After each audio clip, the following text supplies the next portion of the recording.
qualifiers, all leading up to the playoffs. In the seeded stage, 5 MPL Singapore teams from last season will compete in a best-of-3 round-robin format.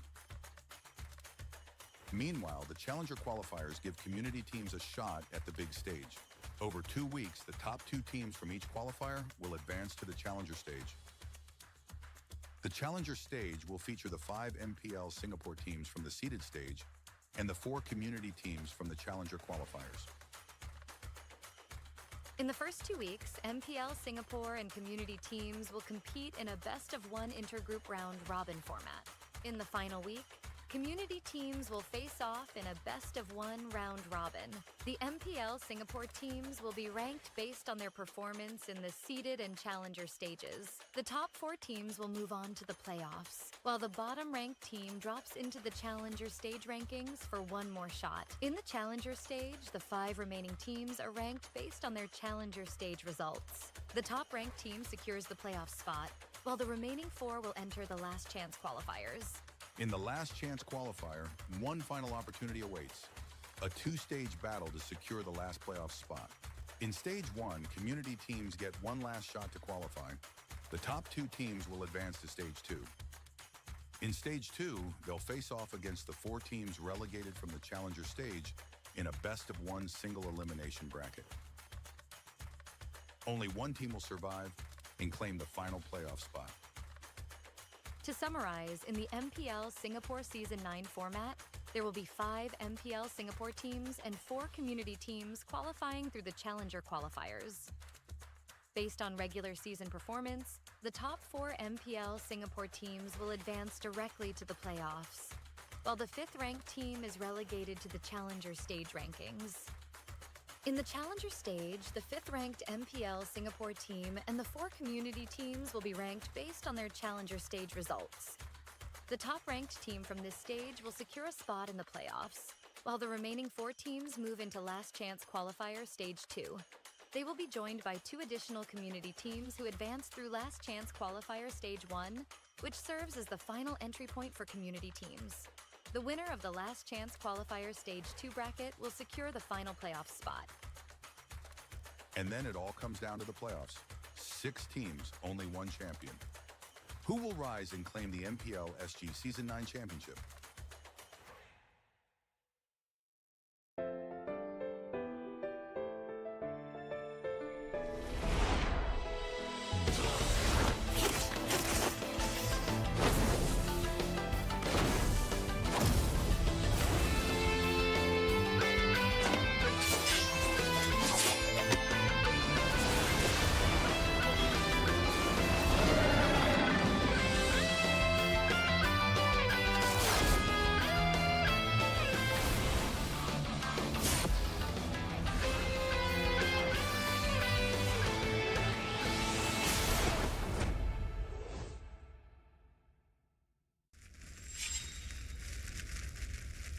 見せてやるよ。シャリンガンの本当の力をな。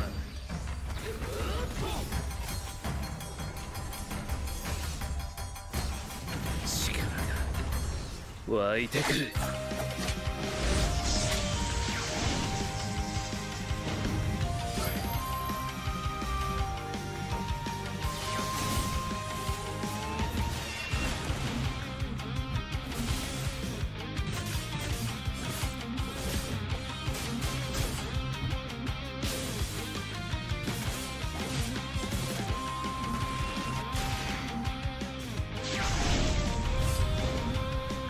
相変わらずやかましい奴らだ。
相変わらずやかましい奴らだ。今度は背中合わせでいくわよ。よっしゃ、第7班ここに復活だってばよ。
ここは俺に任せて。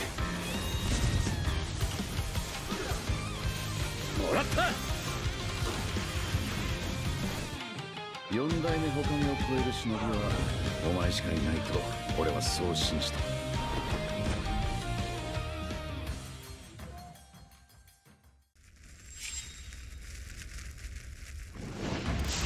みんな、渦巻きナルトが帰ってきたぞ。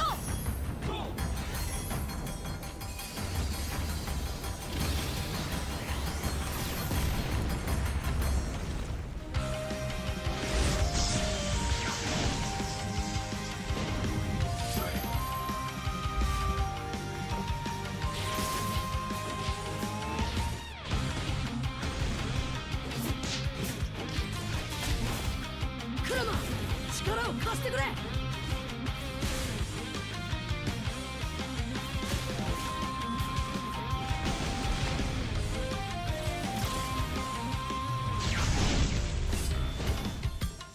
っしゃ、第7班ここに復活だってばよ。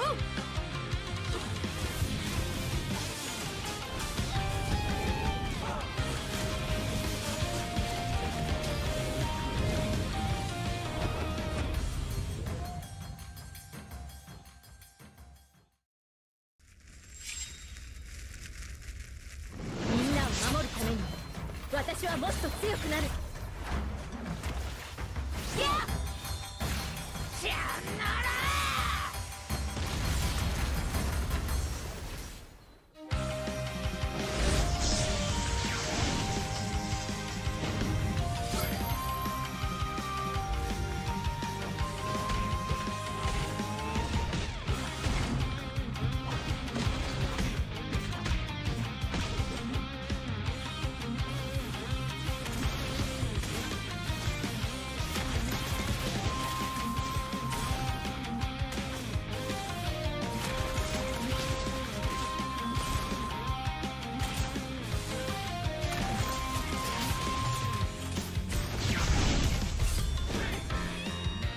今度は背中合わせでいくわよ。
MPL Singapore Season 8 ended with Flash securing a three-peat. But this season, everything changes. With a brand new format, new challenges await. The regular season journey has 4 key stages: seeded stage, challenger qualifiers, challenger stage, and last chance qualifiers, all leading up to the playoffs. In the seeded stage, 5 MPL Singapore teams from last season will compete in a best-of-3 round-robin format. Meanwhile, the challenger qualifiers give community teams a shot at the big stage. Over 2 weeks, the top 2 teams from each qualifier will advance to the challenger stage. The challenger stage will feature the 5 MPL Singapore teams from the seeded stage and the 4 community teams from the challenger qualifiers. In the first 2 weeks, MPL Singapore and community teams will compete in a best-of-1 intergroup round-robin format. In the final week, community teams will face off in a best-of-1 round-robin. The MPL Singapore teams will be ranked based on their performance in the seeded and challenger stages. The top 4 teams will move on to the playoffs, while the bottom-ranked team drops into the challenger stage rankings for 1 more shot. In the challenger stage, the 5 remaining teams are ranked based on their challenger stage results. The top-ranked team secures the playoff spot, while the remaining 4 will enter the last chance qualifiers. In the last chance qualifier, 1 final opportunity awaits: a 2-stage battle to secure the last playoff spot. In Stage 1, community teams get 1 last shot to qualify. The top 2 teams will advance to Stage 2. In Stage 2, they'll face off against the 4 teams relegated from the challenger stage in a best-of-1 single elimination bracket. Only 1 team will survive and claim the final playoff spot. To summarize, in the MPL Singapore Season 9 format, there will be 5 MPL Singapore teams and 4 community teams qualifying through the challenger qualifiers. Based on regular season performance, the top 4 MPL Singapore teams will advance directly to the playoffs, while the 5th-ranked team is relegated to the challenger stage rankings. In the challenger stage, the 5th-ranked MPL Singapore team and the 4 community teams will be ranked based on their challenger stage results. The top-ranked team from this stage will secure a spot in the playoffs, while the remaining 4 teams move into last chance qualifier stage 2. They will be joined by 2 additional community teams who advance through last chance qualifier stage 1, which serves as the final entry point for community teams. The winner of the last chance qualifier stage 2 bracket will secure the final playoff spot. And then it all comes down to the playoffs. 6 teams, only 1 champion. Who will rise and claim the MPL SG Season 9 championship?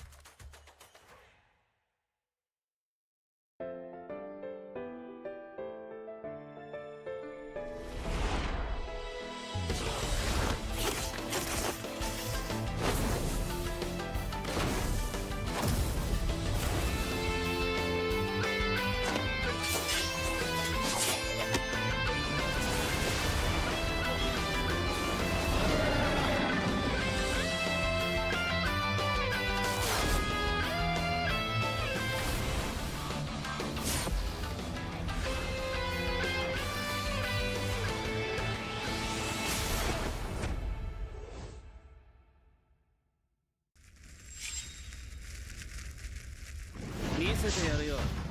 車輪ガンの本当の力をな。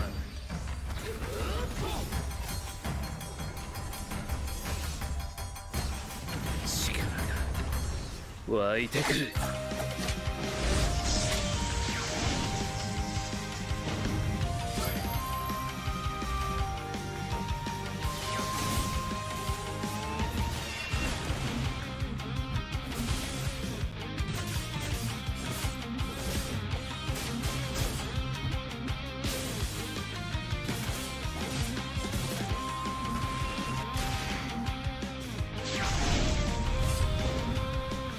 相変わらずやかましい奴らだ。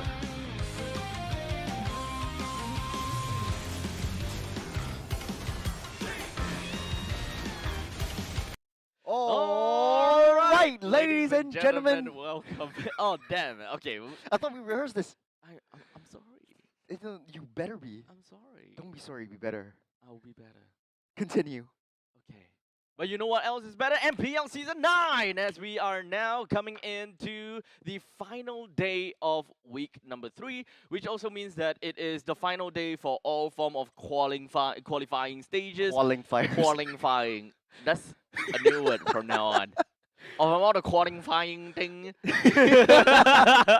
So of course, my name is Abstract. With me here is Churros. The both of us is gonna be our casters for today, as we do have quite a lot of games. In fact, all BO1s will be covering the challenger stage, and then we'll be covering the last chance qualifiers. So we have like a total of 5 games of last chance and 4 games of the seeder stage, as sorry, not seeder stage, a challenger stage, as the challenger teams would then, you know, kind of go up against one another, excluding those people that, or those teams that are in the seeder stage. Yeah, for those uninitiated, this is today's schedule. We'll have Absolute Zero up against Ignite for the first game of today, starting at 11 a.m. And then Absolute Zero facing off against Everlasting Love, Sovereign versus Everlasting Love at 12:30 p.m. And then going off with Sovereign versus Ignite at 1:15 p.m. After that, we'll be heading off over into the last chance qualifiers. So the top 2 teams of the challenger stage will be heading towards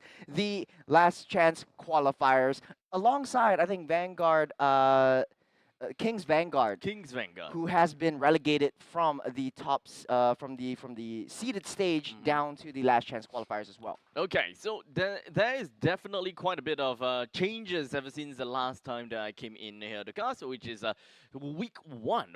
It was all the very new stuff that I don't know about, the new teams, and you know, a lot of changes, right? But this time we already have a better idea about how these teams would fare. So at this point in time, let's take a look at the standings for the challenger stage, as we do have Kings Vanguard currently taking the top of the stage. So there is a very high chance that we do have Kings Vanguard that will, you know, re-enter back into the playoffs because of their match standings. But of course, we gotta have to take a look at how Absolute Zero, Everlasting Love, Sovereign SG, as well as Ignite Gaming will fare, because Kings Vanguard, they're done with all their games. Yeah, they're done with all the games with the challenger team. So the challenger teams will face off against each other.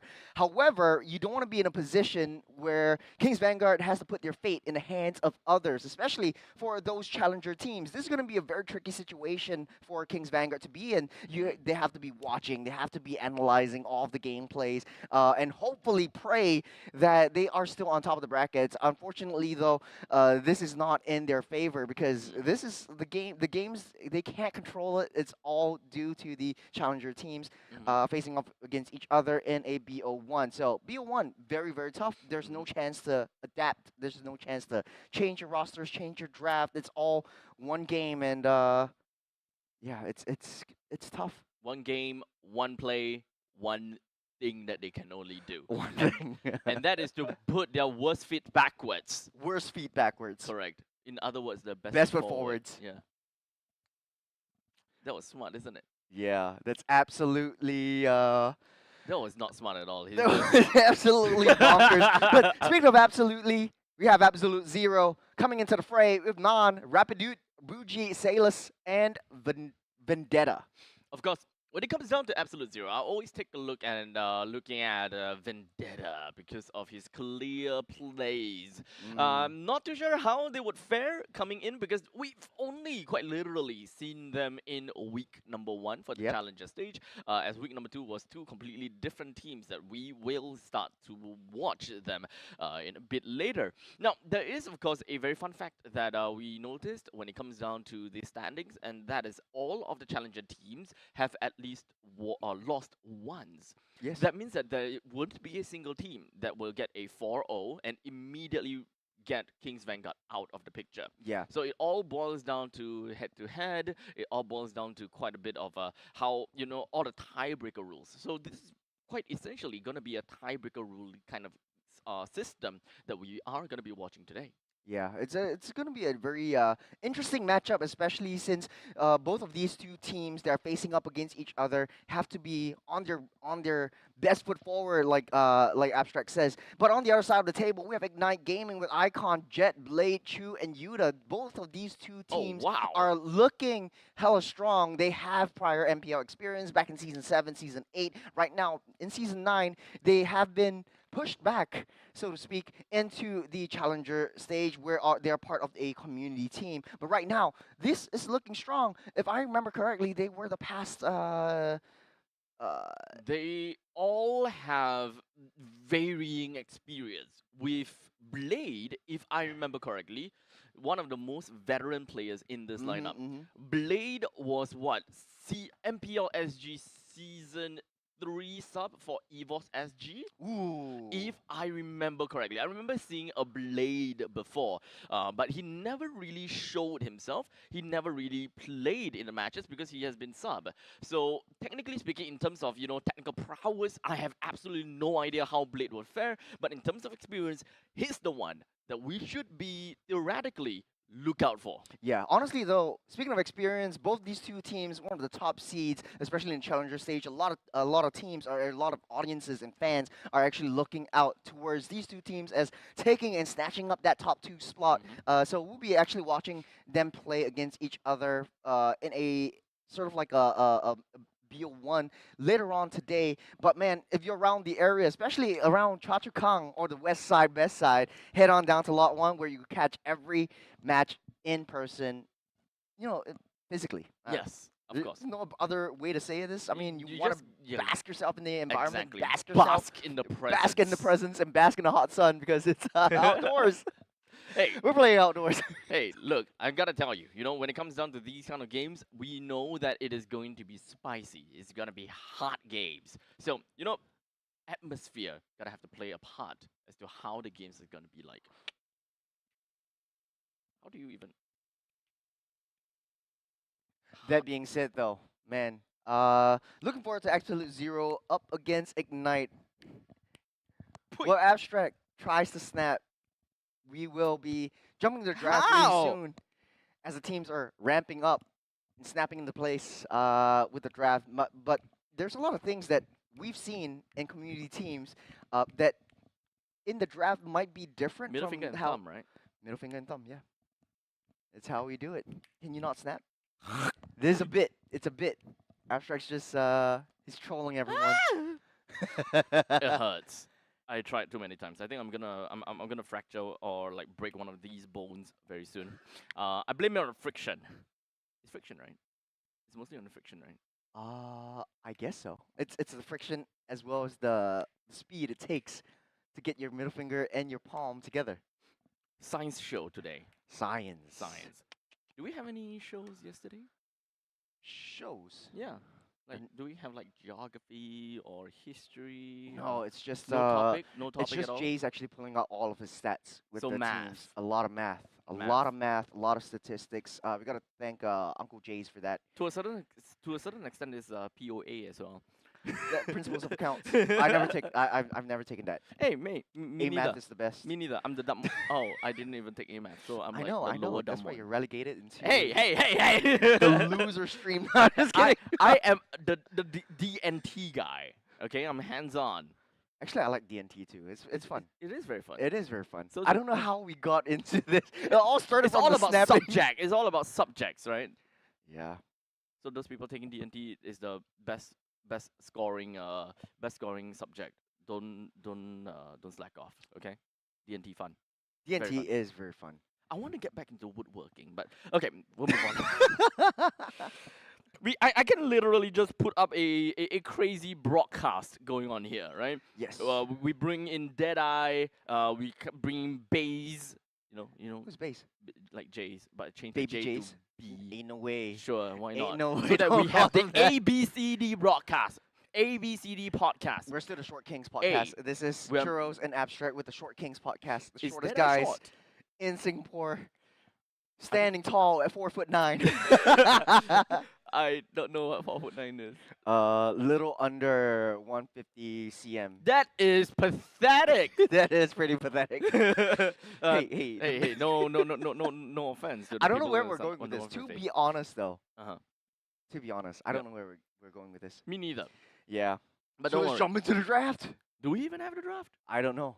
That's why we are talking about topics We are talking about topics. and Let's- subjects. Speaking of subjects, though, Icon. icon, That's a subject I want to talk about, right? pictograms, iconography. logos and symbols. Yes. Or on the Or other actually, the hand- players. Are you talking Yeah. about players Yeah, instead? yeah, I'm actually a master in pictographs, iconography, symbolisms. Ah. Yeah. I like. So you design dabble with the logos. simple stuff. I dabble with the symbol stuff. So the you're a logo simple stuff. guy. I am a simple guy. You're the Simple guy. Yeah. Symbol. Oh wow. sir, That's yes, where what sir. symbol comes from. You learn new things every day. But we'll talk about Icon. I actually do want to talk about Icon and Jet actually, because the both of them were originally from Alchemy SG. Alchemy. And when it comes down to Alchemy, I've been, kind of backing them for the longest time ever. I've Yeah. seen them in the community events a lot of time, and I thought, hey, you guys. I got know you cried when potential. they won their first game. Did I? You teared. I did. Yeah. I Just a did. little bit of a teaser right there. A I little think bit of it was behind back the in scenes. season 7 or season 8. Oh man, I That's can't. what I remember. Yeah, I can't remember, but I'm really glad that we'll have Icon back in season 9 because he told me, you know what, I'm done. Season 8, I'm not playing. I'm not gonna be playing anymore. Blah blah. Liar. He's back. He's Season back. He's back. Well, one can never truly retire, huh? 9. One can never truly retire. You either live long enough to see yourself become a. Wait, how's it go again? You live long enough to be the Hero? hero. No. Wait, Wait. you either be the hero or live long enough to see yourself become the villain. Yes. That's what it is. Yes. That's Okay. what it is. I totally was not But hey, about the to Google it. villains are in the playoffs right now. Exactly. Evil has gotten through the previous game, Mhm, but right now we have to focus on the draft. This is Ignite having the first pick, first ban, banning out the Matilda and the Lucas. We've seen quite a bit of this, quite a bit of teams actually respecting the Lucas, respecting the Matildas, and Chip on the other side, Absolute Zero will take that out alongside Phobius, which is an homage to how Utah plays the Phobius. Kimmy will also be taken out by Ignite. Last ban, we've seen a lot of Moskovs or the Harris being banned out by the side of Absolute Zero, or even the Loyi, which has been played to true perfection by Sayla from Evil. So I'm not sure if Absolute Zero wants to ban that out. I will say that at this point in time, there's nothing that is too out of the ordinary per se. We still have got some of the, like for example, Juicin is currently still available. I know that Lucas as well as Kimmy has always been the annoying people that is just plaguing the entirety of MPLSG. Every now and then, of course, the Harif kind of gets leaked through, but Absolute Zero doesn't seem like they want to deal with that at all. Which pretty much means that when it comes down to first pick material, we do have Kalia for the Vendetta. Yeah, we have a lot of boxes yesterday. Boxia. Boxes in the Rome, boxes in EXP. Not sure if Absolute Zero wants to pick that up because that is one of the priority heroes, especially for the MPL teams. You give early game high rotational speed with the rolls, but of course the Granger will be picked up first. That's a very easy winning lane, especially for the side of Salas. Badang will be picked up as well, so a lot of crop control, a lot of setups, especially from AZ. Right from the get-go, will Ignite actually pick up the box here for themselves, though, because it has been very strongly contested in the MPL seeded teams yesterday. But it's a little bit different for the community teams because they're testing things out, trying new things. Not sure if they understand how each other plays, but Paquito actually comes through. What? It's been a while since we saw the boxer in action. I don't expect to see the Paquito here at all, but there is, of course, going to be a very high chance that the Paquito is going to be played in the jungle role. Really? Yes, because this is Icon after all. Icon does play some very interesting jungle heroes. So especially since I'm looking at Kalea as well as a Paquito, definitely we can assume that the Kalea goes over to the roam and then the Paquito goes over to the EXP. That can still be very much possible. However, the more possible situation is that they play to their best and they play to their finest, putting Vendetta over to the Kalia. That means that Paquito gotta have to go over to the jungle. I got a very interesting and serious question for you. Okay.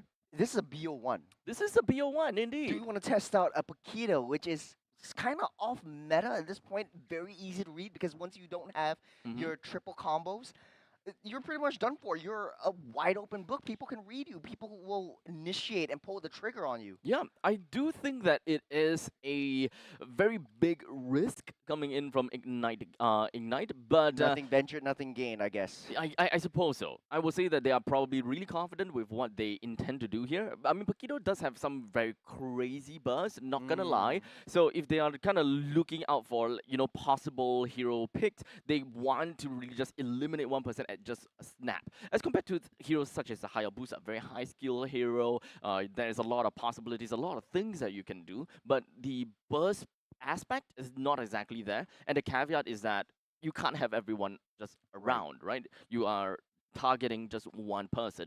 While Paquito doesn't care about all of that. It makes things a lot more streamlined. It is a lot simpler to execute. And I think that that might potentially be the thing that what Ignite might want to go for. They want simplicity, they want icon, and they want symbolistic symbols.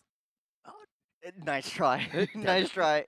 I'm not buying it. Damn But it. hey, you make a lot of sense because the Paquito could be used for that side lane pressure. Mhm. Very fast wave clear, very fast rotational speed, especially with the double left jabs into the combos to have cross map plays. So I guess it kind of works in that sense. But in team fights, I'm not too sure. Once you go in all gung ho, I think it kind of opens you up for a lot of pressures, a lot of weakness onto yourself. So going into the bans, it will be the Baksha and the Wan Wan being banned out. The Sky Tiger and the Raging Turtle will be banned out for the side of Absolute Zero. They will pick up Loi E for themselves. But Okay. Ignite, on the other hand, will ban out the mid lane, targeting onto Buji though. The Mm. Jusin as well as the Sicilian will be banned out. I do like the Loi E pick instead of the Yve, but they are trying something new. The Guinevere will come out as well. So the Paquito Wow! will go into the EXP side. Guinevere definitely going into the jungle. Much faster wave clear in the jungle and much faster rotations. You have a lot of crowd controls. You have a lot of knockups as well coming in from Paquito as well as Kalea. So I'm seeing the interactions and the combos that are coming through from Ignite. And I think it looks kind of spicy. It looks new and it looks interesting. Now, I'm excited to see how this plays out. Carry will solidify that last pick. A lot of high pressure. I think that would be, I was going to say high loss, but the Tigro actually works as well. Guinevere might Combos be very well with the Rome. Loi. Oh, Guinevere might be Rome actually. Guinevere Rome. Guinevere might actually be Rome. Paquito. Paquito still in the jungle. I would like to I think believe. Guinevere in the jungle would work much better, much faster jungle clearing speed compared to Paquito because in level 1 to level 4, you only have you're at the mercy of 2 combo skills. My problem when it comes down to, kind of deciding between the Guinevere and the Paquito is that if we are looking for simplicity and we want to go for something like guaranteed, you throw and it sticks kind of thing, it is the Paquito. You're not, your abilities and your power as a jungler does not be locked behind knockups and crowd control. While Guinevere, you gotta get a knockup in You order gotta for your get knocked Violet up. Requiem to eventually land. Seconds till the Right? enemy reaches the battlefield. Well, we'll see We'll how see. this plays out see. because we are actually jumping into Land of Dawn. No time wasted at all. Ignite versus Absolute Zero in a BO1. It does look like the Guinevere. Guinevere jungle. I want to tell you, Abstract. Damn. Okay. Wait, Yuda. Wait, Jet. Oh, wait. Sorry. For a second, I thought that there's Vendetta. So Ignite. Vendetta will be in Vendetta Absolute is Zero. on the Yes. Absolute Zero side. That will make a lot more sense. Because if the Kalia is on Absolute Zero side, then the Kalia would be EXP. But okay, now it will make a lot more sense. Isn't Jet supposedly a mid player? Okay, now he has became a roam player. Blade is the one is in the mid lane. So I think that this is relatively fun to see. Of course, Yuda in the EXP lane that's going up against the Badang. Badang is definitely going to have a way better time in the top lane. So EXP wise, I think that this is definitely not exactly so much of a skill-based matchup. There's a lot more of lane rotations going on from the Badang that will excel in a lot more. But of course, we do have got quite a bit of movements that Paquito does have in his kit. I think it boils down to how you disrupt the Paquito and try to deny him from that level 4 power spike, especially so when you have a Tigro and you have the Badang coming through as well. It creates a lot of pressure and creates a lot of obstacles for the Paquito to play. So in order to find that flank, in order to find a sort of like a backline approach and an angle to get through to that backline and To be honest, though, I don't think Absolute Zero has a lot of backline. The only thing that I could think of is maybe the Granger, maybe the Loi, but they're going to be using a lot of diversion plays, especially post level 4, into the enemy's base or into the enemy's jungles, into enemy backlines, and it creates a lot of pressure for Yuta to try to check the bush. And I don't think you want to use a Paquito for intel, for reconnaissance. Indeed, yeah, I wouldn't want that as well. Yes, his jab does give him shields, but that doesn't necessarily allow him to do any of the fancy schmancy open up the map kind of thing. Especially since Paquito now should generally play as more of a bursty role Yeah. rather than being the semi-tank in this space. So it's very understandable that the Kalia will be the one that open up the maps, will be the one that's yoinking people out of the opponent's heart. So this is kind of like a pick-off thing, Yeah. right? You have the Kalia to go off a pick-off. If the Paquito is somewhere around the vicinity, whoever is picked off, great. That's the burst damage. And the Guinevere would then shortly come after. Hopefully, we'll be able to catch at least 2 person, because I don't think that you would want to go for the magical thump onto that one person that has already been pulled in by what was that again? The Tigro? Tsunami Slam. Ah, okay. I guess the Tsunami Slam is more or less to disrupt the implosion from the Tigro.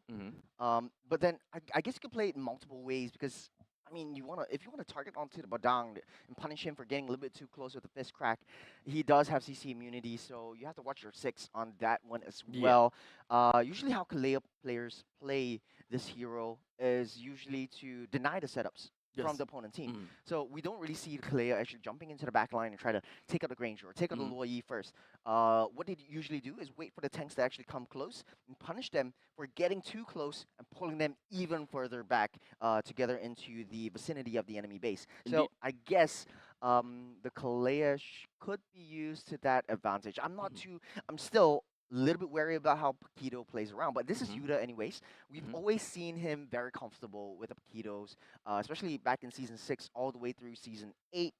I think it's one of his pocket picks. I don't think that it should be uh, uh, um, uh, disastrous in any way, as Don't long think it as would be. he's able to out-rotate the Badang. I would like to think that, of course, to add on to the Kalia part, I think that is a very good way to punish people. Yes. As such, generally, you'd want to, kind of throw whatever sticks. Whoever that's too far in front, okay, we can bring them close to us. Whatever that you find the opportunity to, like if you're, as though like playing a Kaja or you're playing like a Cho, literally just take someone. Just literally take someone. You have a Fasa, you have a Paquito, you have a Guinevere. I don't know whether you want to throw everything onto this one guy, for instance, but they definitely do have what it takes, and of course they do have the capabilities to just melt that one person down. Yeah. How much do they want to use? That is generally going to be the question. Yeah. I guess quite a lot of combos, quite a lot of interactions and layering of skills for Ignite's synergy, especially with the Guinevere. You start off with a spatial migration or Violet Requiem into the face, and then coming in with a Paquito, or you start with a Paquito, get a Sky Uppercut knock up, and then jump in with spatial migration. Meanwhile, Bougie taking a little bit too much damage, forced to get a retreat with 20 seconds left until the first turtle spawns up. What is the play for Absolute Zero? It does look like Ignite Gaming has a faster rotational speed in the early game compared to Absolute Zero. Now, of course, I do want to talk about sustainability. Because, yes, we do have a Kalia onto Ignite Gaming side, but I can't help but think that there is a lack of front lines, right? We talked about that, the concept about opening up the maps. Generally, leave it to Kalia. When it comes down to stealing people out of the opponent's main, death ball, that's Kalia's job as well. When it comes down to scouting out the Lord's Pit and, of course, pulling the Lord out and, kind of hold the Lord, that's Kalia's job as well. Now, that is a lot of roles that It's the a tall Kalia... order. Yeah, so there isn't exactly a lot of, destination about what they're gonna have to do in very specific situations. Sure, I think the Paquito can kind of hold the Lord for a little bit because he does have some shields. You have the sustain coming in from the passive as well. Yes. That I love about Okay. Kalea. So at least Kalia can sustain, she can tank, but it is still a lot of things that we are expecting from the Kalia. because right now all we have for Kalia is you do everything else, and then Paquito, Fasa, Guinevere, just kill the backline. It's a very simple concept, but I think that they don't have enough splitting of the job scopes well enough. Fair, fair. You know, jumping into the first third of the game really soon, I can't help to wonder how the gold lane interaction will be, especially in the late game. You have to carry as well. If you have a lot of heroes that are jumping in, the only one that could potentially protect you is the Parsa. So what do you think the interaction is going to be? Well, I honestly, it's kind of hard to tell. But for now, let's take a look at Turtle fight. Turtle, the third. Vendetta taking a lot of damage at this crack with the flicker. Nam secures the Turtle with the retribution. Vendetta goes down. An absolute 0. And Ignite Gaming trading blows an objective for a hero kill. But thankfully, this is just a EXP Vendetta that Ignite Gaming has taken away. So not too much loss. Happy dude with literally a sliver, a silver of health. A silver of health. Who said that? I don't know. But man, that was a huge dodge from them. The nice little kill down the bottom side as well. Oh no, it's just escape from there. Okay, so at this point in time, it is just a little bit of I will say that it's a little bit of a trade between the two teams. I don't think that it went to anyone's hands at this point in time. It's still too early to say. The implosion into the fray. You got a shadow kill, picking that up as well. Rapid taking a lot of damage, knocked up, stunned up. That is the spatial migration combination on the bottom side as well. A split fight is happening on the top side. Vendetta almost taking up Yuta with the fist crack and building that wall to prevent his escape. And it's just mayhem across the battlefield. I do really like that diversion coming in from Bougie. Understanding that, you know what, Tigreal is kind of dead meat. Let's just teleport down to the bottom lane and just deal with the gold lane. After all, it is the gold lane after all. If you're able to get a kill down on the carry, you do have got a massive lead going on top. Oh, nice stop onto Nando. Almost getting a shadow kill onto Blade. Good read by Icon.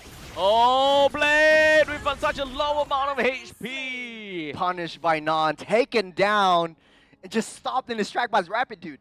Oh man, that was a small little mistake that might eventually just propel into something completely new.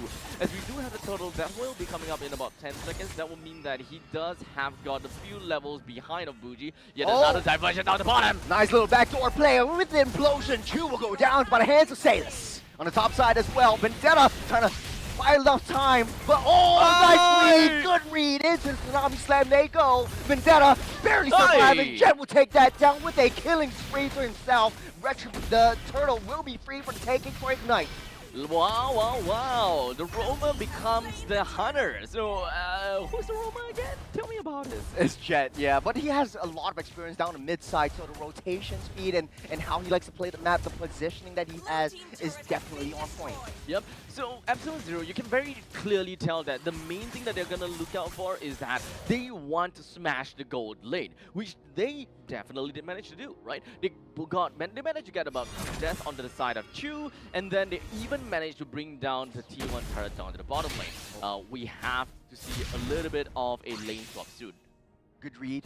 The diversion. You've got Shadow Kill deep into the enemy territory, though. Blade almost taken out. Rapidude still in the vicinity, getting pushed back. Jet! I think he will be safe. Here comes Vendetta, though. He's taking a lot of damage as well. Forced to get that retreat. Absolute Zero still up on top with 2,000 gold lead. Is 1 kill ahead. And Chu is in a very precarious position. No more T1s.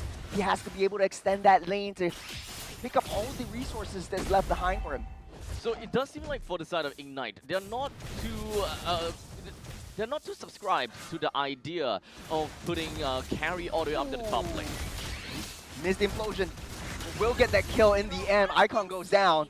But the hands of Absolute Zero. Good read on the diversion play. I love how Bougie's playing this. So much dimension, so much momentum that's gained. Salus taking a little bit too much damage from Yuta. That's why the Paquito was picked up. Thankfully, Rapidude was there just to pick up the scraps and just body block it over the way. Tsunami Slam on the bottom side as well. Vendetta will be able to go down by the hands of Chu. is Absolute Zero trying to ramp up the aggression, trying to ramp up the momentum, and shifting into high gear. However, Ignite Gaming, very defensive gameplay. I find this very interesting, as Ignite Gaming is going against the grain.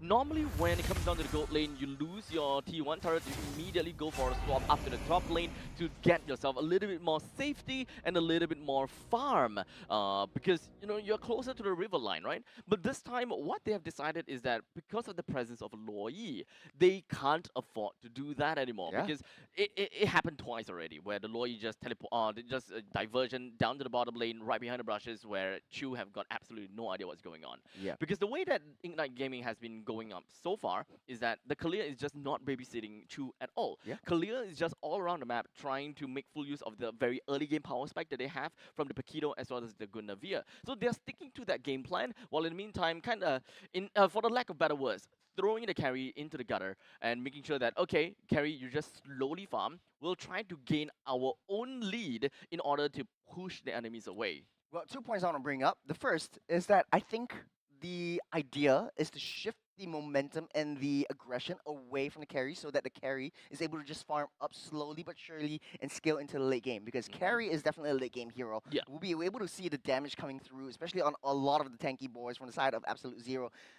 in the later stages of the game. The second point is that there's a lot of different gameplays of how Luo Yi is being utilized. Yesterday, we've seen Sayla use the Luo Yi. The way that Sayla uses it is very patient. He just stays in the mid-brush. He just opens up that map, powerful, and Ken was on opposite sides of the map, just opening up the brushes, trying to give a little bit more information. And just with the ultimate ready, it kind of intimidates the rest of the members of the opposing team. Right. But Buji is very trigger happy. Whenever diversion's up, let's go for a kill. Diversion's up, let's go for a kill. It's all pickoffs, pickoffs, pickoffs. It doesn't matter if the implosion loses out, as long as we secure that kill, because it's always 3 members rotating together alongside the Luo Yi's damage, alongside the Tigro's stun, alongside Vendetta's crowd controls as well. We're sleeping to the 5-minute mark. The next turtle is going to be chaotic. I do agree with how both teams have decided to play, especially when it comes down to Ignite Gaming's answer to this this annoying Luo Yi plays, right? So at least for now, we are definitely going to be expecting that Chu will be in the battles for the early stages, but this might not work out well. Nice little airborne shadow kill onto Blade. Zan will pick that up with a killing spree. Turtle fortunately gets a reset. Ignite Gaming will have that retreat. Unable to contest for this turtle. On the top side though, Yuta really farming, doesn't see that diversion play, will get stunned up, locked up, the combo will not come through. That's the problem with it. It's so easy to read. Once you utilize all your skills, you don't have that escape. So I think that this boils down to respecting the Luo Yi, right? You definitely do want to make some cross-map plays, but in the meantime, you also gotta have some internal timer as to when does Buji actually have got the diversion. Because at this point in time, I think that they all have learned their mistakes. They know that, okay, trigger happy Buji. Whenever the timer is up, stay back. This is all about timing, and this is kind of like going back to the basics about the laning phase. You know when the jungler is done with all of their creeps, and when are they going to be appearing into the side lanes. This is going to be the same kind of situation. Oh, nice little flicker, fist crack into the wall. Chu fortunately gets that escape, but Jet is not as fortunate on the back line. The shadow kill will take Chu out of the way. That's a stop onto the advances from Ignite Gaming. Absolute Zero, all 5 members are collapsing onto all their members. Salas tries to get that kill with the Sky Piercer. He will. Blade barely escapes with his life, and Absolute Zero are riding that momentum, riding that wave, and surfing high into this win. High cooldown onto the magical thump. So when you are unable to do that, and you also don't have wings by wings, both of these Guinevere as well as the Fasa, they're just land creatures. They don't have a choice, but they have to work together. And in this case, because Icon playing as Guinevere is slightly tankier than Blade, he's pretty much just absorbing all of the hits to make sure that Blade don't get hit. So the best case scenario, both of them stays alive while they're just kind of splitting up their HP to make sure that both of them just kind of like slip of health, getting away just by a screen. But unfortunately, because of the fact that Icon went down, it became a worse trade-off as opposed to Blade actually just dying. So, talking about setup potentials, there's a Tsunami Slam onto Nam though. Will not be able to escape this one, but the rest of the Absolute Zero are not going to take this lightly. They're going for the kills. There's a pushback onto Icon. Sailors with a double. The diversion play onto the back line. Chu does not see this, and Vendetta still does not have his flicker though. The Yuda will be the next one. He will need to survive that clash on the 3, get the pushback, the left jab, and the uppercut will keep it alive just for now. Without Nan, I don't think Absolute Zero is able to go for this Lord, but Ignite Gaming will not be able either. Let's take a look at replay, see what really went down. A lot of split fights, but they took out Nan.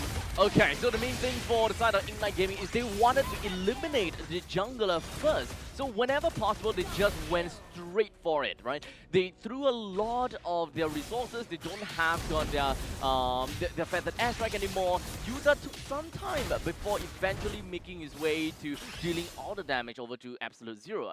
In the best case scenario, they could have potentially bring a lot of more people from Absolute Zero down if Yuta actually appeared a little bit sooner. So he do have a little bit of trigger discipline. He's looking for like the perfect opportunity, but unfortunately this time the perfect opportunity was actually the first time. A lot of cross-map plays in this game. Look at the purple buff though, almost taking out Jet. That's the shadow kill deep into enemy backlines. That's the Rhapsody, able to find its mark, able to find the target. Salas is 6-0-3. The Sky Piercer stacks are going wild. And of course, Celis with a total of 6-0-3. He does have a lot of kills to his name, and of course, a very grand economy on top of all of that. But Yuda able to find that flag on the back line. Sailors will pick another one up, 7-0-3 for the stronger. An Absolute Zero going absolutely insane. Okay, so trigger discipline from Yuda now is gone. He's just decided, okay, you know what, I'm gonna do whatever that I can. I'm just gonna burst down the back lines because I find an opportunity to do that. Nice catch into the implosion. They go. His 3 members catch and caught up. Nowhere they can run, nowhere they can hide in the battle of fire. Nice. Ignite Gaming will not win the BO1 against Absolute Zero. So at least for Ignite Gaming, they just went in and realized, okay, we're toast. We're dead meat. GG. We'll move on to the next. Because True to their name. True to their name. so this, I'm not sure whether that's like a good thing or a bad thing per se, because Ignite Gaming, they definitely know their power spike and they know that, okay, that final fight where we snagged up Nan was our only saving grace. If we can't win in that fight, the opponent takes a lot, they march down the middle lane, there's no point in us fighting out for this. Because Chu is severely underfarmed. It takes way too much time for them to be able to hold out for Chu in order for them to eventually be able to do remotely anything. So yeah. I guess at that point in time, they just be like, you know what, let's just throw whatever and see what sticks. To be honest though, I feel like Ignite was toying with death a little bit with the Paquito pick, and I feel like it had a value for... I didn't think that it paid any dividends. It didn't pay any dividends. Yeah, I understand where the concept is, but concept is just concept. The execution was not was just not there. I think the Tigro pick at the end. I mean, they picked up Paquito as a prior pick in the first phase of the draft, right? Yeah. And it would have been great as a pocket. Yeah, Tigro pushed him away all the way, and I think Salas was taking a lot of hits from Yuda. Yuda was always trying to find an angle into the back line, try to take out that Granger first, but thankfully, though, Salas was just fine all the way through. The damage that he got at the end of the game was just immense, thanks to the Sky Piercer stacks, thanks to the amount of kills that he has. It's just constantly scaling up as well. So he's constantly spamming skills. And Rapidud, man. Rapidud, man. I tell you, this guy is just crazy with the implosions. And indeed, I gotta have to say that they should have doubled down onto the Paquito in the jungle. If they are gonna prior pick onto the Paquito, this is the weakness about throwing a Paquito over to the EXP, is that you don't get the exponential farm that you're supposed to get as opposed to what a jungler is able to, right? Yeah. If you want to have the capability of bursting someone down, then it's gotta be high prio. It's gotta be high position. The jungle is going to be the one that really fulfills for the Paquito. But in the meantime, Icon as the Guinevere plays a little bit more of the tanky role. It fits a lot more as the EXP on the end, because you just need the experience, you just need the Valor Requiem, you do have the utility on the end already. So this is one of the situations where I believe that Guinevere in the EXP would have been way better, and Paquito in the jungle would have been way better. Yes, we have seen a lot more meta onto the Guinevere in the jungle. It makes more sense in that way. But with these two fighters together in a team, it only makes sense to switch it up. Yeah. To be fair though, I kind of disagree with the fact that Paquito in the jungle doesn't serve as much as Guinevere in the jungle. Guinevere doesn't really need a A lot secondary of battle farm. spell, Yep. and she doesn't really need a lot of farm. Mhm. The fact of the matter is, Icon actually went tank Guinevere. Yep. So you don't really have a lot of damage to go Yes. through. I've seen a lot of Guineveres actually play in the jungle, and you go pure damage. And that actually snowballs you through into the late game much faster. The fact of the matter is, for Paquito, if you throw him in the jungle, you're losing on a critical battle spell, which is Flicker. You Right. need that Flicker for ambush engages. You wait in the barrage when people come close. You unleash your full barrage of combos. If they run away or get away, that's the Flicker coming through, and then you can chase up with them. I think that kind of works with Yuta. The issue is that Icon does not have that damage to follow through the early game momentum that they're trying to build. I do really want to acknowledge the utility side of Guinevere, right? We definitely seen Hades working and rocking that time and time again. But it really requires the side lanes to realistically be able to do anything.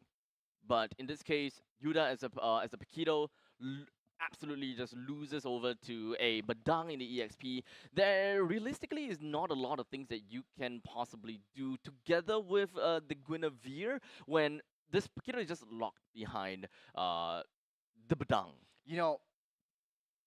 Drafts aside, I Uh-huh. feel like the execution from Absolute Zero was just absolutely Flawless. flawless.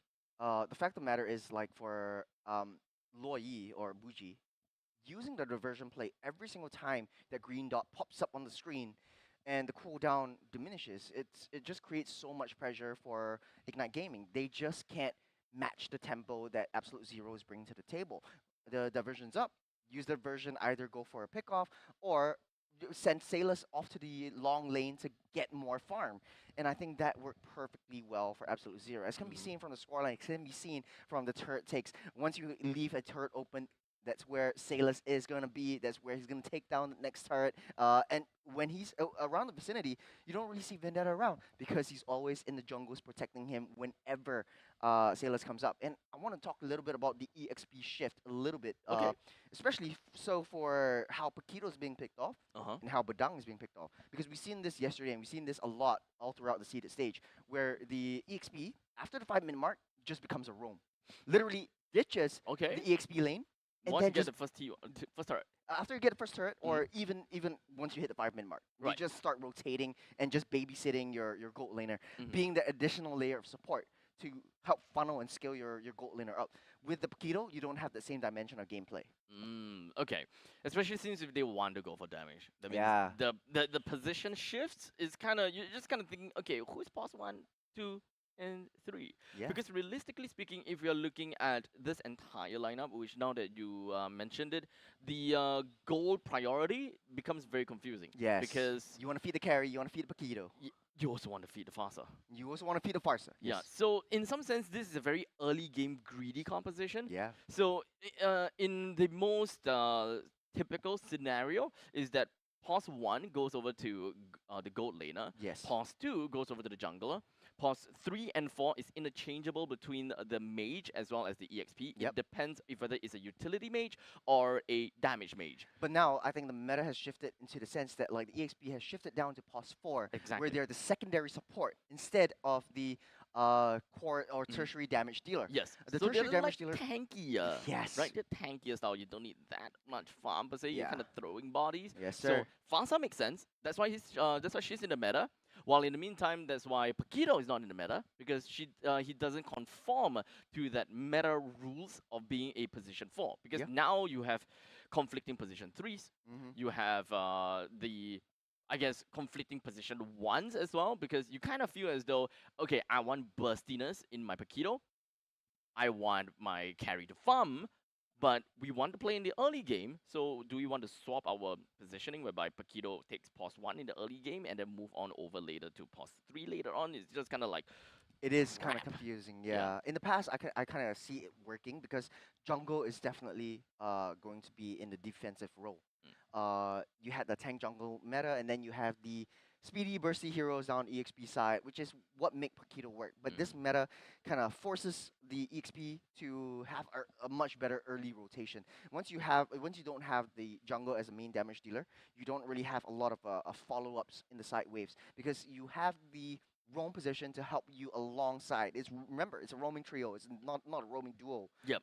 In this current state. So when you move together as three, you don't really have a lot of damage, and you're banking it all on your side lanes as well as your mid lane. And mid lane takes a little bit longer to scale because it's magic damage anyways. So you need maybe 1 or 2 core power spikes, but you do have a little bit higher rotation. So I think it's just rotation matching from the wings by wings versus diversion play. Would you rather take a motorcycle to travel to Malaysia, or would you rather teleport to Malaysia?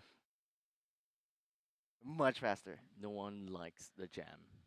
No one likes the jam. No one likes the jam. And speaking of jam, we got the peanut butter and jelly right here. Sailors as the Granger for the MVP, 11-0-3. Just if the Sky Piercer had like unlimited stacks, it's gonna be like Unlimited. it's gonna be unlimited. But he's constantly building that up. 78% kill participation all over the map, thanks to the diversion plays. Always targeting onto the objectives, always taking down the turrets, and I think he rightfully deserves it. Yeah, 11 kills, 3 assists, and that totals up to be the 78%. Pretty much crazy. And of course, let's not forget that this is only like what, a 10/11 minutes game. He's really got max items. Let's not forget about that. Okay. So of course, this AZ, they started off great and strong in week number 1, and it doesn't seem like they are stopping anytime soon. Yeah. They wiped Ignite Gaming, or they wiped them on the floor, and at this point in time, we just gotta have to look out for what AZ potentially will have for the upcoming few games. Yeah.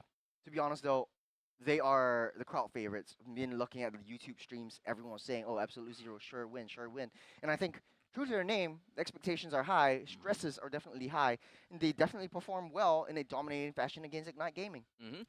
So now the next question is, how can I suppose that how can Ignite Gaming improve, right? Because I think that this is a lineup that, or rather, this is a composition that is definitely very confusing, very greedy as well. But in the hands of the right people, it can be executed right. Because let's be honest, if I'm looking at a Paquito EXP coming from Diablo, I think it will work. Yeah, I guess. Yeah. I think his playstyle is a very solo carry kind of style. Yeah. Proxy wave, start rotating, start annoying the enemy jungle, and I think that should be how Yuda played. But he was just stopping his tracks in his lane, so he wasn't able to go deep into enemy territory, go deep into the lane proxy, clear Not much out the cross waves. map plays Not actually. much cross map plays at He's all. focusing a lot onto Actually, his lanes. Now that you say this, I don't even remember seeing him in the Crossing bottom the side. river, right? Yeah, No. it's all on the top side. Yeah. So I think that it makes sense to a certain extent because he's constantly just being gate capped by the Badang. But that doesn't mean that you can't catch up to the Badang because lane priority is kind of like a tricky thing, right? Number one, it covers if whether you win in the matchup or not, right? That is the first half of the lane priority. Second half of the lane priority is mobility. Do you have the mobility in the event that you lose in the matchup? Do you have the mobility to cover that distance for the amount of wave clear that you need to do? For example, Badang, I confirm win lane. So I win lane, I start to walk out of the lanes. While in the meantime, Paquito, he's got a great amount of wave clear. You can wave clear that minion wave fast enough and still be able to catch up to the Badang because you do have one skill, which actually does kind of have a very low cooldown, to just traverse the map. So technically speaking, if you're talking about top lane all the way down to the bottom lane, they should be relatively equal in terms of priority. Yes. So there is actually not much excuse for the Paquito to not head down to the bottom. Well, speaking of traverse, honestly though, Absolute Zero traversing their way to the top slot in the Challenger seed right now, up 2 wins to 1 loss, and throwing Ignite under the bus with 1 win, 2 losses. Next up will be Absolute Zero against Everlasting Love. If Everlasting Love takes a game off of Absolute Zero, there goes their chance in a top 2 seed because it's going to be 2-2. You want to be able to match Kings Vanguard with a 3-1 scoreline for your best chance to make it to the playoffs. Indeed. So at least now we know who is the favorite, which Absolute Zero is, and of course with a 3-1 lineup or rather scoreline from Kings Vanguard, they are the hot contender for the challenger stage. Yes. So I think it's relatively fair to say we should be expecting Absolute Zero and Kings Vanguard being one of the top dogs for the last chance qualifiers as well as for the challenger stage. But of course, it's still too early to say. I haven't exactly watched any games from Everlasting Love Yeah, just me yet. too. I do know, for example, I do know for a fact though that Everlasting Love is a very old name. Yes. They have been around for a long time, although not the same players. I'm not too sure who is in Everlasting Love right now, but I think that expectations can be that. Yeah, a lot of teams are actually looking at Everlasting Love and Absolute Zero as the top Ah. two seeds. So it's it's a pretty interesting matchup right now, especially with Absolute Zero riding that momentum through for the first game win, in the second game for for the first game for Everlasting Love. They're still in there like I just woke up, man. Like what's it gonna be? And speaking of Everlasting Love, let's take a look at the lineups. We have Fake QD, Kyushu, Sas Bomba, Akashi, and Willie. I don't think I remember seeing them in the MPL professional scene, Nope. but they are familiar in the community scenes. I think we definitely know their Fake name. QT, Yeah. Kyushu. I think that's pretty much all. I don't. I remember Sas Bomba once. You remember Sasbomba? I remember the name Sas Bomba. Mm. But I don't know how they would perform because I think we missed it out in last week's seeded stage, not the seeded stage, challenger stage matches. How they fared against the seeded teams, for Yeah. example.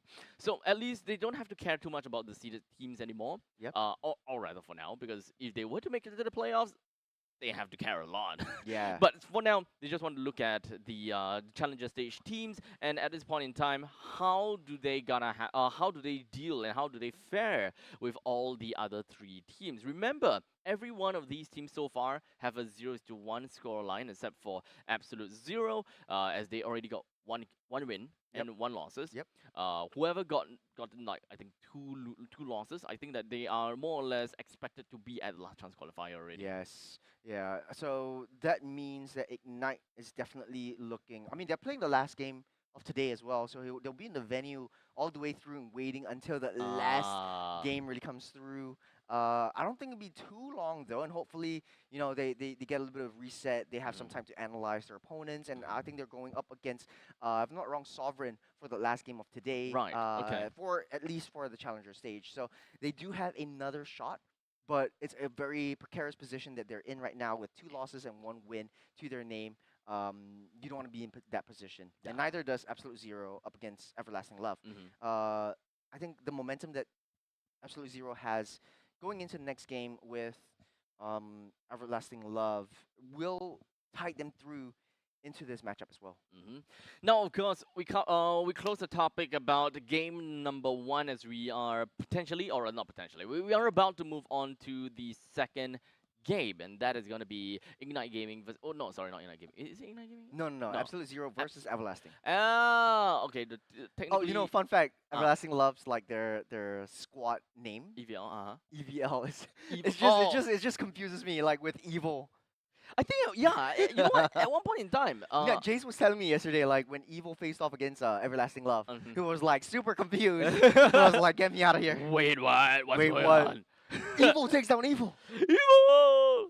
But of course, for those those that just came on to the stream, welcome to MPL SG Season 9, of course, powered by Moonton as well as Pulse Nova Entertainment, and of course, with our partners in esports when it comes down to Head and Shoulders, as well as the Singapore Esports Association, SGEA, and of course, for those people that are on site in Lot 1, you gotta have to thank CapitaLand Malls for offering up their spaces, because we have been, moving from spaces to spaces to spaces, right? Yeah. I think last week was We're like a Westgate, gypsy. right? It was I think it was Westgate. Westgate, yeah. It should be Westgate, and then Bukit Panjang Plaza was the First one. venue, Mm. and then that means that the finals should be Junction 8? Junction 8. I don't know. I don't know. I It's think near your place, right? yeah, very At close. Baishan. Baishan, yes. I'm just kidding. It's Bishan. No, it's Baishan. Baishan. Yeah, it's Baishan. Baishan. Baishan. I don't know. We won't be at the venue though. Unfortunately. Yeah. We'll be here. Yeah. We'll be casting. You know that I was your biggest fan before I became a caster. And like it sucks because like when I go to the playoffs, I want to see you. I want to get your autograph. I want to take a photo with you. And right now I can't. If I'm a fan, I'm right there If with you, you next to said you. if, so you If. were you were lying. You said that you are a fan. I am a fan. But I'm you said still a fan. if I you am. were a I fan. were a fan, but right now I know how trash Wait. you are. No, no, I'm just kidding. Work until your rivals become your idols. Yeah. Your idols become your idols become rivals, dude. Rivals become your idols. What am I saying? We're going too early. It's still 11:45 a.m. Here's a little. We haven't hit the 12 p.m. mark yet. Here's a little background story. Okay. Here's a little background story about the both of us. Since we do have Yes. kind of a We have little bit short, of time. so we're back in the Short Kings podcast Yeah, before back jumping in into the the game. Kids podcast. So if you guys are interested, let us know. We set up our own podcast. Yeah, we set up our own podcast. What will we talk about actually Yeah. if we set up our own podcast? Anything. Is like talk about anything and everything. I think that'll be fun though. I think so too. It'll be like rank this What the hell? blind Oh, blanking. rank this. Blind ranking. Blank ranking. I don't know what I'm saying. Dude, your snort is getting into the stream. Can you please enunciate the R next time? Blind blank. I can't. Okay, back to the Short Kings podcast. Should we rank it? Or should we keep it unranked? I don't know. Okay. Change the R to W. That's what you said just now. Did I actually say that? Yeah. Jeez. That's why- that's why I I'm was telling you, man, it's that's why I was so 11:46 p.m. was so a.m. confused. I don't even. Not woken up yet. I'm still asleep. Okay. Back to the background story part. Yeah. So I can't. We'll scrub back.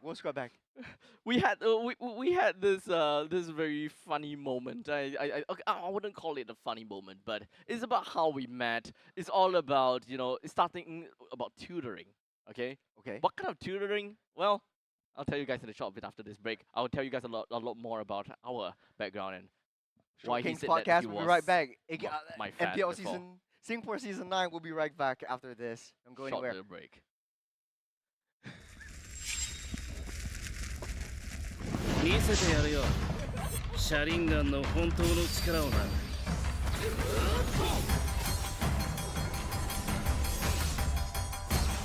力が湧いてくる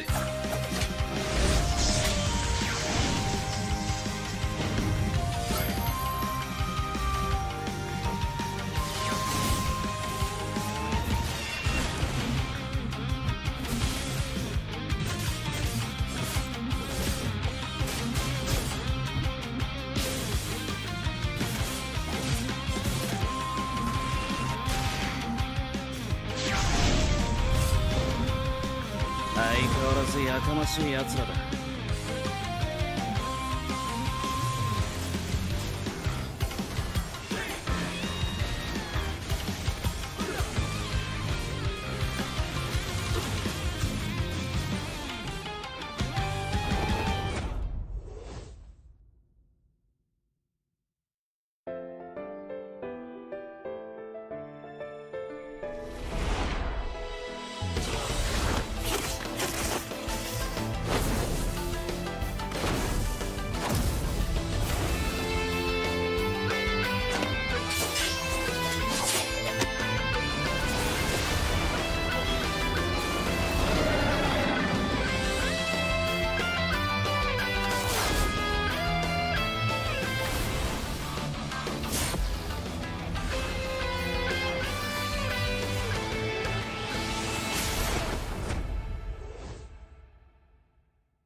相変わらずやかましい奴らだ。今度は背中合わせでいくわよ。よっしゃ第7班ここに復活だってばよ。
ここは俺に任せて。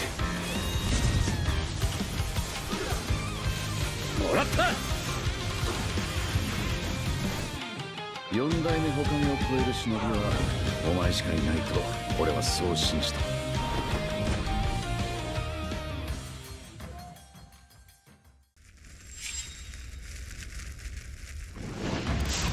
みんな渦巻きナルトが帰ってきたぞ。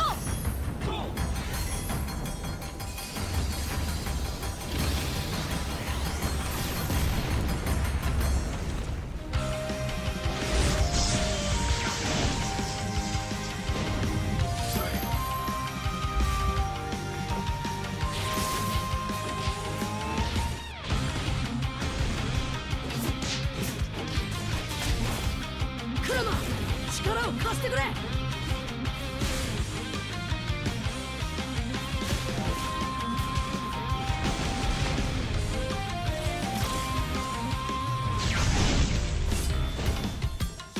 っしゃ第7班ここに復活だってばよ。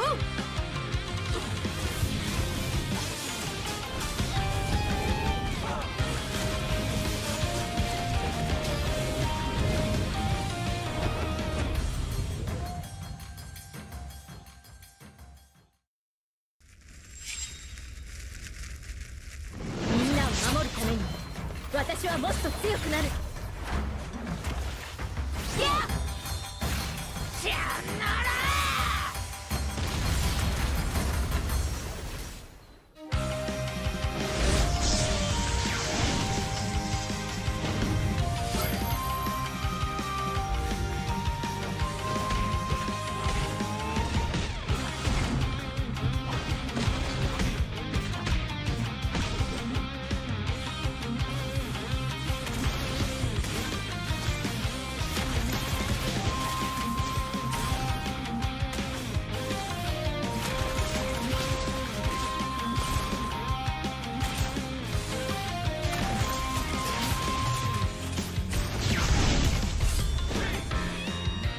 今度は背中合わせでいくわよ。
MPL Singapore Season 8 ended with Flash securing a three-peat.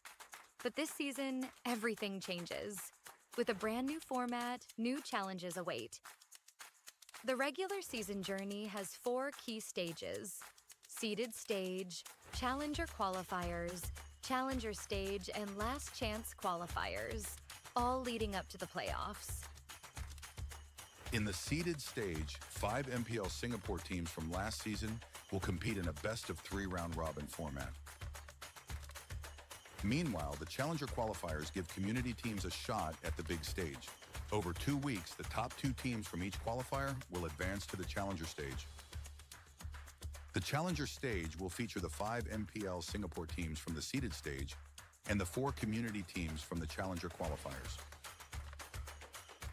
In the first 2 weeks, MPL Singapore and community teams will compete in a best-of-1 intergroup round-robin format. In the final week, community teams will face off in a best-of-1 round-robin. The MPL Singapore teams will be ranked based on their performance in the seeded and challenger stages. The top 4 teams will move on to the playoffs, while the bottom-ranked team drops into the challenger stage rankings for one more shot. In the challenger stage, the 5 remaining teams are ranked based on their challenger stage results. The top-ranked team secures the playoff spot, while the remaining 4 will enter the last chance qualifiers. In the last chance qualifier, one final opportunity awaits: a 2-stage battle to secure. Alright, ladies and gentlemen, welcome back over to MPL SG Season 9. We've got game number 1 that has done and dusted. Well, we're gonna all go on to game number 2, and that is gonna be Everlasting Love versus Absolute Zero, which Absolute Zero did manage to pull off a very good game number 1, so I think that they do have a pretty good momentum moving on ahead, which might actually just put Everlasting Love in a really tough spot. Yeah, I have to agree with you. The momentum that they had from the game number 1 win, and 2 wins, 1 losses on the overall standings would definitely tie them over to this another easy victory. I mean, all expectations are riding high, especially onto Absolute Zero, which is touted one of the best teams in the community scene as of now. And in the challenger stage, Everlasting Love has a lot to work facing up against Absolute Zero. So this is going to be a very tough and challenging match for them. I'm not too sure exactly what exactly do they have in their sleeves. I hope it's an ace card. But for now, that is, oh man, not the coach name. Oh crap! This is that coach user 27918273645 that we screamed out in, I can't remember which tournament. Yeah, it was a constant battle to try to, you know, kind of say that name out loud while casting. Yeah. It was fun. Did you do it? Not yet. I will do it right now. So Coach Blank, banning out, actually, no, Absolute Zero without a coach and showing a lot of prowess in game number 1. Banning out the Freya and the Chip, definitely done their homework against Everlasting Love. It's more of a respect ban over to Fake QT. On the other hand, Coach User 27918273645, banning out the Luai, Kalea, and the Matilda, and homage or a lot of respect over to how Bougie likes to play the Luai around. Absolute Zero banning out the Fanny to solidify their last ban in the first phase. First pick might be going over to Absolute Zero, no, Everlasting Love.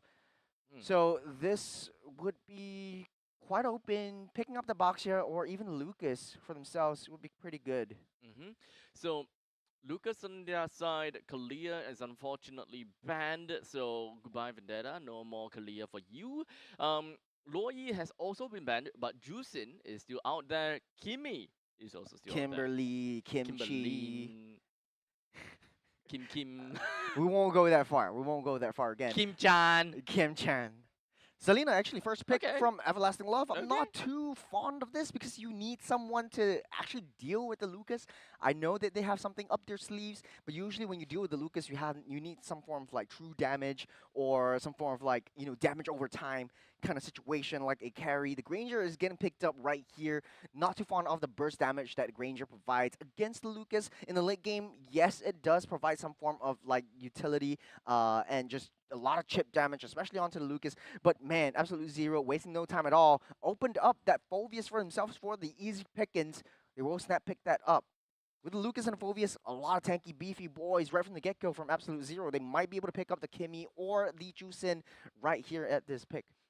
I'm kind of surprised that Kimmy was not kind of snap picked from Everlasting Love, but instead decided to go for the Selena instead. So we'll see eventually how that is going to work out, because for now, Everlasting Love, they've got the mid lane as well as the gold lane that's already been locked in, juicing for the side of AZ. So quite a bit of control, very AoE style, especially since they have a Phovius into the mix, while Everlasting Love is a lot more single target. So if they do want, oh wow, even Fredrin. No. I don't love the Fredrin pick because Absolute Zero already picked up the Jusin, which is known for The sort of like a counter of not really a Fredrin. counter, but like a disruptor.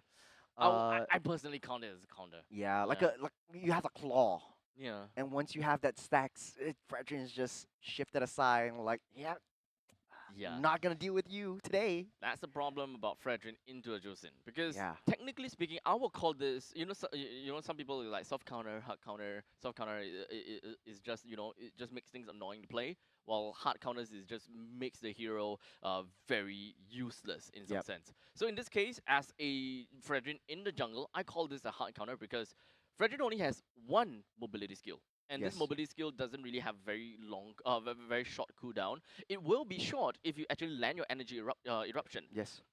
That is provided you actually can land the energy eruption. Yep. Because if you can't get close enough to land the energy eruption, then you're just gonna be picked up by the claw machine, throw it on one side, and oh, look, Yeah, forgotten about for a while. for a while, yes, Fredrin is like, Yeah. yeah, I can't do anything anymore. Yeah. Tough pick for Coach User 279-18273-645.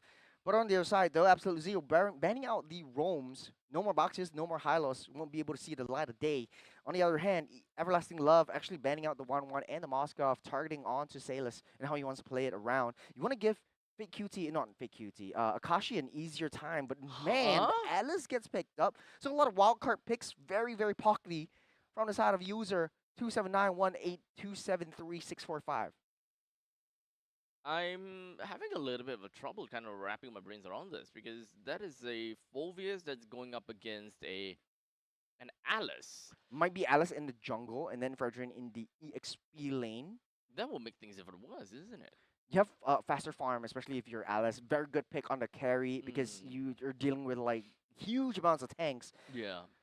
So I don't think Absolute Zero has a lot to worry about. I feel like they Not at do have all. a lot of counters to what Everlasting Love is picking up. Do they? Okay, now it boils down to the roam. Phovius is a very comical hero, so technically speaking, oh wow, The Branco is picked up. the Branco. Okay, so to counteract against that comical issue that Phovius has, why not just pull people in? So it's kind of like same concept, right? You just kind of have a Cho or a Kaja with a little bit more skill shot basis from the side of Franco, just to hook people in. But most importantly, I think that it has a very good suppression spell. Yes. That's the main thing that we will want to see from a Franco. Yeah, I think the Bloody Hunt definitely is used to just protect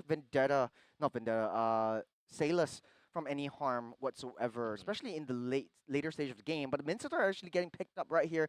Very good call to disrupt Jusin from the Crimson Beacon, to disrupt Lucas from landing his Carry as first well. skill.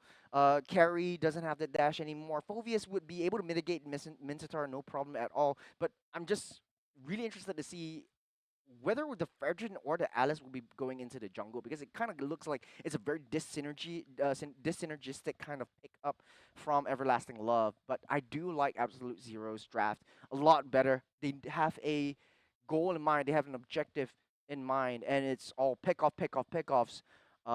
They have a lot of options in how they want to play the objectives as well in the Turtle and the Lord Pit. So not to worry about Absolute Zero's draft, but Everlasting Love, I think they are cooking something, so I'll just let them cook. Okay, so my theory is that they would want Till Minsita the to do enemy damage, reaches right? the So Minsita, Smash EXP, Alice, mid, Selena, Roam, Fredrin jungle. Yeah. Welcome That to is Mobile very Legends. likely what I would assume is gonna be the case, right? So if this is actually gonna be the case, Alice in mid lane, you don't really have very good wave clear. Yep. Especially if you kind of mix it up together with a Selena, it still doesn't do all that much. And of course, we also know that Alice is a little bit more of a greedy hero. It takes some time before the Alice realistically be able to do anything. Most of the mages does get their power spike at level 2, but Alice doesn't.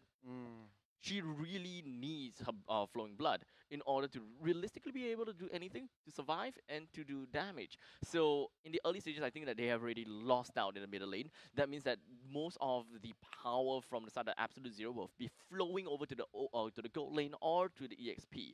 In this case, it is a Phoveus in the EXP. So there could be a chance that because they know that they're going putting a Phoveus against a Minseta, they might not even touch the EXP all that much. They will be around the river for most of the periods of the time, just trying to force out the Selena, force Selena away, no abyssal arrows for you. They want to protect their own while being very aggressive in the gold lane. So it does look like Minstar EXP, Selena in the roam, and then Icy Frost with the Alice in the mid side. But actually, it's kind of, I wouldn't say weird, but it's kind of new to what we're seeing. Yeah. To the point that even I don't really have much of an idea what exactly they might want to do. I see Frost started things out by going into the brushes, not really touched all that much. On the other hand, Kyushu is the one that's really touched by Fuji at this point in time, and just really just pushing her away, making sure that the mid lane is going to be cleared out super fast. Now, of course, we are looking at a Granger versus a carry, so it makes sense for Absolute Zero to want to put a little bit more suppression, or rather some help up to the top lane to make sure that carry is going to do a good job, because Granger is kind of tough to deal with. Yeah. This is getting really interesting because now Hook lands on the fake cutie, denying him and delaying his farm just a little bit more. Icy Frost taking a lot of damage. Here comes Nan from the flank, able to get that claw in. First blood goes over to Bougie. Saw Nan hitting the minion instead, so a little bit of auto attack misengaged, but still they get the first blood. Yep, very aggressive play from Icy Frost by using the teleportation on the Blood Oath to engage in this case. Most of the time you will want to kind of walk in maybe and just kind of use the Blood Oath to run away instead. Nice little abyssal arrow, flicker out of the way. Oh! That is going to be the trap, Bye. taking Boogie's life away. Now, in the meantime, down in the bottom lane, Willie does put on quite a good show going up against Vendetta. Of course, when it comes down to Phoveus, it takes up to level 4 before the Phoveus eventually be able to win in his lanes and then just kind of push Minseta in the tough spot. Phoveus doesn't have a lot. I don't think he has any form of dashes. Technically, the passive is a dash, but that's not going to be stopped by the call. The 2v2 down the bottom side. Nan already unleashing the beast. Get a King's Calling as well. Won't be able to take Willie down. Oh, there we go! Play and a Demonic Force from Vendetta to seal the deal. You get an Abyssal Arrow. It's a 1v1 from Vendetta and Kyushu. Won't be able to survive this one for him. That's a double kill for Vendetta on the bottom side of the map. The turtle will be started up. Fake Cutie in a spot of bother right there. Turtle at a 5th will be taken away by Nan. Down goes Fake Cutie. Down goes Icy Frost. That's a triple for Vendetta. An absolutely insane start for Absolute Zero. Oh man, a complete outplay against Kyushu, and even picked up the kill on the Willy. And of course, when it comes down to the fight in the turtle side as well, that is an amazing start for Vendetta. 3 kills already. That's the level 4 power spike that we are looking for. In the meantime, now we already have quite a lot of levels that is just flowed over to Absolute Zero, while Everlasting Love's mid lane is currently having a really tough spot, getting any form of levels. Just hit level 4. Yeah. Bougie is effectively 2 levels ahead of Icy Frost, just delaying a lot of the minion waves coming in from Everlasting Love. On the mid side, though, Icy Frost goes down by the hands of Nan. Fake Cutie won't be able to tank this too much, though. Get a claw, push back. Nan will pick that one up as well. Kyushu in a spot of bother. Won't be able to escape with the burst coming in from Nan. Triple kill over to him. The hook by Rapiduit takes in Akashi. Will be collapsed on by 3. Wow. That's a maniac for Nan right off the bat. Couldn't ask for a better start. One after another, bit by bit. So what Absolute Zero has been doing thus far is generally just winning in the micro plays. They're not necessarily winning in macro all that much because they're just, I think that this is just very standard rotation. It's not much about, okay, we gotta do this together as a team, we gotta move here, we gotta move there, we gotta move according to how Everlasting Love is playing. Because now Everlasting Love, they're actually lacking in a lot of aspects and they just can't cover themselves. Most importantly, the middle lane is an outright loss. That means that the River Lines is just complete dominance from the side of Absolute Zero, which is why Buji constantly is able to set up some of these fights in order to make things a lot easier for Rapidu to follow up. Yeah, nice little hook onto Icy Frost. That's the Bloody Hunt on the way. This Abyssal Arrow won't be able to save him. And he goes down 0-4-0 for this Alice right from the get-go. No min waves, no way to run, no way to hide. Icy Frost is just feeding Absolute Zero to infinity and beyond. The turtle won't be attempted by Everlasting Love. There's no way they're gonna be fighting for this. FateQD is at level 8 while Nan is at level 9. I do gotta have to give respects over to FateQD though. Despite the situation of this game, he's still kind of catching up in terms of level, right? Level 8 is not too bad for a jungler, especially in this 10-1 kind of scoreline. 5,000 gold deficit, by the way. It is a massive lead in just 5 minutes of the game. And of course, let's of course not forget that with the fact that the Riverline is just completely dominated by Absolute Zero, the rest of the members in the side lanes is just gonna be absolutely overwhelmed. Yeah. Speaking of which, on the top side, Absolute Zero actually taking out Kyushu and Akashi. They're going for more though. Icy Frost won't be able to survive. Sailor's nice rotation. Bloody Hunt locks FateQD in place, locking down his fate. Into the graveyard he goes. And Absolute Zero, absolute dominance in this game. They're definitely going to be creating a even better and stronger lead with the T1 turret up in top lane that has already been destroyed. This is what we missed just now. A very aggressive start and an aggressive punch coming in from Nun, followed by the Kill Beast Bomb to really seal the deal onto Kyushu. Akashi being one of those that has fallen as well. It is yet another four-man wipeout in the favor of Absolute Zero, and this is essentially the third time that Everlasting Love have lost more than half. Here comes the gank onto Kyushu, able to just dash away, but the Crimson Beacon will be able to lock him in place, slowing him down, won't be able to dash out of this one. Buji will take that kill for himself. A little bit of an homage and a response to that early game 1 kill that he got. Next in play will be the T1. That's a pullback onto the Minotaur. The King's Calling won't do too much underneath the turret. Akashi building the Sky Piercer, but I don't think that would help too much because the damage is coming through really slowly but surely. The Demonic Force will be pouncing up and down. Mega kill for Vendetta. Down goes FateQD from the back line. Here comes Nan with Unleashing the Beast. Going in for Akashi. Oh! Nice little snipe all the way from mid lane into enemy territory, and this looks like it's over, Abstract. Clipped just by the edge, and is it over? Yes, unfortunately, because I'm not going to lie to anyone at all, right? This is a very dominant performance from the side of Absolute Zero. 7 minutes into this game, and we are already looking at a 17 kill difference, almost to 10,000 gold lead. In fact, this is probably the largest lead by timing we have ever seen in MPL SG before. Because most of the time, even when it comes down to brawly meta, brawly regions, what they're looking out for is 1,000 gold for every 1,000 gold advantage for every minute that passes. On the bottom side, Kashi ganked. Just attacked on by 3 members of Absolute Zero. It's just nowhere is safe. Even your own turret, Buji, leading the charge onto the purple buff, forcing Retribution down, but they don't see Vendetta from the back line. Nice hook onto FateQD to buy them some time as well. Will get disintegrated, vaporized, vanished into thin air. Vendetta able to get out of the turret's range, but here comes Nan with Unleashing the Beast. Won't be able to dash out onto the King's Calling, but the burst will boom him down. Oh, that is just painful. We are currently locking in with a 21. This is about 11,000 gold lead in favor for Absolute Zero. With the Lord that's been slain by Absolute Zero, this is the Lord advantage. Just gonna give them even more. I think that by 10 minutes of the game, they might have like what 15,000 gold lead. Well, we'll see. It does look like Absolute Zero is just walking and running this one over. Selena pick And the Alice pick definitely not working out. Icy Frost with 0-7 and 1. As much as I understand where the concept is coming from, you want to be able to buy that distance. That pullback actually won out by Willie, getting pulled back underneath the turret, using the flicker to get out to safety. 2-0 and 13 for this. Franco looking hella strong in this early game. Now the Lord marching up the top side. What is the play for Everlasting Love? Do they have that high ground? Absolutely not, man.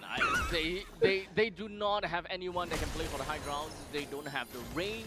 The only range that we're looking out for is Akashi, which is currently 0-1. Oh, nice little pull. Fake Cutie seals his fate. Down into the graveyard they go. The Claw pulls two back.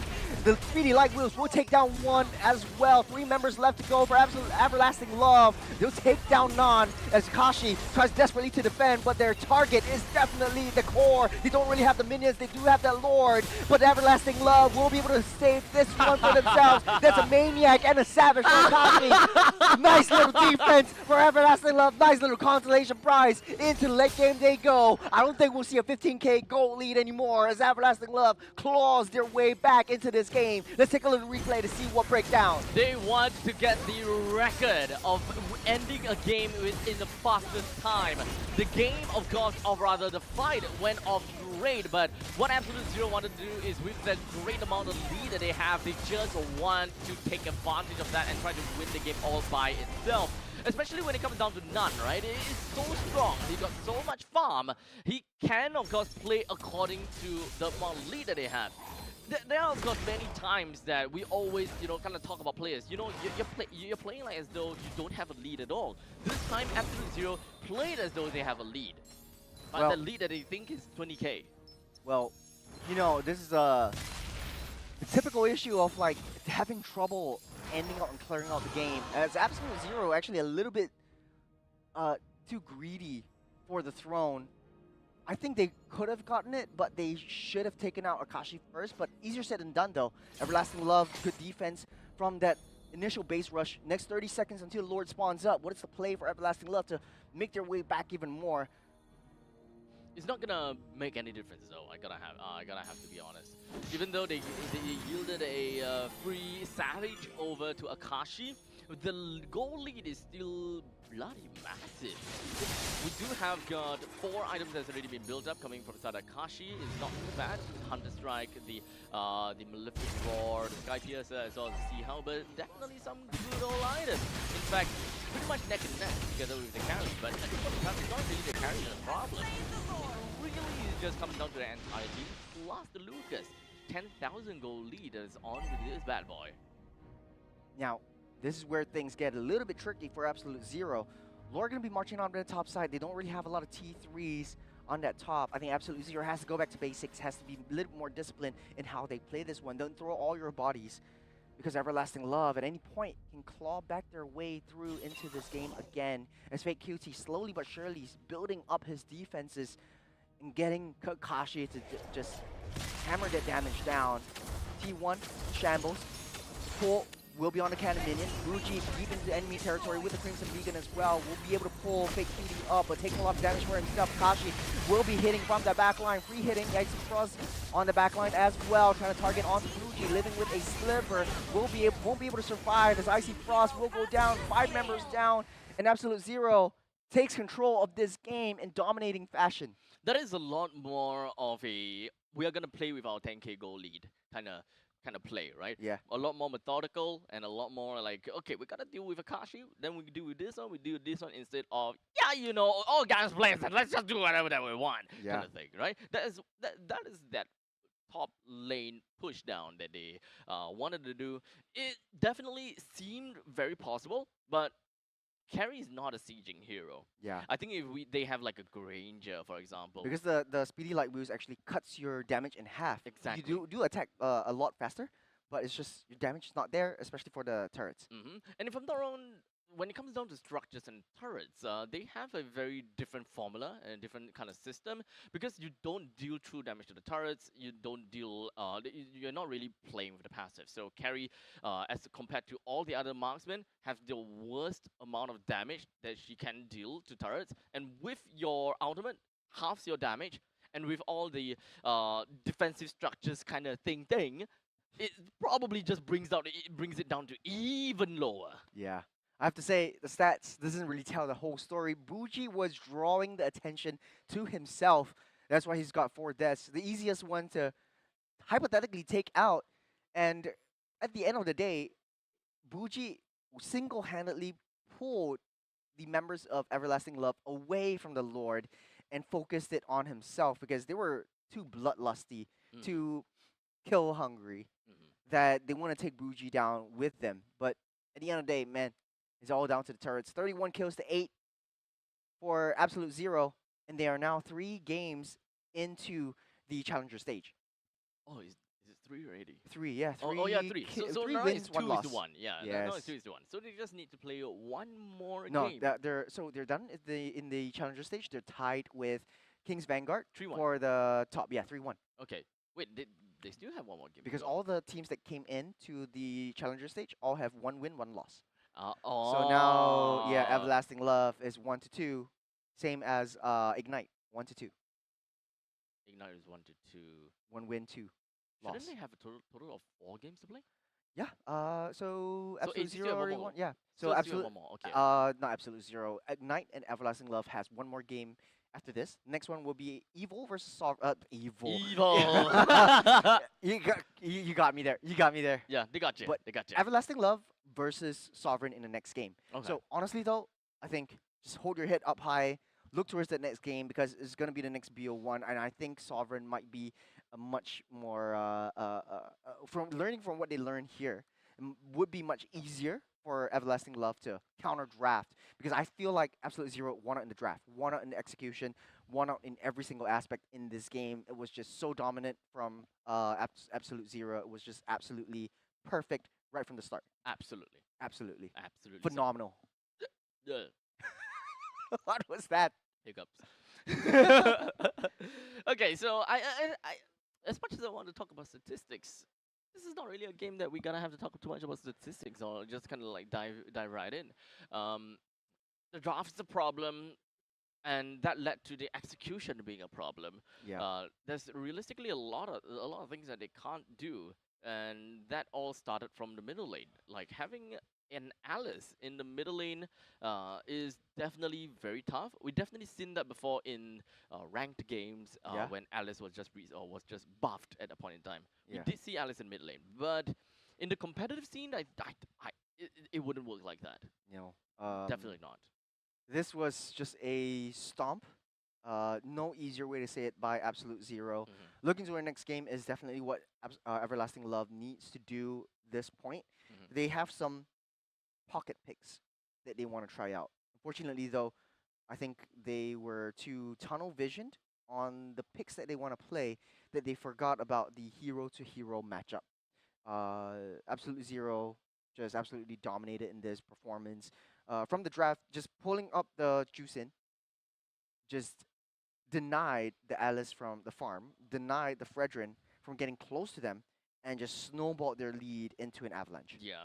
As much as I would like to say that Juicin would be the MVP because of how impactful this Juicin is, it doesn't really make much difference because, or rather, it wouldn't really make much sense because Lucas, understandably, is the one with the most amount of gold, most Yeah. amount of kills, most amount of assists as well. So everything just points towards a direction that the Lucas was definitely a force to be reckoned with, and there was just realistically no answer that Everlasting Love have got unless unless Lucas just decides to tower dive, which is exactly what he did when they decided to try to end the game. That was a little bit of a funny moment from Absolute Zero. Definitely things to work out. Savage. Savage. Yeah, for if we have Akashi. like a top 5 Savage moments, this is definitely gonna be in there. And the true story is like completely different. It's like, hey, they got a Savage, but they lost. But they lost. But they lost. Yeah, I They guess may it was they may win the fight. it was lucky for Akashi because everyone just fell into line, fell into Yeah, place, yeah. one after the other, one after another. I think there was some interaction issue right there with the Lord because typically when the Lord comes in, technically you still have a minion, but the damage onto the throne itself from the carry wasn't enough. I feel like Lucas it- is a carry. it just looks like the Lord wasn't a minion at all, and she was just dealing like normal damage. But nonetheless, Non as the Lucas as the Screw off. MVP. 12, 1, and 8 KDA. That was good though. That was good. That was pretty good. With a full, almost full item build up with a total of 12,000 gold to his name. 12 is to 1 is to 8. His current scoreline would have been a perfect flawless victory without that random tower dive, trying to end the game. That was fun though. That was fun, but it didn't affect or it didn't do anything to the outcome of the game. So that is the most important part of that fight that was lost. So no problem. Small thing, small problem. Still the MVP. I feel like he could have bought the Sky Piercer to snowball even harder. further. Yeah. But then again, playing a little bit more defensively in a professional scene, you never know what would happen. Maybe Everlasting Love gets that Savage, comes back into the game, and then Absolute Zero just absolutely devastates themselves. Yeah, I mean it's I find it kind of tough to find a way to slot in a Sky Piercer onto Lucas, being the main two core items, being the Counter-Strike, War Counter-Strike Axe. and the War Axe, yeah. Yeah, and then you typically go defensive if you want to with the Thunderbelt and maybe even the Queen's Wings to give you a little bit more sustain. But then again, ultimately though, once you're that far ahead, you don't really care about defenses. You just kill them before they do any damage to you. Exactly. Unless you want to tower dive. Unless you want to tower dive. Unless you want to tower dive. Which In that sense, defense items won't actually work as well because it's true damage from the turrets anyways. that's why you need HP. That's why you need more HP. Guardian's Not the Helm defense might or not anything. work as well. It would be funny if you actually just go for the Sky Guardian's helmet just because you want to turret dive. You know, I know You what. know what? I'm gonna turret dive 10 minutes in, and I'm gonna kill everyone. So I'm gonna build the Sky Guardian's helmet just for the sake of it. That'll be fun. And at least you have an immortality as well. But I think I know what he should go for. What? He should go for a little break. Because that's what we're going for right now. We're going to have a short little break. Don't go anywhere. It's lunchtime. Just grab yourself some food, and we'll be right Nom, back nom, nom. here in MPL Singapore Season 9. We'll see you in a bit.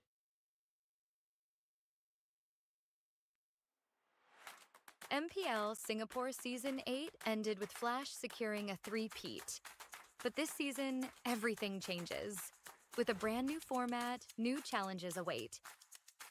The regular season journey has 4 key stages: seeded stage, challenger qualifiers, challenger stage, and last chance qualifiers, all leading up to the playoffs. In the seeded stage, 5 MPL Singapore teams from last season will compete in a best-of-3 round-robin format. Meanwhile, the Challenger qualifiers give community teams a shot at the big stage. Over 2 weeks, the top 2 teams from each qualifier will advance to the Challenger stage. The Challenger stage will feature the 5 MPL Singapore teams from the seeded stage and the 4 community teams from the Challenger qualifiers. In the first 2 weeks, MPL Singapore and community teams will compete in a best-of-1 intergroup round-robin format. In the final week, community teams will face off in a best-of-1 round-robin. The MPL Singapore teams will be ranked based on their performance in the seeded and challenger stages. The top 4 teams will move on to the playoffs, while the bottom-ranked team drops into the challenger stage rankings for one more shot. In the challenger stage, the 5 remaining teams are ranked based on their challenger stage results. The top-ranked team secures the playoff spot, while the remaining 4 will enter the last chance qualifiers. In the last chance qualifier, one final opportunity awaits: a 2-stage battle to secure the last playoff spot. In stage 1, community teams get one last shot to qualify.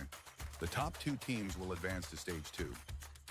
In stage 2, they'll face off against the 4 teams relegated from the challenger stage in a best-of-1 single elimination bracket. Only one team will survive and claim the final playoff spot. To summarize, in the MPL Singapore Season 9 format, there will be 5 MPL Singapore teams and 4 community teams qualifying through the Challenger qualifiers. Based on regular season performance, the top 4 MPL Singapore teams will advance directly to the playoffs, while the 5th-ranked team is relegated to the Challenger stage rankings. In the Challenger stage, the 5th-ranked MPL Singapore team and the 4 community teams will be ranked based on their Challenger stage results. The top-ranked team from this stage will secure a spot in the playoffs, while the remaining 4 teams move into Last Chance Qualifier Stage 2. They will be joined by 2 additional community teams who advance through Last Chance Qualifier Stage 1, which serves as the final entry point for community teams. The winner of the Last Chance Qualifier Stage 2 bracket will secure the final playoff spot. And then it all comes down to the playoffs. 6 teams, only 1 champion. Who will rise and claim the MPL SG Season 9 championship?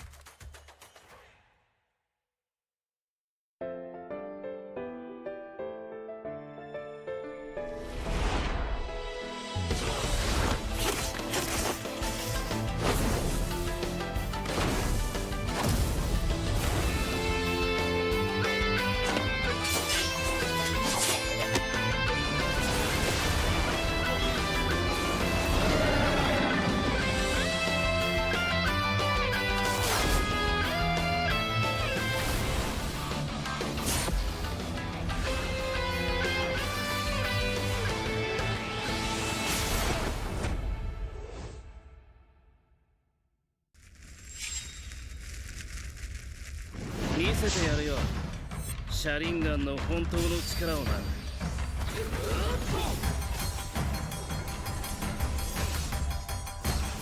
力が湧いてくる。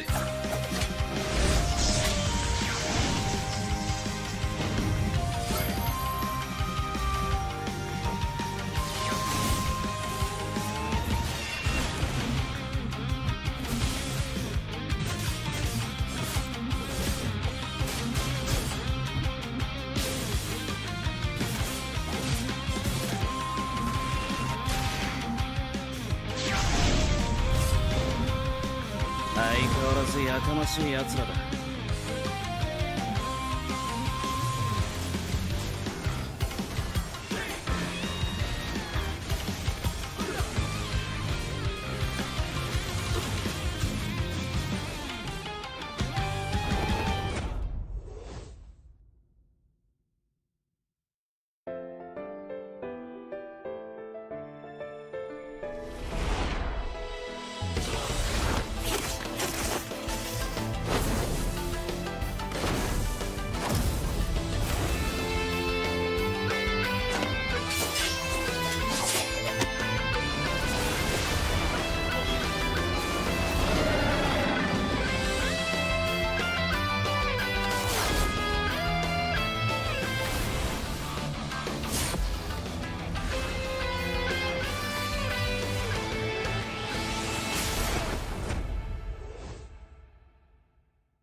相変わらずやかましい奴らだ。今度は背中合わせでいくわよ。よっしゃ第7班ここに復活だってばよ。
ここは俺に任せてもらった。4代目他目を超える忍びはお前しかいないと俺はそう信じて。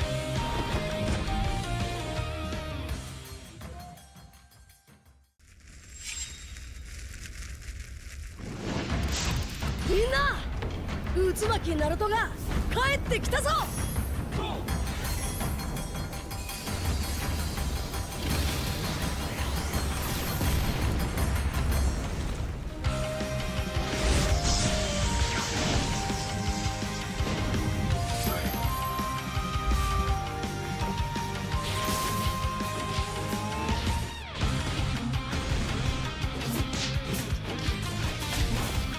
クラマ力を貸してくれ。よ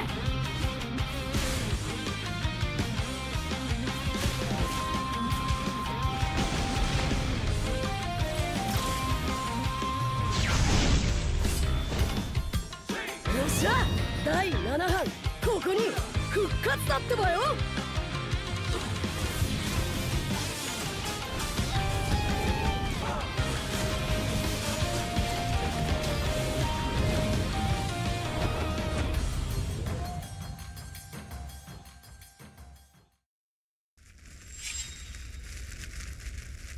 みんなを守るために私はもっと強くなる。やっしゃなら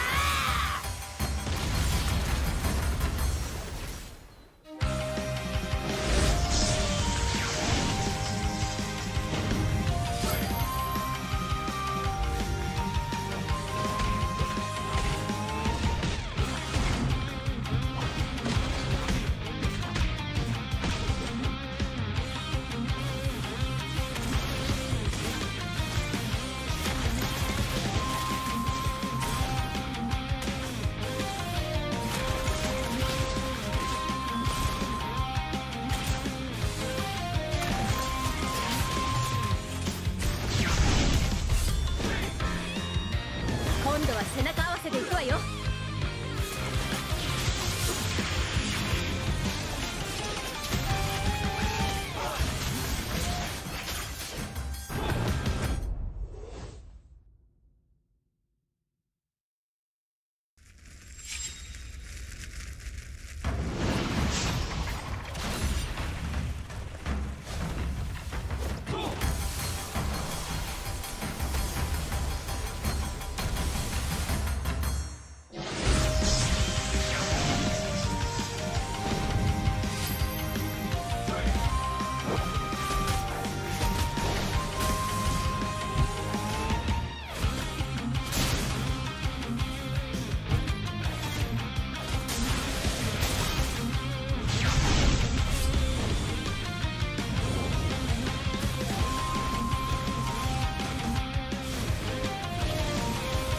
Alright, ladies and gentlemen. welcome back to MPL SG Season 9. That's my standard opening, so I will always say MPL SG Season 9. So Okay, do better. I got you.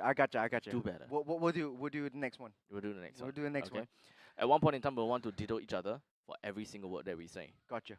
We'll be one. We'll ditto each other for every single word we say. Yes. Gotcha. 2 head, 1 body. Okay, so welcome back, ladies and gentlemen, to MPL Singapore Season 9. SG. Got it. MPL SG. MPL SG Season 9. Yes. Got it. Perfect. Okay. Okay. Do better, okay? Okay. You go. My name is Abstract, and with me here is Churros. The both of us is going to be a caster for this upcoming series. We've got 2 games that has already been done and dusted. Game number 1 was a pretty nice performance from the side of Absolute Zero.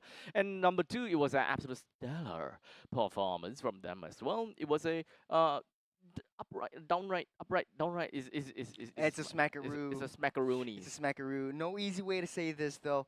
But hey, it's a new game. It's new teams coming into fray. Everlasting Love has one more shot. This time, it's against Sovereign SG. We'll see how that is going to work out. As we take a look at their lineups, Sovereign SG back at it again. We got Bogi Ako. Bogi Ako, we got Karax, we got Creo Meow, Night Shiki, and Kong that joins into the fray as they are going up against Everlasting Love, which did definitely show us a very interesting drafting. I'm not too sure what does user damn, I can't remember the number. User again. 276 something Yeah, 93. I think so. I think that is what it is. Somewhere around there. Yeah. Hey, but you know what? Karax actually seems the most familiar to me. Karax, okay. Yeah. So I've seen it a lot in community tournaments. I know that he plays a heck of a game in the roam position. Very known as a very good setup jungler, setup roam as well. So a lot of the Kaleas, the Gato Gachas, the Tigreals, the basically all of these setup tanks definitely will be on the tables for him to be picking up. Night Shiki has been having a very good gold laner as well. I think from the previous couple of weeks, he has been showing off a lot of prowess in the games against the big seeded teams as well. So on the other side of the table, we take a look at Everlasting Love. Once again, Big Cutie, Kyushu, Susbomba, Kashi, and Willie. The only thing I have for them is, man, I think they do have pocket picks, but is it the right time to test it out? Technically speaking, now yes. Now yes. Because but it means playoff lives, man. I mean, tournament lives. Hey, they still got last chance qualifiers.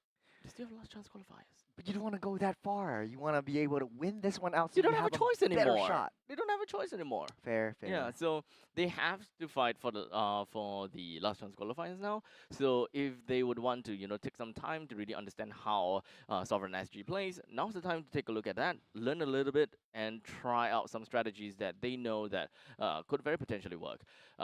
So this really just boils down to kind of resource management, I guess. Yep. There must be a 5-man lineup that they know it would definitely work for them in terms of the execution, micro, and all that kind of stuff, right? Yeah. But of course, not every game is the same. There are definitely going to be some differences because of how the enemies have drafted, how they have counted against you. It's not always going to be a draft that is kind of one draft fits all kind of situation. That's like the beauty of MLBB. Yeah. To be fair though, I feel like they do have a concept that they wanted to work out in the first game. Picking up the Alice in the mid lane was just the final nail in the coffin. I feel like it doesn't really work as well anymore. I feel like if they have swapped it over for Alice in the jungle, then maybe so. But outrightly, they were outdrafted by Absolute Zero.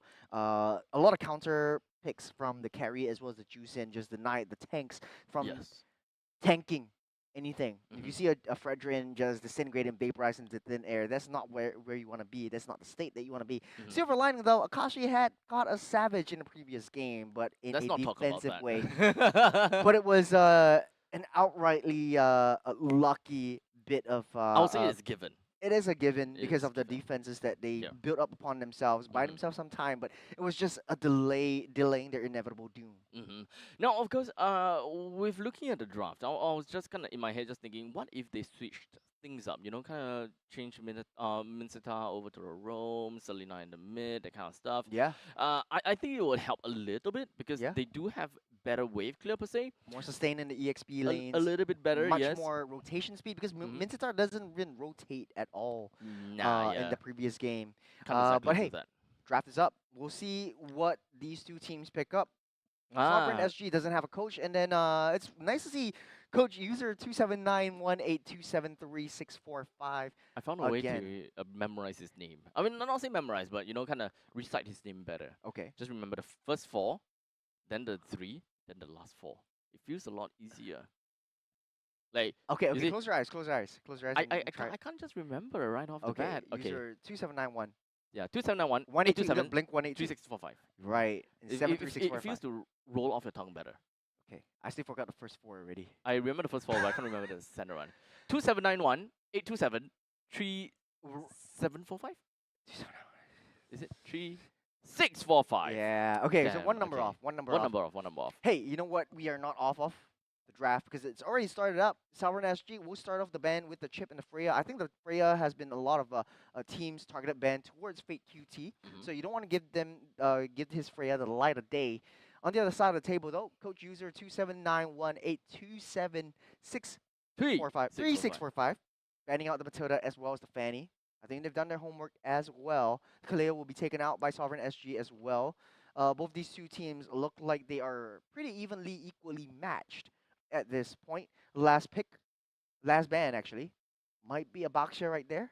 A lot of seeded teams are actually using a Baxia, but I haven't seen a Baxia yet this time around. So not too sure what the challenger teams have in store for us, but judging by the look of it, I think they're opening up the Loyes. They're looking to open up the Chusins once again. Yeah, looking to open up the Kimmy. Kimmies once again. Yeah, even the Kimi is currently available. So there is definitely still a lot of possibilities and a lot of things that they can kind of play around with. So we'll see how that is eventually going to go out as Fulvius is going to be joining the banning phase. So goodbye to the Fulvius. We are still definitely going to be looking at the Kimberlin to eventually possibly come out. But what others? All right, Lucas. Lucas. Naruto? Wait, where is our Suyo? We haven't had this. We haven't had versus- Suyo. I think because Suyo falls off hard in the late game, there's not much that Suyo can possibly do in the late game. Teams usually pick up the Hanzo instead because at least the Hanzo will be able to be safe in within their jungle or in within their base and attack in a non-committal way towards their own enemy backline. But then Everlasting Love. First picks with the Padang. If I'm not wrong, it would be, I was going to say either the Granger again because they picked up the Granger earlier today, but it will be the Harith this time around. Okay, so at least the first 2 pick coming in from Everlasting Love does look pretty decent at this point in time. I'm pretty okay with that. Juice in for the side of Sovereign. So Fulvius banned. Badang is taken away. Glue can still potentially be present in the EXP lane. But I will say that we'll leave that for later on. Rome or Gold Laner does look good. Baxia. Okay. The Pasya will Pasya. be picked up. In terms of Chinese, it's like Baxia. How would that be? Pasya. Pasya, I think so. Sign, okay. I really think so. Yeah. I really think so. Sounds more like Hokkien. Pasya, like 8 prawns. Pasya, 8 prawns. Pasya. Hey, Pasya. wait, you know, Xia. Pasya. Pasya. Pasya. Why sounds are we better. going to Chinese? Why not? We have the Chu Xin. Yeah, exactly. Chu Xin.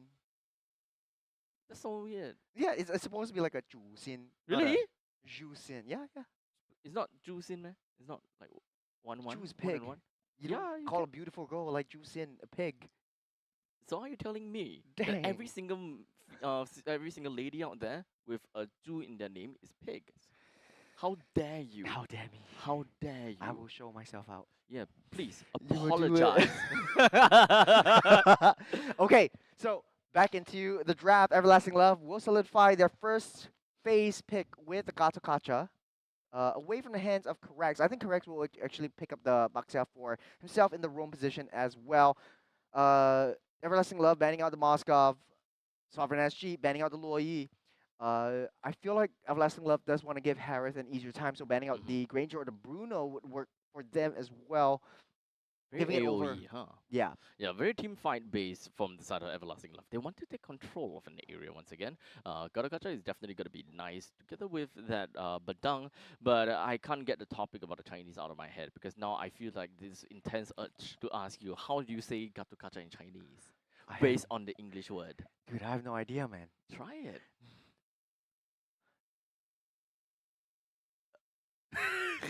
don't put me in that spot, man. Gato. Gatok. 卡 可 差 差. 可差. Ah, yeah. Kind of works. Kind of works. Gonna make it to the draft though. Jawhead Let's getting go. banned out, and Hanzo. Hanzo. Yeah. What I Okay. tell you, man. You want to keep Jusin safe, you gotta ban out the Hanzo. Gotta go back to Hanzo. So no Hanzo, no Jawhead. We're gonna be looking at the first pick, first blind R4 pick from the start of Everlasting Love. They still haven't had their mage as well as their jungler just yet. So Kimi has been leaked out, especially since we're looking at this lineup. This is actually a really good pick.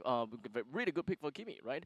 Especially when it comes down to Traction Pulse, it just pulls everyone together. Gatakacha just slams right in, and we'll have another Fist Break just slam right in while keeping everyone inside the Zaman Force. That is like pure chef's kiss. That is if it actually worked out. I think the Baxia is typically picked up to counteract the Kimi. Okay. As long as you roll yourself in straight into Kimi's face and then deny her from flying away as well. You pair that up with a Tigreal. So Karax will be playing the Tigreal. What did I tell you about the setups coming in from this guy? Really excited to see him play this around. So Baxia and Lucas have a little bit more flexibility. You could play either or into the jungles. I feel like the Lucas should be in the jungle, Baxia in the EXP lane. That would be a very disastrous combo for Everlasting Love to face up against. Last pick, they're missing out a mage. I feel, not mage, they're missing out a jungle. I think, yeah. Okay. No better way to say this. Go straight for Hayabusa to counter the Jusin. So a much better draft from Everlasting Love. Love. From You gotta Everlasting stop Love. that. I gotta stop that. I really gotta gotta stop stop that. But a much better draft, honestly, from Everlasting Love this time around. At least they have some form of counter re-engage. At least they have some form of high ground advantage. At least they have some form of engage potential that's non-committal that could counteract Sovereign SG. Rather than having another team outdraft and outwardly outdraft themselves. I think that at this point in time, I honestly feel as though that this this draft is the normal draft. Well, in the meantime, the previous game is just like, hey, we're going up against Absolute Zero. Let's just play whatever the hell that we want. Yeah. They don't want to give any information. That's right. But, you know, hey, it's a new game. It's a new day for Everlasting Love to try to make one game count out for them. It's going to be a new member for the gold lane this time. It's not Icy Frost. It's going to be Sus Bomba. Claw pushes Kyushu back right from the start. It shows how annoying this Jusin is, especially when Crow Meow has been playing this. So, right off the bat, let's take a look at all of the lanes and see how they would fare. When it comes down to the gold lane, of course, Arab does take the cake because of the synchro fusion, being able to clear waves, and of course, poking the enemies at the same time. But in the meantime, for the side of the bottom EXP lane, it is definitely always the Badang that have a very strong lead ahead with very strong crowd control, keeping Baxia within of the mix. Even when you go for the Baxia's shield unity, you kind of stay in the spot like very slow speed for quite a period of time before you can start to, you know, hop across walls. That is one of the best ways that you can probably get yourself out of Badang. But of course, if the Badang positioned himself correctly, he wouldn't be able to vault past the wall. Yeah. I feel like it's a game of building up the momentum from the early game. Baxia is typically picked up to match the tempo in the early game and try to clear up the waves, go into the enemy jungle and try to disrupt their farm, especially so. But Badang definitely makes it tougher for Baxia to do his thing, especially once you have that wall as well. You only have like one jump from your shoot unity, so difficult to play around it. I see a lot of teams picking up the Badang as a natural counter from a lane-to-lane perspective against the Baxia. So this might work out well for Everlasting Love. We'll see. I do actually kind of think that having a Baxia in the EXP lane is actually very interesting because your shield toss doesn't stop at the creep, right? Or rather, doesn't stop at the lane creep. So if Willy, especially in an EXP laner that generally is very committal, melee based, you can just keep on spamming them as long as you actually hit the opponent's hero. So it has the same concept as a synchro fusion, right? You clear wave while poking the enemies at the same time. So Karax is not going to be playing. It will be Super Lunatic this time around. Kong taking a lot of damage right from the early get-go by the hands of Willy, or the fists of Willy, as the Lord Turtle spawning up in 30 seconds. Does look like Sovereign SG is in a much more passive position than Everlasting Love. I think coming up from the previous game from Everlasting Love, they want some form of revenge. They want some sort of consolation. They need to win this game. So right off the bat, we already have Kong that doesn't really have a lot of HP down in the bottom lane. He's definitely timing things out so that he's only gonna go home when he knows that the Hayabusa is gonna be clearing up his waves soon. But if you don't go back home right now, then okay, that is completely on him. But it also kind of depends on how he wants to waste the Ogi Shadow Kill off of the Hayabusa, because if you kind of make the Hayabusa use the Ogi Shadow Kill right now, that means that he wouldn't have it for the upcoming total fight.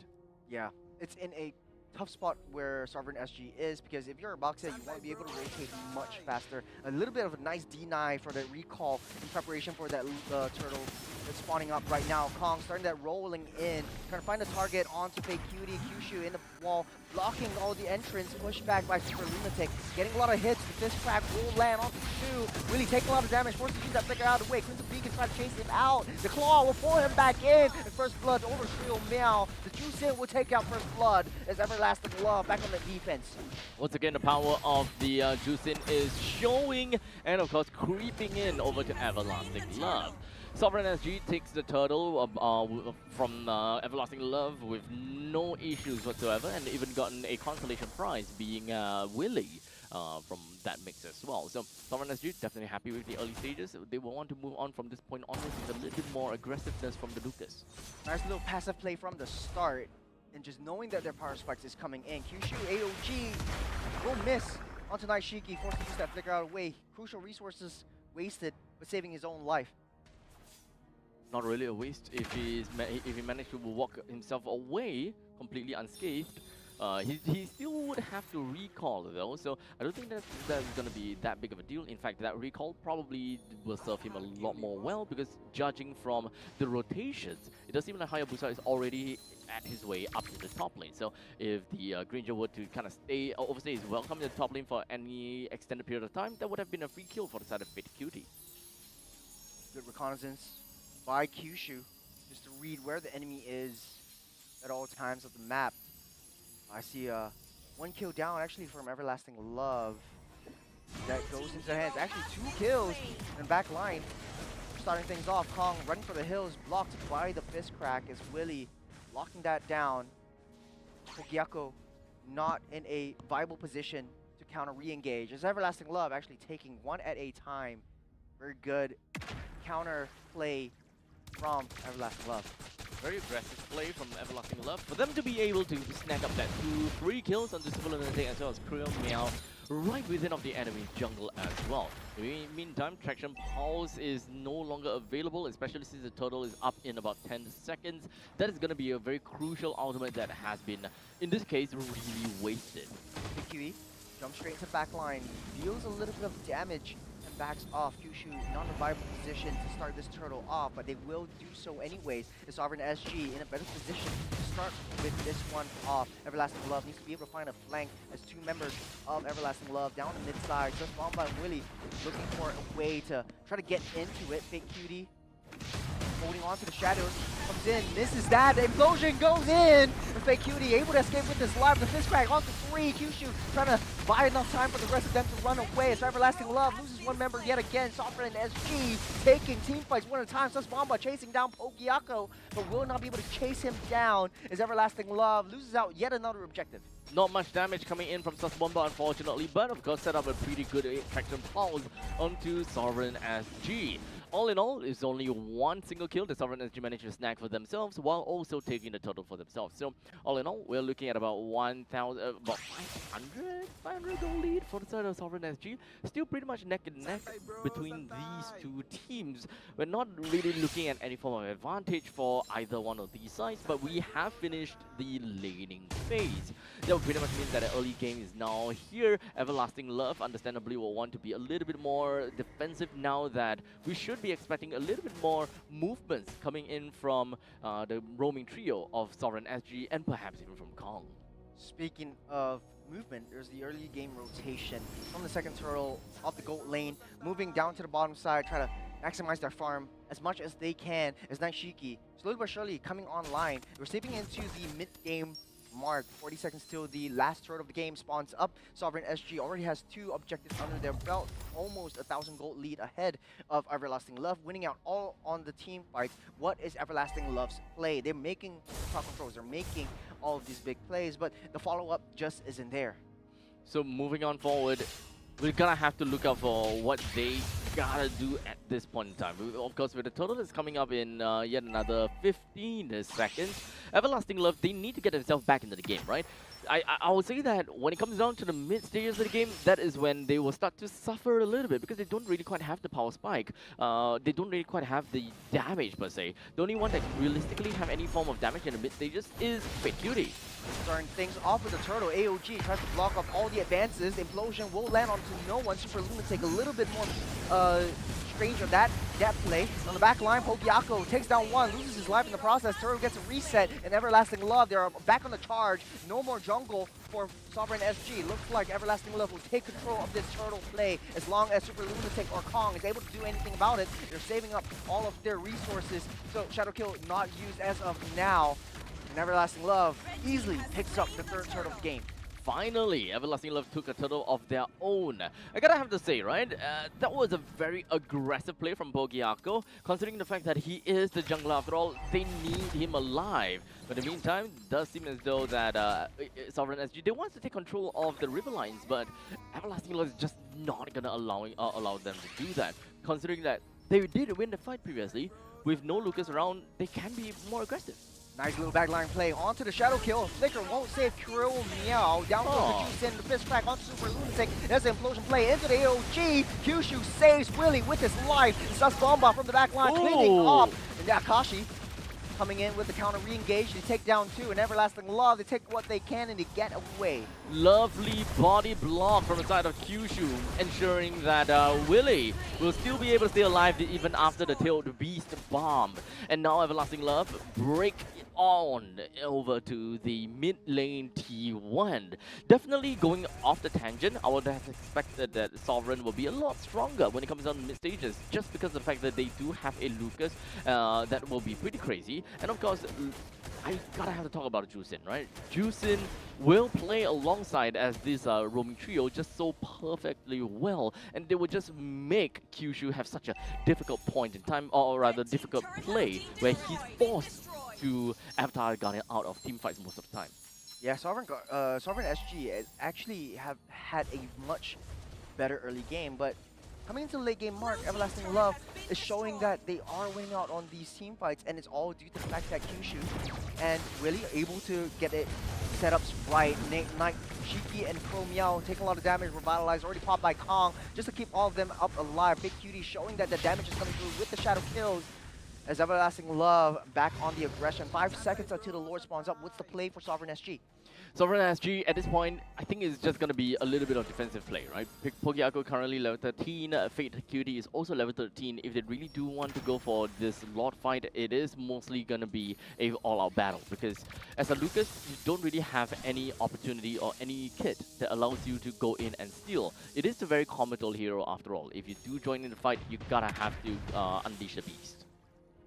Speaking of unleashing the beast, the Lord already started up. Looks like he'll get a lot of resets. This is a very precarious dance that we're watching right now. Sovereign SG wants to make the first move, but they need to be able to find the right targets. Fake Cutie searching for it. That's a traction pulse onto Pro Meow. Down goes the Juice in. That's the whole sequence of events all starting up. The Shadow Kill taking down 1, taking down 2. 4 members of Sovereign SG go down. Pokiako all alone, unleashing the beast for himself. Fist crack will lock him down in place. That's a wipeout for Sovereign SG as Everlasting Love takes a free Lord for themselves. Okay, so Akashi now is pretty farmed up already, right? 3:0:5. Well, in the meantime, that traction pulse just sealed the deal over to Creo Meow.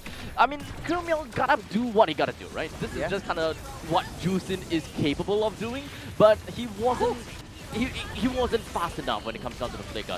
That was the kind of flicker that you would want to use against that traction pulse in order to not be pulled in, because he was the catalyst of starting that team fight and pulled everyone in that small little choke point. And that choke point is just absolutely perfect for what Everlasting Love wants to do. They want team fight, tap ball. Sus Bomba, what a play, setting the motion for the sequence of events. turning a small little wave into a huge tsunami, and every one of Sovereign SG was very counter-reactive. They wanted to go in, they wanted to try to go in for a fight again. The Claw pushes Kyushu back into deep into enemy territory, but we start things up. Spectrum Pulse pulling everyone back. Super Lunatic saving his implosion onto Christmas, not using it as of now as Everlasting Love takes down one, but they lose two in the process. A little bit too much commitment into that fight as they gave Night Shiki 2 free kills, especially since the Lord is about to come. So I guess I can see where they're coming with this, because there's realistically two ways to play around this, right? Be really aggressive before the Lord even crashes, just so that you will be able to take control and take all of the turrets. That's the greedy play. Otherwise, because this is just the first Lord, just focus on taking down all of the exterior turret, all the T1s and T2s, and you are done. Play the slow game, which is unfortunately not what Everlasting Love had in mind. Vision already popped up, Bomba drawing the attention over to himself as the waves starting to push in for Everlasting Love. AOG set things into motion. Pogiaco taking a little bit too much damage, taunted up by Kyushu on the back line. There's a Distraction Pulse and an Implosion play, trying to push everyone back, but Fist Crack denies them that privilege as Bomba gets a monster kill onto the back line. That's a free hit, onto free hit. Three members of Sovereign SG go down. They lose Kyushu, but a sacrificial play was very much worth it for them. And almost even taking down the bottom lane T3, but we'll eventually see how that worked out. A very aggressive play from the side of from the side of Kyushu, dropped all the way in, but at least we do have very committal plays from Sovereign SG themselves. 3 men out from that side. I'm pretty sure that Everlasting Love is really happy with the outcome, as top lane's T3 is down to lower than 50%. Middle lane down to 50, and bottom lane completely ravaged out. Speaking of Ravage, desperately get that orange buff. Going in the hands of Night Shiki. Sovereign SG don't have much resources to play with. They are roughly around 7,000 gold behind of Everlasting Love, and this looks like a very precarious situation. Super Lunatic always finding the right targets onto the Implosion, but no follow-ups whatsoever. Speaking of which, Fake Cutie testing his damage a little bit on the back line. His Fraction Pulse pulls 2 members back. Everlasting Love will not want to commit into this fight as of now. Lord already spawned up. They need to be able to look towards that objective right as of this moment. Sovereign SG, again, nowhere is safe outside of their home. As now 14 minutes into this game, Lord's currently available. Do have a little bit more before Sovereign SG even have any form of chance. Oh! Nice little implosion onto 2. Sending things into motion though. Nice little fist crack as well, trying to push everyone back out of the way. Night Shiki, 3 kills onto 2 members. Kashi and Willie goes down by the hands of this Ranger. As Everlasting Love, they bit a little bit too much that they can chew, trying to draw all of them back as Kong tries to stop Kyushu in his tracks. They want to search out for more. This might be a pivotal objective take for Sovereign SG. AOG will land, and Fake Cutie takes out Kong in the process. Pogiaco picks up the Lord for themselves, and Sovereign SG buys himself enough time and diminishes the gold lead by 4,000. Boy, oh boy, this is definitely a turnout that is not what I expected. I thought that Everlasting Love pretty much had that fight for the Lord, but now Sovereign SG, they can actually fight back. Oh, Pogiaco! Disintegrated, vaporized, vanished into thin air. The Traction Pulse set things into motion once again. The non-committal ultimate from that Kimmy that enabled Everlasting Love to continuously get a setup though. Fake Cutie shut down by Night Shiki. What a play. Granger's coming online. He's locked in and ready to go. 15 minutes in. Lord marching down the bottom side. I don't think Everlasting Love will be able to come back into this one. Discipline needs to show from Everlasting Love. A little bit too much friendly banter down in the mid side. This is a very interesting movement from the side of Everlasting Love. They want to defend their turret so badly against the Lord that they walked out to the river line, which is something that we don't see very often. In fact, I'm kind of surprised that the Sovereign even allowed them to do that, given that top lane, they pretty much get the T2 down for themselves already. But unfortunately, middle lane T1, untouched. Gold lead peaked at 7,000 right now. Sovereign SG has all the resources in their favor. And stepping out of their base doesn't seem so scary anymore for them. As Everlasting Love right now is a very precarious situation where do have to deal with the Juice in. You do have to deal with the Boxia who's constantly denying your heals coming up. You can't rely on the AOG. You can't rely on the Fist Crack and the wall anymore that Willie's built. The Sovereign SG has Super Lunatic's Implosion that could turn the tides of battle at any time. Traction Pulse will land. Super Lunatic uses the dash to get away safe. But now, Sovereign SG is just playing passively. You're not scared. You're not deterred by Everlasting Love. Now I just want to see the damage output from Everlasting Love when it bottom comes down side to though. teamfight. Like, Fake Cutie. Fake Cutie. Stuck in the middle. The Crimson Beacon just to chase Fake Cutie down. Oh! The bomb will land and he goes out. The backline though, Willie trying to find some consolation prize onto them. No Hayabusa anymore, but silver lining is they still have that Lord in play. The next 40 seconds, things will go down. Traction Pulse will hit. Flicker already committed by Creole Meow. Kong take a lot of damage, soaking things up, but it's just a tickle. As Sovereign SG, they get what they can and they get out of the way. Very aggressive play from Fake Cutie, trying to go for solo assassinations, especially when there is no form of initiation from his fellow teammates. I would have loved a lot more if they are able to kind of play with one another, but in the meantime, Implosion. Implosion onto Willie. The Fist Crack tries to delay that battle a little bit. The Claw will push him into place. With the Crown already initiated, delay is inevitable too. But he will still go down by the hands of Night Shiki. 7-1-3 for this Granger. Everlasting Love can't throw bodies like this anymore. Yeah. I don't like where this is going, right? Even though Everlasting Love have got the T3 down in the bottom lane with a very strong minion wave up to the top lane, which Sovereign SG is not going to be dealing with at all, Everlasting Love will still have a very strong Everlasting Love, Sovereign SG, they will still have a very strong late game that they can play around with, and Everlasting Love, they can't keep aggroing themselves like that, man. Slowly but surely, Lord Dance has already started. Fate QT has to buy some time. Lord gets a reset. Super Lunatic in position on the Tri-Bush. Sovereign SG looking for more fitting prizes down on the turrets. Kong chasing that Kimmy down. Now without that Kimmy, without the Traction Pulse, what will Everlasting Love do to start things off? You have the AOG Kong looking for an angle, looking for a backline approach onto Akashi, taking the Harris down, but he's still alive, he's still well. Lord already started, he's on a third. AOG lands onto no one. The Claw will bring them out, but Sussbomba going for the backdoor play. He might be able to do it here. Everyone's making a run for the hills. Base at half health. Kong, Pogiaco coming in. Sussbomba's all alone. He bought so much time. He will get blown up and disintegrated by Pogiaco, but the Lord will be free for Everlasting Love's taking. Fake Cutie will start things off with that. Getting pulled back though. No more Kimmy. No more damage though. But he will not be able to take down the Lord on his own. What is going on? Oh my goodness! Sussbomba bought you guys so much time! That would have been a lost take! The minions are pushing in though. Kashi already popped his aim in force. Try to dance around, try to do as much damage as possible. The Crimson Beacon will keep Kuromala safe. He will be able to use that Claw to try to pull everyone back. The Lord finally gets taken down by the hands of Fate QD. But the fate is sealed. And Sovereign SG takes down 2, takes down 3. Immortality popped up by Kyushu. 4 members down for Everlasting Love. But at what cost? Sussbomba had a very good sacrificial play. It was a all or nothing kind of play. I go down to the middle lane. If I manage to draw everyone over to me, then great. We have an advantage in taking the Lord. But Everlasting Love decided to split their forces and Fate Cutie to deal with the Lord all by himself. This is a 20-minute Lord that a Hayabusa can't deal all by himself. Yeah. Comparison situation once again. Super Lunatic leads the charge. Pogiaco coming online as of now. Night Shiki dealing a lot of damage.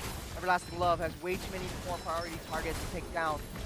Or done and dusted. Sovereign SG leading the charge once again. They are up in terms of economy. That was free money handed over on a silver platter by Everlasting Love. Okay, at least I'll say that gold economy doesn't really matter at this point. Yeah. But you're still giving up crucial resources. You're giving up crucial the immortality depth was the immortality was popped from the side of Kyushu. So that is one of the very important things. Number one from a Gatokacha that allows the Gatokacha to be super aggressive with the AOG right in the heart of Sovereign SG. So now that they don't have that, Akashi getting a little bit too close for comfort right there. God's locked in by the implosion though. Able to dash out. Super Lunatic Able to find two, able to walk out just a little bit more. The claw will come back in. Really takes him out in the process. No more Tigro for the next 55 seconds as Everlasting Love has the super minions in tow. They might be able to push this down, but not enough though. It's 21 minutes on the clock. Gold doesn't matter as of now. It's just the death timer. You don't want to make any crucial mistakes. You don't want to give up your life all willy-nilly. Get the pun. I got it. There was a small little mistake from Meow to kind of yoink Willy closer to them, thinking that, okay, this is probably a point where we can kind of fight back against the Madang, but it only helped and served, served to help Willy get a little bit closer just so that he can SQ right into the face of Super Lunatic and bring him down. So because of that death, they no longer have a Tigreal with an impending implosion. Oh, Kyushu. He's just toying with Death Dog, getting pulled back by Claw once again. Hogyako dealing a lot of damage, able to use that Revitalize to heal himself back up, but no crucial battle spell for the next 70 seconds as the Enhanced Lord spawns up once again. Akashi toying with death, getting a little bit too close for comfort. He's saving his Damon Force for the big fight. The traction pulse won't land onto Super Lunatic. As the Tigreal comes out, I don't think Everlasting Love should play this like that. They should be able to go for the objectives instead. So now we do have got Everlasting Love that is literally just spawn camping of Sovereign SG. Just hiding themselves right outside the base because of the mega creeps that they have gotten. Oh, Kyushu? Huh? Oh no. Oh, that was a huge lag, walking straight into that base though. I think that was a huge blunder. I felt like that was a technical issue. Viable for a pause though. I don't think that should have happened. They even stopped attacking him at one point in time. Yeah, I think they're he also would have figuring died out. from the turret. They would have died from the fountain anyway. Yeah, this was pretty huge. Implosion play, set things into motion. Doesn't have that push anymore. Kashi still keeps himself alive as of now. Pops his Damon Force a little bit too late. They have to take down all of Sovereign SG twice because all of them has immortality, but the Shadow Kill comes in strong. Deals a lot of damage, takes down two in the process though. No more Kyushu. No, Daishiki takes down one after another. That's a triple for the Granger. For the back line, Sasbomba going in for the base. They're all running for the hills. Gets that recall though with Sasbomba. Great play yet again, buying them some time to get Everlasting Love alive. Yo, Sasbomba, can you just play as like jungler or EXP from now on? Sasbomba, great call into all of this, but the Lord will go into the hands of Hey.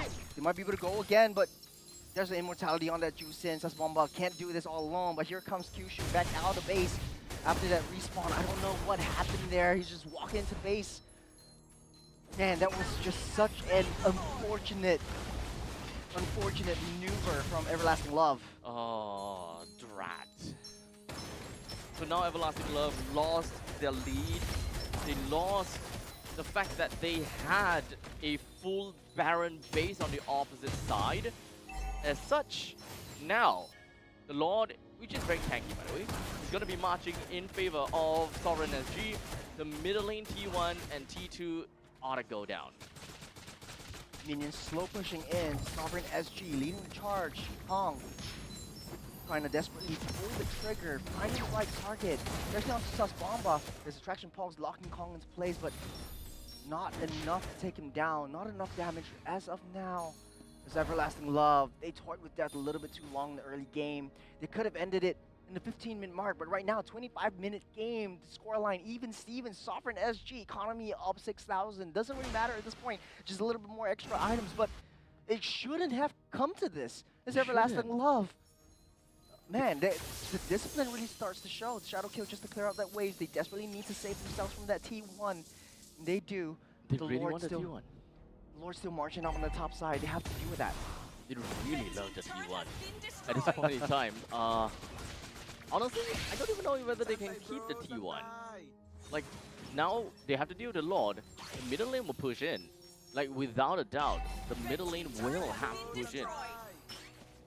As long as Tigreal's still up, as long as Tigreal, Super Lunatic has that immortality in tow, things are looking up for Sovereign SG. This is a very, very passive gameplay. Once again, Super Minions won't be able to spawn anymore. They buy themselves some time, 40 seconds until the next Lord spawns up. It looks like an even game. The next Lord might be able to win this entire series. Man, this is a very unfortunate situation for Everlasting Love. Hell, then took control of the entire game right from the start, but they don't want to be in this defensive position. So at this point, even for Everlasting Love, they just managed to defend their base pretty nicely. Hold on. Nice implosion on Sushi, tanking a lot of damage until the rest of the members of Everlasting Love comes back in. Holding on his AOG, able to get out safe. Crucial resources already used up, but look at where Sasbomba is, slowly and sneakily pushing down the waves. And as Sovereign SG has to work for this, Everlasting Love is just holding on. They're barely holding on. Akashi!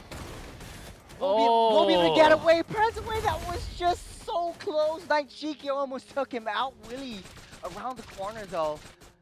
The Lord starting up, getting another reset once again. Doesn't look like any of these two teams wants to take on this Lord. Not now.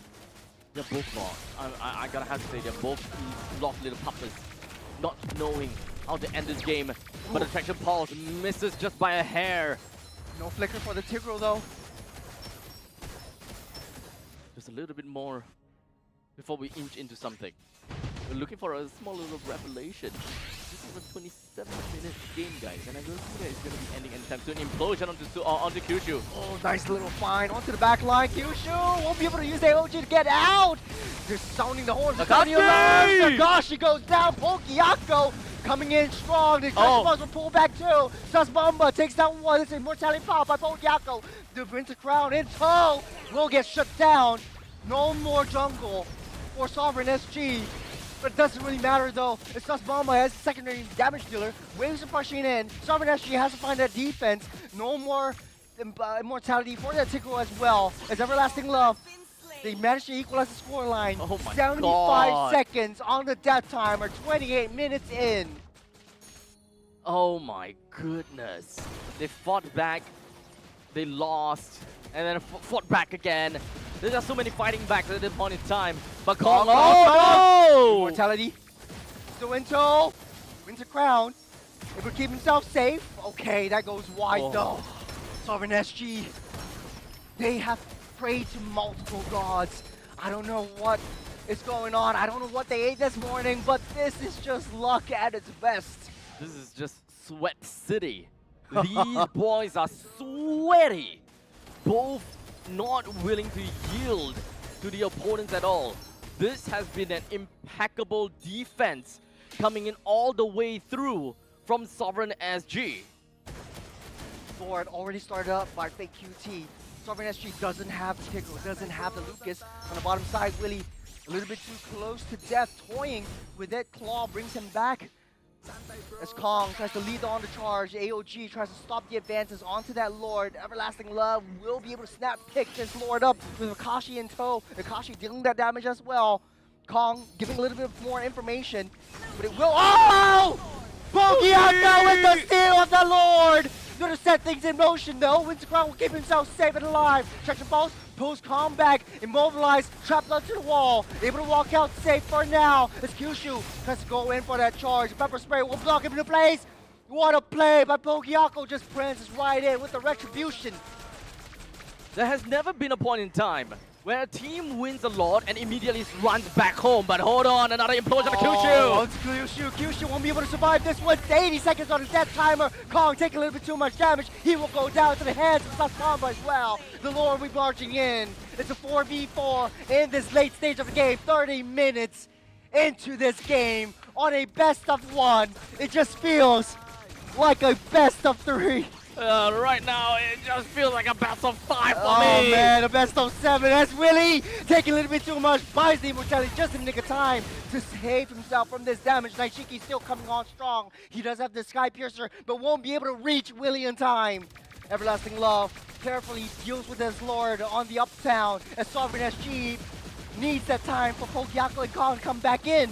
As at this point, it is the Lord that will be dealt with by Everlasting Love. And Sovereign SG once again, They don't have a way to end this game again, as Everlasting Love got every single one of these waves except for the bottom lane, just pushing right in. They have constantly been managing to get these lords, but because of the staggered death timer from inside the Sovereign SG, they can never ever be able to group up as one. And it has been a repeating pattern where the implosion just lands on the Kyushu. They are playing a pick-off composition on the Kyushu over and over and over again. Was that really just use the fist crack onto thin air? I guess you can just wait for that one. Traction Pulse, post Super Lunatic back, able to just dash out of the way, but Sovereign SG, Everlasting Love throws all strategy out the table. It's an all-out brawl every single time. 30 seconds until the next Lord spawns up. We keep saying it's the last Lord, but it's never the last. It's been 5 Lords. At this point in time, let's make a bet. How many Lords will there be? No, how? Okay, sure. Okay. Will it hit 40 minutes though? Okay, I think that there's still a possibility, like maybe like 38, 39. But okay, so now we have a total of 5 Lords. I'm betting on 7 Lords total. 7 Lords? Yeah, how I about would you? say 7, yeah. You'll say 7 as well? Yeah, let's go 7. Let's go 6. Okay, I'll go fine. 6. 8. Okay, 6. I'll go 6 if Okay, Everlasting Love goes for the Lord this time around, but Fist Crack lands on the 4 though. Super Lunatic finding the angle, holding on to the implosion for Christmas. Trying to give an early birthday present over to Everlasting Love, but will hold that trigger though. Man, this is getting a little bit spicy at this point. Oh my goodness. At this point in time, I think that even small little brawls Look like at the gold score, 102.7k. I think this is my first time seeing 100,000 gold in a team. Oh, Finally, nice Doomman! onto 2, pushing them back. That is unleashing the beast onto That's both of them. Willie pops that flicker out of the way. That's This was a big chase. Akashi won't be able to get too close. Willie will be able to go down this time by Night Shiki. But the base though, the base is in shambles. They have to go back. They have to retreat. Grow Meow. Winions though. There's 2 members. Oh no. The base is coming in. No. Oh, Wait. What is going on? What the heck was that? Woo! That could have been it. Churros. Abstract. Churros. The base is still strong. No. The Winions are not enough. No. Starting things off with that Lord. Pokiako in position. Fake Cutie trying to find anything that he can at all. Saving his shadows. Akashi goes close. He doesn't see Super Lunatic at all.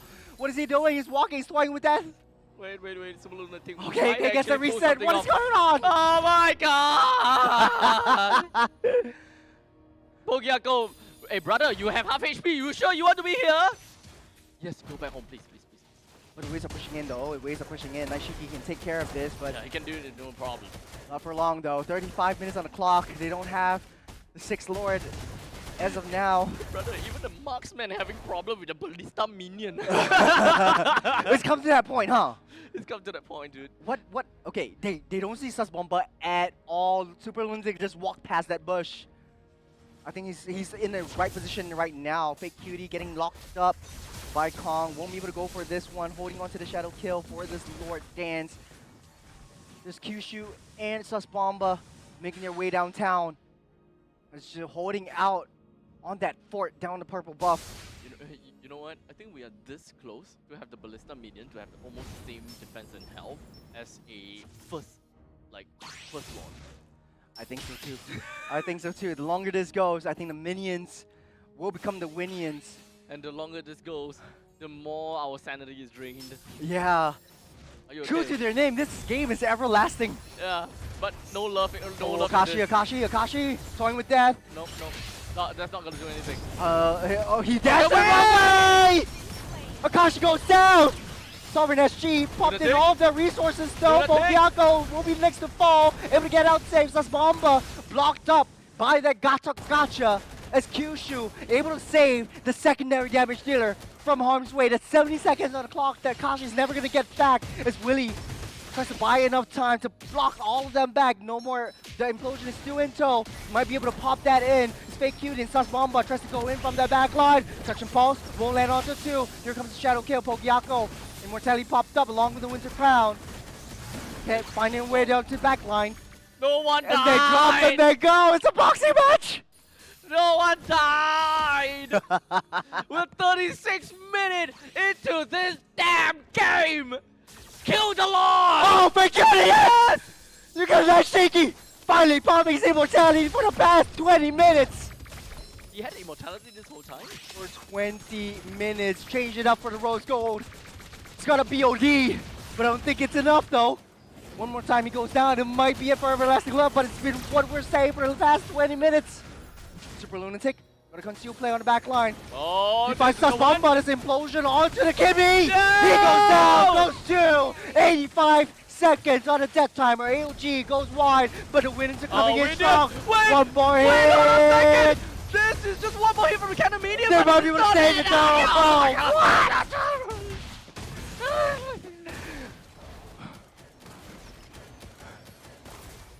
It has been 37 minutes. Of constant shouting from Churros. Are you sure you want to play the whole day? Yes, sir. Yes, sir. It's getting a little bit interesting this time around, but a stalemate. And true to their name, this game has been everlasting. No more Kimmy, no more Badang. And even Sovereign SG is struggling to take this Lord down. Fake Cutie sources out more information with the shadows. Kyushu in the midst of enemy territory. Basically a stalemate. He doesn't have the immortality. He does have the AOG in tow. Getting pulled back as the Lord will go into the hands of Pogiako. They take what they can and they go. But this Lord might be tricky for Everlasting Love. They still have 3 T3 turrets in their name. Lord marching up in that top side. So how's this gonna look like for now? But we hit 40 minutes though. This is the 6th Lord. We said 7. We said 7. It might very well be. 4, 5, 6. Okay, okay. So one more Lord, right? One more Lord is my expectations, right? One more Lord is our expectations, yes. Yes. Ow. Our expectations, I say 6. I say maybe Everlasting Love throws this one in their base, but man, Night Cheeky doesn't have the immortality anymore. The moment he dies, and look at his scoreline, dude. 17 kills. 17. 1 death out of all of this. Kinda crazy, huh? There's just so much things going on around, and yet this Granger, they've only died once. And there's so many people that have died so many times, like Lunatic at 8 times, Kong at 6 times, Pogyako 5 times. Kyushu though is probably the one that suffered the most death and ate the most amount of implosions. Total of 10 kills. At this point in time, there's really not much that I can say as my role as Telecaster anymore. This is just like Yeah, it's an all-out brawl. It's Yeah. whoever loses their life first, but there are 23,000 gold lead ahead of Everlasting Love at this super late game mark. they're finally here. We're finally at that moment with implosion onto 2 on the back line. The traction fall stops everyone's advances, but the damage will come through from the AOG blocking off all the escape routes. Kyushu buying some time, weaving, bobbing around, pulling everyone back. Oh my they God. will deal with that Lord. No more T3 in the middle and top side. Kyushu, inevitable doom, goes down in the end. Is Everlasting Love successful defense at the 40-minute mark. Because of that pathing from Kyushu. Wait, that's not over yet! Nice little fist crack onto 2. Night Cheeky loses life. Finally, 90 seconds. No more Granger. At 40 minutes mark, we won't be looking at Night Shiki for a whole damn minute. And that one damn minute is gonna make a huge damn difference. Because the Lord is now back again. Didn't they just kill the Lord? No, I should have said 7. What? But you said 7. You said 7. 40 minutes on the clock, ladies and gentlemen. This is officially the longest MPL SG game that we have ever casted. Woo-hoo-hoo. Okay. Okay. No damage at all. I mean, that is a look at the No, lunatic.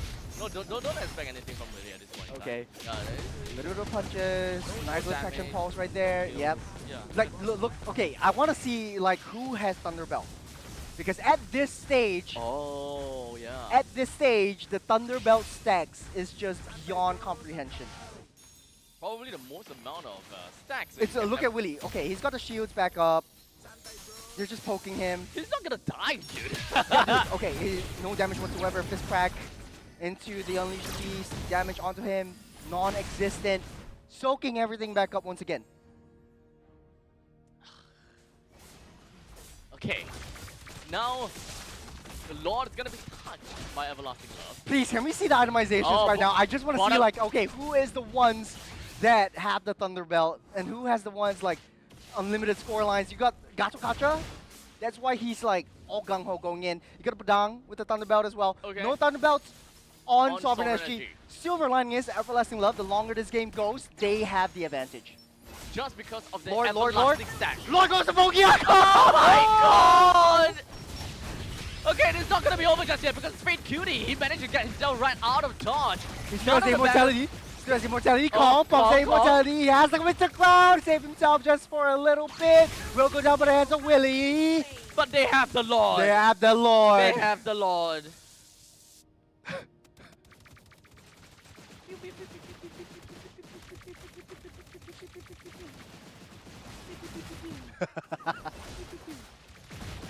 Talk about sanity, right? We talk about sanity. This is hours out of the window. The moment that we are commentating over team basic attacks. Yeah, okay. So Lord, half health. Kimi is coming in strong. They will be able to defend against this one. So it will be an overwhelming 8 Lords, unless Willie Nah, trust me, he's not getting gonna collapsed die. on though. Trust me, he's not gonna die. I think Naishiki Oh might wait, be able to he take him might, out. he might actually die. He's toying with that though, very, very deep in. But then He's you buying lose so much time both though. the box set and you lose the Badang. Getting pulled back by the claw. Got the Winter Crowns into immortality. Buys himself a second life again. But his team won't be able to save him this time around. Willie ultimately goes down by the hands of Pogi. But he bought time. He bought time. They dealt with the Lord. 70 seconds, ladies and gentlemen. Minute. To the Lord comes up once again. Kashi. Tashi. This might be it though. Traction Might force be pulls it. that too. That is Naishiki. Crucial play with the Rhapsody. Is it Hitting his finally? mark. It might be finally over though. That's the super minions pushing in. Is it finally over? With 3 men 2v3. down. 2v3. 2v4. No, 2v5 now. Kong is back. Big QD doesn't have. Oh, Naishiki with the better kill. 1v5. Kyushu. One man against the world. Gato A wipeout. Kata. Saving us from insanity. Goodbye. 43 minutes game. Goodbye.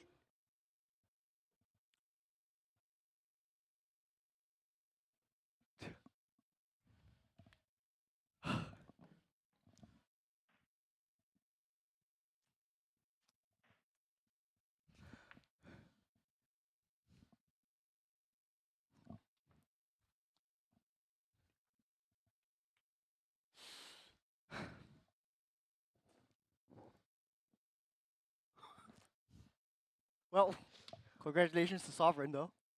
45-minute game. Congratulations to us for surviving. And thank you to Naishiki. Thank you. It shouldn't go on that long. No, it shouldn't. This is It would have been a 15-minute game. 30 minutes. this is a whole 3-game series. Good job. It was a whole 3-game and Yeah. more. I think it's best of 7. Good job. You did well. It should have been 15 minutes. Yeah. Abstract. Yeah.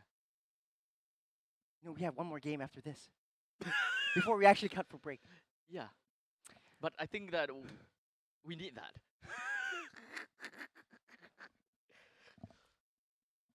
Well, I hope you guys enjoyed that. it was pretty fun. I mean, For the players, for the players. maybe. Do you I think, think they have fun? I actually imagine what is going on site because it's like 45-minute game. 8 Lords. 8 Lords. This We're going to the stats. Yeah. 20 kills. Okay. So, yeah, they have a lot of money. They have a lot of kills, a lot of assists, a lot of items as well. A lot of items. Yeah, a lot of items. Yeah, you can you guys can see there's also a lot of death. So great statistics. That's what we needed. Naishiki, 21 kills. That is yes. beautiful. Yes, It's a single double. I thought it would be a double double, but but double single, doubles- single. double single single. Okay.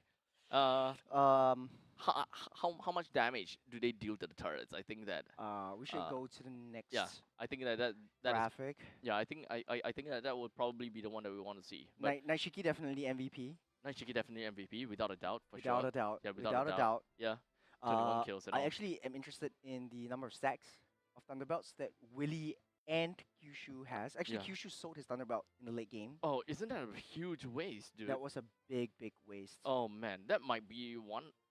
It might actually be a contributing factor as to I feel why so. he died or why it's not that tanky anymore. Look at the damage dealt and the damage taken. Kong with 600,000.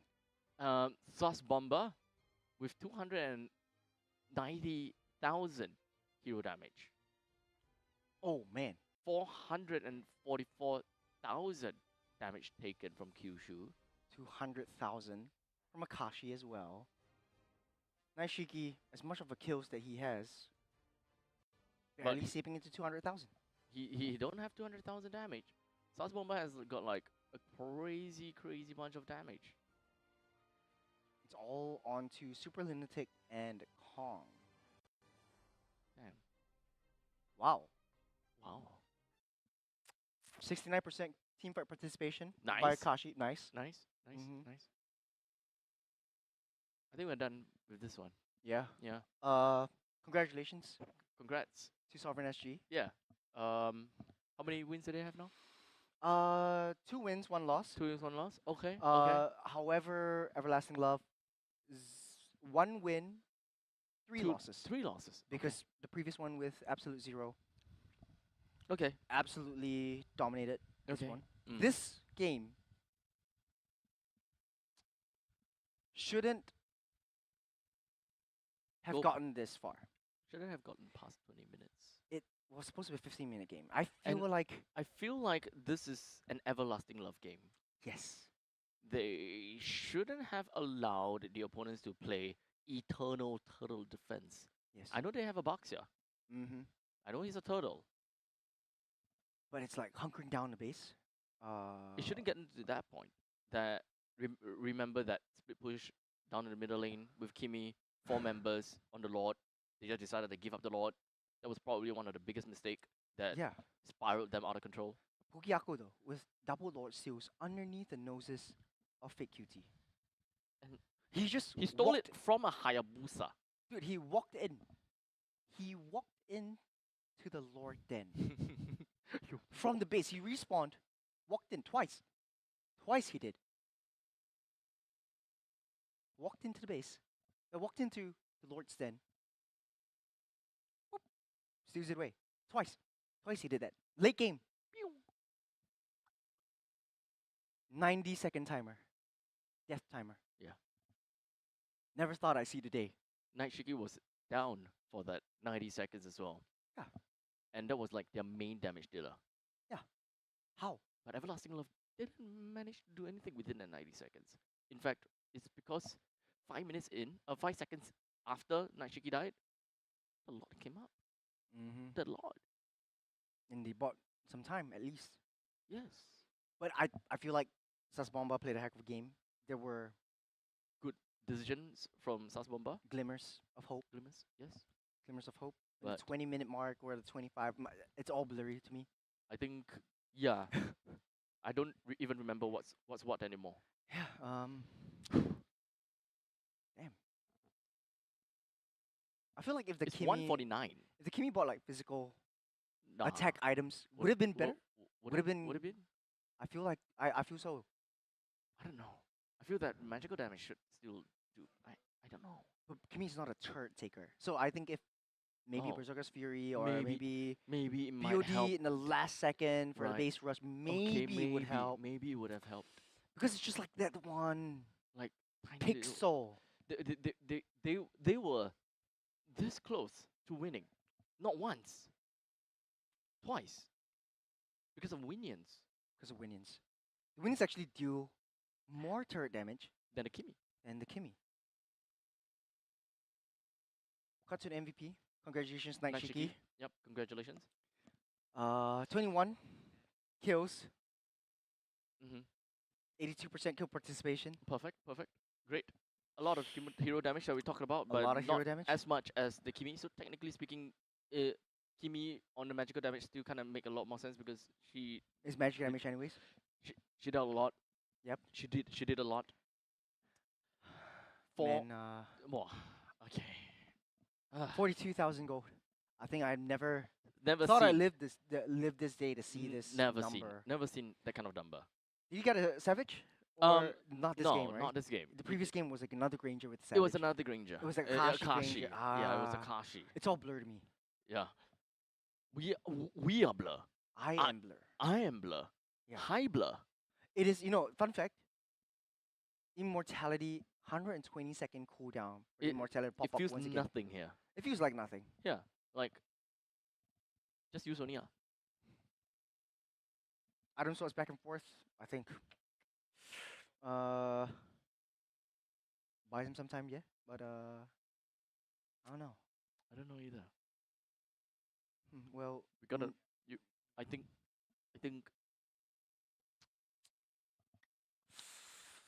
think you need to chill. We both need to chill. we still have one more game in the challenger stage. So Next game is Sovereign versus versus- Ignite. Okay. Sovereign one game ahead. Okay. Ignite hasn't won a game. They face up against Absolute Zero. So if Sovereign actually wants a shot at taking it, they Mhm. need to be able to win Ignite. Yep. In the next round. But Mhm.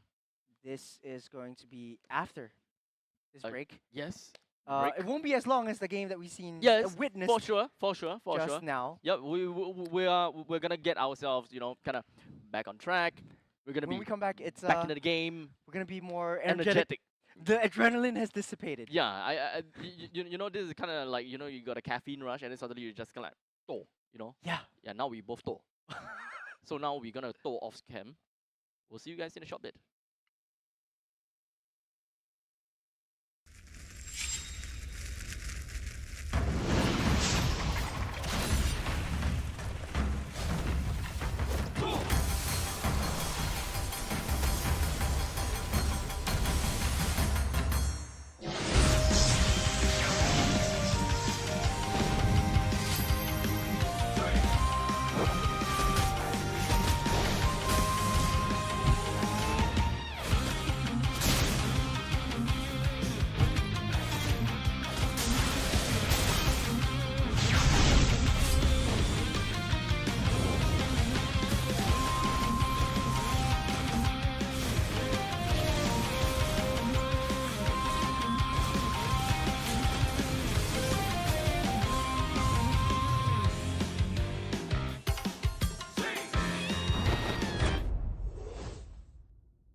MPL Singapore Season 8 ended with Flash securing a three-peat. But this season, everything changes. With a brand new format, new challenges await. The regular season journey has 4 key stages: seeded stage, challenger qualifiers, challenger stage, and last chance qualifiers, all leading up to the playoffs. In the seeded stage, 5 MPL Singapore teams from last season will compete in a best-of-3 round-robin format. Meanwhile, the Challenger qualifiers give community teams a shot at the big stage. Over 2 weeks, the top 2 teams from each qualifier will advance to the Challenger stage. The Challenger stage will feature the 5 MPL Singapore teams from the seeded stage and the 4 community teams from the Challenger qualifiers. In the first 2 weeks, MPL Singapore and community teams will compete in a best-of-1 intergroup round-robin format.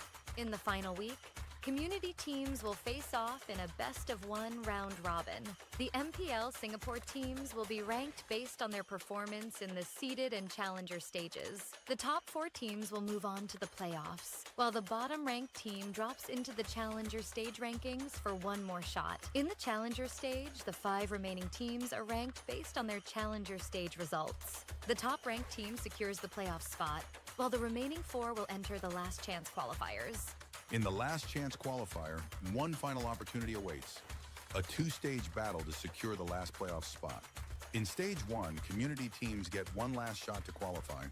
The top 2 teams will advance to stage 2. In Stage 2, they'll face off against the 4 teams relegated from the Challenger stage in a best-of-1 single elimination bracket. Only one team will survive and claim the final playoff spot. To summarize, in the MPL Singapore Season 9 format, there will be 5 MPL Singapore teams and 4 community teams qualifying through the Challenger Qualifiers. Based on regular season performance, the top 4 MPL Singapore teams will advance directly to the playoffs, while the 5th-ranked team is relegated to the Challenger stage rankings. In the Challenger stage, the 5th-ranked MPL Singapore team and the 4 community teams will be ranked based on their Challenger stage results. The top-ranked team from this stage will secure a spot in the playoffs, while the remaining 4 teams move into Last Chance Qualifier Stage 2. They will be joined by 2 additional community teams who advance through Last Chance Qualifier Stage 1, which serves as the final entry point for community teams. The winner of the Last Chance Qualifier Stage 2 bracket will secure the final playoff spot. And then it all comes down to the playoffs. 6 teams, only 1 champion. Who will rise and claim the MPL SG Season 9 championship?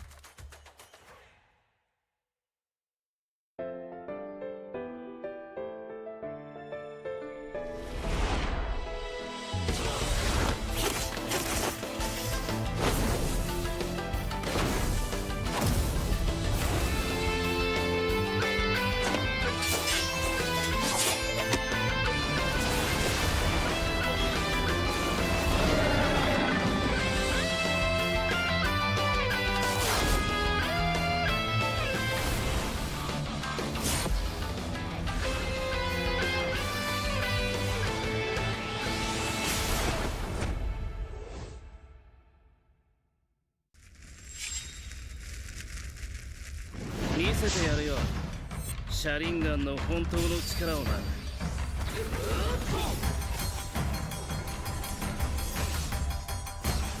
力が湧いてくる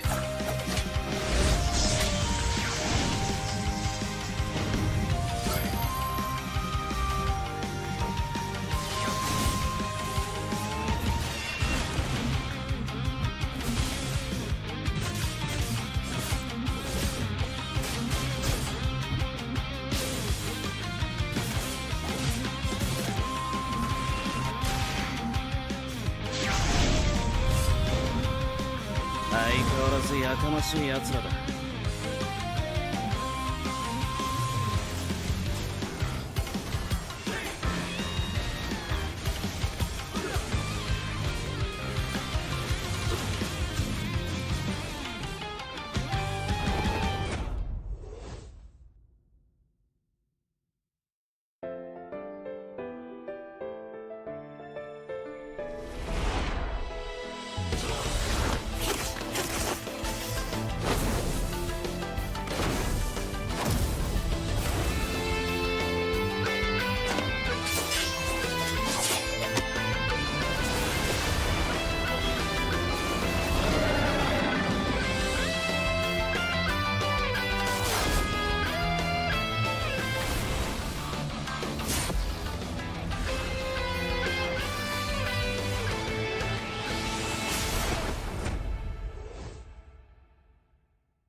相変わらずやかましい奴らだ。今度は背中合わせでいくわよ。よっしゃ第7班ここに復活だってばよ。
ここは俺に任せて。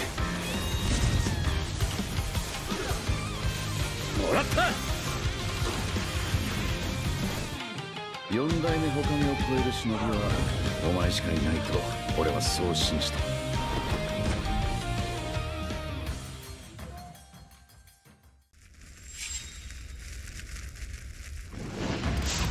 みんな渦巻きナルトが帰ってきたぞ。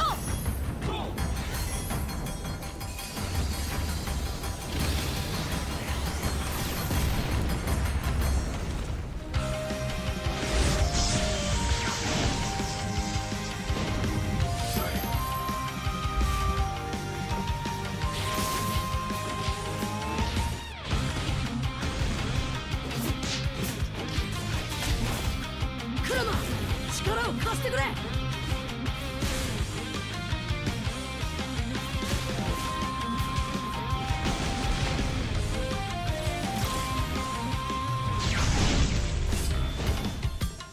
っしゃ第7班ここに復活だってばよ。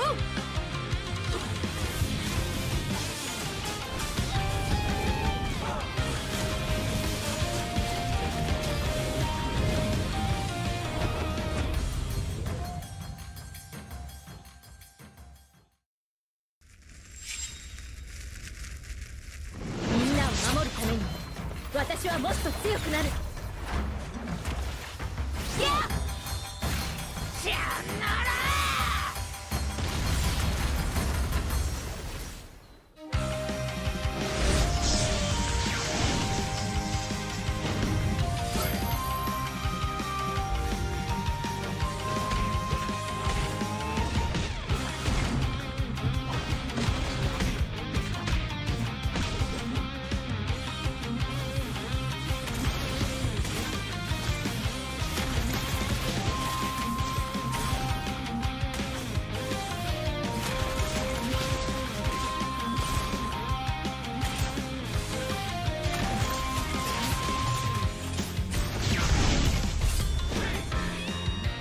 今度は背中合わせでいくわよ。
MPL Singapore Season 8 ended with Flash securing a three-peat.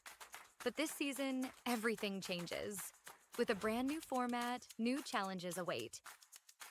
The regular season journey has 4 key stages: seeded stage, challenger qualifiers, challenger stage, and last chance qualifiers, all leading up to the playoffs.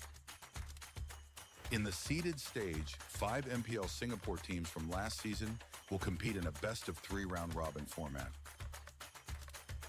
Meanwhile, the challenger qualifiers give community teams a shot at the big stage. Over 2 weeks, the top 2 teams from each qualifier will advance to the challenger stage. The challenger stage will feature the 5 MPL Singapore teams from the seeded stage and the 4 community teams from the challenger qualifiers. In the first 2 weeks, MPL Singapore and community teams will compete in a best-of-1 intergroup round-robin format. In the final week, community teams will face off in a best-of-1 round-robin. The MPL Singapore teams will be ranked based on their performance in the seeded and challenger stages. The top 4 teams will move on to the playoffs, while the bottom-ranked team drops into the challenger stage rankings for one more shot. In the challenger stage, the 5 remaining teams are ranked based on their challenger stage results. The top-ranked team secures the playoff spot, while the remaining 4 will enter the last chance qualifiers. In the last chance qualifier, one final opportunity awaits: a 2-stage battle to secure the last playoff spot. In stage 1, community teams get one last shot to qualify. The top 2 teams will advance to stage 2. In stage 2, they'll face off against the 4 teams relegated from the challenger stage in a best-of-1 single elimination bracket. Only one team will survive and claim the final playoff spot. To summarize, in the MPL Singapore Season 9 format, there will be 5 MPL Singapore teams and 4 community teams qualifying through the challenger qualifiers. Based on regular season performance, the top 4 MPL Singapore teams will advance directly to the playoffs, while the 5th-ranked team is relegated to the challenger stage rankings. In the challenger stage, the 5th-ranked MPL Singapore team and the 4 community teams will be ranked based on their challenger stage results. The top-ranked team from this stage will secure a spot in the playoffs, while the remaining 4 teams move into last chance qualifier stage 2. They will be joined by 2 additional community teams who advance through last chance qualifier stage 1, which serves as the final entry point for community teams. The winner of the last chance qualifier stage 2 bracket will secure the final playoff spot. And then it all comes down to the playoffs. 6 teams, only one champion. Who will rise and claim the MPL SG Season 9 championship?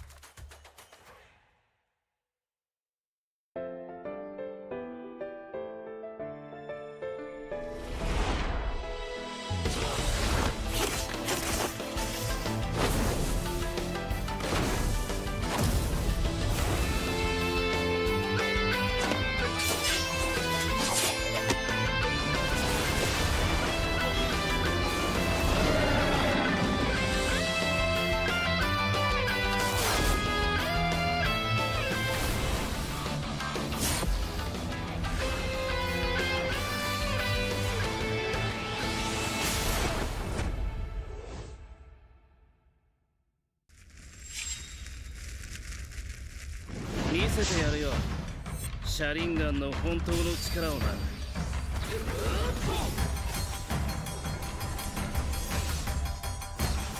力が湧いてくる。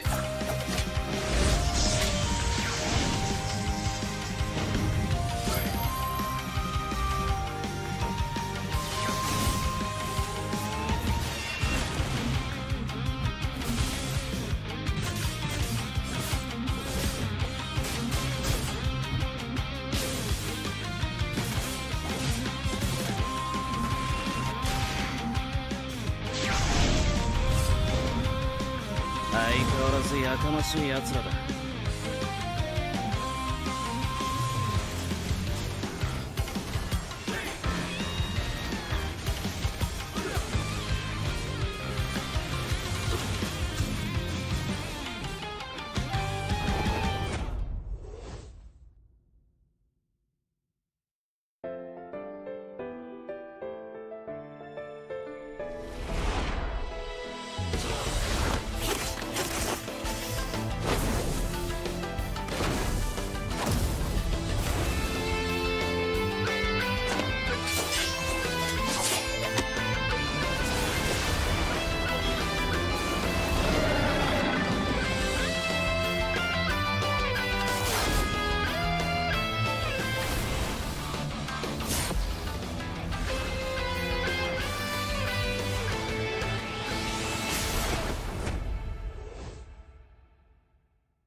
相変わらずやかましい奴らだ。今度は背中合わせでいくわよ。よっしゃ第7班ここに復活だってばよ。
ここは俺に任せて。もらった。4代目ほかげを超える忍びはお前しかいないと俺はそう信じた。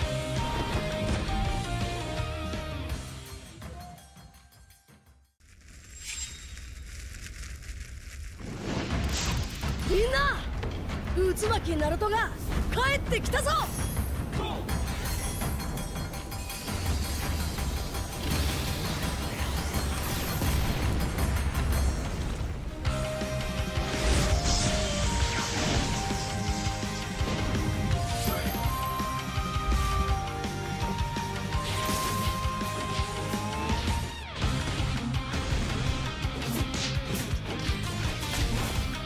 クラマ力を貸してくれ。よ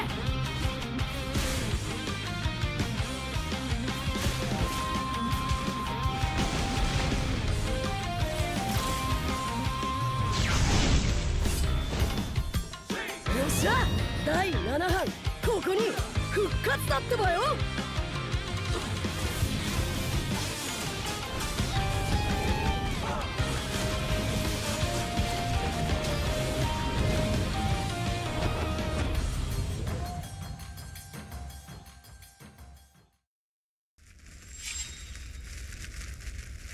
みんなを守るために私はもっと強くなる。やっしゃなら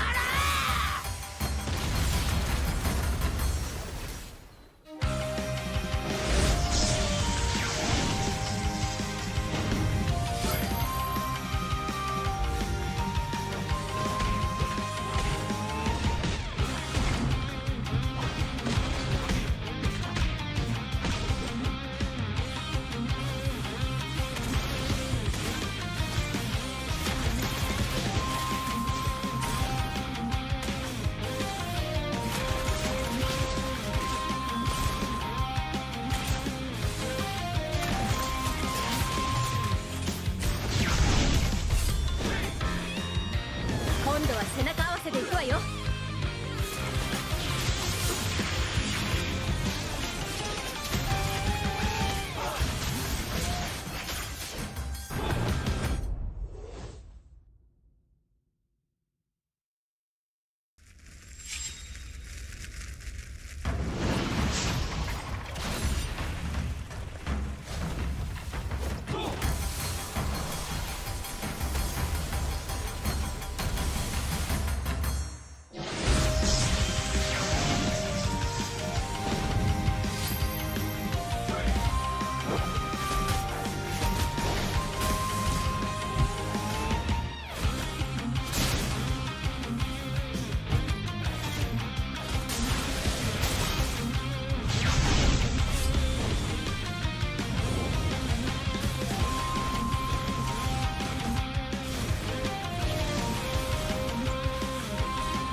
MPL Singapore Season 8 ended with Flash securing a three-peat. But this season, everything changes. With a brand new format, new challenges await. The regular season journey has 4 key stages: seeded stage, challenger qualifiers, challenger stage, and last chance qualifiers, all leading up to the playoffs. In the seeded stage, 5 MPL Singapore teams from last season will compete in a best-of-3 round-robin format. Meanwhile, the challenger qualifiers give community teams a shot at the big stage. Over 2 weeks, the top 2 teams from each qualifier will advance to the challenger stage.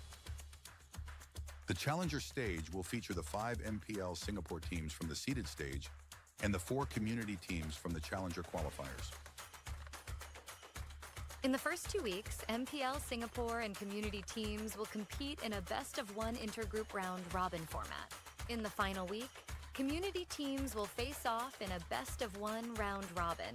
The MPL Singapore teams will be ranked based on their performance in the seeded and challenger stages. The top 4 teams will move on to the playoffs, while the bottom-ranked team drops into the challenger stage rankings for 1 more shot. In the challenger stage, the 5 remaining teams are ranked based on their challenger stage results. The top-ranked team secures the playoff spot, while the remaining 4 will enter the last chance qualifiers.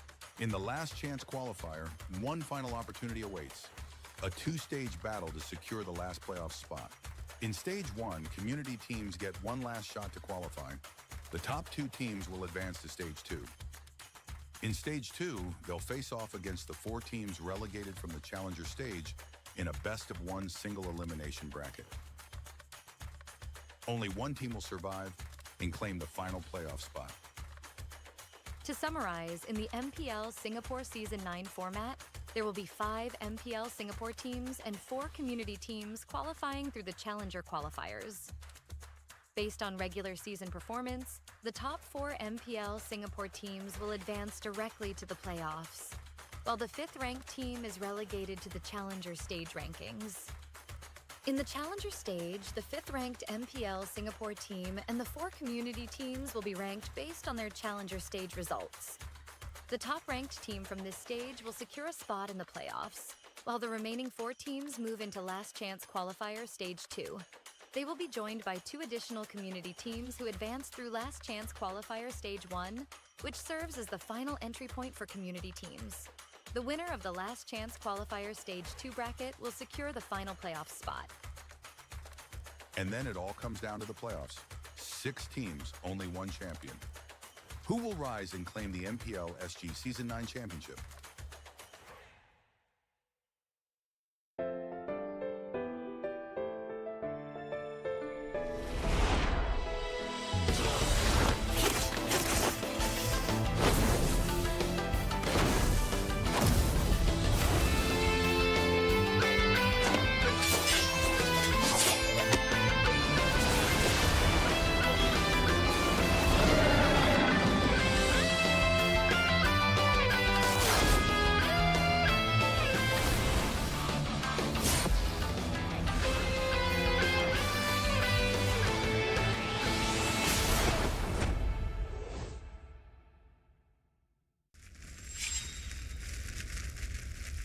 見せてやるよシャリンガンの本当の力をな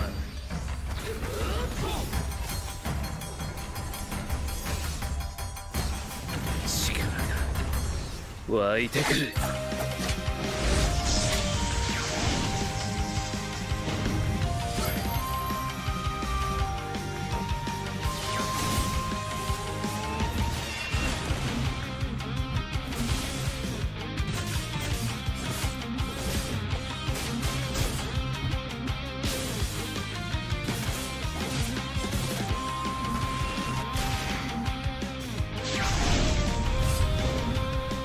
相変わらずやかましい奴らだ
right, ladies and gentlemen, welcome back to MPL SG Season 9. I almost said Singapore. Almost got it right. Almost got it right. Almost there. Almost That's pretty good. That's pretty good regardless. Thank you.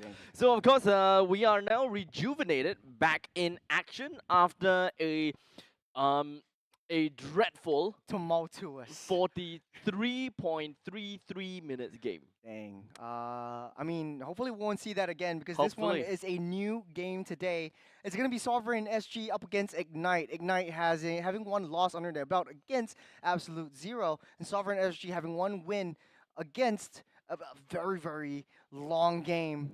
Very long game. Against Everlasting Love. Man, this is going to be a very interesting series as well. It's going to be the last game that we'll be seeing for the Challenger series before we head on over to the last chance qualifiers.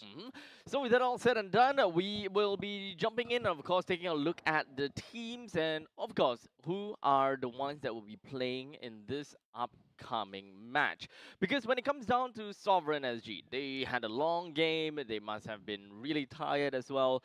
Hopefully they have rejuvenated in the past 30 minutes or so. I think definitely so, because Lot 1 has a lot of nice little restaurants and eateries down the area. So if you guys are in around the area, the Choa Chu Kang area per se, head on down to Lot 1 because that's where all the magic is happening, especially for MPL SG Season 9. Yep. What can I say? Oh, right. Before we even jump into the game, right? I kind of like teased the audience about our backstory that we didn't really quite talk about, right? So while we wait for the game to eventually go on, let me tell you guys a little bit more about us. Welcome back to the Short Kings podcast before the game actually starts. Yes.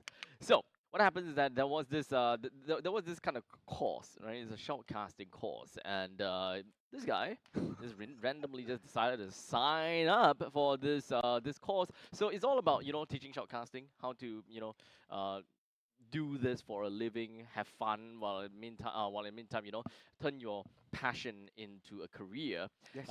So this guy showed up day number 1, and this guy is just like, hey, biggest fan, man. I was actually serious. I was actually serious when I said that. I was delighted. I was delighted. And then he met the other casters like from other games and all that kind of stuff. Brought him to meet the people. Hey, biggest fan. Hey, I'm a biggest fan. Hey, biggest fan. I'm just sitting there, just like. But hey, you know what? I ignited your passion. So let's take a look at the roster. Jumping into the fray, we have Sovereign again, Pogi Ako, Super Lunatic, Crew, Meow, Night Shiki, and Kong. Coming out of a very tight matchup in the previous game against Everlasting Love, I think they should be rejuvenated. Hopefully, they should be rejuvenated. Don't make the same mistakes that they did in the previous game. However, I think based on the closeness of the series, this is going to be a very close match for either sides. I would say that for Sovereign SG, I wouldn't even say that they made a lot of mistakes. Yes, mistakes are made, definitely one way or another, but I will say that the one that made the most mistakes definitely goes down to their opponents. Yes. Especially giving Sovereign SG that opportunity to kind of turn things around and, play for the win. That's definitely not something that we would have otherwise expected from Sovereign SG. Yeah. To be honest, though, on the other side of the table, we look at Ignite, who has taken a huge loss against Absolute Zero. But I'm looking at them, and they have that prior experience. They have the expectations riding on their shoulders as well. Icon, Jet, Blade, Chu, and Utah. I think coming out from the first game with the Paquito pick didn't work out so well for them. Not so much. Yes, they might have wanted to try something out a little bit, but this might not be the case anymore. Both these two teams, let's talk about stakes right now. Coming out from the loss of both sides, Sovereign SG does have a better shot in making the top 2 seeds in the Challenger seed. However, on the other side of the table, Ignite having taken a loss out of Absolute Zero, 1 wins, 2 losses. This for them, it doesn't really matter. Yeah. So at this point in time, it's just we just gotta have to take a look at how Ignite would want to stop Sovereign SG from making it all the way to the top, I suppose. Yeah. I'm not exactly sure how the tiebreaker rules is gonna look like because I can't exactly remember the standings at the top of my head. But yeah. I think it's fair enough to say that Ignite SG is kind of out of the picture when it comes down to immediately be seeded into the playoffs. Yep. So now Ignite, they have the opportunity to kind of play around learn a little bit more about Sovereign SG in the event that they were to meet them again in the last chance qualifiers. Yes, this is pretty high stakes still. I would believe. A lot of these players, actually, all of these players, does have some form of professional experience one way or another. Hmm. In theory, statistically, they should have an easier time against Sovereign SG, especially for Ignite. The flames are blazing high for them going into this matchup. The only caveat I have for them is Uh-huh. pick heroes that are easy to execute. Don't try things that are too wild. Don't try things that are too out of position for them. And I think they should have a breezy road Mhm. towards the last chance qualifiers. Right, I do agree with that. When it comes down to simplicity in the in the lineup composition, just generally just playing the game shouldn't be should definitely make things a little bit simpler for them. Understandably, if we're looking at more on a micro based kind of game, I'm not too sure if whether Ignite is ready for that because. If you're able to play on a macro game, you can kind of, work with the current micro that you have, like because obviously there is some kind of differences, right, between the top teams versus the challenger teams. Micro is definitely different, Yes. but when it comes down to macro, it does kind of fill some of these gaps in order for you to be still be able to contest against some of the micro heavy teams. Yeah, I like that you pointed out because I'm always using Absolute Zero as sort of like that criminal crop, especially towards the community teams. For Ignite, though, they do have some kinks that they have to iron out, especially in the micro plays. We talked a lot about the Paquito being used in the EXP lane that's not working out so well anymore because at the 5-minute mark, a lot of the times EXP laners would be building up the tank and going into the pos 4 position as a secondary support for your pos 1, which is basically your gold laner. Now, I think the fact of the matter is Ignite likes to try things out a little bit more, going back to basics, where they picked up the Fredrin and the Paquito to sort of like mitigate, not Fredrin, the Guinevere, and the Paquito sort of like mitigate that kind of balance towards the jungle side. But so we'll see in the draft how they will play this out. It's going to be Coach Cryptic against the no coach Shalvin SG. Starting the bans off, Ignite Gaming going to be banning out the Chu Sin. So a little bit of respect from Krill Meow and how he played it previously against Everlasting Love. I think that we actually don't really see a lot of juice in bans nowadays. Yeah. You can definitely still see that every now and then, but still one of the priority picks. So if you are able, if the opponent does have someone that plays a pretty mean juice in, it's always a very good idea to go out and ban that out. But of course, that would pretty much means that Lucas, Kimi, they're currently still available. If you are talking Kalea about as Badang, well. Kalea, sounds great. Harif and Granger are also some of the other few heroes, especially in the gold lanes, that should be prioritized, if not banned. Mm-hmm.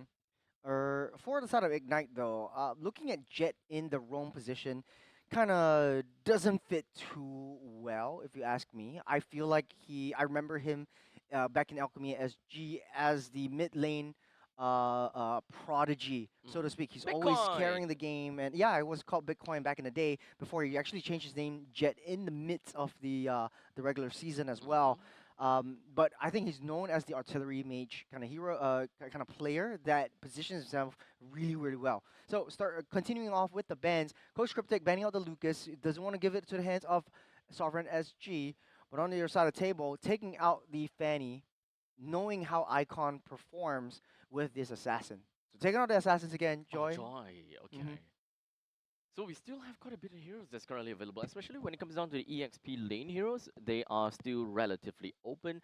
Uh, Kimi still pretty okay.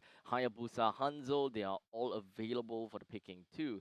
What other junglers we have seen in the past few weeks? Hanzo, we have seen We have Joy. seen Lucas. Suyo has sort of fallen off in the professional scene. I guess only in Singapore where they don't really prioritize the Suyo as much. It's still very viable in Indonesia as well as Philippines. Not sure why the reason for it in Singapore, but we always see the first priority pickup here would definitely be the Fovius or the Baxia. It will go over the hands of Ignite for the Baxia first, so that means Sovereign SG could very well pick up the Fovius for themselves. Okay, yeah, Phobius is that question as well. So would that kind of link them into playing a very committal team fight heavy kind of composition? We don't really have all of that currently, picked out by the team just yet to really, steer a certain form of focus to a certain point. Hayabusa and the Phobias. Okay, so technically speaking, whenever the jungler is picked out, it doesn't really quite steer us to a certain direction. I will always want to look at the roaming trio to really get a really good answer. How their mage is gonna be like, how their roam is gonna like, because that pretty much depicts how their mid lane priority is gonna look, how much influence they will be able to apply onto the gold or the EXP. Kimmy actually looks really good here for Ignite. Paired up with the Baxia in the roam position. I'm not sure if they're gonna play Baxia roam right now, but it looks really good. Fast wave clear, fast rotation speed, especially with the Kimmy's jetpack as well as the Shield Unity coming in from Baxia as well. Early game rotations all across the map. We see a lot of cross map plays. Loi is actually something that we also need to be able to watch out for, especially for the side of Ignite. But they go with the Harith and the Hylos instead. Very zone control, very zonal kind of plays that you want to reach out to. Okay, so essentially forcing a carry over to the side of SSG. If carry isn't picked up from SSG, then that is a very definite ban from the side of Ignite. Yep. So even if the carry were to be picked up right now, they are not exactly they aren't exactly in that bad of a spot, because it is a Harith after all. Harith against a carry which have really short range. It just makes Synchro Fusion so much easier to hit the carry. Yeah, I think short range heroes like the Moskov, like the carry, definitely should be in question right here. I would say the Moskov would be a much better choice in terms of a tank melter, because it also gives a lot of side lane pressure that Ignite at this point cannot comprehend into the late game, because their draft really calls for an assassin in the jungle right now. It will be maybe the Hylos in the roam, Baxia EXP, so you need a hero that has a lot more mobility, unless they opt to go for the Lawyer instead, which is banned out by Sovereign SG. Good read. Okay, so now that is out, we've got a Badang being thrown into the mix as well. Hylos is very likely gonna be the okay. Wait, hold on a second. Doesn't The enchanters are also being banned out by Sovereign SG, so right. I Oh, feel right, like Matilda. yeah, the Matildas, the Estes, the Florins actually work very well in their composition, because it's very deathball. You lay down the Glorious Pathway, Baxia comes in with the Shield Unity, crashes onto you, Harris just does his thing with his aim and force. I think it works out super well, in theory. But then down to execution, I guess the choke points within the jungles will be what Ignite Gaming will suffer in. They have to look for flanks. They have to look for like these big macro plays and just maintain that side wave pressure. Will we still be expecting to see the Baxia in the EXP lane though? That's probably my question, because now with the Hylos is either EXP or the roam. I'm never really a very big fan of the Hylos in the roam, to be fairly honest. So kind of Baxia roam with to be fair, Baxia roam doesn't really sound like a great deal to me too. I Just think lack of utility stun is my problem. EXP Baxia I don't really like, but a very good counter to both of these Hylos Baxia combos is definitely Gato Kacha, which is something that Sovereign SG could very well potentially look out into, but they go for the Sicilian instead because they want to play in the zonal area. Wow, The Sanguine okay. Claws actually traps all of them in within that zone. If my theory is right, Ignite will also go for the Yeef, and then that creates so much pressure down on a kill zone.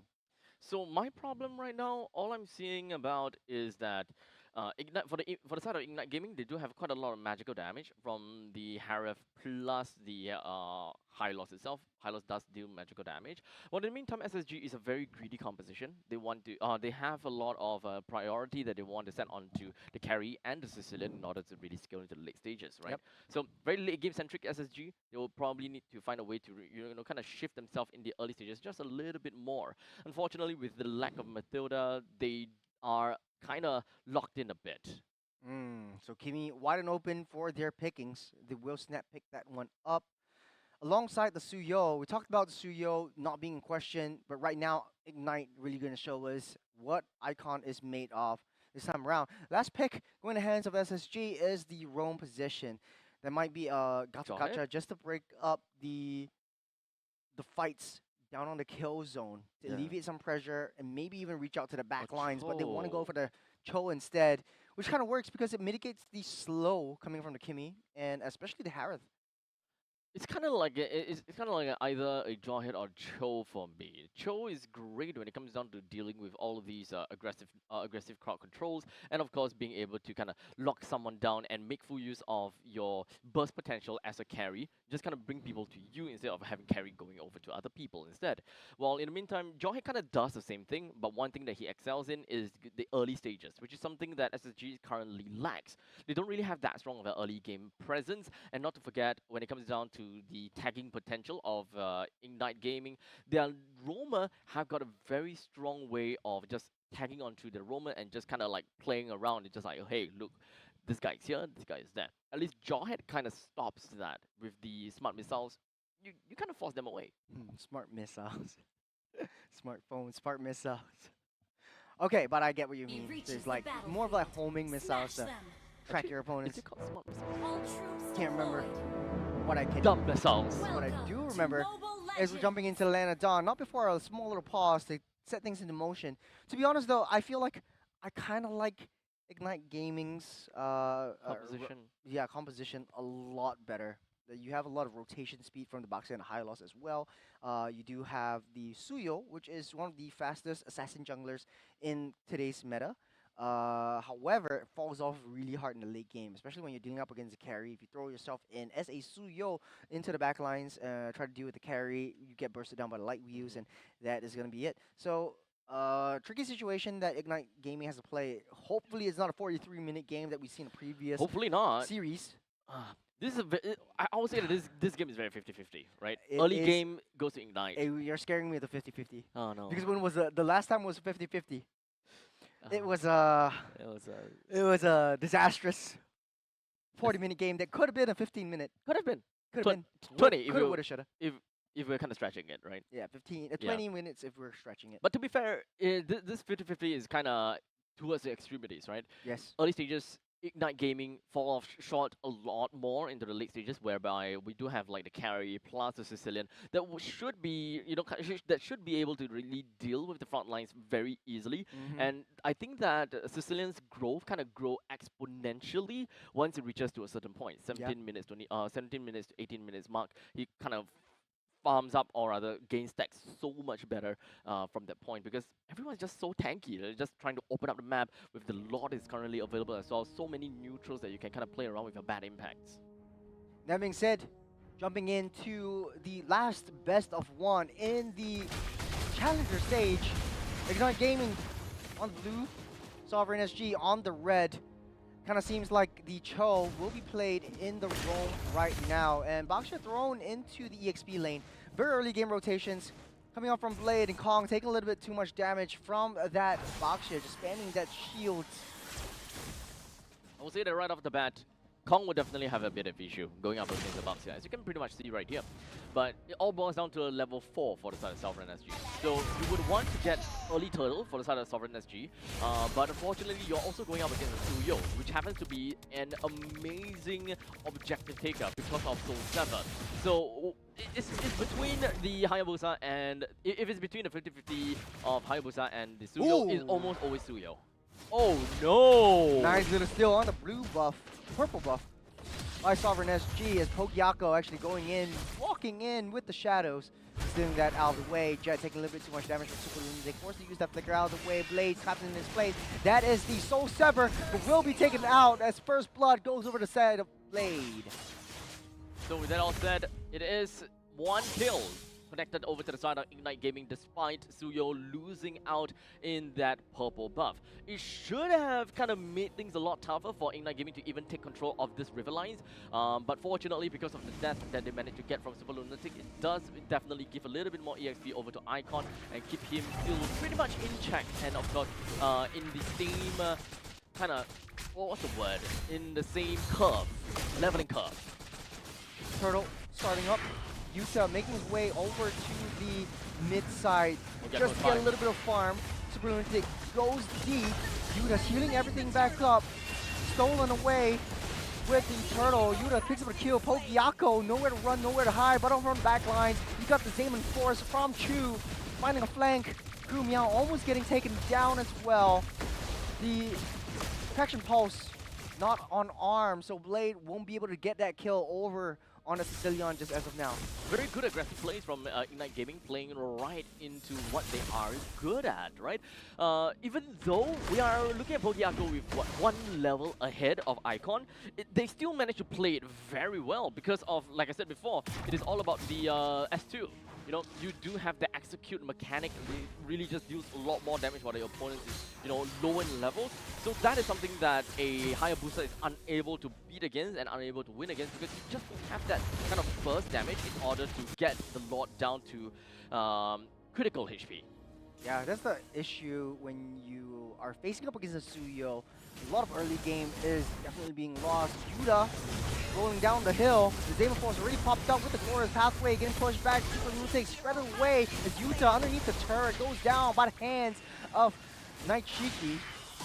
As Super Lunatic pops that flicker away from that Suyo icon, trying to find a desperate kill on that top side. Trading blows from the objective on the bottom side as well. You got the traction pulse from Blade coming in strong, immobilizing Kong.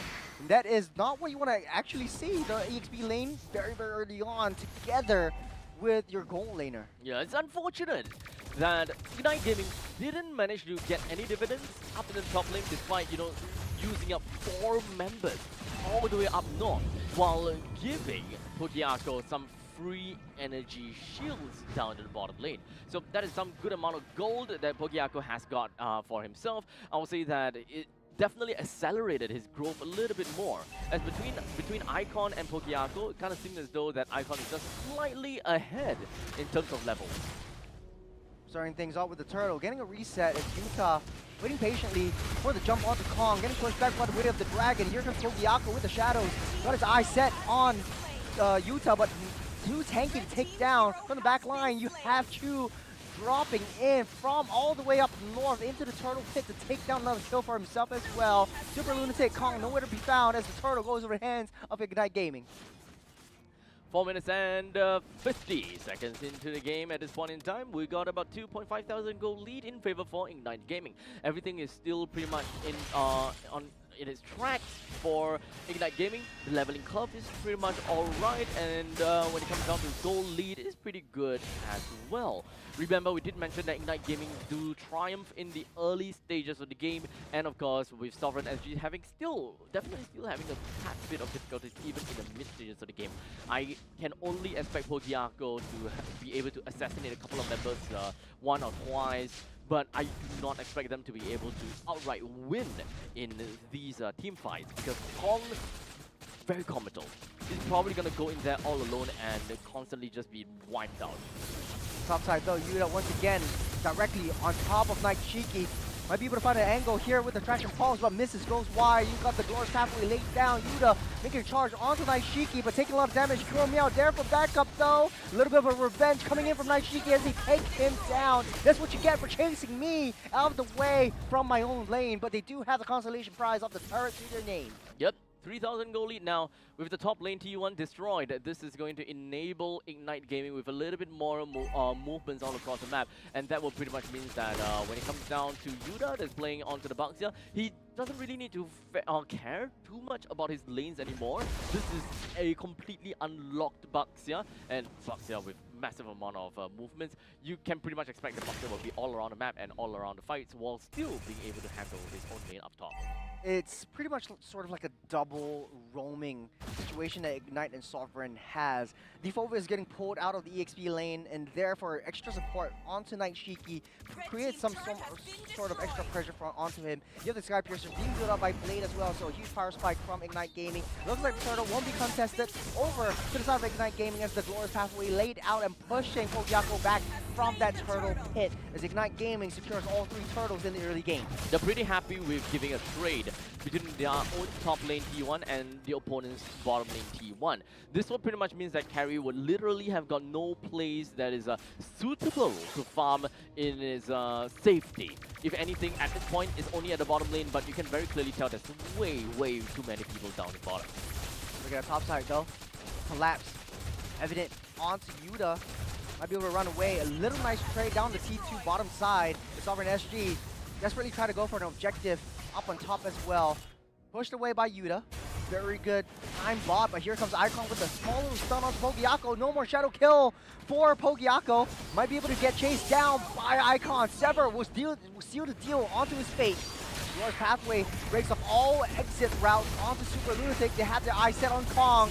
Mid-air kill by Chu. The Sovereign SG tries to take down one more as they can. Down goes Icon. Chu does definitely seem a little bit farmed up at this point in time. I'm pretty sure that when it comes down to itemizations, he should have about 2 items to his name right now. With a total of 2 kills at this point, they are definitely wanting to play to the mid stages of the game because that's probably the kind of economy that they have. Suitable for the mid stages, should be able to deal with the front lines pretty darn easily, especially since we're talking about Super Lunatic onto the Cho. But speaking of Cho, right, we haven't exactly saw any form of engagement from Super Lunatic and any form of isolation plays from him. Yeah, speaking of which, in mid-side, Pogiaco, a little bit of a damage testing onto Blade, but Yuta is right there, being the huge protector, being the huge shield, no pun intended, onto this Gimme. Nightshiki busy on the bottom side, taking down the objectives as well. But speaking of Super Lunatic, every single time he tries to go for something, he's always getting disrupted by either the Boxia or either the Hylos with a single target stun as well. Lord spawning up, this is the first Lord of the game, and hopefully we won't get to see 7 Lords once again. Oh, nice little Will of the Dragon by Super Lunatic, getting stopped in his tracks down in mid-side territory, deep into it. The Demonic Force takes down one as well. Kong tries to go straight for that back line, but damage is too much to handle for Sovereign SG as of now. Losing 3, the Lord should be going over the hands of Ignite Gaming. Indeed. Sovereign SG tried to play within of their own turrets, and hopefully that they will be able to do something about, stopping Ignite Gaming from winning in those fights. The initial idea is just to go for a simple kick from the backlines. They did manage to kind of pull Blade right out of the backlines, but unfortunately he himself is the one that got killed instead. Blade at least was taken down by Sovereign SG. So their main plan, which is to bring down Blade, was fulfilled, except for the fact that they didn't really quite realize that they would have to lose 3 for that. To be honest, a very good counter re-engage from Kong. Unfortunately, though, he has to deal with 2 Revitalize from the Hylos as well as the Baxia. Lord's Pathway just to slow the approach from Chrome Yao, going straight, diving deep into enemy backline territory. Nightshiki taking one for the team, and Jet falling into the hands by the melting speedy light wheels from Nightshiki. Icon looking for an angle from that back, doesn't want to show himself just as of yet. Super Lunatic also sourcing for a little bit of information. Sovereign SG definitely trying to hold on to the T1. Nice little dodge away from the shadow kill from Blade. They don't know where Icon is as of yet. They have to deal with that Lord. Sovereign SG back on that defense. I'll say that for Sovereign SG's Cho, they are not exactly using a Cho to his best extent. As a hero that has so much mobility, with those mobility skills being able to kind of scale over walls, you should be realistically be able to kind of play kind of a wild game of cat and mouse. But that's not the case. We haven't exactly been seeing Super Lunatic doing too much when it comes down to opening up the maps and even taking a look into brushes. So far, we have only realistically seen a single kick from Super Lunatic, and even if they did manage to get a kick down, they don't have any form of realistic damage to kind of burst that one person down. I guess regeneration is the name of the game. You have to deal with a lot of revitalizers coming through. Super Lunatic doing what you told him to, but unable to escape from the hands of Chu down the mid-side. Lord's Pathway just to block off the entrances from Sovereign SG. Nightshiki free kills onto that shadow kill from Pogiaco will take down Chu, as it's a nice little trade of 3-1 as Ignite Gaming still showing their prowess in. A little bit of a mishap and a miscommunication. Chu shouldn't be left alone. Now, one thing that I realized that Chu chose is the Flicker instead of a Purify onto himself. So it kind of seems as though he don't see the need to pick up a Purify for the Cho. I think for most people that plays a Harif, they will always want to prioritize and make sure that they don't get kicked by the Way of the Dragon. So I would only believe that Chu wanted to exercise his freedom to be aggressive or defensive. As such, picking up the Flicker would have been the best choice, and hoping that, or maybe he's thinking that he can gap the Cho.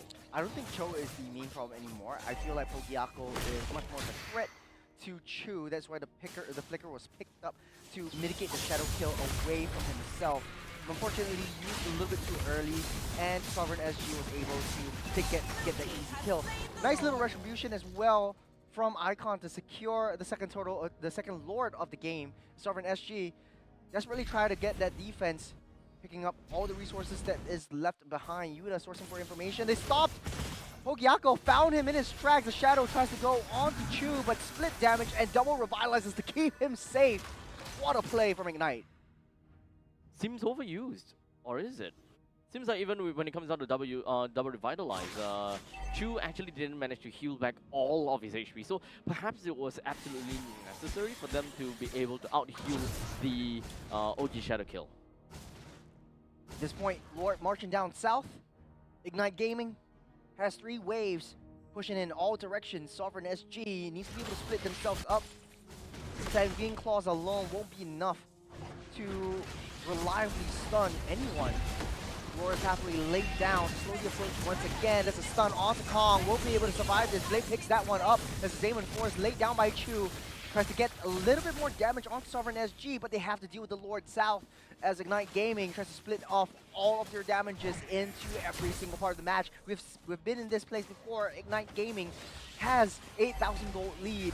The only question is, will they be able to extend in order to win this one right before the 20-minute mark? The next Lord will come out in 100. I think the pacing of this game for Ignite Gaming is looking to be good because they are so close to bringing down the T3 down to the bottom, but in the meantime, with the Dragon. Oh, nice little kick onto Jet. He will be able to save. He's fine and dandy. Nice little kill, a nice little hit to clear out the turrets to keep Jet safe. He's back to full health with just one Revitalize and the Glorious Pathway. Disgusting. Utterly disgusting. Utterly disgusting. Now, of course, we are almost close to about 10,000 goal lead in favor for Ignite Gaming right now. So I would say that the chances of Sovereign SG trying to bounce back by 17 minutes is kind of unrealistic now, right? If you look at the items for the Sicilians, for example, for instance, we are looking at a glowing wand, a lantern, as well as the magic wings. Blood wings. Yeah. And the blood wings. So 3 items, mostly one defensive, 1 utility, and 1 damage. It's pretty not bad, but they definitely need more time. Nice, we have the Dragon onto Yuta. Kicks him out. Won't be able to survive this. Got a Glorious Pathway to block off the assist coming in from Sovereign SG. Kong went in a little bit too deep. It's 2, 6, and 3 for this Phobius. So 1-for-1 trade between the EXP laners. Lord is not being picked up by anyone just yet with the Lord 15 seconds until that eventually happens. 15 minutes into the game at this point, so we're looking at about 8,000 gold lead. Ignite Gaming is probably about 3-4 minutes ahead of Sovereign SG just based on that that economy. Get things started with the Lord. Icon. Pull the Lord away from Sovereign SG. Super Lunatic has that Web Dragon in tow. Will be able to kick that high loss in, healing everything back up, trying to sustain as much as they can before the rest of the members come in, but the Shadow Kill seems to be a little bit too much for Blade and Chu to handle. Chu falls by the hands of Sovereign SG. This might be the counter re-engage that Sovereign is looking for. With Night Shiki as well, Super Lunatic has such a low amount of health. Boy, oh boy, it is such a pity for Ignite Gaming. Once again, it is a back and forth, a little bit of seesaw match going on for Sovereign SG. The amount of gold deficit has now declined over to 4,000, roughly around 4,000. So it is definitely still a climbable journey for Sovereign SG. But remember, I did mention that they are about 2 minutes behind. So if we want to talk about Sovereign SG being able to kind of like pop off where Ignite Gaming is at this point in time, they probably have to wait like until 19 minutes, where Krill Meow as well as a Night Shiki starts to get really annoying. Speaking of annoying, you have to deal with the Yuta who's constantly sourcing for information. As Super Lunatic again with a kick onto Hylos, no follow-up whatsoever, getting stopped in his tracks by the Hylos as well.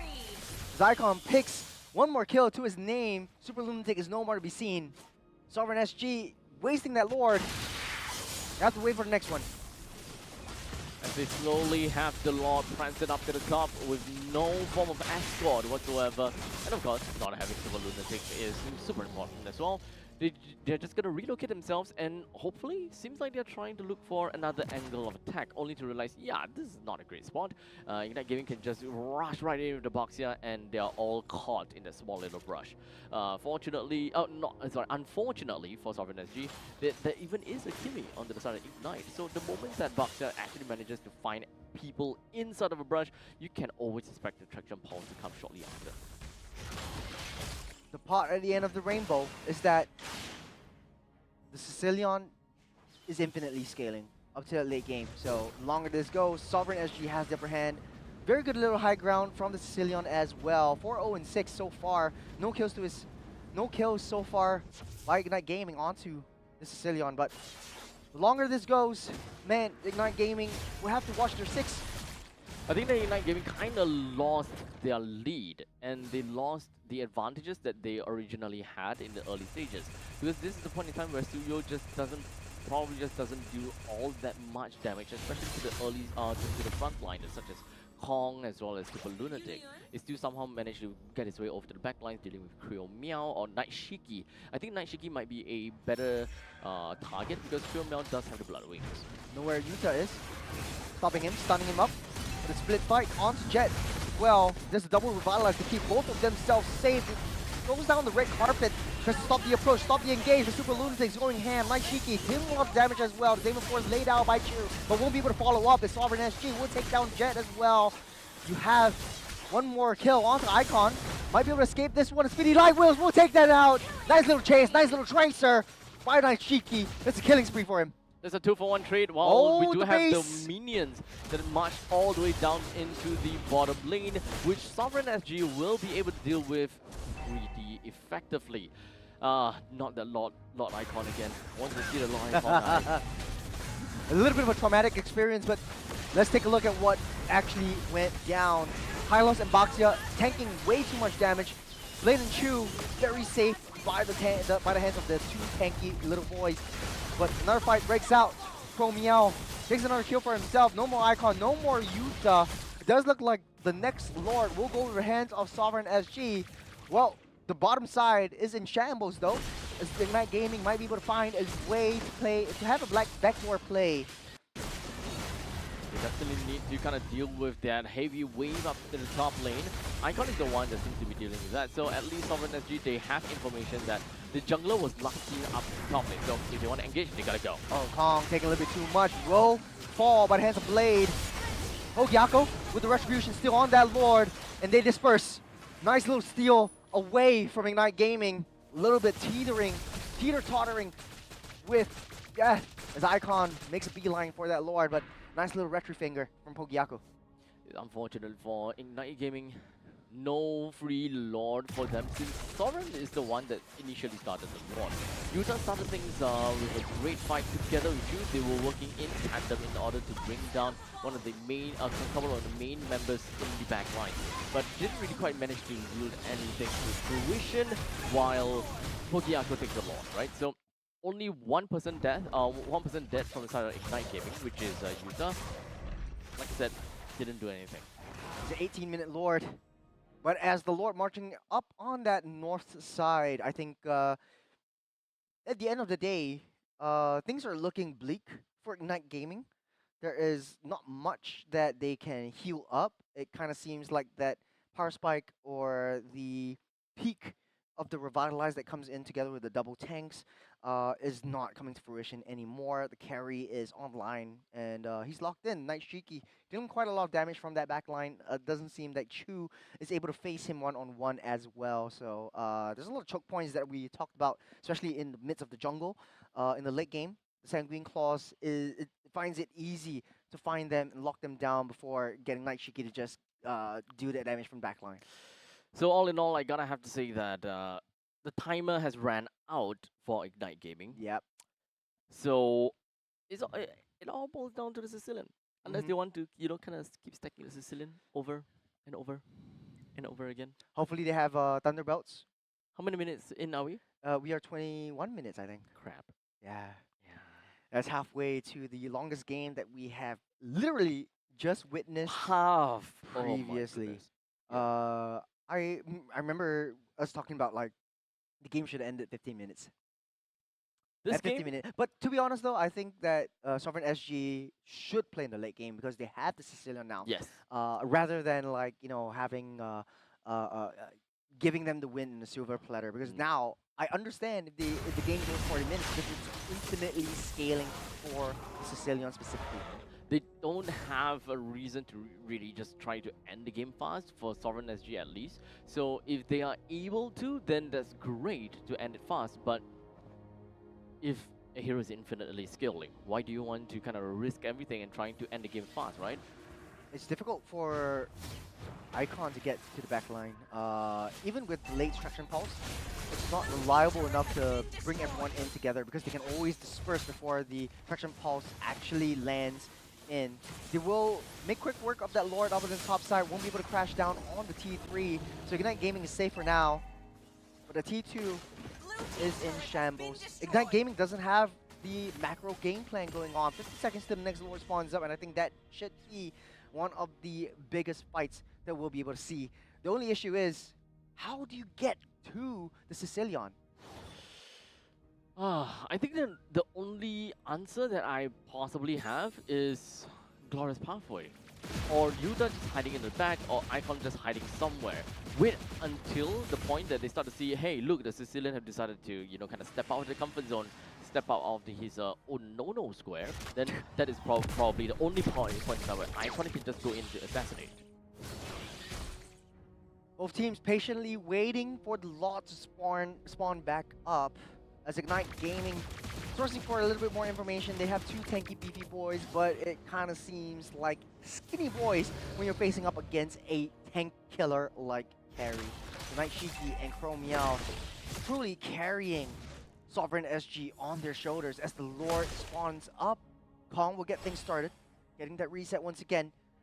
This will be a very tricky dance that both teams are teeter-tottering around. Oh, it's lunatic. Oh. I got the kid. A lot of damage onto Blade.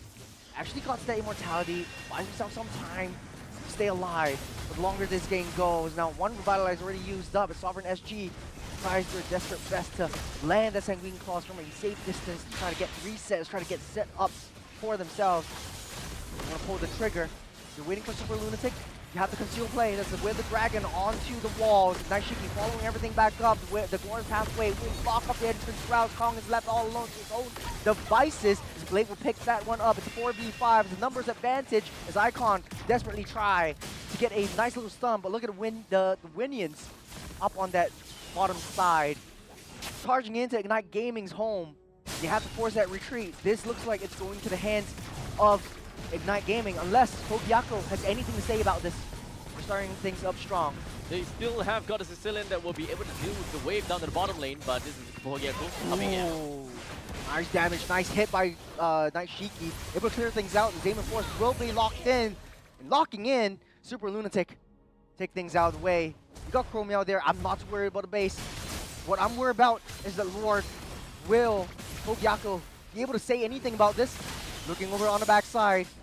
Waiting for the shadow kill. Takes down Icon! Togiako with the steal. Doesn't have the shadows though. He might be able to lose his life to the hands of Blade. That's the immortality already popped up. That is a Winter Crown. Waiting for that time for that shadows. It will not come as Chu will take him out. A little bit late onto the Rose Gold Meteor, unfortunately.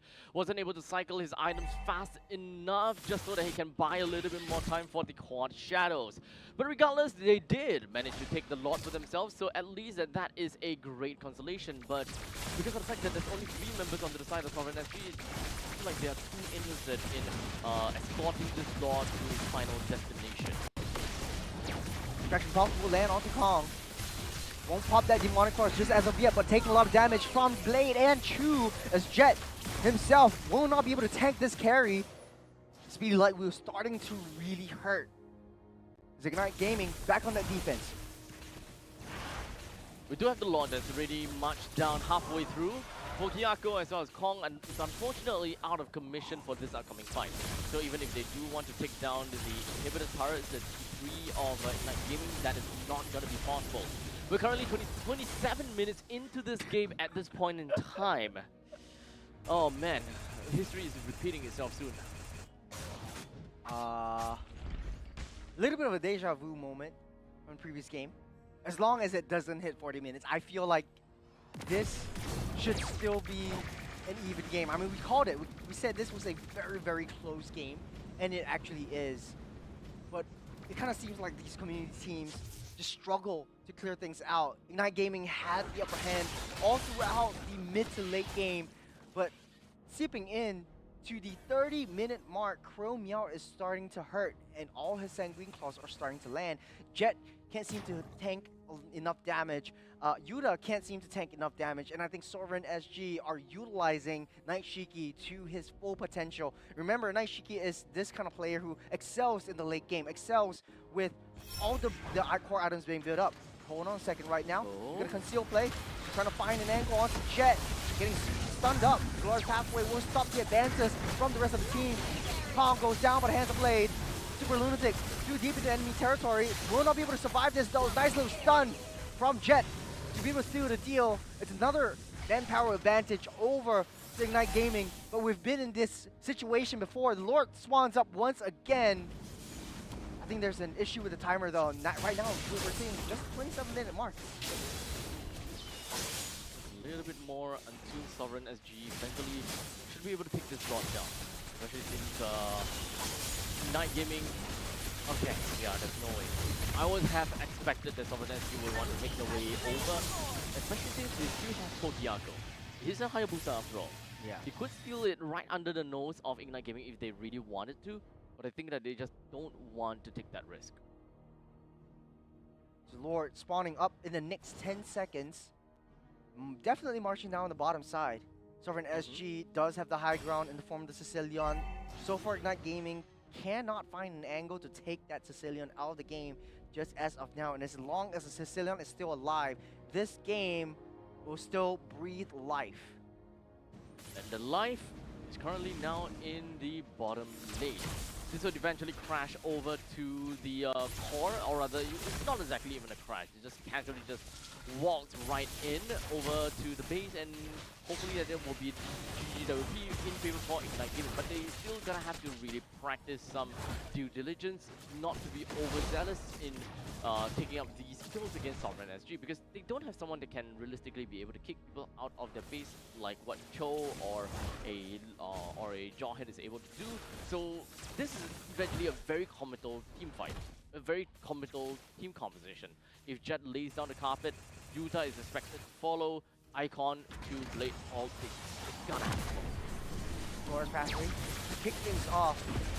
T3 top side will fall. Lord already in the vicinity. Sovereign SG able to defend against this wave. Ignite Gaming can't risk it though. They're pulling the trigger. They got a nice whip of the Dragon onto Jet.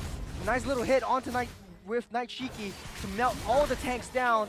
There's a monster kill for the Sicilian. Another kill onto Jet. I think he will fall, delaying his inevitable doom. Oh, actually, able to get out safe. Sovereign SG has to retreat, defending their base from the waves that are actually still crashing in. Don't look at the timer, Abstract. This is just a fake timer right now. But it's what would have been coming through. Wait, is this really a fake timer? It's a fake timer. Don't listen to it.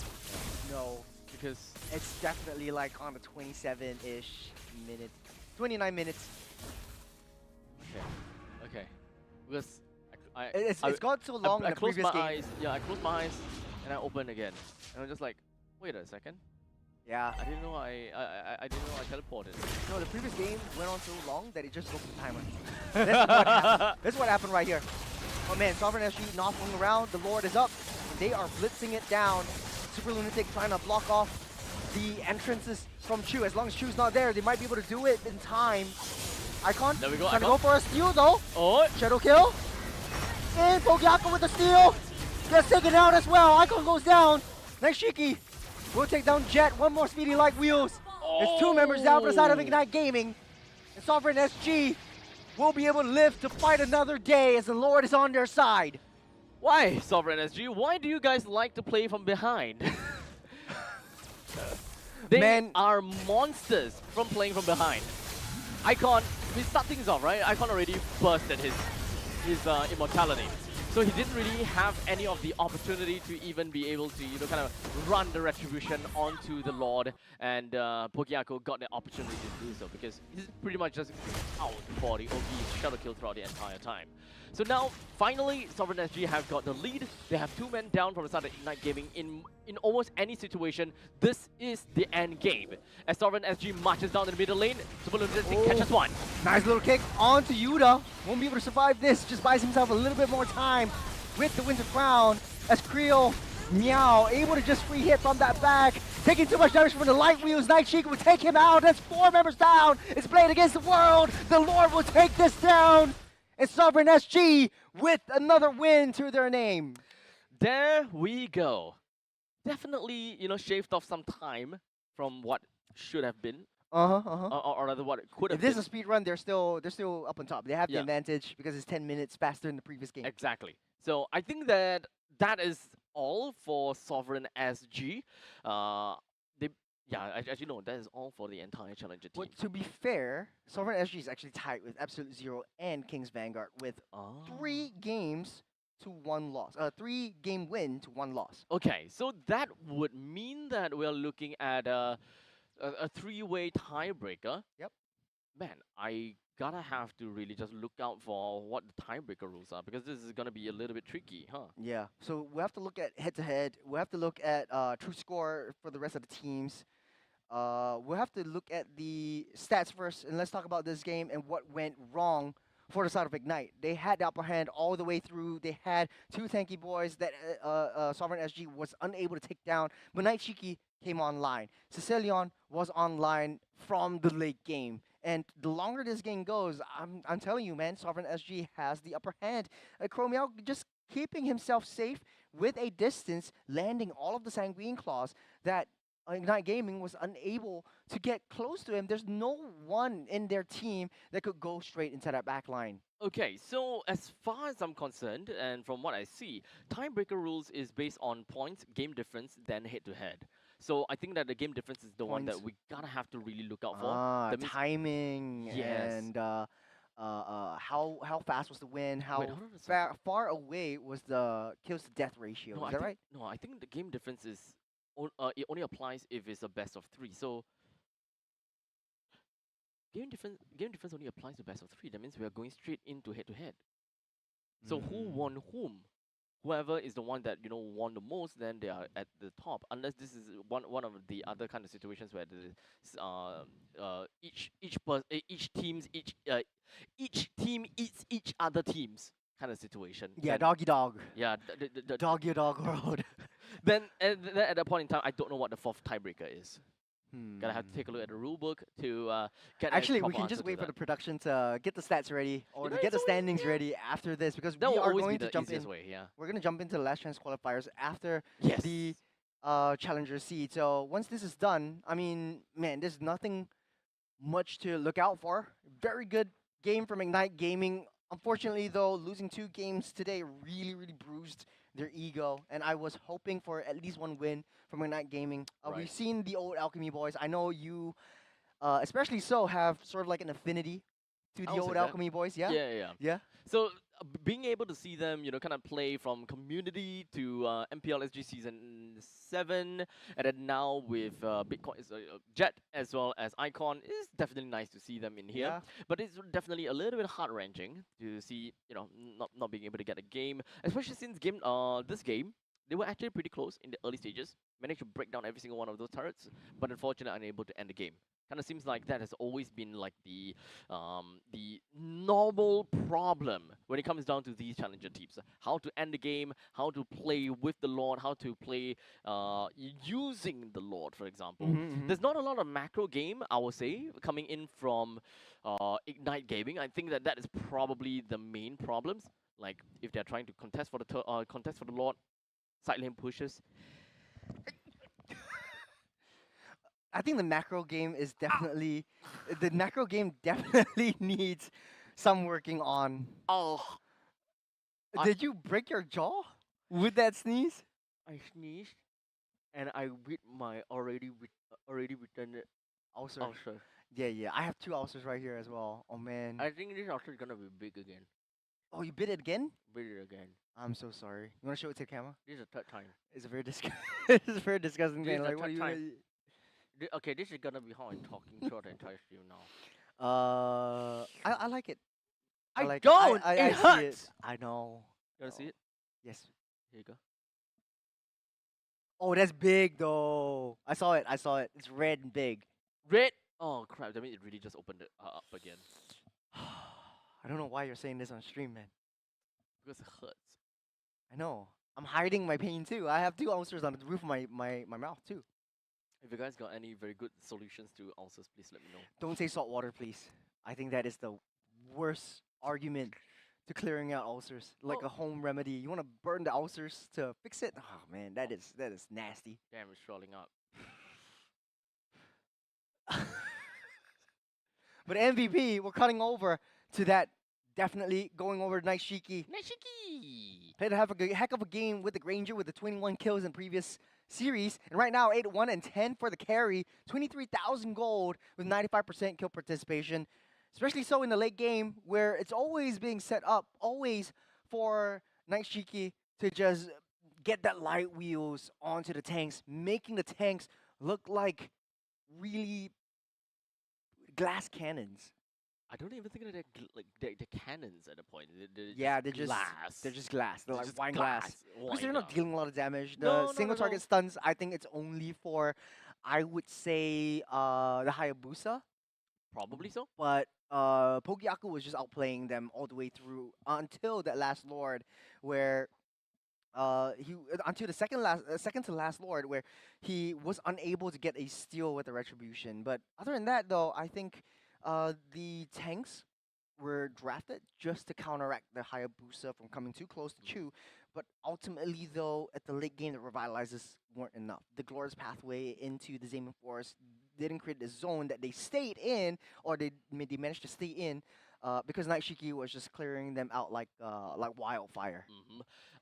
I think that for this game, it's really just a game of micro. As long as they kind of understand how their team competition is supposed to work, they are just going to be playing according to their own win conditions, and they're just done and dusted. If whether our composition kind of plays to the late stages, okay, we'll just hang on, just play until the late stages. In this game, it's definitely on to Ignite Gaming for not being able to end the game, and it's not so much about Sovereign SG being able to defend well, in my honest opinion. Yeah. They gotta have to look for some of these weaknesses in the opponent's lineups. Like for example, entering into the final base defense with the opponents having a one-man shot, or having one person needing to do something, or having pokes. These kinds of stuff are something definitely worth to mention. But I would say that Ignite Gaming is also a very committal team, so I can see why they're having a problem with that. If they do want to crash out on one of these turrets, they literally need Have to to do throw some bodies. Yes, sacrificial play. Yeah. To be honest though, man, congratulations to Ignite. They've made it this far in. However, the last chance qualifiers, we'll see what the standing is like, because there is definitely going to be a tie between multiple teams, and we'll have some little bit more information on that in a little while. But man, it's been 2 incredibly long games.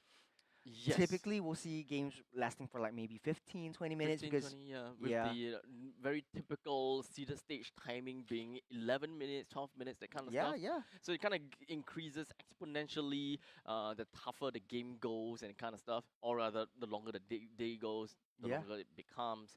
So maybe the last chance qualifiers, we will have even longer games. We're watching how many more games? 6 more games? 5 more. 5 more games more in the games. last chance qualifiers. Yes. Imagine if each game was like 30, 40-minute long. Well, damn. Dang. Speaking of which, let me tell you a quick little joke. Okay. Are you able to name me like 2 big water structures? 2 big water structures. Yeah. Like, what do you mean water structures? Like natural water, man-made, or man-made like structures. structures, that holds water. Structures that hold water. Reservoir, okay, that's one. Man-made. It is man-made. Reservoir Reservoir's is man-made. Yeah. Okay. Yeah, because you have to drill in and create a dam. Okay. Yeah. Okay. Reservoir is man-made. Okay. Then you have water tower. I don't know the actual scientific name for it. I have no idea. I think it's just a water tower. A water tower. Yeah. Okay. Because Yes. someone asked me that, Okay. and then I was like, well, damn. You give up? You don't know? No. Well, Damn. Oh well. We just got that. We just got that. Welcome back to the Short Kings podcast. Yeah. Where we have a lot of interesting facts for all of y'all. Yeah. Well, what other facts do we have? Do you have any jokes right now? You know, we're moving from topic. My to joke topics. shouldn't be said on stream. Okay, then let's move on. You want to do some rankings? Yeah, let's do some rankings. Okay. Okay, blindly rank. Okay. I'm thinking of a category. Okay. Sure.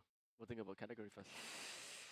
Dang, I don't want to go with Naruto because that's like Damn. Okay. because Okay. it's like. Okay. But I don't really know Naruto anymore because like How if you throw dare you. anime on me, Okay.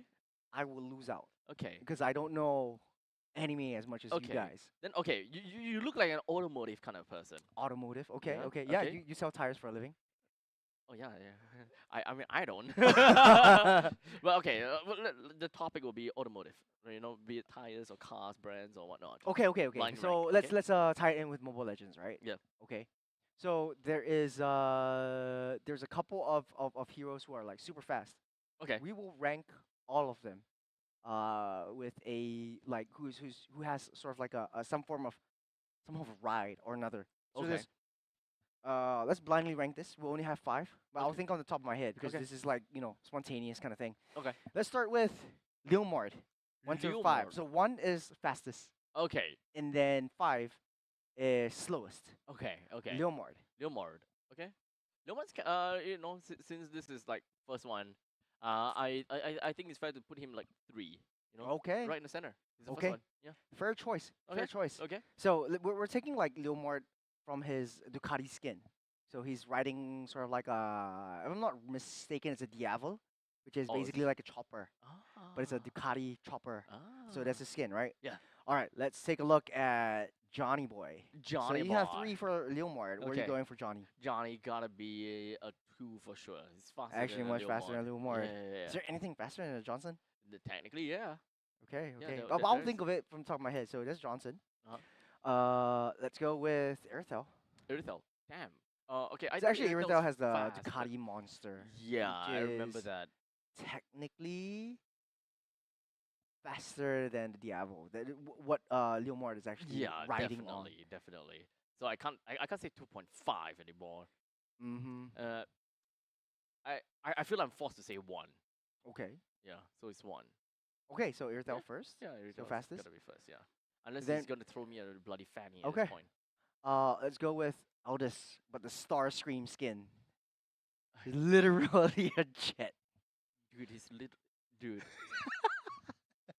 Nice little blind rankings, but I'm actually just like thinking of it Okay. on the spot while I'm throwing you off. I feel that someone's definitely gonna be slower. So he's 4. He's a 4. Four? He's a 4. So that means by It- default, your number 5 automotive skin is actually the Benedetta Ducati Panigale Damn it! skin at 5.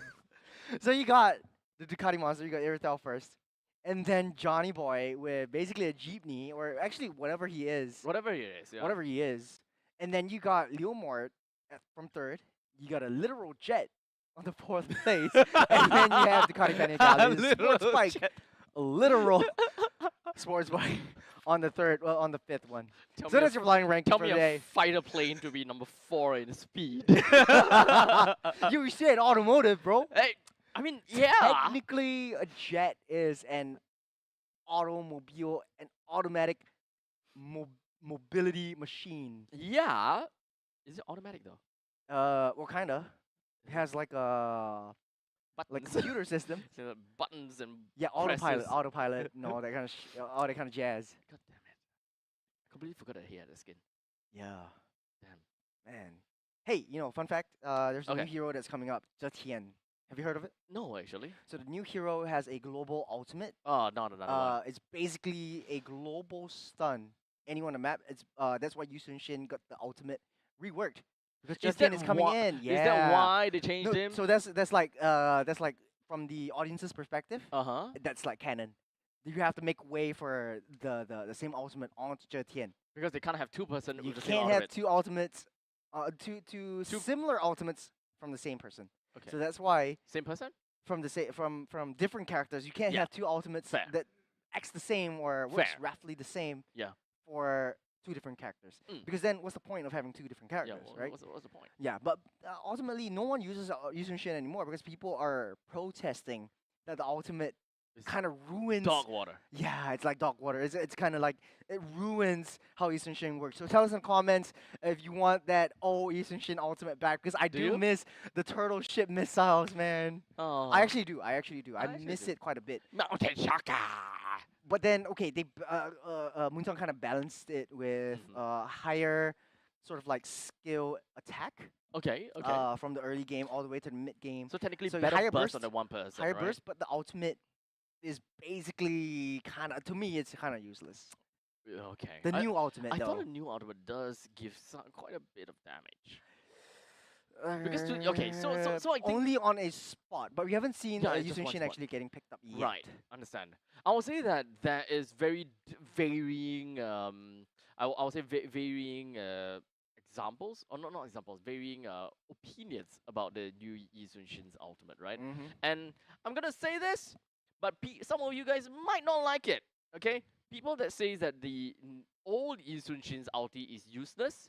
And No, it's so good. no, that's the thing. Those people that say the old Yi Sun Shin's ultimate is useless because it hits everyone and it deals so little damage, they are the ones that are low rankers. Yeah. Because honestly though, sometimes Yusun Shin players can actually use the ultimate to chase people down, and then you don't see it coming because you recall halfway because you just survived and you're on a sliver of health. I hate using that word, but I still use it anyways. And then you recall, and the turtle ship drops onto you, and then you're gone. Yeah. Pair that up with a Sky Piercer, man. That is beautiful. True. With All Sky over Piercer, that. it's kind of scary. It's kind of Yes. scary. Yeah. Yeah. I do miss the old Yusun Shin. I do. I do bit. remember there was quite a bit of topic. People saying that Yi Sun Shin's ultimate is like the worst ultimate out of like all the other marksmen. Like you can't. It doesn't work as a marksman ultimate. That kind of stuff. Oh, okay. So we're going that route now. Some So people, let's yeah. talk about useless useless ultimates. ultimates. Okay, blind Okay, ranking. Let's go, yeah, I let's like it. go. No, maybe Okay. not blind ranking. Okay. Because like there's way too many ultimates right now. I think most useful in this current meta Okay. for marksman, since we're on topic of marksman, Okay. Marksman. Okay. Kimmy, Kimmy. 100% number one. Kimmy, number one. Kimmy has. Traction pulse is like you throw a Tigreal, invisible Tigreal right there, and implodes everything. Just yeet a Tigreal. You yeet a Tigreal. Yeet. Yes, imagine you have your jetpack and you shove a Tigreal onto that jetpack, and it goes down that little tube all the way out through the snake guys and throw a Tigreal into your opponent's face. Yes. That is literally what Kimmy's ultimate is. Is the size almost as big as the implosion? Slightly smaller, but honestly, So- it doesn't. It Okay, doesn't so really it's matter. basically a fetus yeetus. Yes, but a fetus. Okay. That's the to me personally, that is the best ultimate for all the marksmen. So, what's yours? What's your best?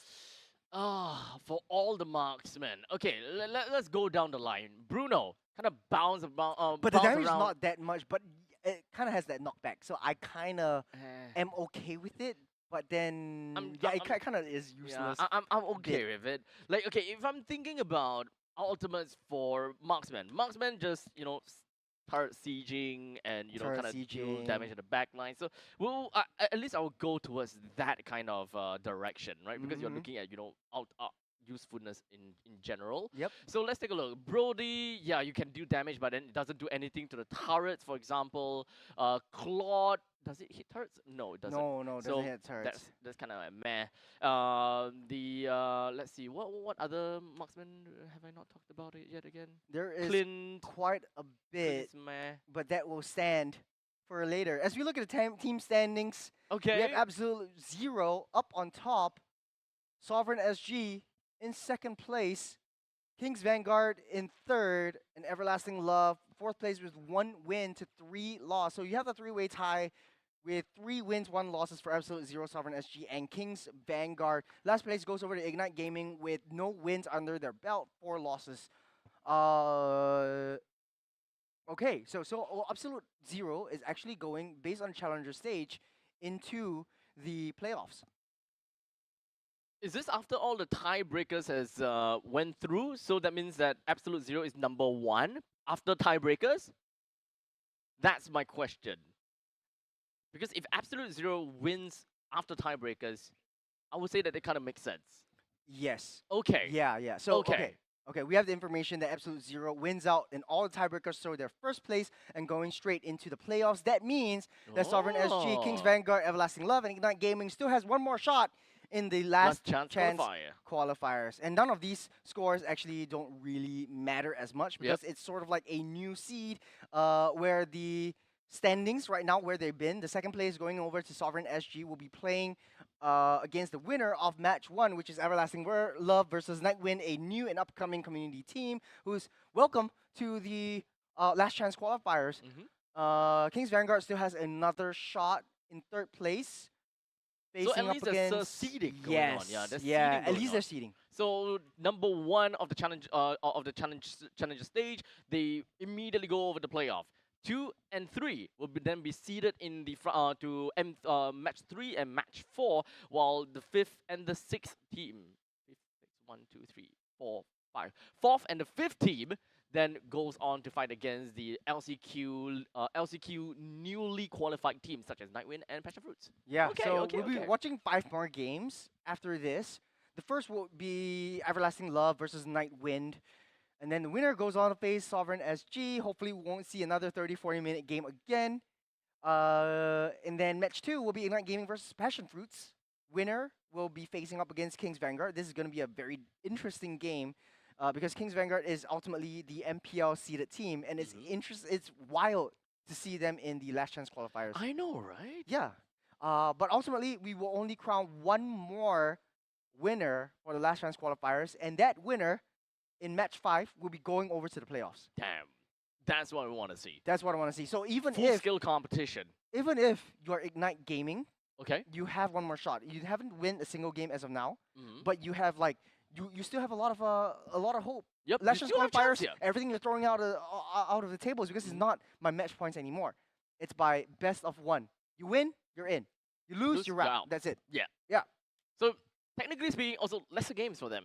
Yeah. Unless you are in match 1 and match 2, you kind of have to climb the rankings once again. Yes. So technically, You just gotta play extra game. That's all. a little bit more. It's not that bad. Yep. Yeah. So that's the standings for us. Congratulations once again over to Absolute Zero for making it all the way through to the playoffs. Looking forward to see what you guys have got in store for us next week.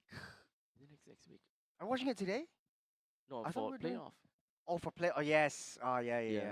It's LCQ, which you will get to see next week. No, just kidding. No, Later we'll on. see it later Yeah, we'll on. see So it we have later on. 5 more games today. 5 We'll see more. a whole lot of Short Kings podcast right now, Right now. which we will continue. Before we actually go into last chance Yeah. qualifiers as the teams get ready a little bit. So we were on the topic of useless ultimates. Yeah. No, useful ultimates. Useful ultimates. So Yeah. we useful first and then useless later. Okay, I think that my answer will go to Beatrix because you have cheerful ultimate. Useful. True. Yeah. But why did I not think of that? You win. No, There's no win or lose. But yeah, like, there's no win or lose. It's just to personal, be honest though, yeah, true. right. True. Very versatile, Very versatile. but useless ultimates. Let's talk about Useless ultimates. This is gonna grind a lot of gears, tick a lot of bones. Let me think. Or marksman per se. that. Marksman only. Yeah. If I go a little bit off tangent, I would say most useless ultimate would be the Raphaelis. Not Raphaelis ultimate. Actually, Raphaelis passive is the most useless. But then they have a rework for the new passive, which is you can bring back an ally to life with the new rework. So that's I coming in complete- soon. Oh, coming Yeah. in soon. It's coming in soon. New Oh. update. Yeah. Okay. Yeah. But speaking of ultimates, man. Ultimate's gotta be big. Yeah. The ultimates Specifically are for meant- marksman or we'll talk about all specifically heroes. for marksman. I guess. Let's talk It's specifically easier, about yeah. marksman. It's in between. I would say Hanabi because you have to Okay. aim it, Okay. and then the stun's not really a stun. It's immobilized. It's immobilized. Yep. I would have to say. Okay, like I'm not cheating. I'm not like you. I'm not looking at the roster Nah, right nah, now. Nah, here's the roster. Nah, okay, come. Okay. Yeah. Okay, there is Clint, Mia. Mia's actually kind of good. Because Invis plus Purify, Okay. that's pretty good. Mhm. Bruno, Bouncing Ball, but it's a little bit of a knockback, so it's one of my top useless ultimates, quote unquote. Okay. Mm-hmm. Clint is pretty good. Okay. I like Clint. Layla, much like Xavier, but unspammable. You have to Yes. wait a little bit, Yep. a little while. Doesn't deal a lot of damage because Mhm. it scales on like magic damage. I think, Yep. if I'm not mistaken. I think so. Roger's pretty good. Is it actually skills on magical damage? I think it has some. Oh no, No, physical. physical. Okay, It's okay, actually okay. physical. Yeah. I think in the past it used to be magic damage, I and think then so. they changed it out. Carry's pretty good, but I don't like that they balanced it by cutting the damage Mhm. per light wheels damage to half. Earthel, pretty okay, decent, has a jump and has a enhance for your weapon. Kimmy, enough said. Ranger, pretty good. 1-1, pretty good. But you have to land that's the balancing factor. Yeah, that's the Yeah, balance. yeah. There used to be like no caveats kind of out before. Yeah. I would say, okay, right now, I would say Yushin Shin has the worst. Right now, ultimate, Yushin Shin because has I the haven't worst. tried it as of yet, but like Okay. it's a targeted area around your vicinity and not global anymore. Okay. So I think it's down to the most useless. But I would say, okay, right now, Nabi. Okay.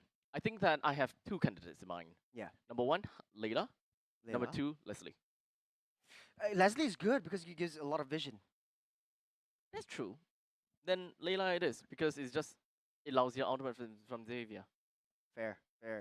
But hey, speaking of vision play from Leslie, Uh-huh. we'll be able to see Last Chance Qualifiers right after this break. We'll be right back. Don't go anywhere.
相変わらずやかましい奴らだ。今度は背中合わせでいくわよ。よっしゃ第7班ここに復活だってばよ。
ここは俺に任せて。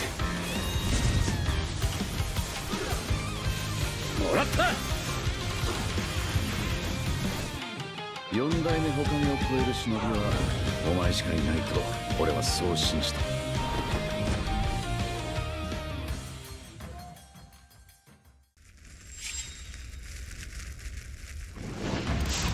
みんな渦巻きナルトが帰ってきたぞ。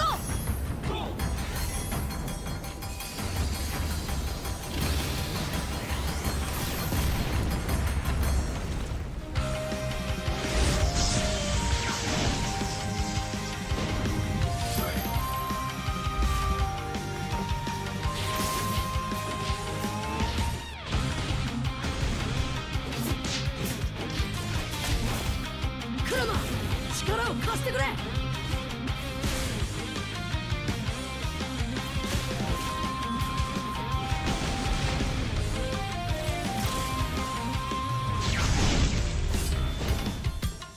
っしゃ第7班ここに復活だってばよ。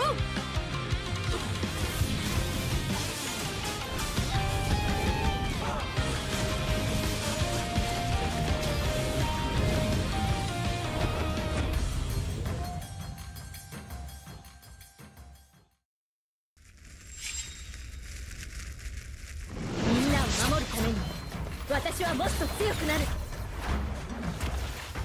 っしゃなら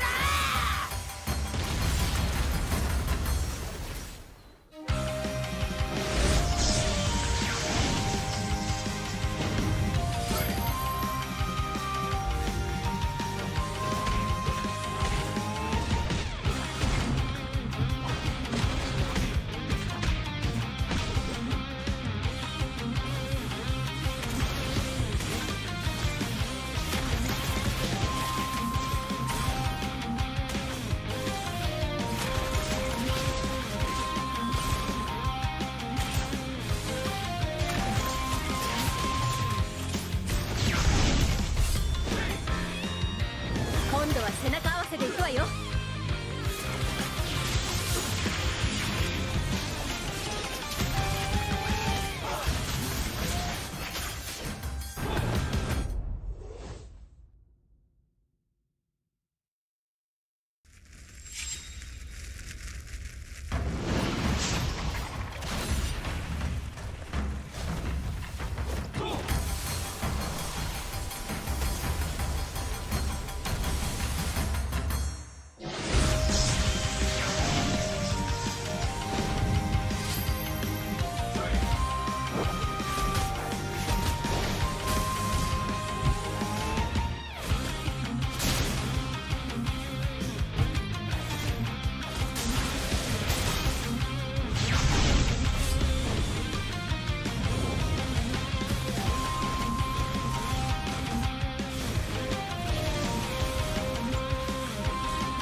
MPL Singapore Season 8 ended with Flash securing a three-peat.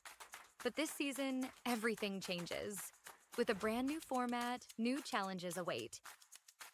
The regular season journey has 4 key stages: seeded stage, challenger qualifiers, challenger stage, and last chance qualifiers, all leading up to the playoffs. In the seeded stage, 5 MPL Singapore teams from last season will compete in a best-of-3 round-robin format. Meanwhile, the challenger qualifiers give community teams a shot at the big stage. Over 2 weeks, the top 2 teams from each qualifier will advance to the challenger stage. The challenger stage will feature the 5 MPL Singapore teams from the seeded stage and the 4 community teams from the challenger qualifiers. In the first 2 weeks, MPL Singapore and community teams will compete in a best-of-1 intergroup round-robin format. In the final week, community teams will face off in a best-of-1 round-robin. The MPL Singapore teams will be ranked based on their performance in the seeded and challenger stages. The top 4 teams will move on to the playoffs, while the bottom-ranked team drops into the challenger stage rankings for one more shot. In the challenger stage, the 5 remaining teams are ranked based on their challenger stage results. The top-ranked team secures the playoff spot, while the remaining 4 will enter the last chance qualifiers. In the last chance qualifier, one final opportunity awaits: a 2-stage battle to secure the last playoff spot. In stage 1, community teams get one last shot to qualify. The top 2 teams will advance to stage 2. In stage 2, they'll face off against the 4 teams relegated from the challenger stage in a best-of-1 single elimination bracket. Only one team will survive and claim the final playoff spot. To summarize, in the MPL Singapore Season 9 format, there will be 5 MPL Singapore teams and 4 community teams qualifying through the challenger qualifiers. Based on regular season performance, the top 4 MPL Singapore teams will advance directly to the playoffs, while the 5th-ranked team is relegated to the challenger stage rankings. In the challenger stage, the 5th-ranked MPL Singapore team and the 4 community teams will be ranked based on their challenger stage results.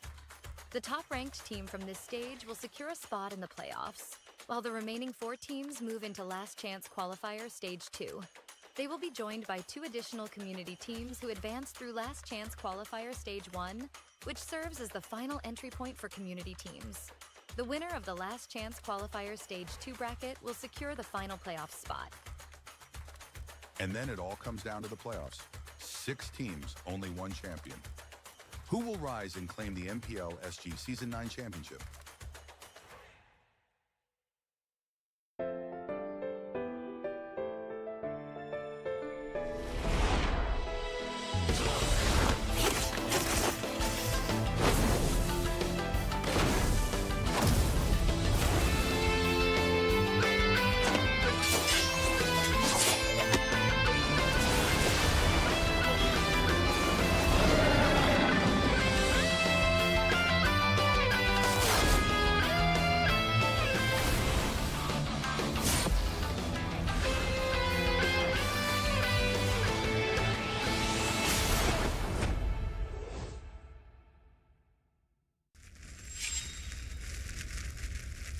見せてやるよ、シャリンガンの本当の力をな。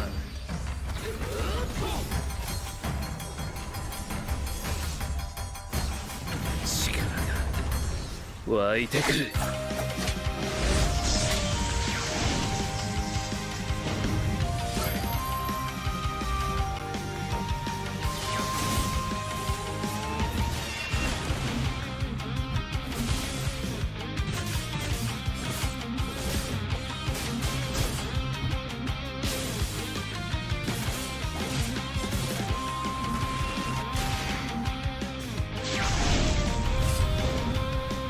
相変わらずやかましい奴らだ。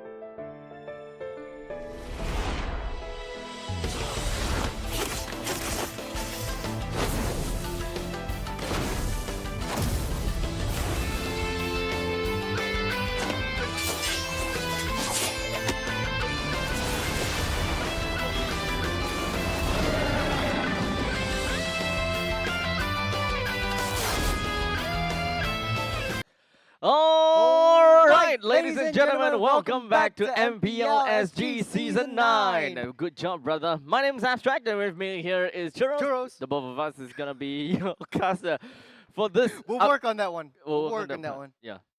For this LCQ. LCQ. We have LCQ. come full circle, and right now the last of the tournament format is in tow. I think we can throw out all of the win rates before, because right now it's a brand new kind of last-ditch format for the teams that are facing off. And today, or right now, we're actually going to be watching Nightwing versus Everlasting Love. Everlasting Love we've seen before last week and today. This morning. But let's talk about Nightwing just a little bit. Congratulations to them for making it this far into the last chance qualifiers. We have Astro, Kaiser 969, Xavier 969, T-Kev, I think we'll call him T-Kev, and Bill Teasy. Ah, okay. I think I have a slight memory of Xavier, and of course Astro, right? We know exactly who Astro is. But of course, with that all said and done, the rest of the other players is not exactly someone that I know about. So at least for Nightwind, I think it does make sense that they do have some experienced players, and some of these players actually do play quite a, at least for Xavier, do play in community events. So welcome to MPL SG. Welcome. Let's take a look over on the other side of the tables. We have Everlasting Love, Fake QT, Kyushu, Sus Bomba, Kashi, and Willie. Hopefully they don't give us a 43-minute game again. Please because not. they do have what it takes to close out games in 15 minutes. Do they? You are tearing a little bit. After Everlasting Love came up on screen, Abstract just shed a little tear.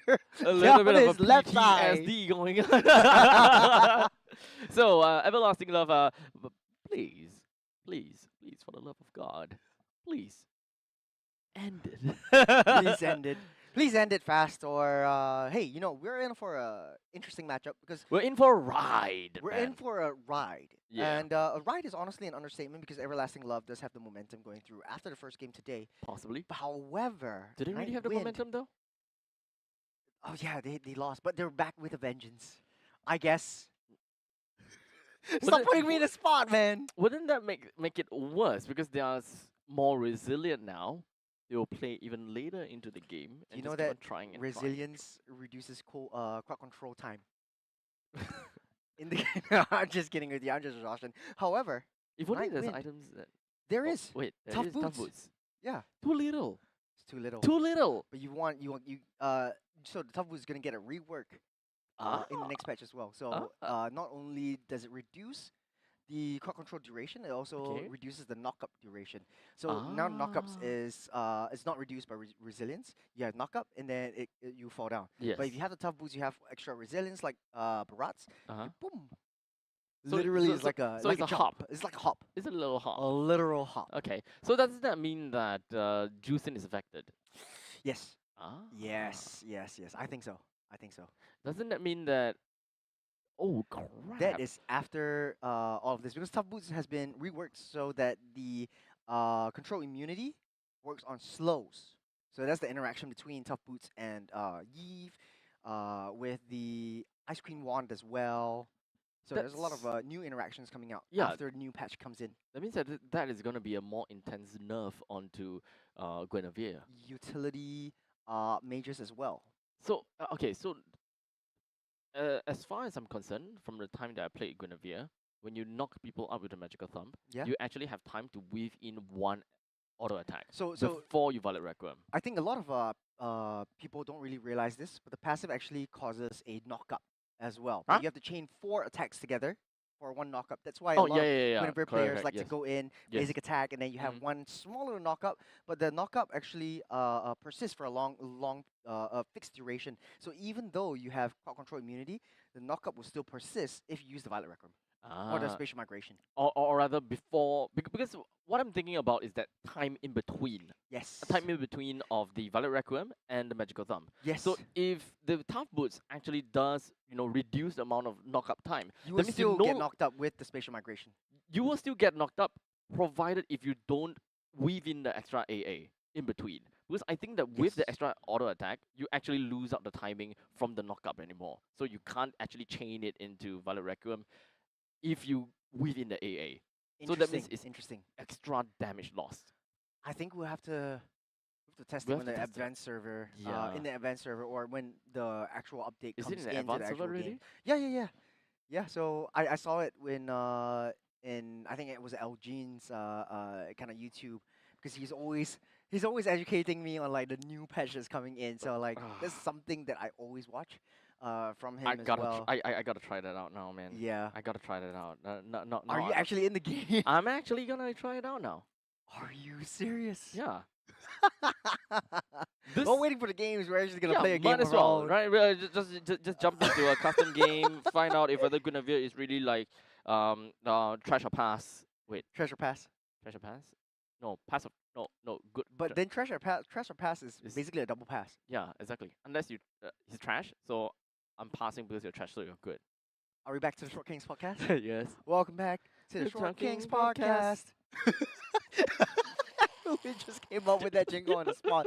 But hey, okay. We talked about like useless ultimates. But is there any useless passives? Useless passive. Yes. And I got one from the top of my head. Estes. The most useless passive in all of the heroes, 129 heroes. The do damage one, right? The do damage one, yeah. Okay. Because you can't like accelerate that progress of building that stacks for Okay. 100 stacks, and then you do additional damage. Like, you don't really need the additional damage if you're Estes. You need additional heals. So that's what I think. That's what I think. And he's actually going into a custom game. Yes. And then But he's how? gonna make- Okay. Then how about Kufra's passive then? think I think it Kufa's still passive. works. I think it still works because Really? at least like it gives extra range, What's and the then you benefit? can heal everything back up. But he has this extra basic boosted attack, doesn't heal him back up. So I think that's the slight difference. Okay, I got 15 seconds. You have 15 seconds. I have 15 seconds. Are you actually gonna try it out? I am gonna try it But out. why you try it out in a custom game and not try it out in like practice mode or something? Then you can build Oh, tough boots oh, on your bot. right. Forgot about that. I don't know what's going on with you, man. I forgot that. And then you have to wait another 15 seconds for the screen to load, and then you cancel it. Oh my gosh. I forgot that I can't do that on custom games. Quit. This is how much I use the practice mode, guys, because I just jump into ranked game straight away. Oh my god. Oh my god. Look, I'm not a fanny player, okay? I don't have to go into. Custom games. I don't have to jump into those kind of stuff. Okay. We'll put that in tow. No, We're no, talking no. about useless passive, No, please. no, no, no. No, I don't want you to No. go into game. I do want. Because I have to stop you from going into game. No. It's actually going. I'm committed. I am He committed. wants to see the interaction between Guinevere. What is going on? Okay. So long. You're gonna die. If Hey, only we this could is- stream this This live, is- right? You stream your practice mode. Stream your practice sessions. Okay, come on. Let me get some money. Max level. Get some money. And then you build the tough boots on Build top the of tough boots. someone, and all you gotta do is just max level, and then test your spatial migration combination. Yes. Yeah. Okay, so I'm okay. So what I'm gonna do? Okay, you guys can't see it, but you know what I'm gonna do. I'm gonna magical thumb, auto attack. Is and it then actually Violet called Requiem. magical thumb? Yeah, it is called magical thumb. This Wait, spati- they that's changed spatial it? migration? No. They changed it. It was magical thumb, and then to to dash, it was spatial This migration. energy wave, magical thumb. This is magical thumb. This is supposedly magical This is thumb. spatial migration. Okay, so let me educate you. Yep. The first skill activation was originally magical thumb, and then when you Interesting. dash away, that's spatial migration. Why would you call it a thumb when you're using your feet to jump onto someone? THUMP, thump. Oh, thump. I thought magical thumb. I was confused. I don't Because just I come up always with know it- names by myself. I Man. always know it as spatial migration. I only know the second one is spatial migration. The first one is magical thump. They changed the skill name without telling anyone. They changed it. I think it's together with like the Nether Realm when it came in, because back then it think used to so. be like what you call that, the are you actually going to test it out? Yes. Okay, so let me just with some auto attacks first. Oh crap! I accidentally used used it. Okay, jump, attack, and oh, it still worked. Yeah, it still works. Yeah, it still works. If they buy the tough boots, Yeah, so it you still have works. like a fixed timer Yeah. for your spatial So- migration. Yeah, so it still works. You still can Yeah. move in your auto attacks. Actually, right, it is interesting because we talk about like the names for the skills, right? And a lot Yes. of the audiences has asked us like, hey, how How do do you we learn our remember? How skills? do you remember? How do we like? We don't have a textbook. We don't. We don't. Oh, actually, we do. The game lah. The game lah. The game lah. Basically, you just like turn it on, Yeah, you go yeah. to the heroes, and then you look at the skills. Sometimes we forget, Yes. right? But So we just kind of like pop up the game. you pop up the game in game, and then we take a look at it. And and then then we we're have- like, okay, I remember now. but actually, casters have like one skill that I think a lot of us can train. We can have one eye, look at one side, and the other eye, like we can. You mean with our peripheral eyes. version? No, I don't no. do that. we You think I? can- You, independent eyeball? you think I what? rotating around. ET ah? Yes. Uh. Yes. You can do it. Okay, the see together one, that one is Okay, the- that was the- easy. the one is That the was easy. one. But you can see apart. Yeah. That's the So, issue. so there's the saying, right, on how to teach people how to look between their eyes. Okay, I'm You gonna just test put a it on thumb you. here, right? Okay. You know, okay. okay. So normally what we do, right, is that, okay, look at my finger, look at my finger. You get them to move around, look around, and then you get them closer and closer and closer and closer, and they started to become cross-eyed, and then you Yep. like. That, ain't no way. Ain't no way that's gonna work. Ain't no way that's gonna work. Yeah, like if you can look both My eye sides. is stuck. Help! Actually, that'd be a cool. Like, do you know anyone who can look like both sides? Because like you can look into your like nose very easily, right? You Yeah. can have like cross-eyed right here, Yes. right? But like, how do you train yourself to look on both ends? I think it's interesting. I don't think. I mean, Is it? I think when it comes down But to you can look. Okay, see, if you look on like the right side and then like you just turn over, I can like turn my eyes over here and just look at you. Like, why can't I independently control the muscles in my eyes? because you Philip didn't Both lift to both weights sides. in your eyes. It's all about the muscles. I don't know where we're going with this. To be honest, Hey, Shark Kings podcast. welcome to the Short Kings podcast. That was made up completely on the spot. Made up completely by on the the way. spot. I have no idea where that came from. But I think we are actually gonna go for a Short Kings podcast. I think We actually we need- might actually have to do this if you guys tell us that you guys want it. Which no one is gonna say yes. I don't think anyone's gonna say yes, Yeah, but no one's gonna say yes. I But thi- we we're gotta we're still force gonna them do it anyways. anyways. But hey, that is a story for another time. yes, As we are gonna end off with the Short Kings podcast and jumping straight into the draft. yes. First off, Nightwind banning out the Chip and the Fanny, and Everlasting Love. I almost say Evil once again because the name sounds so similar or looks so similar. They're banning out the Matilda and Lucas. Don't want to deal with the Lucas at all. So other than that, I will say that the very generic heroes that we gotta have to ban out, or generic heroes that we gotta have to look out for, we've got the Kalia that's currently still available on the board. Kimi, Jusin, they are all in here. Granger, Harif. How about Baxia? We talked about Baxia a Baxia. few times before. So with Baxia currently still available on the board as well, that's something we gotta work with. Now for Nightwind though, because they do have Astro in their mix. I do have a feeling that they do want to prioritize Astro's heroes a little bit, just Yeah, so that the we can get the assassins. best of the best, the creme de la creme, The creme de la, the cream of the crop. creme de la crop, Creme de la creme. Yeah. creme de la creme. Yes, sir. Yes. And looks like you're right. They Yeah. go for the Joy. Yeah. But it's easy to lock the Joy down. We can have the Baxia or the Tigreal or the Hylos, which is easy single target stunts onto the Joy when they come close. It's easy to read the Joy as well, but I guess Nightwing wants to play the macro game a little bit more because Joy is one of the most reliable heroes for mid to late game side lane split pushes. So from this point onwards, we do have the Phobius that's currently available as well. Normally, when it comes down to R1, R2, we generally look at EXP and the Mage being picked out. It could quite literally go any way, right? So Phobius, oh right, Kalia is available. Ooh. Okay, so The this wrestlers is get picked up. yes, wrestlers. Yeah, they're wrestlers. If Oh, you play oh, Magic r- Chess. Oh, wrestlers. The wrestlers. The wrestlers. Not the restless. Yeah, I was like, why would you call them wrestlers? Like, what did they do I mean, to I you? don't think Phobius sleeps. I Look at his eyes. to be Man. fair, I think he is That pretty is restless. the eyes of a guy that doesn't sleep. They have no soul. No soul. So the Kimi also gets picked up by the side of Everlasting Love. On the other hand, Nightwind will respond with the Juicin and the Baxter pick. I like the Juicin and Baxter combo in the mid lane.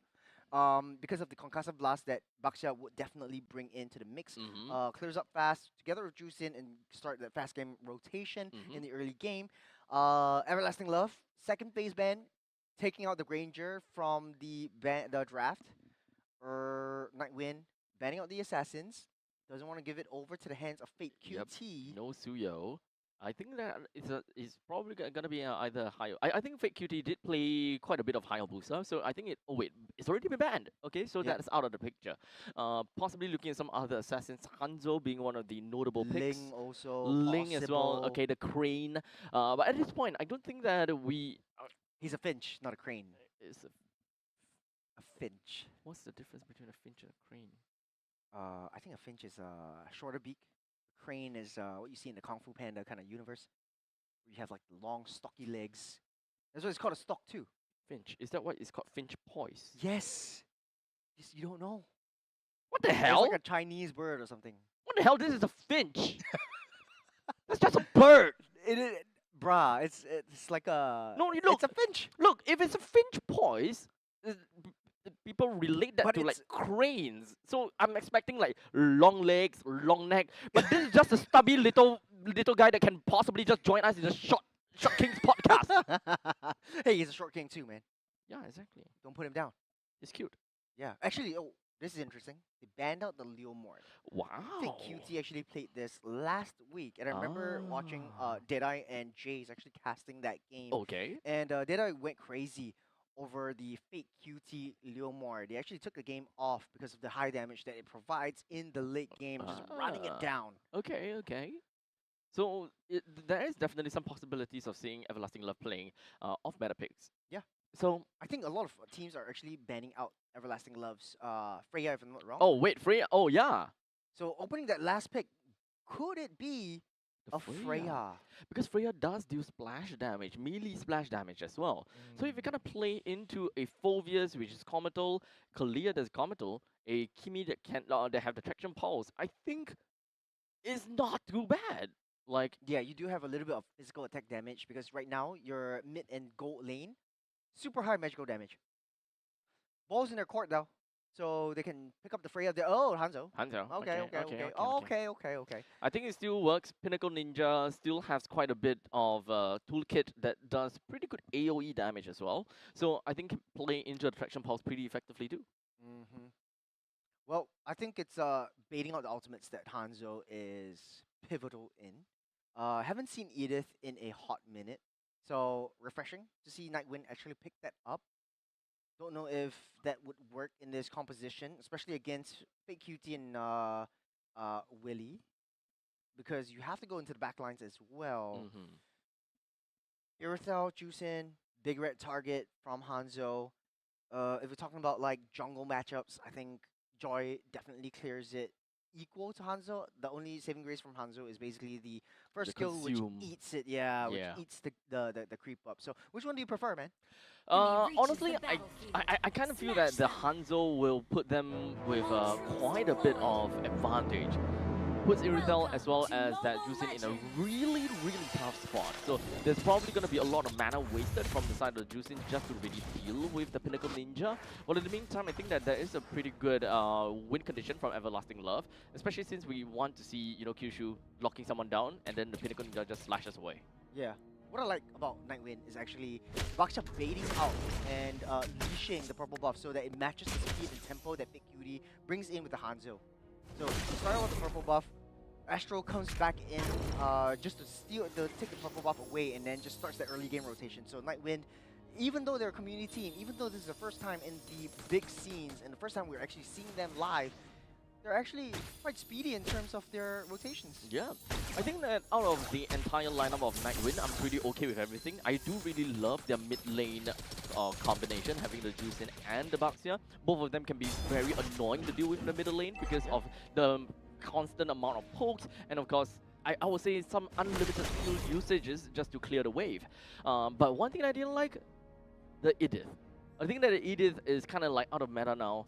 She's still very good because of her flexibility in being tanky while still dishing out a lot of damage. But personally, I think that when it comes down to a duel kind of matchup, Nightwind is not exactly someone that just wants to stand there and duel. There is a lot more chasing factors from Nightwind. So if Guilty kind of abandons his Phylax, he's just kind of stuck there. Human form. Speaking of which, Fake Cutie has his eyes set on Guilty, able to take him out with First Blood and keeps himself safe with the Soul Devour. As Nightwind, a little bit losing one member right before the turtle, not what you want in the early game. And of course, we also do have Bill TZ that actually wasted his Flicker on top of that as well. So one of the Earth Shatter into the Flicker combination is now out of the question. We won't see that anymore, but in the meantime, that's the pulse.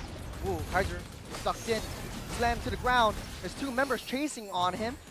Able to keep himself safe with the Revitalized. Looks like Everlasting Love will take control of this first turtle of the game. Unless Astro has anything to say about this, he gets the steal with the Retribution. Kyushu goes down. Big Cutie trying to run for the hills, run for his life, able to get out safe, and just using up the energy so that his soul comes back into fray and continuing that engage. Uh-oh, Astro. Oh, Astro, nice little kill onto Hanzo, deep into his own home. Of course, this is Astro that have a lot of experience when it comes down to being in the MPL scene, being one of the very strong junglers back in a few seasons back. Oh yeah, I remember him now in that Bears team. I forgot. He was in a couple of teams before. He was in a couple of teams. Yeah. I remember him for his brethren. I remember him when he was with... Oh crap, I suddenly forgotten. At one point in time, he was with Homeboys SG. Yeah, but then shortly switched out and joined another team, and they immediately fought up against Homeboys. Oh yeah. That was a fun moment. Well, speaking of which, you have a lot of high momentum plays from Nightwind right off the bat. Already the EXP lane starting to get the rotation in the 3-minute mark and leaving the bottom side for Astro. I think this is the meta that we've seen currently nowadays. The Pos 4 immediately coming in as a secondary support for the gold laner, trying to get that farm and funnel him to infinity and beyond, especially for TCAV, who needs much more than Akashi, knowing that you don't really have a mystery shop in your favor as well. So, moving on forward, Everlasting Love is actually just going to be congregating all the way up to the northern side. Even though the turtle is actually popping on the opposite side, Everlasting Love seems to be looking out for something. Possibly the Hanzo. They want to ensure that the Hanzo is going to be safe and sound, especially after that engage, or rather the invasion from the Sun Astro, just kind of yoinking Fade Cutie out of his own jungle after using the Pinnacle Ninja. Very understandable though. Astro pretty much understood that what Fade Cutie is trying to do and just yoink him out of existence.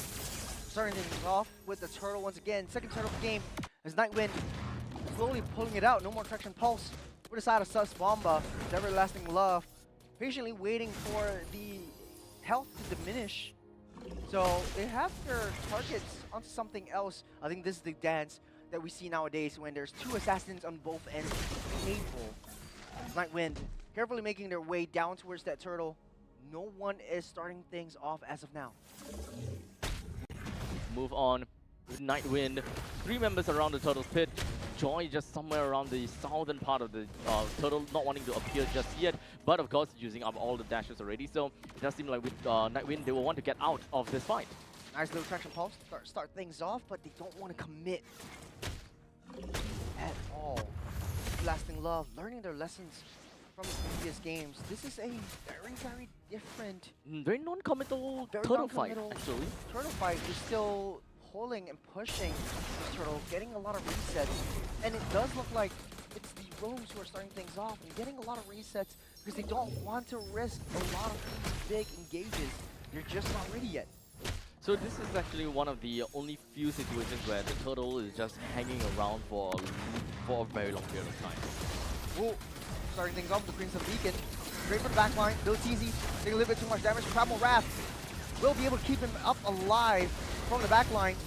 Kaiser trying to delay the approach. Oh. The mid side. Kashi goes down with the Zaman Force, unable to help him. There's 2 members down for the side of Nightwind. Is Everlasting Love ramping up the tempo, ramping up the aggression, getting stunned up, locked up. Xavier goes down. Turtle goes over the hands of Everlasting Love. Well, that's really unfortunate for the side of Nightwind. It kind of seems as though that they had a pretty good start, but hold on a second. It does seem like we do have Fake Cutie Cutie. just working his Soul way Devour. onto TCAV. Brings him down pretty darn easily. So they've got a turtle, they've got a massive amount of kills, and to add it all on top, they even got themselves the T1 turret in the middle. Big stakes are riding on this game. Only BO1, the winner, goes off to face up against the next tier. But man, doesn't look so good for Nightwind. Yes, they had a phenomenal start, especially from Astro. Taking another kill on Fake Cutie underneath the turret. But this Hanzo is looking to be super difficult to deal with, especially since his fake body is just non-committal. Got a bottom side, landing onto Akashi, able to gash out away with the Zaman Force, getting pulled back. Purify already used up. Kaiser taking a little bit too much effort underneath the turret. Built easy, tanking everything with a primal wrap. Not enough before Akashi takes him down. Here comes the Demonic Force. This triple for Akashi. Damn, I was initially just thinking, was that Purify actually worth it? But hold on a second, that's not going to be over just yet. So Devour takes a huge chunk of damage. TCAV is next on the chopping block. One more hit, might not be able to get it. As Fake QT showing a lot of dominance in the jungle. Oh man, Everlasting Love now do have about 5 kills ahead of Nightwind. And we're kind of looking at 3,000 gold lead as well. With the middle lane T1 and the bottom lane T1 destroyed, this pretty much means that Everlasting Love will have a lot of a better time trying to go for a little bit of that jungle invasion. And looking at the fact that it is a Joy in Nightwind's jungle, this just means that the aggressiveness of a Joy would very likely be lessened, because there's just not much of these creeps that will be around for the Joy to kind of bounce about and just appear out of nowhere with only a single dash required to unlock a full-flavored outfit. Nice action pulse. Won't commit as of now. First Lord already spawned up. You want to be a little bit more annoying in the purple buff, trying to force the retribution off of Astro before starting the Lord off. But Everlasting Love, they know their power spikes. They know how Nightwing wants to play this. It's a little bit difficult to claw their way back up. It's not impossible though. A nice little flicker, jump, and tsunami slam into the wall. Kakashi takes another one to his name as Kaiser barely scraping by, trying to save all the resources that he can. Kyushu falls by the hands of TCAV, but here comes Fake QT from the back line. Soul Devour will take that out as well.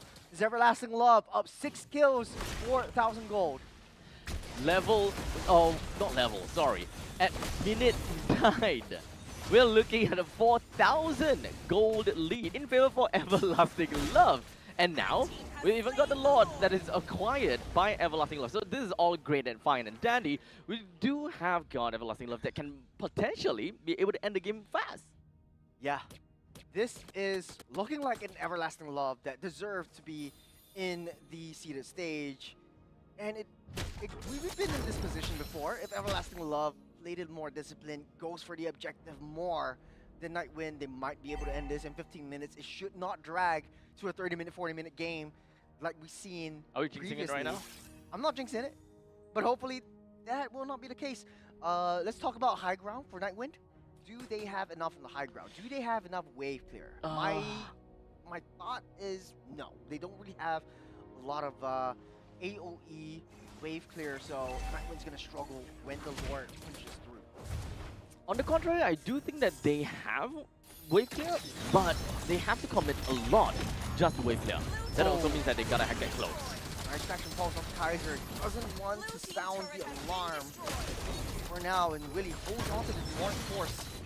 Everlasting Love chasing on to Astro. Knows he's very, very deep in. Not enough energy to make that commitment. And Astro tries to get that recall out. Will be safe for now. It's Everlasting Love slowly taking control of the entirety of the map. No more T2s down the top side and mid. The only turret left standing outside their own base is that T2 bottom side. It's a beacon from Xavier, keep himself safe. Immediately popping that out just to get himself out of the traction pulse. Definitely a very important choice to make. All 5 members of the Nightwind, they have managed to reclaim their jungle, and let's not forget they did pull off a pretty good defense, ensuring that the Lord does not touch their holy defense up in the middle lane. Although they did lose the holy defense up top, it is definitely a bummer, but the middle lane is more important. Oh man, Big Cutie down deep. As I set on TCAF, one more hit, might be able to go down. Big Cutie, nice little killing spree, an assassination onto the Iridel.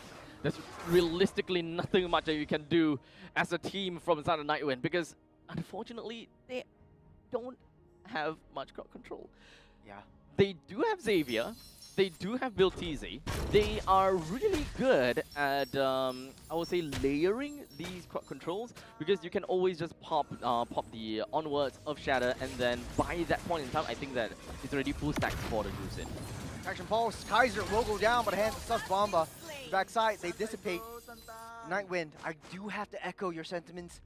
Not a lot of AoE crowd controls, very single target. They need to be able to look for pickoffs, but Everlasting Love are playing as 5 members, and it's so difficult to find Fake QT left all alone to his own devices, because it's always his fake body. How can you kill the fake body and try to drag that real body in with them? Astro in a spot of bother, taking a lot of hits from Fake QT, able to bob weave out of there as Everlasting Love sets their sights up on the next Lord. Oh man, as such, now Everlasting Love, all 5 men in onto the Lord, very committal on this.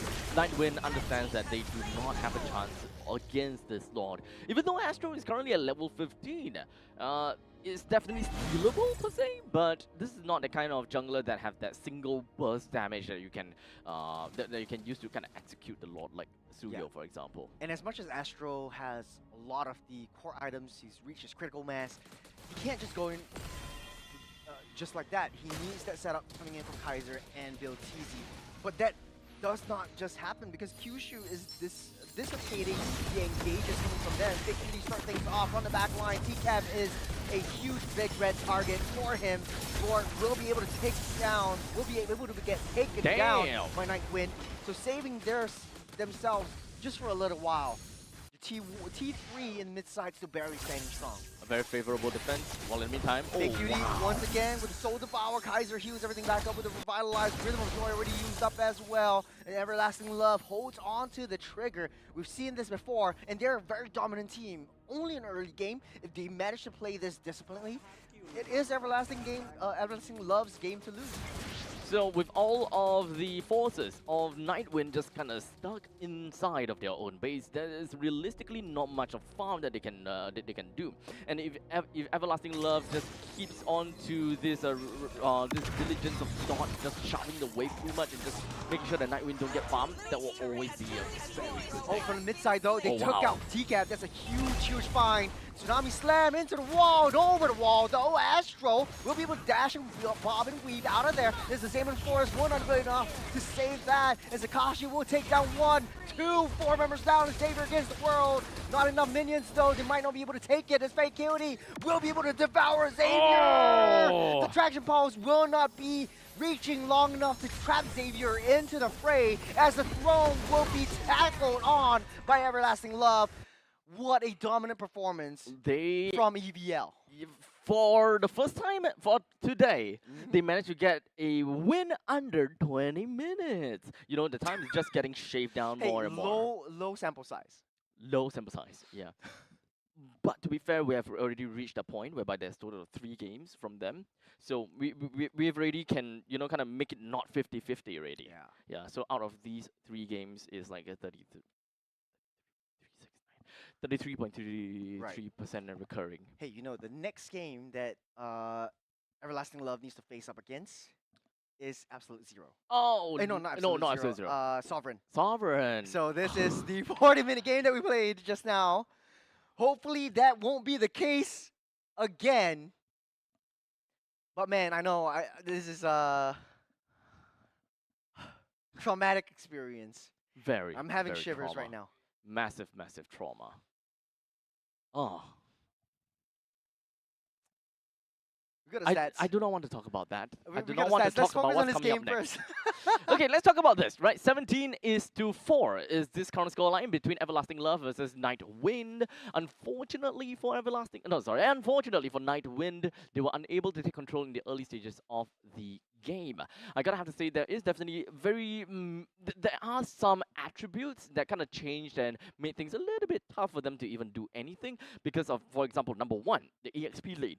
It's not much that this Edith is able to do most of the time. Number two, Astro is of course playing as a Joy. You want to prioritize onto Astro. You want to enable Astro to be able to kind of like start roaming around and really start to give vision. But unfortunately, I don't think that Kaiser nor Xavier managed to give that kind of vision for Astro and help them understand that, okay, we've got this target, we're going to go for this target. They're mostly playing a very reactionary game based on what EVL is throwing at them. To be honest though, Fake Coyote had a beautiful game. He knows his target is TCAV. Go straight for TCAV, risk his own life, and it's all non-committal. You can deal as much damage as you want, and you can be safe as sound as you want to be, as long as your big body or your soul is actually separated. So I think that was a beautiful game, especially for Fake Cutie, and I think he is my personal MVP for this game, and my MVP for not actually dragging this game out into a 40-minute long game. But Yes, hopefully I love them for that. Hopefully so. Next game will be a rematch between Sovereign and Everlasting Love. So we'll see what will play out again this time around.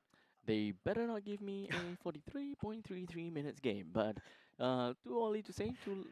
Don't want to say anything. But of course, MVP, we gotta have to talk about that, right? Because when it comes down to Fit QT, it's very likely that he's gonna be the MVP. I agree. High score lines, low amount of death, and all that jazz. So Fit QT, looking out for that.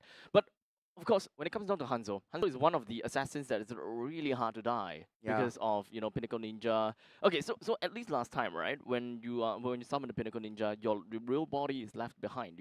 You can attack. You can't gotta deal with it. Yes, but right now you can't attack the real body because it's basically immune. So you have to wait until the energy runs out, or Hanzo flies back to his real body. Or you hit the Pinnacle Ninja. Yeah, so I don't think that Nightwind had a opportunity to split up the team fights where Astro was able to just wait at the real body because he was always getting hammered on by Fake QT. As much as he got his level 15 fast, the team was unable to catch up with the pace that Astro was actually bringing to the table. So that actually was the chink in the armor that tore through. The soldier died. So I don't know where that metaphor is going, but yeah, basically just saying that Hanzo is a stupid hero. Right? It is a disgusting hero. Yeah. So if his Pinnacle Ninja is zeroed out, what happened to his main body? He's still safe. He is a little bit slowed, and then he gets transported out to his real body. But then there was no point in the game where Nightwind was able to reach into the back to actually find his real body. Fair. They don't have that kind of mobility. But there's actually openings. There's actually direct counters for Hanzo. Tell me about it. Typically, it's Yin or Harley. We use the domain expansion. Okay. You bring the Hanzo's real body into that arena. Okay. You kill off his fake body, and then you tackle him off. Or you can actually use the Harley, where you have your ultimate to get a slow burn down, kill his fake body, and it transfers over to his real body, so he burns out, and then he dissipates. Okay. So at least for his ultimate, it does transfer from Pinnacle Ninja to his own body. Yes, sir. Nice. Yeah, but teams don't want to risk playing a Yin. Teams don't want to risk playing a Harley. Unless you're Todak, and then you pick up a Harley. Okay, then there's a completely different thing. That's a completely different thing. But that pretty much means that there is no specific hard counter against a Hanzo. So possibly just looking into soft counters to make Hanzo's life difficult. So what are the weaknesses that we gotta expect out from a Hanzo? I would say that it's DPS, mostly tempo as well. DPS marksman, tempo matching. I think Astro has nailed that down completely. It's just his EXP lane couldn't match the tempo because you're an Edith, you're walking slow, you're a single target hitter. If you onward onto the Hanzo, it's only the pinnacle body or the fake body, and you can't even reach out to the real body anyway. So that is not really enough for you. The Primal Wrath kind of I don't think it's nerfed. I think there's no change. It's just teams have found a way to just burst the Edith down before the Primal Wrath actually deals massive amounts of damage. And to add fuel to the fire, Akashi played a beautiful game with the Harith. Because once he knows his power spike, he starts rotating around the map, joining in the team fights, and is much faster than how TCAF actually joins in the team fights. Agreed. And to be honest though, when the fake QD comes in with the Pinnacle Ninja or the fake Ninja, TCAF was under the mercy of the Hanzo.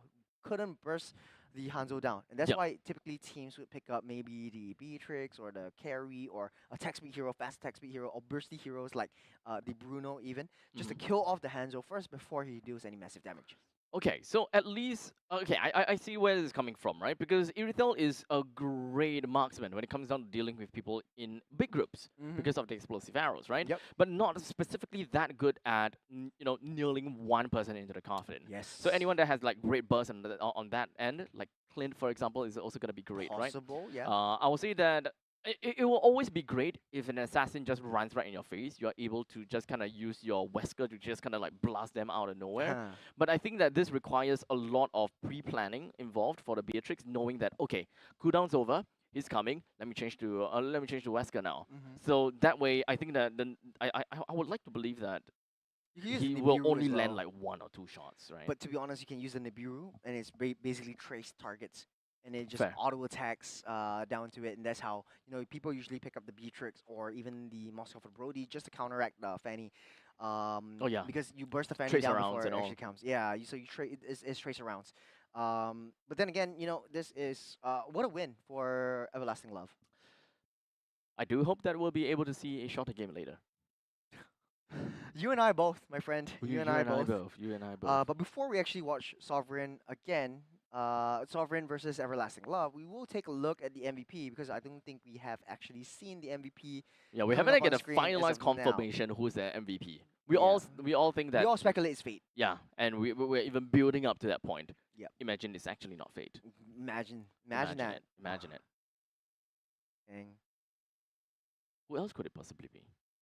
Akashi? Absolutely no one. Akashi. Oh, right, Akashi. Akashi is pretty good too with the Akashi Hyrule. is pretty okay. Yeah. I think Akashi is pretty okay.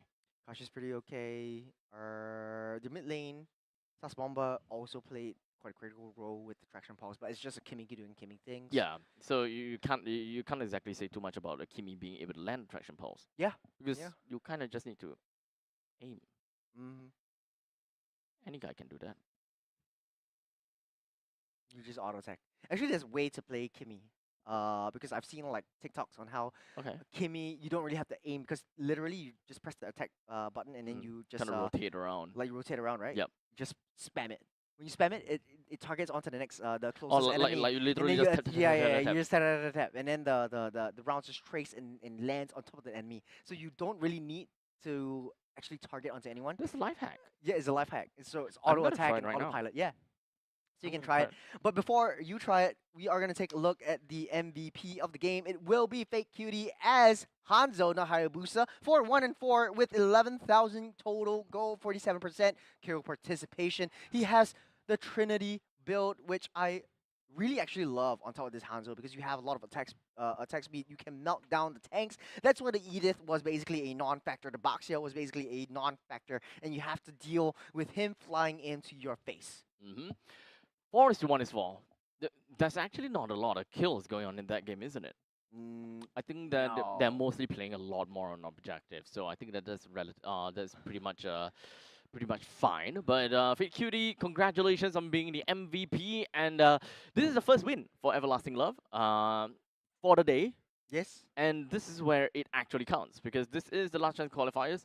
They're going up against, as you said before, is Sovereign. Yeah, that Sovereign is SG. the revenge match. Sorry? The revenge match. Revenge match. Yeah. Damn. Sovereign versus them. But They before learned a we- bit. Before I'm we actually sure. go into Sovereign versus Everlasting Love, which is traumatic experience for all of us. Yeah. Not only is. us, but viewers The back viewers home. as well. Yeah. Man, Sorry, you guys have to watch that. We're gonna watch Passion Fruit versus Ignite, Oh, or like a Passion Fruit igniting. an ignited passion fruit. Ignited passion fruit, because that's gonna be match number 2. It's coming Ah. right up on your way. Okay, so this is gonna be the lower parts of the bracket. Yes, sir. For these two teams, the winner will then move on forward to fight against Kings Vanguard. I don't know why I did think of Let's start like there. King and an A. So I was like King's Avalon, King's Avatar. Kings KGV kind of reminds me of KBG from the KBG. Chinese team. Oh, right, yeah. Yeah. Oh, I remember we had that talk. Yeah, I remember we had that KBG, talk. KGV. You know what it's time for? You know what it's time for? What is it? It's time for Short Short Kings Kings. podcast. I forgot about the. The jingle. Yeah, I We have to forgot. nail down the jingle. We just literally thought about that only. Yeah. So while we have a little bit of time to jump into the next Yep, game, yep. we'll be waiting for the roster to pop back. We have some things to talk about. Man, we talked about like a lot of random stuff today. Yeah. Like resilience. What other is there, random stuff? Just random resilience things going on. We also talked about useless ultimates or very valuable ultimates. And I think I also asked you a question like what is the most useless passive Yeah. that you've seen in Mobile Legends, in the 129 heroes that's actually in the game right now? And I said I Estes. hated Estes' passive because it's basically useless. You just do extra damage in the late game. It does nothing unless you have the passive to proc the focusing mark, and then that's the only way you would use it. But you will Right. get the passive anyways when you're healing your own teammates, and they get a kill. So it doesn't really matter if you hit an Okay, enemy or okay. not. It's not like you're gonna build Thunderbelt anyways. Yeah. Okay. It's So it kind doesn't of really make sense. counterintuitive to his kit. Yes. You're not kind of meant to do damage anyways, unless you Yes. decided to be like a marksman Estes Yeah. for whatever reason that you want to do that. Not like I'm judging you or anything. But actually, I feel like, come to think of it, I also said Rafaela, right? Because Rafaela needs to die before Yeah, and the then thing shoots yeah, out. yeah, we kind of like got to the topic about the new. the new the update new that Rafaela. Rafaela will have, which is reviving your own teammates that died, but it's 120 seconds or 200 seconds cooldown timer for the passive. So it's honestly quite short in a fast-paced game. Yeah. So Honestly, it's nothing. yeah. Like But right now, realistically, it's though, nothing. have you ever seen a Rafaela and a Faramis being picked up? Do you know what the interaction is between both of these two heroes? Because if you die with the Nether Realm, does your passive pop? You don't actually die, right? There wasn't a time I don't where we've think seen, I don't think that will be what counts, right? Because Yeah. you don't Have you ever actually tested it out? die. Have you ever thought about that? I mean, the passive of But then it doesn't make sense, right? it doesn't make Because you sense have because to you don't have a kill- target to hit. Yeah, So that's what when makes you it die- useless, yeah, I because think you when- need to die, and your timer is basically the same as everyone else. Yeah. So I And- think that you have when you die, even under Nether Realm, you will wait to shoot that blast, but you are still alive again. But then when you die the second time, you will not have the blast. Or you need to die the second time to actually initiate the blast. No, your second time wouldn't have the blast because you might not even no one might kill you. But you don't actually die in the Nether Realm. But You're just immune death. So you don't actually die. Am I right in the Nether Realm? don't think so. I think you. Oh wait, you're right. Yeah. Yeah, you're right. Wait, wait. Are we talking about Netherrealm or are we talking about Cult's Altar? Because Cult's Altar. Cult Altar is different because you actually Yes, die. Actually, yes. So I was thinking about Cult's Altar. Actually, I'm also thinking about Cult Altar. So Yeah. the old Faramis. Yeah, the old Faramis where you actually Was- die inside, and because when you die inside, you have someone that killed you, and only then there's a reason for For you Rafaela's to- ulti to Rafaela's passive to pop because you have a target. But actually, we never seen the interaction before. I've never Never. remembered a time where I seen the Faramis and the Rafaela actually getting picked up side by Never, side. Never. Yeah. In the old Faramis, it might be a little bit crazy because you pair the Faramis up with the Rafaela, Mm-hmm. you sacrifice the Rafaela again and again and again, and then you build like low defensive items. You just build pure magic, and Uh-huh. then it just Just keep on shooting out the people. Yeah, can you imagine the interaction though? Only happens once when you actually die. Nah, not really. Yeah, I think it only happens once when you die because you have a target. But the you have second to time- balance things out yeah. too, right? Second time, when you die from the Cult's Altar or from the Nether Realm, because it's an expiry. You could have someone kill you, but most of the time it will be an expiry. So when you Mm, expire, no one killed you. You don't have a target. It's not gonna blast on anyone. So I think in fair. terms of balancing, it will make sense for them to kind of make the blast happen at the start, the first death. I still think that, man, SSs. Rafaela's ulti is also second on my list because the damage isn't a lot unless you Actually, outplay your opponents yep. and then you try to get an assist or Is try to that get an easy wave kill. of stun, right? Is that wave of stun? I think and that then that the is- ultimate is useless. Yeah, to me. I think that personally, Rafaela's ultimate is bloody It's her useless. first skill and her second skill that's actually useful. Yeah. Because it just removes all crowd control or debuffs Mhm. from you and just initiates the, Yeah, the just movement speed run. boost. Just But run, buddy. the ultimate doesn't match the tempo that Rafaela wants to bring. And Mhm. whenever I see Rafaela getting picked up, yeah, I guess like using the second skill most of the time for the small little healing and the debuff, but Movement speed as the well. movement speed boost. But the stun itself isn't as reliable. Sure, I think You know, I funny guess, thing is that the stun is actually so slow because because it hits like dun, dun, dun, dun. dun. Yeah, it's not like one wave just bzz, Yeah, stun. if it's a maybe It it's might be different. not too bad. Maybe it's different. And it's one of the skinniest little thing I of don't an think it's that ultimate. skinny. I don't think it's that skinny. It's pretty damn skinny, dude. Yeah, but honestly, I think they increased the action speed for the ultimate to Okay. land down. So Okay. I guess that's a saving grace. The only Maybe. thing is you have to die and you have to sacrifice yourself for your ultimate to be useful. So I'm glad that Rafaela is getting a change and getting a rework. But what about you? What do you think is the Most useless passive. most useless passive? That's kind of tough because I don't really remember any like too much passive at the top of my head. Yeah. The only one passive that like really sticks out like a sore thumb to me that doesn't seem to make much sense, like is just use it kind of situation. It's Kufra.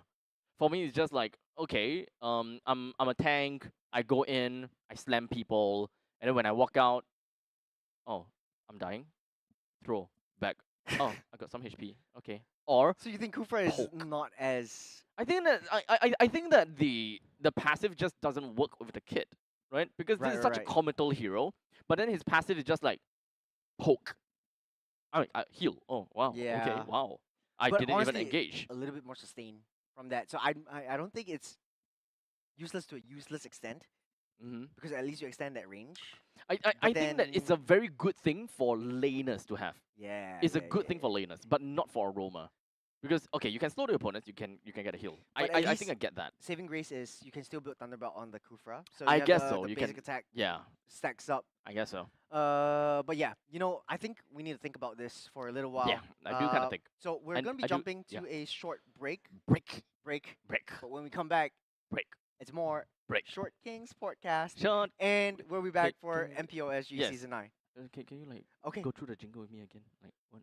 Short Kings podcast. Yeah. Let's do it. Short Kings podcast. We'll see you guys in a short little bit as we end this Short Kings podcast.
相変わらずやかましい奴らだ。今度は背中合わせでいくわよ。よっしゃ第7班ここに復活だってばよ。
ここは俺に任せて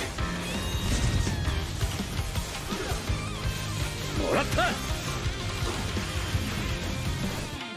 4代目ほかげを超える忍びはお前しかいないと俺はそう信じてる。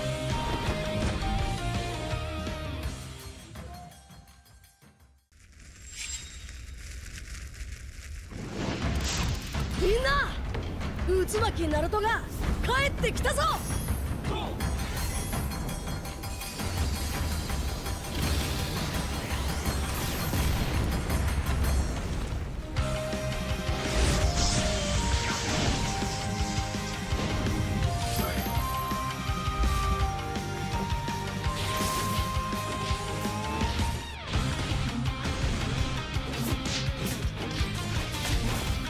クラマ力を貸してくれ。よ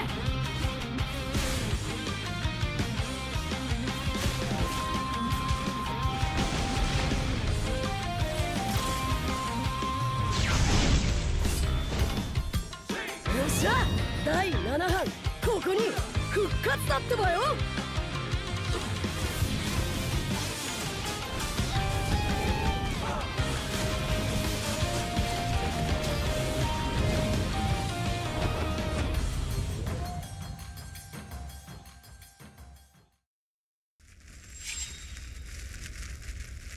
みんなを守るために私はもっと強くなる。やっしゃなら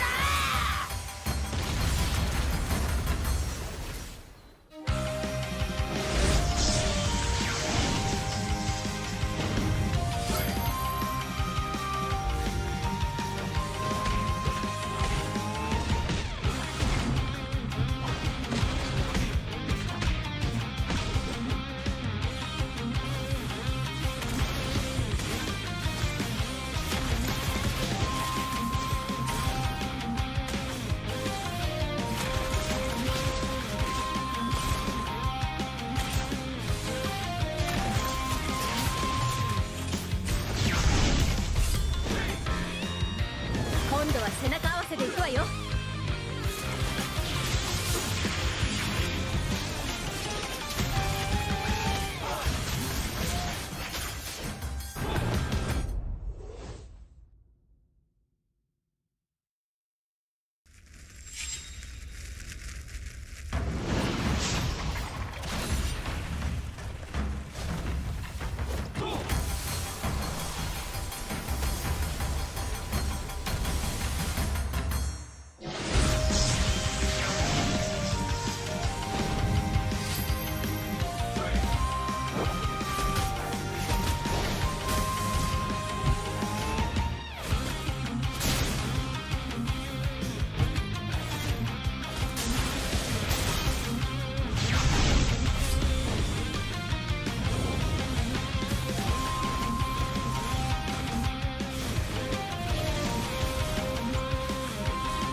MPL Singapore Season 8 ended with Flash securing a three-peat. But this season, everything changes. With a brand new format, new challenges await.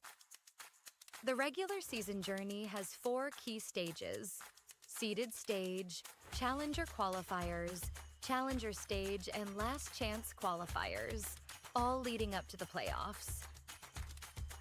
In the seeded stage, 5 MPL Singapore teams from last season will compete in a best-of-3 round-robin format. Meanwhile, the challenger qualifiers give community teams a shot at the big stage. Over 2 weeks, the top 2 teams from each qualifier will advance to the challenger stage. The challenger stage will feature the 5 MPL Singapore teams from the seeded stage and the 4 community teams from the challenger qualifiers. In the first 2 weeks, MPL Singapore and community teams will compete in a best-of-1 intergroup round-robin format. In the final week, community teams will face off in a best-of-1 round-robin. The MPL Singapore teams will be ranked based on their performance in the seeded and challenger stages. The top 4 teams will move on to the playoffs, while the bottom-ranked team drops into the challenger stage rankings for one more shot. In the challenger stage, the 5 remaining teams are ranked based on their challenger stage results. The top-ranked team secures the playoff spot, while the remaining 4 will enter the last chance qualifiers. In the last chance qualifier, one final opportunity awaits: a 2-stage battle to secure the last playoff spot. In stage 1, community teams get one last shot to qualify. The top 2 teams will advance to stage 2. In stage 2, they'll face off against the 4 teams relegated from the challenger stage in a best-of-1 single elimination bracket. Only one team will survive and claim the final playoff spot. To summarize, in the MPL Singapore Season 9 format, there will be 5 MPL Singapore teams and 4 community teams qualifying through the challenger qualifiers. Based on regular season performance, the top 4 MPL Singapore teams will advance directly to the playoffs, while the 5th-ranked team is relegated to the challenger stage rankings. In the challenger stage, the 5th-ranked MPL Singapore team and the 4 community teams will be ranked based on their challenger stage results. The top-ranked team from this stage will secure a spot in the playoffs, while the remaining 4 teams move into last chance qualifier stage 2. They will be joined by 2 additional community teams who advance through. All right, ladies and gentlemen, welcome back to MPL SG Season 9. My name is Abstract, and we're My name is Shores. I thought we practiced this one. No? No. We're not going with Oh, my okay, name is no. Abstract. Okay, we'll do that again. Okay. My name is Abstract, My name is Shores. and the both of us is gonna be your caster for For this. today.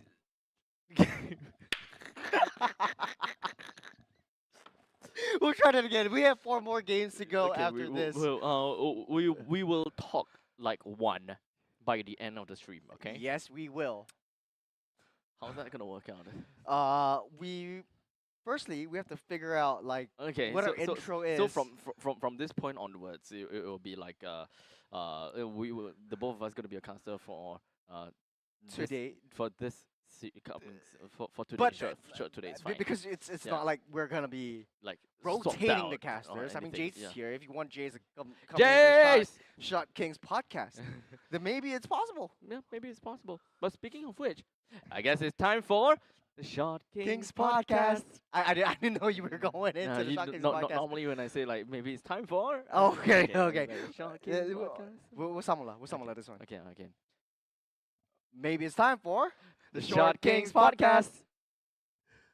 Not bad. Okay, so we're going into Yeah, Shot okay, Kings okay. podcast. Yeah. So, okay. what do you want to talk about today? Oh man, we can't have our Shot Kings podcast now. Actually, we can because can? we have the passion fruits coming in, the fruity boys coming into the screen. Zach, Ryan, Ryzen, Bong, and Taurus. Okay. Actually, the Can- double. Can you the do it properly? double- Can you So- do it properly? so- Yeah. Zazak, Okay. good. Ryan, Okay. Ryzen, Okay. Babong, and Okay. Taurus. Okay. You did the front part correct. Zazakaku. No. We're not gonna spend a lot of time doing it. But congratulations for them making it to last chance qualifiers. But they're up against the Ignite Gaming X Alchemy boys coming into the fray again. Unfortunately, in the challenger seed, they were in the last place. But this time, it's all different right here. Yeah. Icon Jet, Bladey, Bladey and Yuda coming to fray. Hopefully, they have what it takes to make it through to the next stage where they will face off against Kings Vanguard. Yeah. So, of course, before we even jump and talk a little bit more about both of these two teams, may I just take this moment and say I absolutely kind of love Ignite's jersey, actually. They even Yeah, it's pretty good. They even have Mumu, you know. I am a sucker for like red and black. So like that's the Ah. color combination that I'm always going for. Ah. Yes, sir. Was that why you were a RSG supporter back then? Back then, RG used to be blue and There red. was What? there was a black and red one. A black and I red. think, I think Evo's the only one MSC. right now is the black and red one. Oh, even one is black and red. Black and red. Yeah, Evo's black and red Oh. all the way through. No, at one point in time they were black and they were red and white. Red and white, Red and white. just like Singapore. Really? no. We don't go that far. But hey, you know what it's time for? The Short Kings podcast. So we're coming into this game, but we also talked a lot about useless passive, useless hero picks. Exactly. Now, exactly. I think previously there is a lot of teams actually banning out the Freya. Let's talk a Let's talk little about bit that. more Mm. about Freya. Okay. Trash or pass? Uh, so the pass miss is good, right?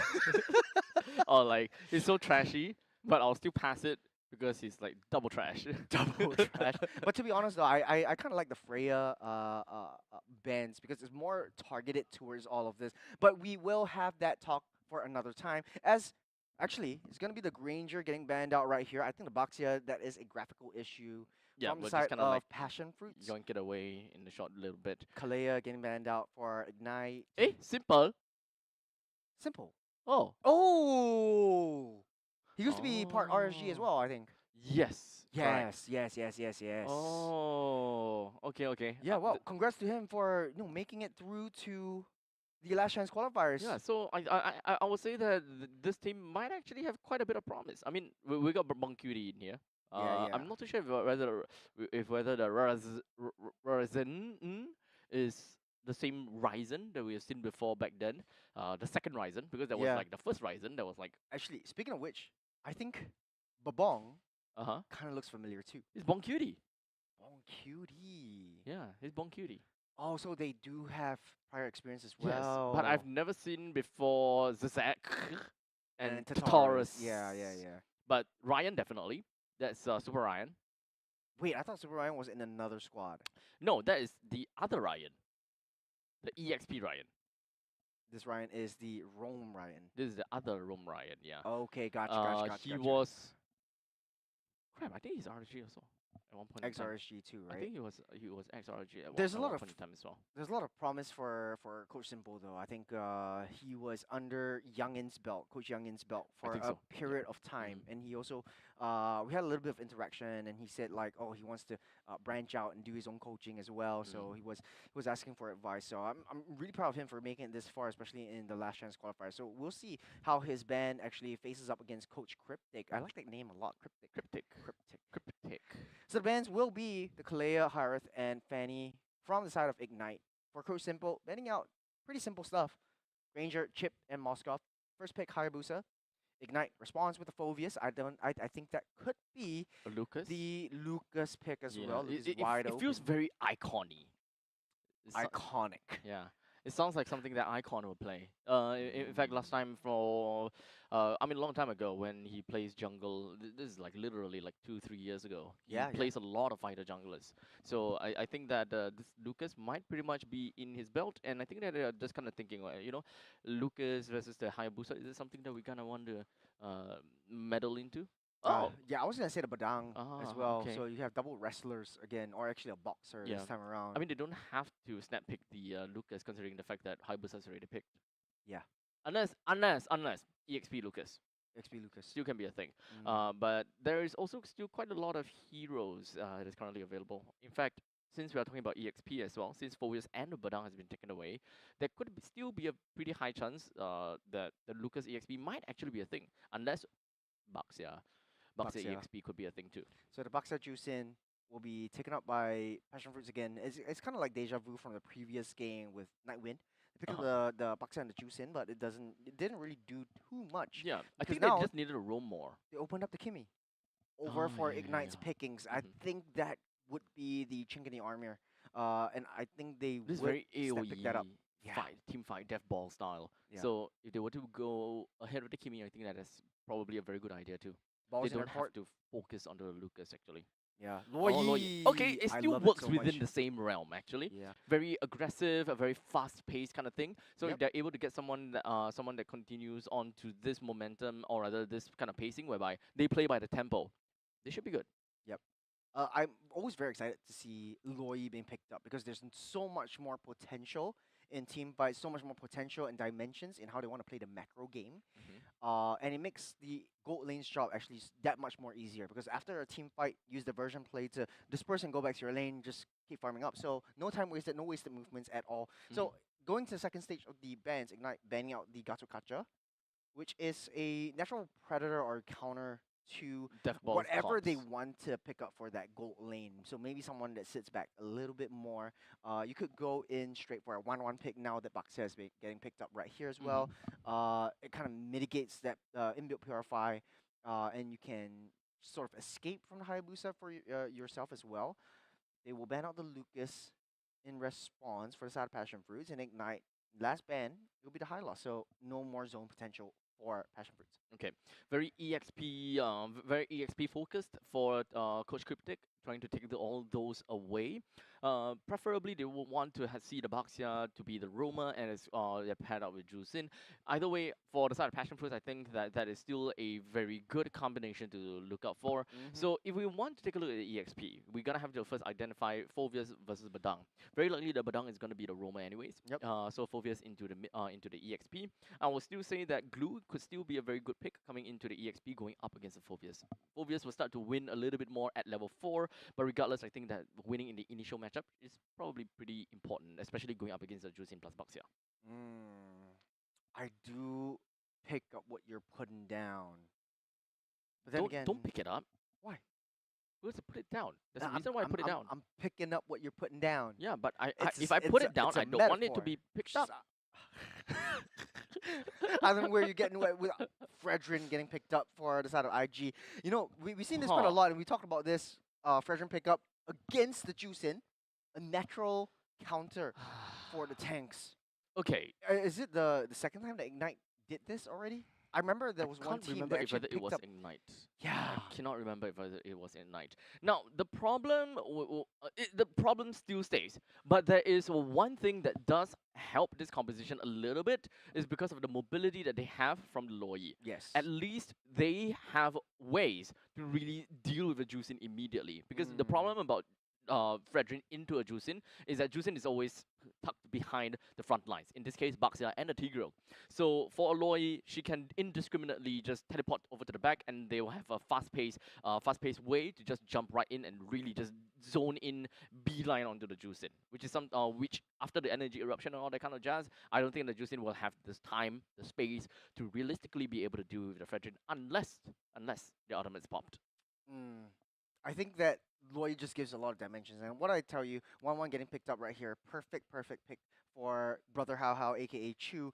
On the other side though, Nathan and Tigreal for last pick by the side of Passion Fruits. I like what they're going for, very backline heavy, but they do have a lot of magic damage as well. Hayabusa will have a tougher time targeting onto that 1-1 because she's just too hoppy and sneaky with the movements and with the feats. So it's all down to execution and how well the Hayabusa is actually being played out by Zach. In this case, though, I do prefer the side of Passion Fruits draft even more, just because of the fact that they have to juice in and Going the up against the counter pick. Fredrin. Yeah, I just think that it doesn't work I in the feel early like that's game. still a little bit of a deal breaker. Yes, It's yeah. still a deal breaker to me.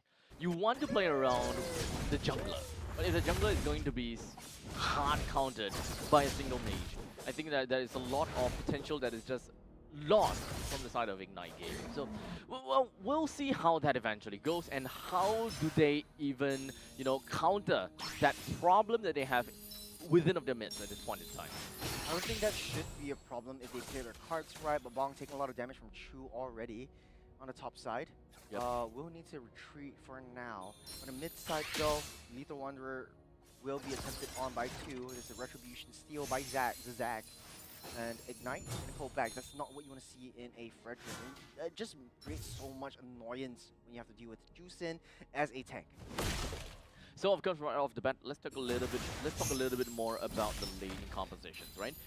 Gold lane, just because of the early stages of the game, you can pretty much expect that the 1-1 is a lot more annoying just because of the Inspire, which you pretty much saw that 1-1 has been, you know, kind of popping the weaknesses on Natan every now and then, and just kind of forcing the Natan back. You gotta be really afraid of that, right?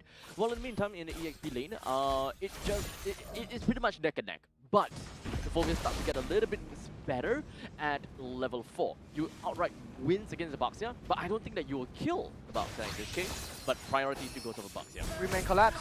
Jet already popped this flicker. Will fall to the hands of Ryzen. Okay, so with the first kill that is credited over to Passion Fruits, this is the kind of the expectations that we want to see. So with one death already being picked up from the side of Jet, that will pretty much mean that Passion Fruits now, they do have a small little advantage in terms of EXP. In fact, I think that Ryzen should be able to get level 4 real soon. Going up against the Turtle fight with the Juicin in tow, I don't think that Icon will be able to do too much. We'll keep an eye out for how Icon is doing and how he even close up the gap between him and Ryzen. Yeah, Blade is a non-factor in this fight. Zoned out by Juicin with the fist crack into the wall. Yuka goes. That's going to be the energy eruption, taunting both of them. Diversion play. Blade is right back into the fray. There's a 5v1. Taurus getting trapped up inside the wall. He will fall, delaying his inevitable doom. One more hit. He will be able to walk away safely, not until Jet has anything to say about it, as the turtle is free for Ignite's taking. Speaking of non-factor, this game, or rather this fight for Ignite Gaming went well because the main hard counter, Ryzen, was actually not focused in the fight. Yeah. It was mostly just being, I think, zoned out from by Jet, and is not too interested in really dealing any form of damage or utilizing the Lantern Flare onto Icon himself. So this fight went over to Ignite Gaming solely because of that. Nice fist crack onto the wall. Ryzen, no more flicker, no Crimson Beacon at the ready. The Ryan's just right there, pushing everyone away. And I think Ignite Gaming has found their groove right now. Gold lead negligible at this point, but they do still have the momentum from the first turtle take. They can afford to go for a lot of these fights. But Passion Fruit already starting with the first rotations down to funnel himself and getting his core items faster. We're only 3 minutes and 40 seconds into the game, and when it comes down to the economical lead, there's not much of a difference. But in terms of the macro play, we do have the EXP laners just constantly just hiding themselves down in the bottom lane. Of course, Horus though, he can definitely clear the lanes equally as fast, and when it comes down to moving about, definitely beat this Phobias. But now, doesn't seem like there's a reason for the Baxter to move around because the next wave is incoming, while Phobias just kind of, you know, taking his time, wasting out the entire creep wave down to the bottom lane. Only until now, goes back. So if Baxia were to make his way up to the top lane in the next 10 seconds or so, he will be a level ahead, or rather he will be EXP ahead of Phobias while applying pressure up top. Good read by Bong. They know that the diversion play was coming up on the top side because wide and open with the winning wave also slowly crashing in. As the next turtle spawns up in the next 20 seconds, both teams still even Stevens with negligible gold lead from either side. But even into the 5-minute mark, we typically see the EXP lane rotating and to be the possible core, but we don't see that in this particular game. So that's going to be a little bit tricky for either side to have this turtle objective take. No rotations coming in strong as of now. Chu still hanging on tight on that top side. They look like they want to win out on this main perspective as the rotations are coming in towards that turtle. Ryzen's keeping everyone busy, zoning everyone out. Turtle down low. Icon steals it up. Good retribution, and the crossbow tang actually lands onto Tigreal, taking him out of the process as well. Icon take a lot of damage, soaking everything up. Down goes two by the side of Passion Fruit. Ignite Gaming coming up strong, using a lot of their resources and pushing Passion Fruit away from the main objective. Oh man, Zac eating up that entire ultimate coming in from Icon. That's definitely not great to see. But in the meantime, it does seem like a quick little defense from Passion Fruits. Otter just kind of push Ignite Gaming away, and the top lane T1 is just about to go down. But unfortunately, it's gonna get worse. Push, scratch, and tickle. Down goes the top T1 turret. Passion Fruits opened their map, not gaming, ramping up the tempo just a little bit. This is your time where Chu is able to start that early game rotation down mid side, try to funnel himself up a little bit more. Good read on the crossbow tank to be able to get a little bit more kills. And using that diversion plane, what I tell you, just effectively farming up, out-rotating Bong wherever he is on that map. 1-0-2 for Chu, and it's still going up strong. The T1 bottom side will fall as well. It doesn't look like Passion Fruits will be able to out-speed, out-rotate, out-momentamize Ignite Gaming. Okay, so they're mostly going to be using these diversion, at least for now, right? Using this diversion for cross-map plays a little bit more, trying to get more objectives as it is for now, since they realize they probably don't want to focus too much on the battles. As we talked about before, Icon will have an issue trying to deal with Passion Fruits. Maybe this is the reason why they do not want to force a lot of these fights. Even though Passion Fruits themselves actually should force fights because of their higher priority in lane. Oh, they know.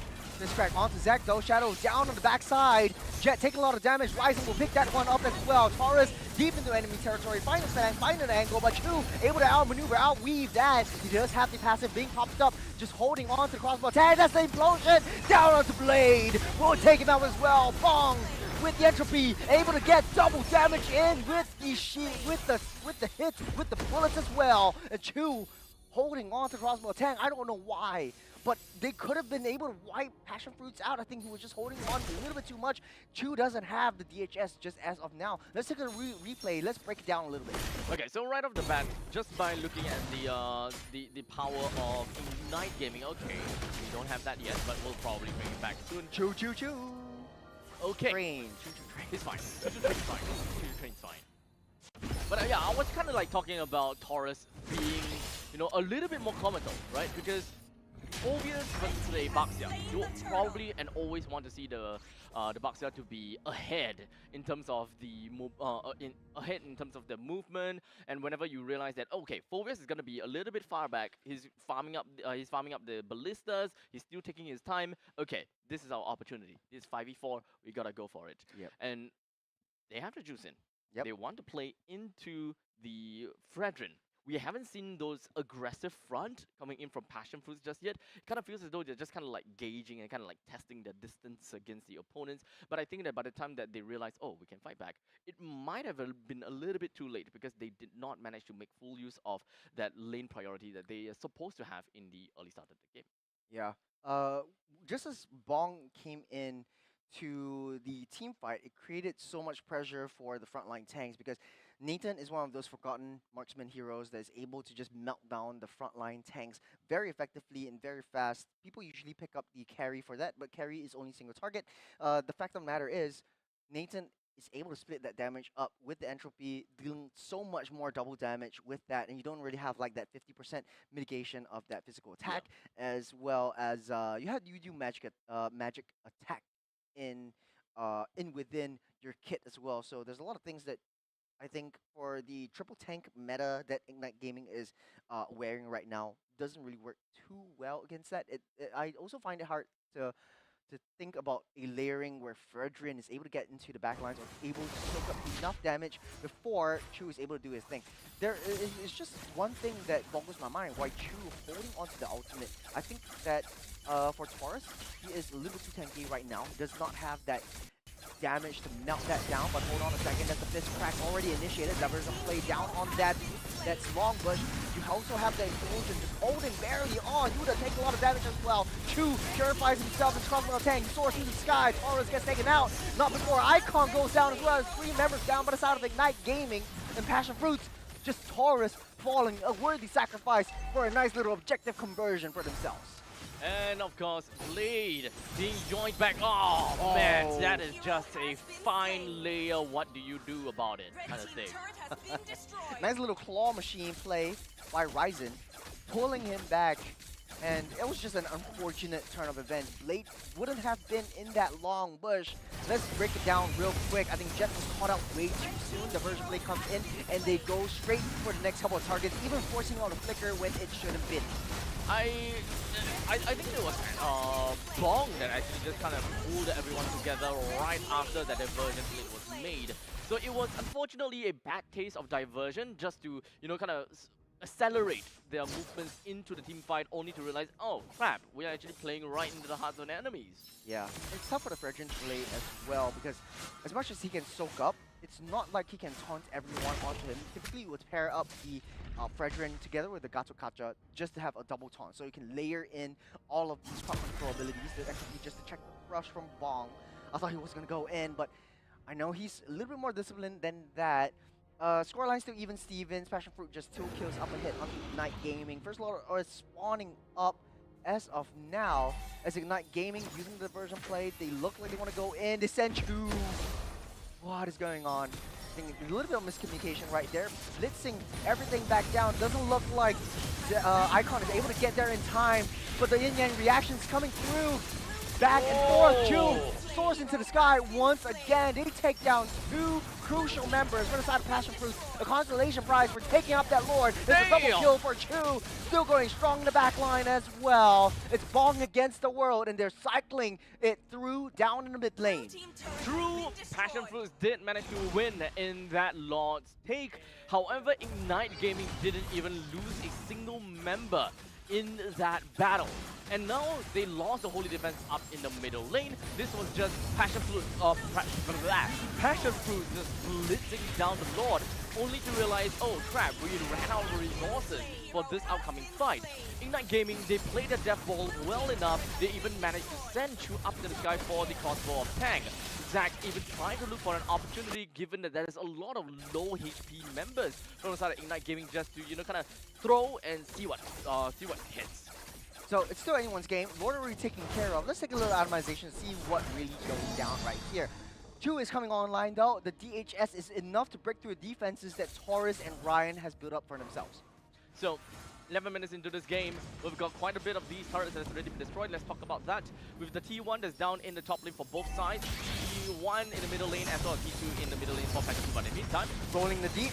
Icon getting pulled back, down low. Princess Grab won't land. Fist Crack tries to save, and last ditch effort goes down as well. Jet Icon, nowhere to be seen, nobody to be felt. This diversion play to get them out in the nick of time as Passion Fruits still standing up strong and fighting hard. Scoreline equalized once again.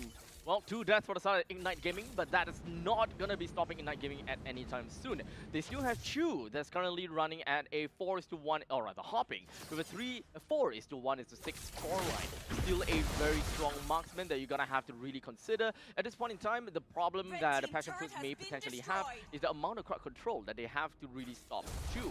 They can, of course, deal crazy amount of damage and just wipe out the entire front lines of Ignite Gaming, but they need to have some reservations as to how much damage or how much skills that they have left to deal with the Chu. And realistically speaking, only Zac can deal with him.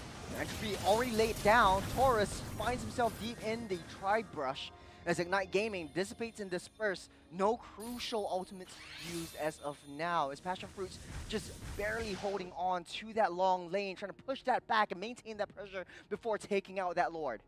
So we've got Ryzen just going around and ensuring that every single one of these brushes are completely covered, and always rechecking these brushes. Can you see the amount of dedication he has just to look out for any potential diversion plays that could have happened? Love that. Diversion at the ready, laid, holding on. Not so trigger happy. Not so trigger happy. Not like what we see how Gucci plays the Luo Yi. It's a very much like Sailor kind of reaction where he's just looking at it, but he's got his finger on it. He's looking at something. He's looking. He's just thinking. Okay. Okay, only to cancel. Lord gets a reset as well. Do it. Look at that pixel brush. Ah, that pixel brush looks very yummy, huh? Handling the bottom side of the wave. It doesn't look like Passion Fruits is able to maintain the side wave long lane pressure. Icon's already there as well. He's holding on to diversion play. They know where they're coming in strong. There's 3 members in. He steps a little bit too far. They go straight for Zac. But Implosion tries to catch Blade as well. Blade will fall, but hands off Bong. And from the side front, Taurus taking a lot of damage, soaking everything in. Cosmo Tang goes wide, goes high, as Zac tries to go straight for Chu. Shadow kill will be initiated, will get locked down, and Chu will be safe for now. It's a 1-to-1 trade for both sides. That's a good idea coming in from Ignite Gaming, and that was actually kind of like a 50-50 diversion play into that small little pixel brush at the southern part of the Lord. If there is anyone inside, they ditch. If there's no one inside, perfect. But unfortunately, they had a choice, if whether they go upwards or go downwards. Downwards for the Hayabusa or upwards for a group of people. But it kind of seems as though Jet has decided, okay, let me just get Zac. But unfortunately, they don't have long enough of crowd control to bring him down. Icon getting pulled back, starting kicking things off into motion. That's a nice little fish crack into the implosion. That's on 2. Shadow kill once again. Lord gets a reset. Oh. Retribution already used up, but no one's taking down that Lord. 3 members down from the side of Passion Fruits. Ignite Gaming ramping up that tempo, igniting their passions, igniting their dreams, and taking down 4 members of Passion Fruits. The Lord will be a non-factor as 30 seconds on the clock. They want to run it down. I think that running this down could potentially get them this game, considering there's only like 15 seconds left until Passion Fruits eventually get everyone spawned in. Taurus have got a tall order to just Taurus hold against this the fight world. out. Taurus against the world. You still have 1 cannon minion soaking up that damage. They can might do be it. able to do it though. Ignite Gaming They did it! showing us who's boss. Oh, they did it. They had such a short little window to make that decision. They made a good decision this time, run it right down in the middle lane and just no problems whatsoever. They dealt with Taurus great enough, and unfortunately Taurus just, as a boxer, doesn't really have the capability to buy time. Even if you just kind of like run out, look, follow me. You don't have any reason for them to follow you, unfortunately. You know, speaking of unfortunate, 2 of the community teams that came up today from the Last Chance Qualifiers first stage is out. Yeah. So now we're back into the same. Challenger Seed Challenger teams. yeah. So it's going to be interesting because right after this, next match will be Sovereign versus Everlasting Love. Everlasting Love. Yes. And down on the bottom side of the bracket, Kings Vanguard versus Ignite. Oh, man. Oh, man. Tough for either teams. I'm just not looking forward to the next one. I don't think it would be the same as... I don't want to jinx it. Okay, I won't jinx it. I won't jinx it. Let's pull up the stats, though. Let's take a look at what actually went down. Yes, this doesn't tell the whole story, but honestly, though, Chu played a heck of a game. And the fact of the matter is, he went for the Rose Gold before he got the Malefic Gun. And he doesn't even need to buy the boots. So it created a lot of opportunity and space for him to scale up and get his core item spikes. At the end of the game, he was already 12,000 gold ahead. He was already 12,000 gold in total. So that's a full item and a half. So I will say that ultimately, IG, they had a lot of ways to just deal with Passion Fruits. And ultimately, it just boils down to if whether Zac can snipe Chu or not. Because I mentioned this before already, this is a very front-to-back kind of lineup from inside of PFR. We have a lot of tanky boys from the side of Ignite Gaming, and they are very readily happy to kind of throw their bodies. Even though Icon and Yuta didn't exactly die so many times, they have Chu at the back lines that is ready to just spring into action. If Zac were to come in with the Ogi Shadow kill, we've seen before, Icon, Yuta, Jet, they come in, soak all this damage together. Yeah, even Blade was holding on to the diversion plays. I think that last play where Blade appeared from the back to initiate a flank, and of course Jet creating a 4-man fist crack, set things into motion. It made it so easy for Chu to pop all the weakness points. That's a 94% team fight participation with 67,000 damage dealt. So definitely great to see what IG has gotten for themselves. I think that the final pick of the 1-1 definitely threw Passion Fruits completely off guard. It is a Fuel Purifier built in the kit of 1-1. And let's be honest here, the one crowd control skill from Passion Fruits happens to be the most important one, the longest cooldown one, and the most impactful one, which can be nullified from a single skill from 1-1. Yeah. It's guaranteed. While in the meantime, Lantern Flare is not guaranteed. The issue was Ryan made good implosions. I mean, the good thing is Ryan made good implosions. The issue was the implosions that he made was onto a CC immune Badang and a purified 1-1. So he couldn't catch anyone. That last fight, I mean, if we had the replay and we can see that last fight once again, the implosion was a countermeasure as a reactive approach to mitigate the fist crack that was built up by Jet. Right. I would say that this is a classic point of I wouldn't even call this outdrafted, but you wouldn't see all these until you actually execute into the game. Because Yeah. in theory, if we are just looking at jungler, the jungler is hard countered by the Jusin. But in the meantime, this is kind of like the same, almost the same kind of issue where I feel that Jusin couldn't really get herself out of the shell and play that very aggressive Jusin that we've seen all the time, right? You have a free escape spell coming in from your Crimson Beacon. You can always just run away. But in this case, we do have got the Badang that can lock you down for infinity and beyond. Who else do we have also? You got a Phobius that's chasing you down, so even if you Crimson Fredrin Beacon is out, also that's very chasing long you out. crowd control too. To be honest, I think the Jusin was taking care of Fredrin, Mhm. but the damage wasn't enough in the late game because Radiant Armor was bought first item by Icon. So that was a very smart move from Icon just to mitigate the damage that is coming in from the Natan. Another issue was that the Natan was using the entropy, and you typically use the entropy to escape. The problem was he was standing way too far behind, so the entropy in front, and then you teleport in front just to be in the fray, and then you get caught in crossfire. So yeah, he is throwing himself in the midst of all the bullets already shooting out. Now, there is of course one thing that I kind of need to get a confirmation about, and that is the gray HP of Fredrin, right? Gray HP of Fredrin is counted and it will stay there based on time elapsed, right? Yes, It's around not 5 to 10 seconds. Yeah. okay.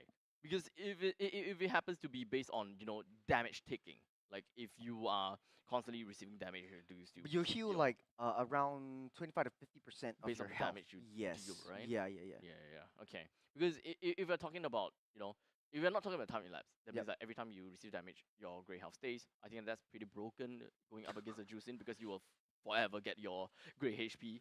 But the gray HP doesn't really matter. It's not like a shield. It's not like Juicin is breaking past the gray HP to get into your actual HP. Yep. It's just like reserved HP. Reserved HP for your healing potential and your damage Appraiser's, potential. yeah, Appraiser's Wrath. I remember at one point in time, my wife and I has been spamming a lot of Fredrin plus the Estes. Yep. So you have within a short little team fight, you have like this small little amount of real HP, and then your gray HP like massive amount. Yep. But this small little gray HP, this small little red HP Doesn't go down. is like so thick, Yes. and the only thing that's growing is your gray HP. Yes. And you're just like a single Appraiser's Wrath, boom, whole team wipe out. But they also Mwah. balance the Appraiser's Wrath where they cap it at 4,000 damage. Ew. Yeah. So last time I remember when Fredrin was first released, it was just so broken because everyone was using it in the jungle. It's just the tank jungler to pick up. The 10 tank. Yeah. Then the damage just exceeded like 6,000. Everyone's just getting one-shotted. Yeah. And all you need to do is like soak up some damage. And sometimes the Fredrin players will tank the turret damage. Kind of like Soak it up. brain dead. It's kind of like brain Yeah. dead. Soak up the damage, and then you can take maybe like 6 hits before actually initiating your Appraiser's Wrath, and you can still run away because every time you hit, you heal up that HP as well because you have that inbuilt spell vamp. Yeah, I mean, I would have loved it so much that they changed the scaling of the damage to the damage is to gray HP ratio. That would have been so much Ah. better, so that it kind of encourages people to look at more ways to allow the Fredrin to gain some HP, Yep. external healing, because you can't get more gray HP by attacking. The Yep. spell vamp doesn't work it that way. But if you add in an Estes, you add in a Rafaela, people that is able to add in additional HP Yeah. because of their healing, because the way they heal, they doesn't heal your gray HP. They heal your red HP. So I think that's actually a very interesting interaction about Fredrin on how to further expand the amount of gray HP you can work with. Interesting. So you're talking about a double support down the mid side, and then you have the Fredrin Doesn't to have soak to up be that double damage. support. It's just a single support that can. I think kind of makes sense too. If you want to put an Estes, maybe a Matilda down the mid lane, at least they have like some wave clear potential. And then they can start rotating together alongside Fredrin. And then you have the side waves as well, and then you have the extra tank coming in from your Crazy kind of ube. EXP. Yeah. Crazy kind of ube. Yeah, a this is little kind of bit like too funneled. all your eggs in one basket. Yeah, All it your is a eggs in- funnel. It is That a is funnel super strategy. funnel. Yeah. But it does give you an intense gratification in the event that you actually landed such a It crazy is Appraiser's Wrath. it is satisfying. Yeah, and all your damage is within that Appraiser's Wrath. It So I is think a that there satisfying should out of it. be some kind of kind of give or take. I put so much resources into getting this satisfying one big show. I'm meant to win this game. Yeah. But with that though, unfortunately, Passion Fruit won't be joining us in the remainder of the last chance qualifiers. But kudos to Ignite Gaming for winning their first Mhm. game out of the entire series from the Challenger seed all the way up to the last chance qualifiers. And this is really last chance qualifiers. It's anyone's game. They Yep. still have one more shot though, because they didn't win any game in the Challenger stage. They do have they don't really have any extra life. Actually, all the teams don't have one extra life. They have to play one more game Yep. coming into the fray. But before we jump into that, let's take a look at MVP. It will be Icon as Fredrin. We all doubted him because it was a Fredrin pick Into against the a Juicin. Juicin. It's supposed to be rough. It's supposed to be really rough.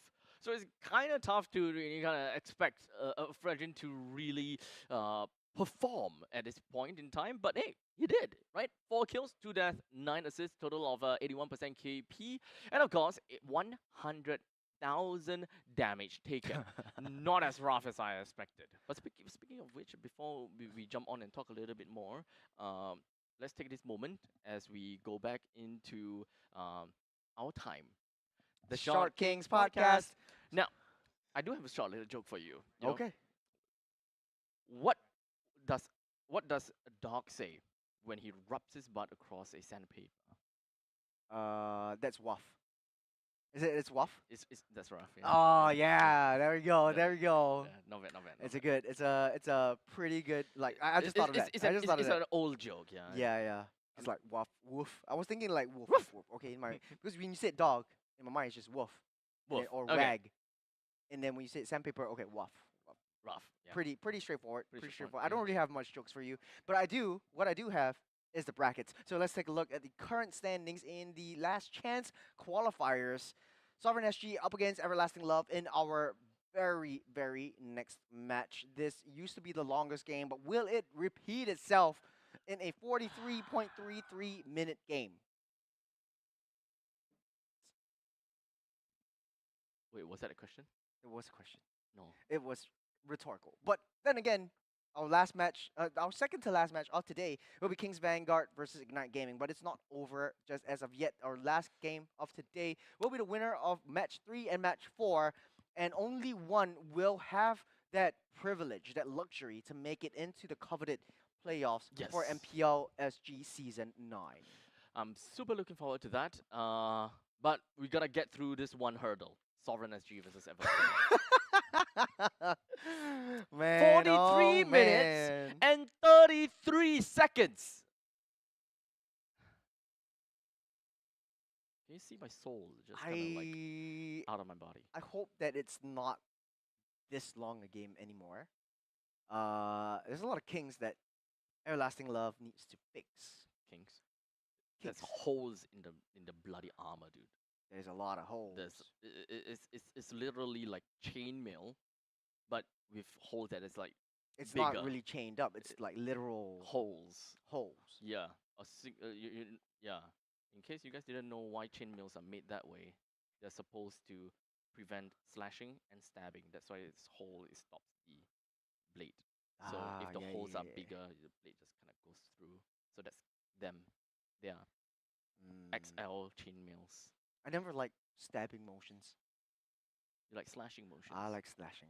I like slashing more because you have a wider AOE. I guess. Like stabbing, maybe more damage because it's literally you go in, Okay. but you take a huge chunk off and then you clear more Right. ground as well. Speaking of which, this is actually a pretty good segue to our time. The Short Kings podcast. Now, we talked about weapons, right?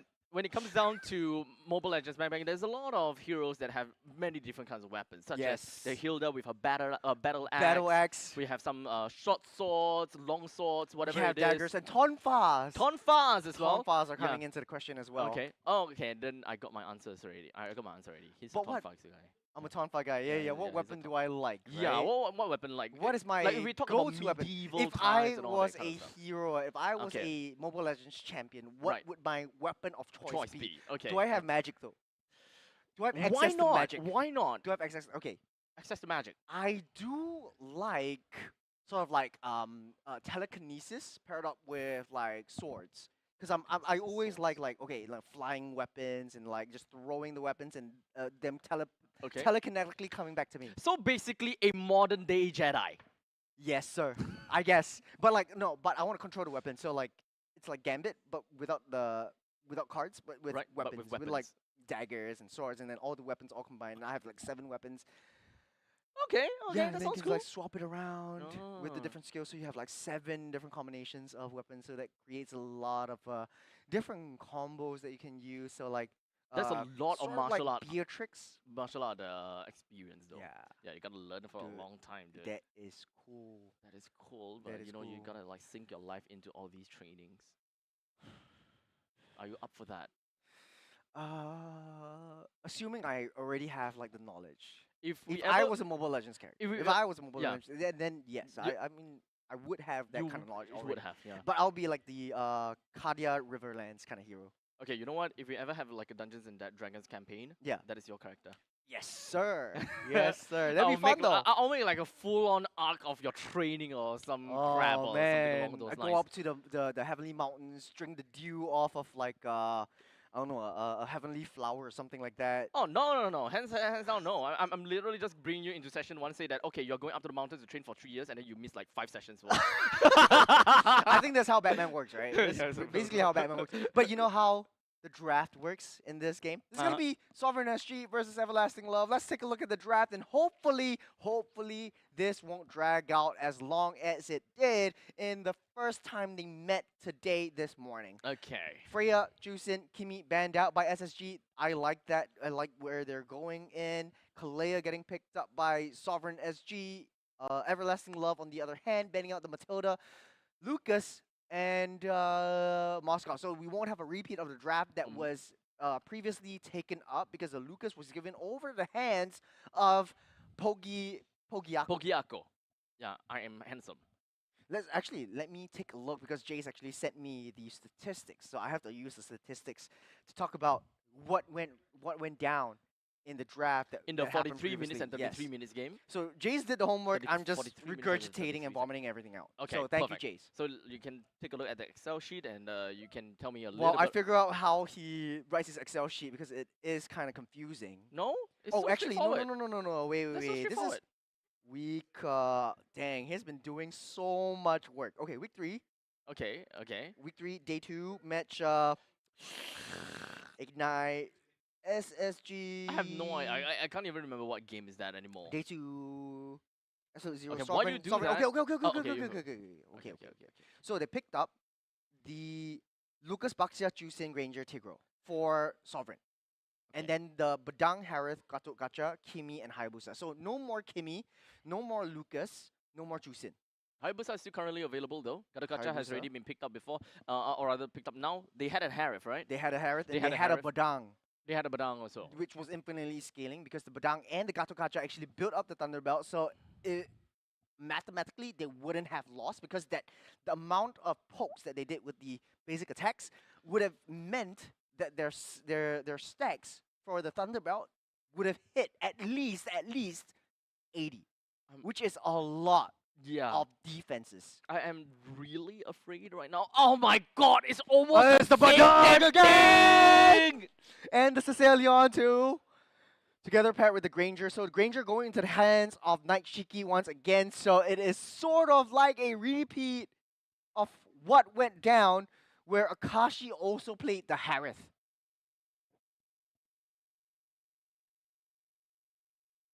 The only difference is right now, the only difference is the Sicilian picked up instead of Okay, Jusin because it That's was banned. true. Okay, so you know what this means? The later this game goes, SSG might have a better shot. Statistically. Yes, Statistically speaking. statistically. But also statistically speaking, if Everlasting Love buys Thunder Belts for both Gato Gacha and Badang, that means they're also infinitely scaling. So both teams in the uber late game, I'm not talking about like late game, I'm talking about uber late game, like 30 minutes plus. They shouldn't be able to die quickly if they don't make any mistakes. So you know what this means? It's time for the Short Kings podcast. I thought that was your code word to segue. Oh, yeah, you're right, but not this time. This means that both teams are expected. The both teams expect themselves to go into yet another long game, and they want to leverage that. As long as they manage to clear things out, and as long as they manage to have an effective dance over the objective. So I'm a little bit more positive. I'm like good cop. You're like I'm bad cop. I'm like hands-on Definitely bad cop, so. Yeah. Let's take a look at the second stage of the bans. Loi, Hanzo, Phovius, and Fanny taken off the tables for both teams. I don't think Loi will be picked up over here. If the Farsa was picked up in Everlasting Love, I think that gives a lot of dimensions to the gameplay as well, because you do have high ground advantage. But that means that turret defense and base defense for both sides would be pretty good. Yeah. And I think that at this point in time, Everlasting Love, they are so on quite comical. Lord. Okay, with the Leomod joining in place, it still doesn't really quite answer the question about high ground, but I would still say that they have pretty good wave clear from the Leomod's kit itself as well, so let's not forget about that one. But regardless, I would like to see how a Fasa being picked up by Everlasting Love will help them, because they need to deal with that high ground advantage that Sicilian does have within his kit. Yeah. So they gotta have to answer an eye for an eye, tooth for a tooth, high ground for high ground. Hath my eyes deceived me with the Belleric pick? But why? But why? Because it's Onto a the Harith, Harith. not a Claude. Typically basic attack, but you don't really scale with a lot of attack speed. Yes, you do have the Feather of Heaven, but it doesn't have a lot of kind of initiating factors, unless they want to use for the Belleric for more of like the catch onto Badang and Katsukacha, as well as the Leomort to create a zonal potential, and then layer in with the Sicilian and the Kalea. But it will be the Valentina, so a little bit of a tit for tat. They use the Wrath of the Dryad. Oh, this It will be happening on both sides. Okay, so in terms of ultimate usage, Valentina would have a pretty good time because there's quite a bit of ultimates that she can use, right? Wrath of the Dryad, Tsunami Slam. These two are probably like the core abilities that we want to see from her. Yep. But high ground. We talked about high ground. Eye for an eye, tooth for the tooth, high ground for a high ground. Which in this case, Everlasting Love does not have any of that. So, in the event that Everlasting Love if they do win the early stages of the game and just kind of like push SSG back home, they have no way of sieging turrets. They are very committal. If they go in together with the Lord and they don't take down the T3s, that is going to be very, very difficult for them to break through, because it would send all their resources and their gold over to the side of Sovereign SG. So we're in for a everlasting ride. Will this game be as long as the previous one, or will Sovereign SG clear this out much faster than they did before? They had a very good start against the previous team, Nightwing. But man, starting things off, it does look like Sus Bomba very angry about the first game. Doesn't want Super Lunatic to get the luxury of coming into their river line. Okay. So let's talk about the lanes now. It is a Granger going up against a Harith. We know that Harith is definitely going to have a little bit of a better time. Up to the top lane, it is a... okay. It is a Kong, which is the Kalea that is onto the EXP. So, understandably, I would like to believe that Kalea is going to have a pretty decent time in the lane, but is going up against a Badang. So, skill-based matchup in this case, mostly skill-based matchup. So for now, I guess Sovereign SG just buying a little bit more time, waiting for the first turtle, and both teams should play it a little bit more passively. Gilmore already at level 4, so Fake Cutie has a Phantom Steed on arm, ready to call. What's the horse's name again? Barbiel. Barnacle. Call his Barnacle. Barbella. Barbiel into the battlefield at any time, but he's waiting for the right chance. There's 20 seconds until the first turtle spawns up on the bottom side, though, getting haunted down. That's a Purify already used up by Night Shiki, keeping himself alive, so that is denying that first early kill over the Sovereign, over the Everlasting Love. 2 minutes into the game right now. We've got the turtle that's about to pop up right about now. Perfectly done so with pretty decent levels all across the board. We've only Kyushu, Akashi, and so it's really not quite hit level 4 just yet. But the question is how the junglers are deciding to play. Ogiako currently at level 5, Fate Cutie at level 5, so both of them have decided to go for the third buff creep before heading on. Super Lunatic already down on level 4. Tsunami Slam into the wall, Wrap the Dryad combination. That's into the wall, they go. Tsunami Slam keeps him alive for now, but not before Chromao takes him down. And Fate Cutie secures the first turtle of the game. AOG for the little bit of a back off as Fabio comes into the fray to deal a lot of damage into the back line as well as 1-1 trade, but the luxury and the prestige goes over there for Last Blood with the first turtle of the game. That's a very late Barbosa. Very, very late. I would have expected that he would want to summon his horse right off the start of battle, because you have a very generic combo, right? You charge on your impale, charge the impale, summon Barbosa, and then dash towards it afterwards, so that he has to do some pretty good damage. Top side, Kong forced to pop the flicker to get out of the way. Barbio is actually Keep changing his name. looking very good. Barbosa. I say Barbosa. Barbino. Is that Elvin?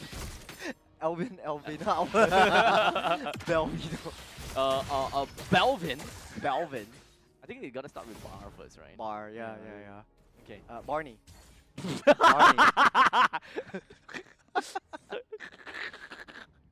It's almost the purple dinosaur. If you ever watch How I Met Your Mother, I think that could be a pretty good name for a horse. I agree. Yeah. He sounds smug. He sounds smug. He sounds like he takes control of situations. So what a womanizer. I mean, coming from a horse, I think it makes sense. Dang, I don't think we should go that far. We're on stream, we live. We live, bro. 15 seconds in, or rather 15 seconds until the turtle eventually spawns. We do have Everlasting Love that will be putting themselves right into the face of Sovereign SG. Would definitely make things a little bit tougher for them to try to take control, but it's okay because they do have a little bit of high ground. I think the Krill Meow would likely be having a pretty good time, just kind of like going ham with all these bad impacts. Bomba has the Wrath of the Dryad ready. You're starting things off with the turtle with a little bit of a push and pull from Kyushu and Kong, but both teams don't want to commit as of now. Fake QD has Barbosa ready and in arm, just ready to pull that trigger. Pogiako with a joy, also ready as well. The bottom side, Zaman Force onto Akashi's 1-1, taking a little bit of turret hit. That sounds the alarm for the top side. Fake QD again with the Retribution. The Wrath of the Dryad lands strong with Willie taking out Super Lunatic as well. Kong next to fall by the hands of Willie with a double kill to his name as Everlasting Love taking control of the objective. Okay, very fast pace. It's not an Everlasting Love. Unfortunately, this upcoming fight that Fake QD was going to put himself in no longer will have Barvin to kind of play around with. But we do have Kyushu and Sus Bomba that's just right around the vicinity. Does Sus Bomba have any ultimate that he's stolen just yet? Doesn't seem like it. So they're just gonna probably hang around or go back. Okay, never mind. Here's Barbosa comes in underneath the turret, pushes Naishiki back into the fray. Nice little alley-oop for the Harith. Nashi going wild down the bottom side. On the top side though, Pogiako pops in Real Joy just to save that T1 up top. A little bit of a trade, a little bit of a sacrifice that they have to have. Next big objective coming up in 70 seconds. What will Everlasting Love do? They have the tempo, they have the momentum. We've seen this before. It's the 5-minute mark. The rotations are coming in strong. I'm still trying to look for dividends coming in from Super Lunatic playing as this guy, the Grass Man. The Vine Tree Man. The Tree Man, Vine Man. But I haven't really seen anything. I haven't really felt too much pressure coming in from him. Every now and then, yeah, sure, it's just a Wrath of the Dryad plus a little bit of a taunt, and that's pretty much it. You don't really need that long range taunt in order to kind of stop anyone at this point in time. I really quite see the use of it. Maybe if Kashi joins in the battle, maybe we'll get Dolly a little bit better. Sus Bomba has the Tsunami Slam at the ready. Just holding on to that one. 20 seconds until the next major objective comes up. Everlasting Love looking to coagulate down on the bottom side. Kong's already there as Kyushu trying to protect Akashi to the best of their abilities. Sky Piercer brought up for Naishiki. That is a core item power spike coming up from the top side as well. The jungle is open. They don't know where Fake QD is. It's 0-4 as of now with the killing spree. So the more kills he has, the more that he damages low HP heroes. He's healing everything back up, creating a avalanche from a little snowball.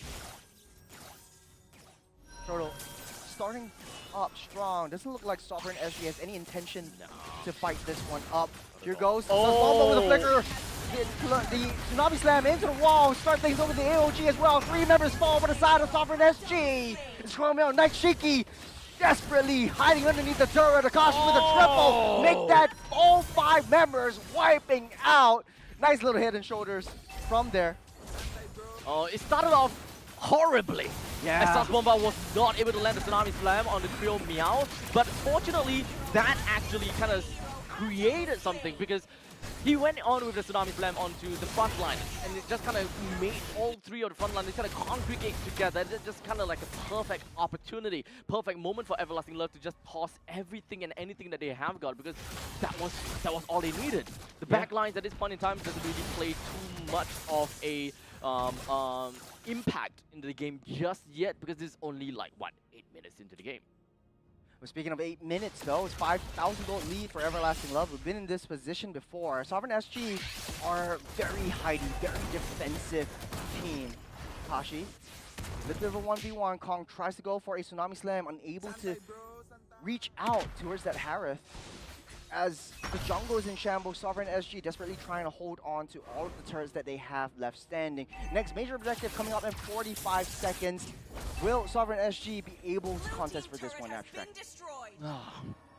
Sovereign SG, I think it's kind of like a tall order, right? We're talking about 6,000 gold difference. And the fast lines, they're pretty darn scary. Somehow Fake Cutie's damage output is probably one of the main reasons why they're doing so well. But take a look at his items, right? He currently got a War Axe as well as the Hunter Strike. This is more than enough damage for him to go pretty much all ham in a very close combat kind of situation. Especially since Sovereign SG playing with the Tree Man. Battery House? Yeah. Oh. You know what? I'm just gonna keep changing his terms as well, right? we got a Woodman. You know, they want to play together. They also want to play kind of like a Death Ball. But unfortunately, the Death Ball for the side of Everlasting Love is ultimately still so much better as compared to Sovereign SG. Nice little trade. Objective for an objective. Eye for an eye. Tooth for a tooth. Toe for a toe. And Sovereign SG doesn't want to contest for this board. They know that they need to play passively. They know they have the high ground in terms of Chromel. They know that they want to play into the late game. And it's still pretty early on. Seeping into the mid-game mark, 10 minutes in. I guess what really broke down was the Beleric or the Treehouse actually having the Revitalize instead of the Vengeance or the Flicker. You don't really have that much extension. And the entire composition of Everlasting Love is basically a run him down, shoot him down kind of composition.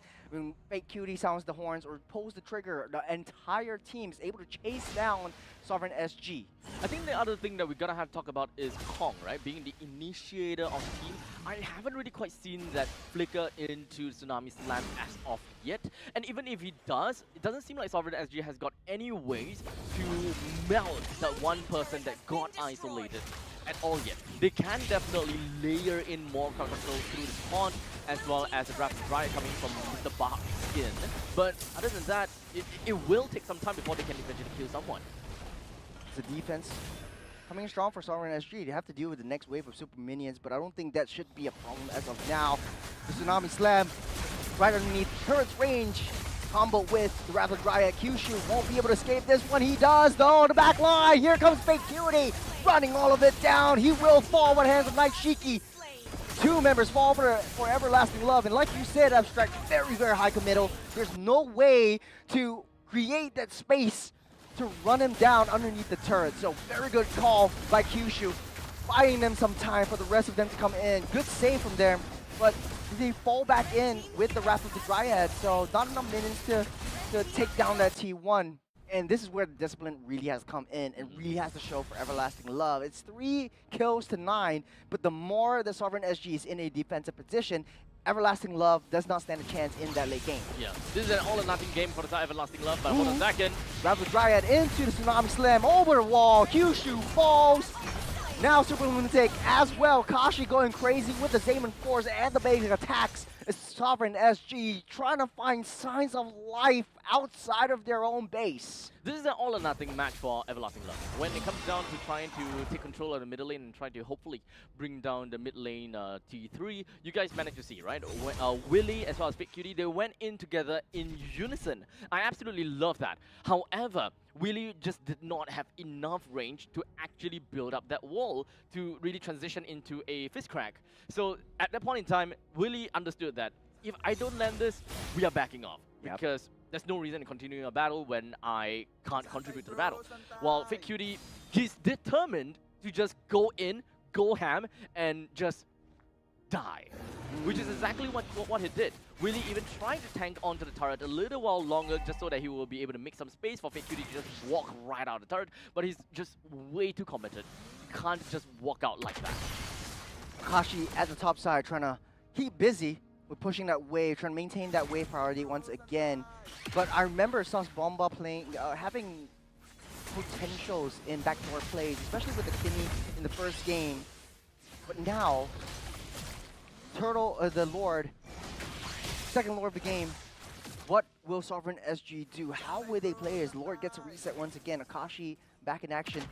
Super Lunatic, the treehouse, looking for an angle, looking for any opportunity at all to find Akashi. They know that Everlasting Love likes to play that zone defense. They know that Everlasting Love likes to play a zonal approach and then transition into a death ball. But it's so hard for Sovereign SG to find any loose members at all. The thing that Sovereign SG, they know that even if Everlasting Love is just open themselves so wide and just spread themselves out so much, even if, like for example, even if Willie starts to see the opportunity to jump in with a freeze break and freeze crack, it's not gonna do too much because it will take way too much time for the rest of the members of Everlasting Love to even follow up. EOG, Lord of the Fifth! Fake Cutie takes out Super Lunatic. Pogiaco steals the Lord underneath Fake Cutie's nose. But Barbiel is angry. Barbiel is chasing. Pogiaco living with a pixel will go down by the hands of Fake Cutie with a triple to his name. So they may have lost the Lord fight, but they won in terms of numbers. They are not too afraid of, taking on this upcoming Lord, but let's just talk about this a little bit, right? It is fight all across the place. It is a fight that's been split into two. But unfortunately, what Sovereign SU was looking out for is that they want to prioritize onto extending their game by taking down the Lord. Because the moment that they start to the moment they lose the Lord, Everlasting Love would have a free entry into their base, which is the main problem that Everlasting Love will have. So by denying the Lord, even if they lose the fight, it will bring them closer to victory because their win condition is onto Creole Meow by literally extending the game. Speaking of extending the game, I'm really interested in how the items are being built up now, because if Thunderbelt is being built by Willie and Kyushu, the longer this goes, it goes in their favor as well. It will be harder to take them down, but they don't deal a lot of damage. Tong is going for a jump. There's a lot of damage from Naishiki as of now. Super Lunatic holding on to the Wrath of the Dryad. Don't want to commit as of now. Lord already being taken care of. Fake Cutie turns into Barbiel. He comes into the fray with a Tsunami Slam AOG to disperse. Fake Cutie might be able to go down by the hands of Naishiki. That is 1 kill, 2 over to Sovereign SG as Everlasting Love unable to get that defense. Super Minions still pushing in. Sovereign SG is hungry. Sovereign SG, they're angry. They want to take down that T1 at the very least. Running on the charge, riding on the momentum. Taking a look at itemizations. Does look like the Thunderbelt built up for Kong, but not for Kyushu. Small little problem, or rather small little mistake coming in from Fake Cutie. Trying to go for the assassin route and hoping that he'll be able to catch on to Pogiaco. Clearly didn't work out that well, and because of that, they lost the T1 turret, which could have stood up a little bit longer provided that they stayed as 5-man to kind of wipe out the middle lane creeps, because they do have quite a bit of AoE skills that can wipe out all of these creep waves. From Fake Cutie to Sus Bomba, Kyushu, and literally all of them have at least one skill that they toss out and they clear out the wave. So that is something that can really help them hold out the T1 turret instead of just having Fake Cutie just dive right in onto Pogiaco. War spawning up in 20 seconds. Economy shifted a little bit into Sovereign SG. You got a little bit of a touch and go there by Kong and Kyushu. The double Ks just toying with death at this point. The fact of the matter is, I think Fake Cutie in the later stage of the game might become a non-factor. This is where they shine. 17 minutes into this game, and this is basically the peak for how this Leomort wants to play this round. Sovereign SG already in position. Willie sussing things out. They need to be able to find a way to get through to the back line as Night Shiki already has the immortality. What is the play for Everlasting Love? They had so much control of the early game. A free turret done in the bottom lane. Sovereign SG unfortunately did not really work on their backfill play, so that's free. They're not even going to try to defend that at all. That is bad. But Everlasting Love, they're still going to be hovering around the Lord and in fact resetting this Lord. As such, this is, oh wait, the bottom lane actually did go down, wow. Still surviving, barely standing up strong. Oh, they resetted the Lord just so that the Lord can be evolved.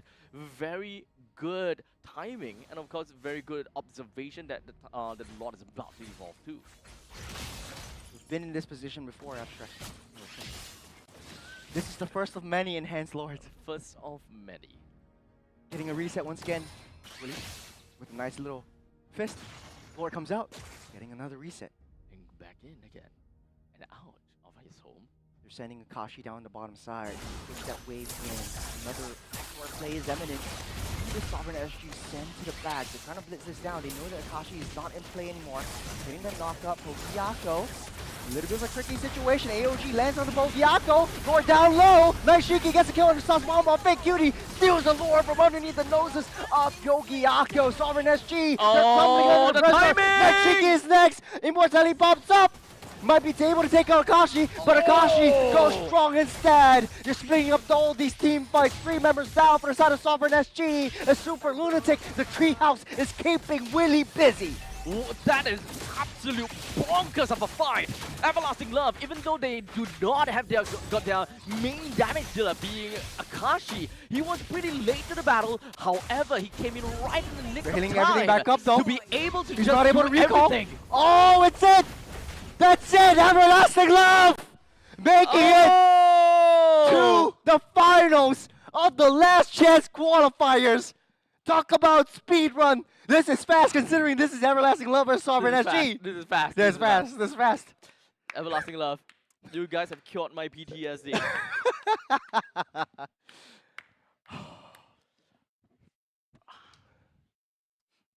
Almost similar composition, varying results. Split fight. I think the treehouse that was I think denied that's the recall Yeah. was actually a beautiful play coming up from Kyushu. Honestly, all the way from the start to the end, I still do not see the dividends of Mr. Tentacle Man. Mm-hmm. I still don't see it.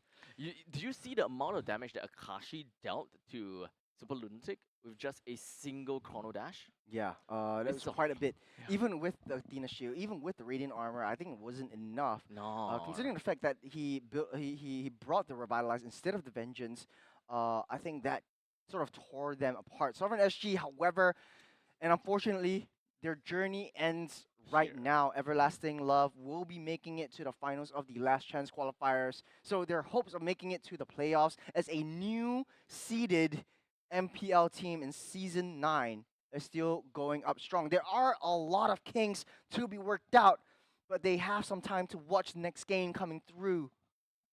It's either gonna be King's Vanguard or it's Ignite. going to be Ignite. Oh man, okay. Well, let's talk about that in a short little bit as we take a look and really just talk a little bit about the rest of the data that we have here. Fake Cutie, I think that picking up the this Leomord and the Barbolo came out of Barbosa, yeah. absolutely nowhere. Yep. And I think that that is probably the big change that they needed because the team fight is just so strong. They have so much burst damage, so much, I suppose, surprises that they have got for SSG that they can't even, fathom. Yeah. And the fact that Barbosa was dealing with Davy Jones with a zonal lockdown didn't deter Akashi.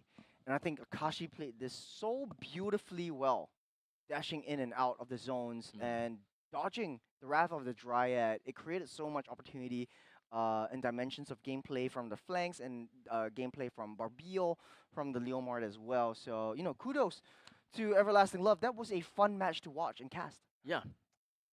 Thank God it's not for 3.33. Yummy. True to their name, man.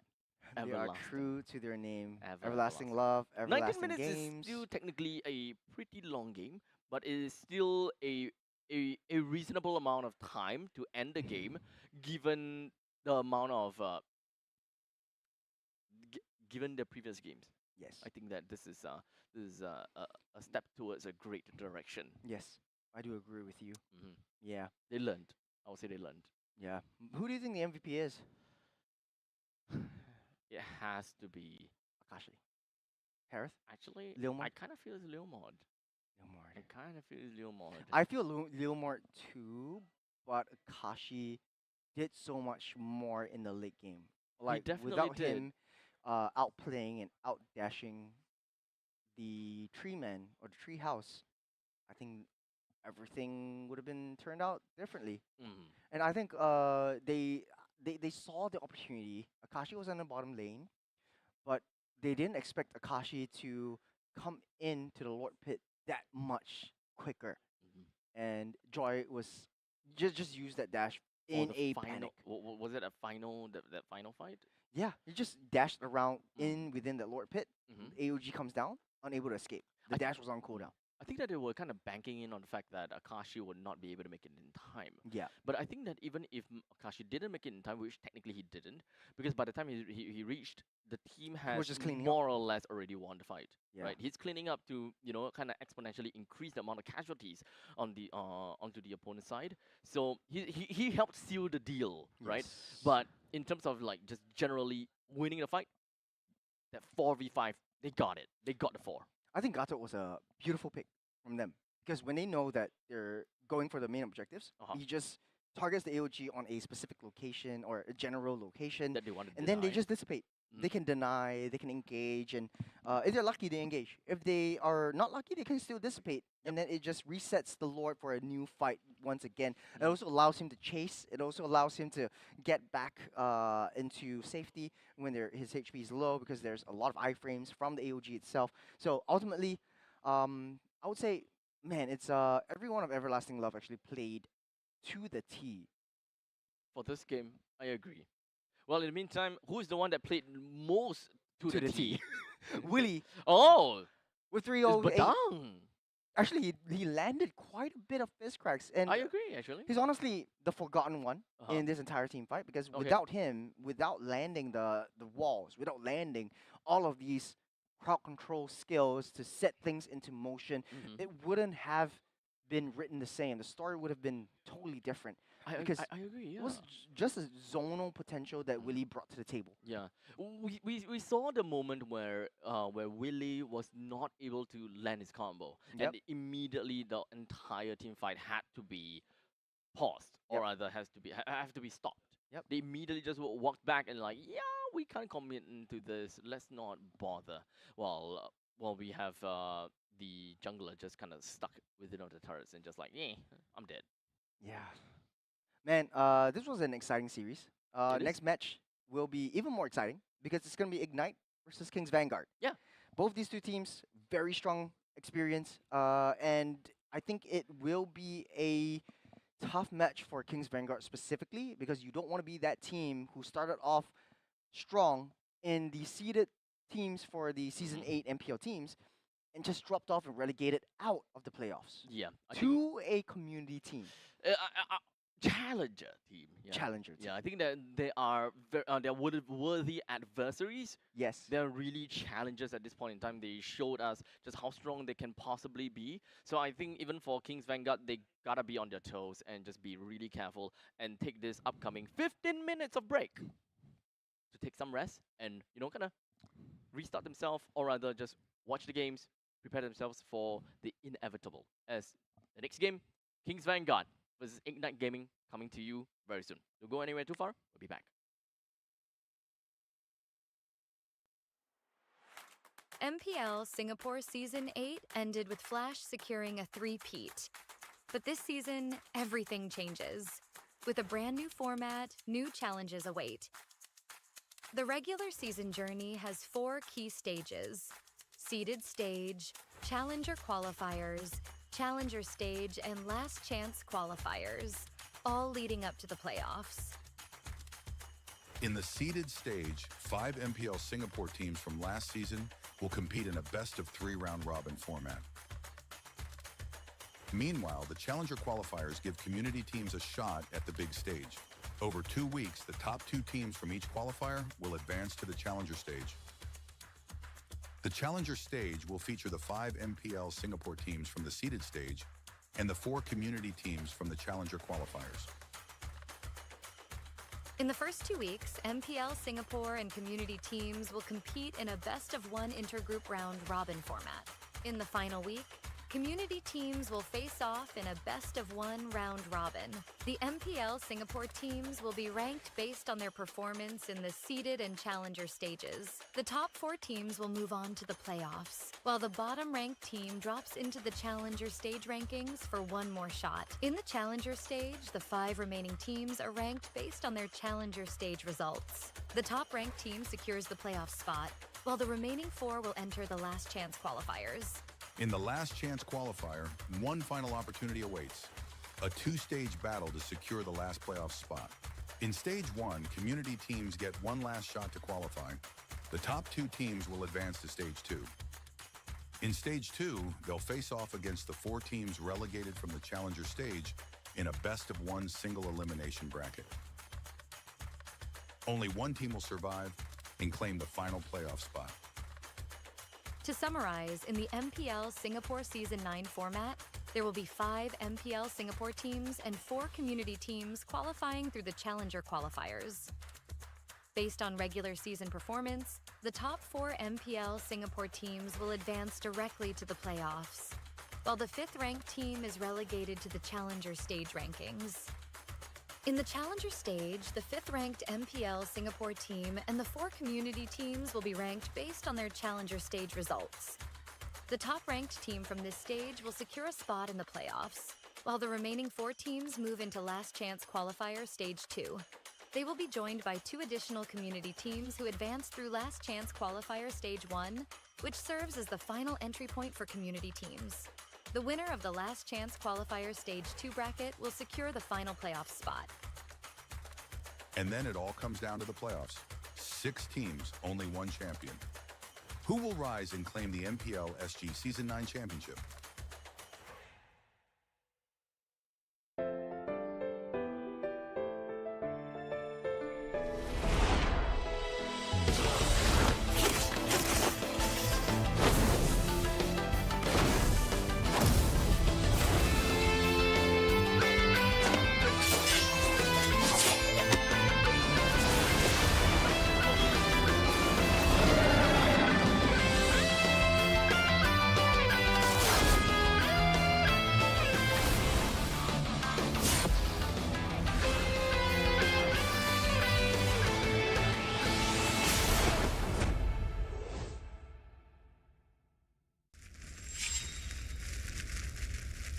見せてやるよ、シャリンガンの本当の力をな。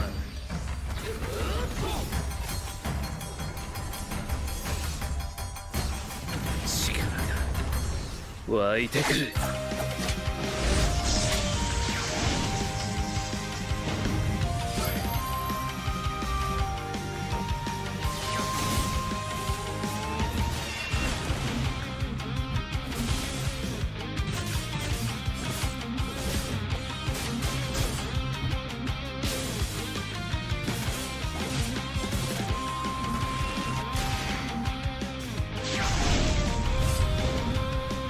相変わらずやかましい奴らだ。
相変わらずやかましい奴らだ。今度は背中合わせでいくわよ。よっしゃ第7班ここに復活だってばよ。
ここは俺に任せて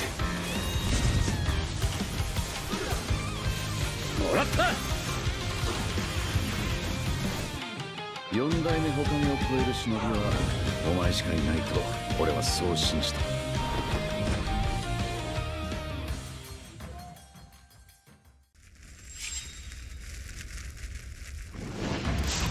みんな渦巻きナルトが帰ってきたぞ。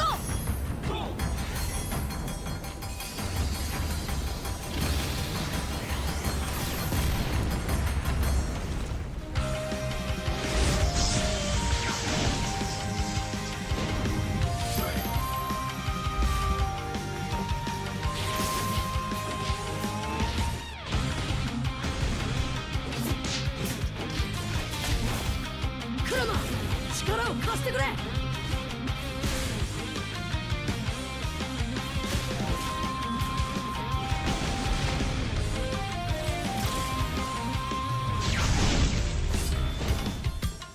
っしゃ第7班ここに復活だってばよ。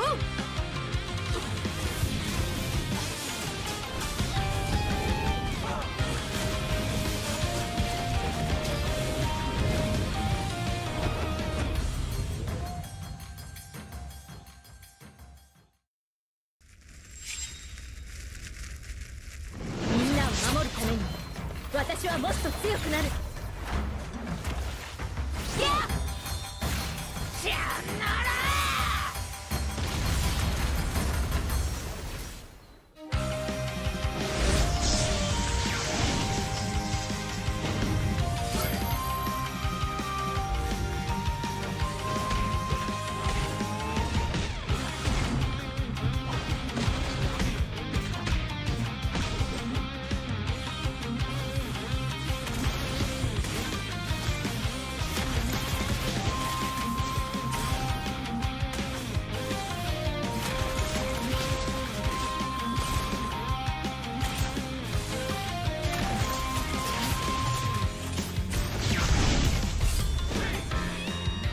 今度は背中合わせでいくわよ。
MPL Singapore Season 8 ended with Flash securing a three-peat.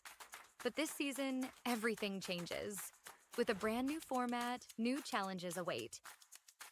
The regular season journey has 4 key stages: seeded stage, challenger qualifiers, challenger stage, and last chance qualifiers, all leading up to the playoffs. In the seeded stage, 5 MPL Singapore teams from last season will compete in a best-of-3 round-robin format. Meanwhile, the challenger qualifiers give community teams a shot at the big stage. Over 2 weeks, the top 2 teams from each qualifier will advance to the challenger stage. The challenger stage will feature the 5 MPL Singapore teams from the seeded stage and the 4 community teams from the challenger qualifiers. In the first 2 weeks, MPL Singapore and community teams will compete in a best-of-1 intergroup round-robin format. In the final week, community teams will face off in a best-of-1 round-robin.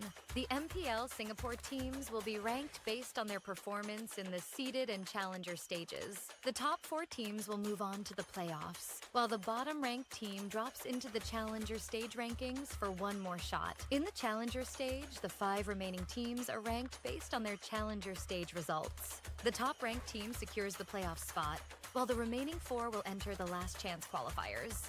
In the last chance qualifier, 1 final opportunity awaits: a 2-stage battle to secure the last playoff spot. In stage 1, community teams get 1 last shot to qualify. The top 2 teams will advance to stage 2. In stage 2, they'll face off against the 4 teams relegated from the challenger stage in a best-of-1 single elimination bracket. Only 1 team will survive and claim the final playoff spot. To summarize, in the MPL Singapore Season 9 format, there will be 5 MPL Singapore teams and 4 community teams qualifying through the challenger qualifiers. Based on regular season performance, the top 4 MPL Singapore teams will advance directly to the playoffs, while the 5th-ranked team is relegated to the challenger stage rankings. In the challenger stage, the 5th-ranked MPL Singapore team and the 4 community teams will be ranked based on their challenger stage results. The top-ranked team from this stage will secure a spot in the playoffs, while the remaining 4 teams move into last chance qualifier stage 2. They will be joined by 2 additional community teams who advance through last chance qualifier stage 1, which serves as the final entry point for community teams. The winner of the last chance qualifier stage 2 bracket will secure the final playoff spot. And then it all comes down to the playoffs. 6 teams, only 1 champion. Who will rise and claim the MPL SG Season 9 championship?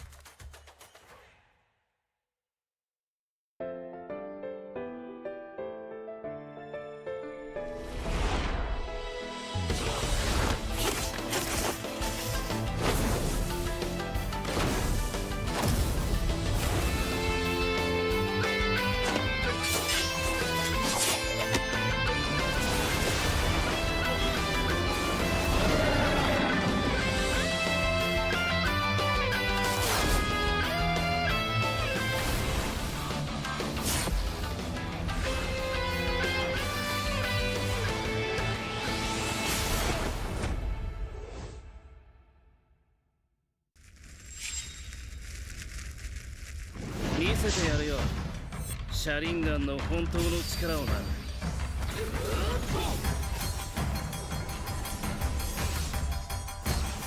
力が湧いてくる。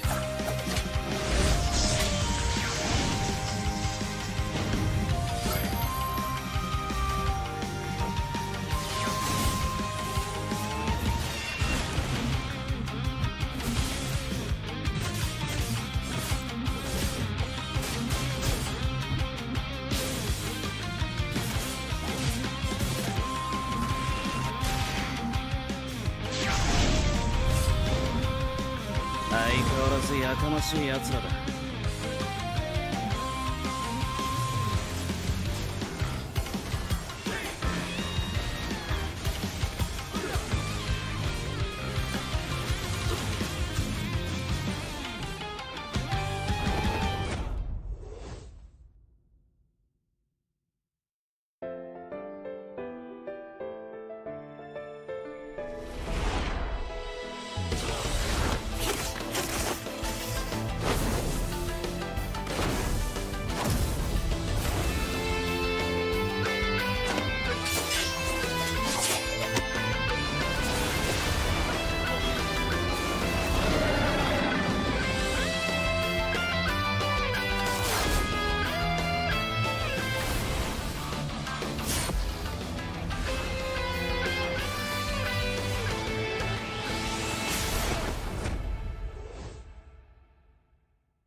All right, ladies and gentlemen, welcome back to MPL SG Season 9. My name's Abstract. My name is Churros. And we are going to be your casters For today, we have one more game after this to really gel this thing together. Not bad, not bad. I think Not bad, I not bad, think, not I bad. think we've We're got working things out. I think we got the opening half already, done well. So I think that we got as the players improve, we improve. We improve. We improve.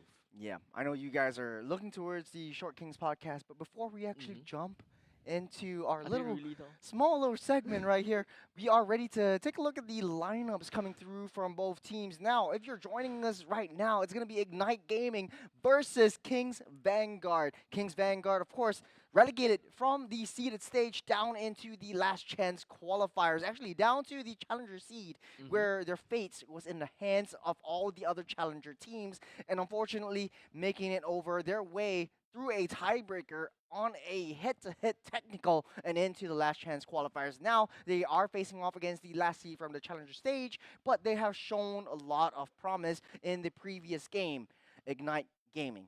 So now they gotta have to redo everything again, at least for Kings Vanguard. They gotta have to relearn. No, I wouldn't say relearn the ropes, but they gotta have to play out 2 more games, provided that if they win this upcoming game. Remember, this is best of 1, so it is a very punishing format, and they gotta have to literally put their best foot forward and hope that it sticks. Yeah. Man, it's looking kind of dire and kind of in a deep ditch, especially for Kings Vanguard. But let's take a look at Ignite Gaming once again. Icon, Jet, Blade, Chu, and Utah. A very promising team. A lot of prior MPL and professional experience right from the past. For most of the members, we're from Alchemy SG, and I think one of Abstract's one of your favorite teams back in the past. And seeing them grow up from the community tournaments down into MPL SG Season 7, all the way through 8 and 9, now 9, clawing their way back up and making themselves known, and hoping to get the coveted last slot into the playoffs. Yeah, quite literally watched Icon and Jet grow to a certain extent, right? Yeah. They were literally, very young back then, and now they're just like, at this point in time, young adults, I'll say. But in the meantime, for Kingdom Esports, we do have Louisa. No, it's supposed to be Kings Vanguard. Right. So okay. Kingdom Esports are already in the playoffs. I think there's an error right here. We are looking at Kings Vanguard, which has the Liechtenstein stack. Unfortunately, we don't have the Stein brothers anymore. Unfortunately, so Oh, man, we I don't miss really my- have I miss my the Nick Stein Stein. brothers anymore. I miss my Nick Stain. Mhm. I miss the trash talks. If I remember correctly, let me pull up Jace's stats because he has everything on the books. Okay. Yeah. What kind of stats are we gonna be talking about? He has been doing a lot of homework. Actually, He's like the just stats man now. giving me every single thing, and now I have I see his- numbers. his red book. Team summary: we have Kings Vanguard. Don't really have the rosters. Let's look at. Well, it might depend on who's playing though, so there might be a little bit of difference depending on who's going where. But regardless, we do have got the Kings Vanguard right here for us. Yeah. Super So Ryan slowly Wakanako. Wakanako, Bao and Liechtenstein. I like how he said Wakanako. It just rolls off the tongue. Yeah, I know, right? That's kind of Wakanako themselves. Wakanako. I wonder where and how he came up with that name, because that's fun. But okay, let's take a look at draft. We start things off, of course, between Coach Cryptic versus Coach Jul H. Of course, with the Fulvis being thrown into the batting phase, we gotta have to expect a little bit more from that, right? Chip thrown in, we still gotta have to. Okay, now I actually want to move on to the topic and talk about Baxia for a short bit. Baxia, Benworthy or nah? Banworthy. For Okay. top teams, especially when you have a very good roam who understands pacing, who understands momentum, you don't want to give the Baxia up because the rolling stones is actually a really crucial skill to be able to have cross-map plays all over the map. You have the jungle moving up on the top side, then Baxia rolls down to the bottom. You think you're safe, but boom, Baxia comes in and just takes you out of the game. I also do want to say that the Lucas right now is actually one of the hot pick commodities for any teams whatsoever. As long as you have the momentum, once you have the snowball, and you pair that up typically with the Hylos and the Baxia as well, just to gain a little bit more speed, gain a little bit more traction in early game, that creates so much opportunity and so much more dimensions for your play style. So to answer your question, Baxia definitely pick worthy. I wouldn't say that you would ban it out. Because there are ways to deal with the Baxia. We talked about the carry a lot, tank killer. We talked about the 1-1 earlier on when we seen one of the teams actually using 1-1 to the full potential to disrupt how Baxia wants to play. Chu was actually using that as well. So I don't think they're worried too much about Baxia getting picked up, but the Kalea is actually something that they have to worry about. Now, speaking of Kalia, she's not quite banned just yet. She's not in the banning pool. But in the meantime, Lucas is in the banning pool. That's banned by Coach Cryptic himself. So moving forward, there's only one more ban that's currently available onto the board. So we do have Kimi, Jusin currently still available. When it comes down to jungle, we have Hayabusa, Hanzo, Joy that still can be seen.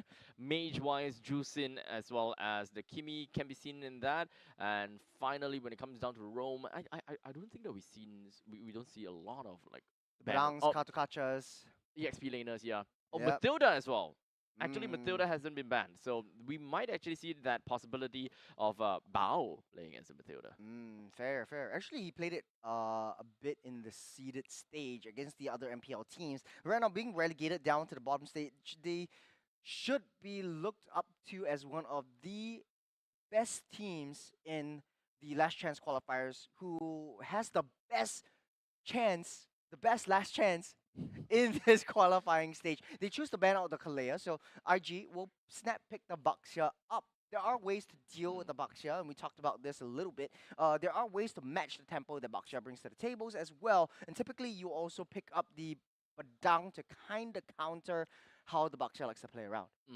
Perhaps we'll look for something like a hero that maybe can really just dominate the lane against the Baxia to get themselves a little bit more priority, because I think that when it comes down to roaming priority, or rather speed, getting from one place to another, the chances of you being able to outpace a Baxia is extremely low. So I think it does make sense. Baxia, Phovias, all of these are going to be great picks coming in, but it doesn't seem like Coach Julhich is looking too much into those EXP lane picks just yet. In fact, picking two of the other very hot commodities, being Matilda as well as Kimi, I think that is a great direction. Yeah, especially so with the Matilda, allows a lot of dimensions of getting in and out of team fights. You have a little bit of some more sustain. However, Baxia is a sustain counter, so picking up the Enchanter Roam is sort of like a small little gamble, a small little risk that KGV has to play around against. But I don't think they're too phased out of that, because Kimi provides a lot of annoyance factors within team fights. Once you get that level 4 attraction pulse, will be thrown out all willy-nilly. You can also have the non-committal kind of long range crowd control ability thrown in as well. So Ignite answers along with the Granger and the Glue. Okay. So that would suggest that Baxia is likely going to be on the roam position. Glue and the EXP. Glue being You could always out, use Baxia in the jungle if you want to risk it. I don't think that they're going to risk it that early. Like, okay, maybe there is that Possibility. flexibility, but I Yes, don't sir. think that they're going to go towards it unless they find a very good reason of doing so. So it will entirely depend on what's going to be the upcoming few picks coming in for Kings Vanguard. But at this point in time, as we have suggested, it is a Badang that will join into the mix for Kings Vanguard. AoE, Death Ball kind of style. With a Matilda, they can definitely draft up heroes that is very committal. So fighter junglers are still pretty okay. Joy is still unpicked just yet. I'm not too sure whether that is going to be a direction that they would want to go with. So There's a little bit of dissynergy if you pick up an assassin. So going for the Fredrin this time around, I wouldn't. I think it would be a better, smarter choice They have to ban the for Juicing then. KGV, but Yeah. slowly likes his assassins. So Right. he might go for the Hanzo. I remember him playing the Hanzo, and he was one of the ones that actually used the Hanzo to his full potential, Okay. even way before in the rework. Okay. So with the Loi being banned out, I think that the next one gonna have to be Juicing. If they actually do ban out the Loi and the Juicing at the same time, that would suggest a fighter jungle. So actually, they banned out the Fredrin as well. They might be looking at the Alpha. Alpha. Still, I feel like Alpha is very underrated. You have true damage. You have a lot of DPS. You have a lot of burst. Works very well with Boxer and It Glue. works very well for Boxing and Glue. Yes. Maybe if you want to risk it a little bit for the biscuit, Kimi thrown into gold lane, and then you pick up the Faramis. What do you think? I think that will be. I'm thinking that it might be forcing it. I Yeah. don't think that directly changing out the entire game plan just to counter up against Glue. So that means that a single pick of a Glue ultimately changes 3 things on the opposite side. Correct. That would be a little bit too much going on. Yeah, that could be an option that they could go for. Very, very low chance that that would happen. But they will ban out the Farsa, so I don't know. Huh. Okay, so the Farsa, because they already picked up the mid lane, so Kimi is definitely going to mid lane. The export will be banned out by Coach Cryptic. So doing their homework a little bit, export was actually typically picked up yesterday when the Baxia was also utilized to counter the Baxia using true damage. Okay, so at least for me, I think I'm relatively okay with the Fasa ban as well. Yep. This would suggest that they do not have any, or rather, they would not have someone that's really good or very strong in high ground, unless they decided to pick up something like a Beatrix, for example, for their gold laner, which technically would serve a pretty good purpose as well. But they have decided to go with a Bruno, Bruno. really good sieging for themselves, but unfortunately not so great. That is the Ube. Jungle Baxia Ube. Jungle Baxia Ube. Wow. Baxia is actually still very strong in the jungle. I remember the Molten Essence is also buffed quite a bit, so it reduces the physical attack the physical defense from the opponent's team. I don't think it's not Molten Essence. It's the upgraded version. The Garden, not the Garden No, Helm. no, Cursed Helm. Cursed, yeah, Yeah. Cursed Helm. Cursed Helm. Only the Cursed Helm, but the Molten Essence, no. Molten Essence is still the same. Yeah. Yep. But still, it provides a little bit more faster jungle rotation speed for Baxia, as well as his spamming of the shield unity. So I'm not too worried about that.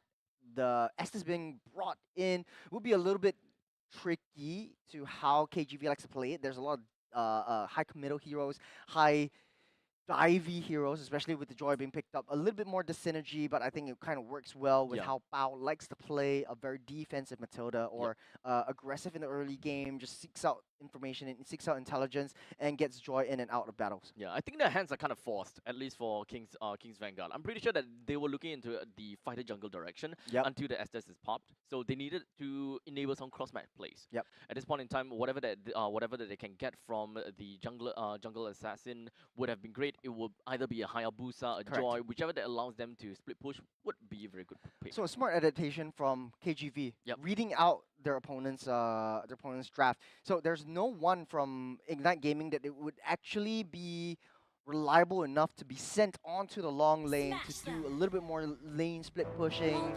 and lane control management. So Joy was picked up just to counteract that. You fight split push with team fights. Well, this is a BO1.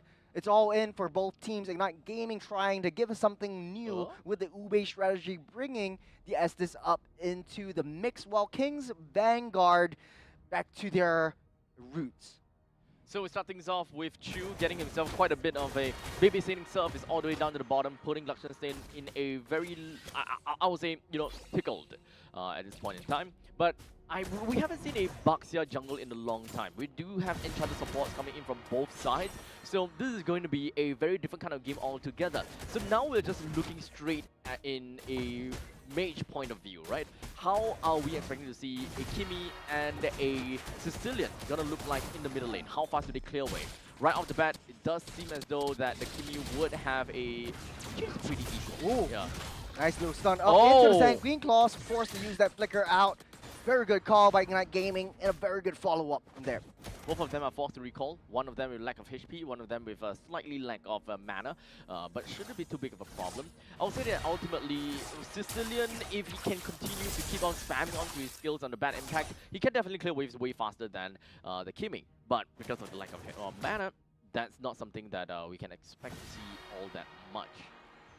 Jungle already cleared up. Both jungles are at level 4, so that means a gank is imminent. Slowly, patiently waiting down onto the entire map. 10 seconds until the turtle spawns up.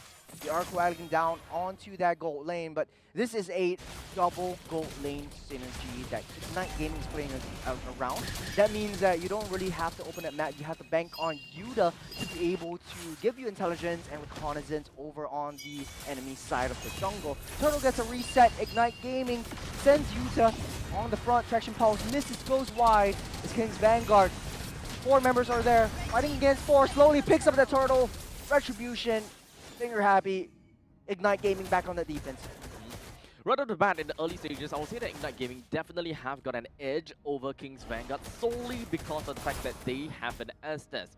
Estes at level 4 has got one of the strongest power spike in terms of teamfight potential, because there is absolutely no way that Kings Vanguard have got any form of answer towards all that healing until someone eventually picks up a Sea Halberd or a Dominus Ice. All that power spike that Estes brings to the team during that few minutes, I think they which is Ignite Gaming, gotta have to make full use of that.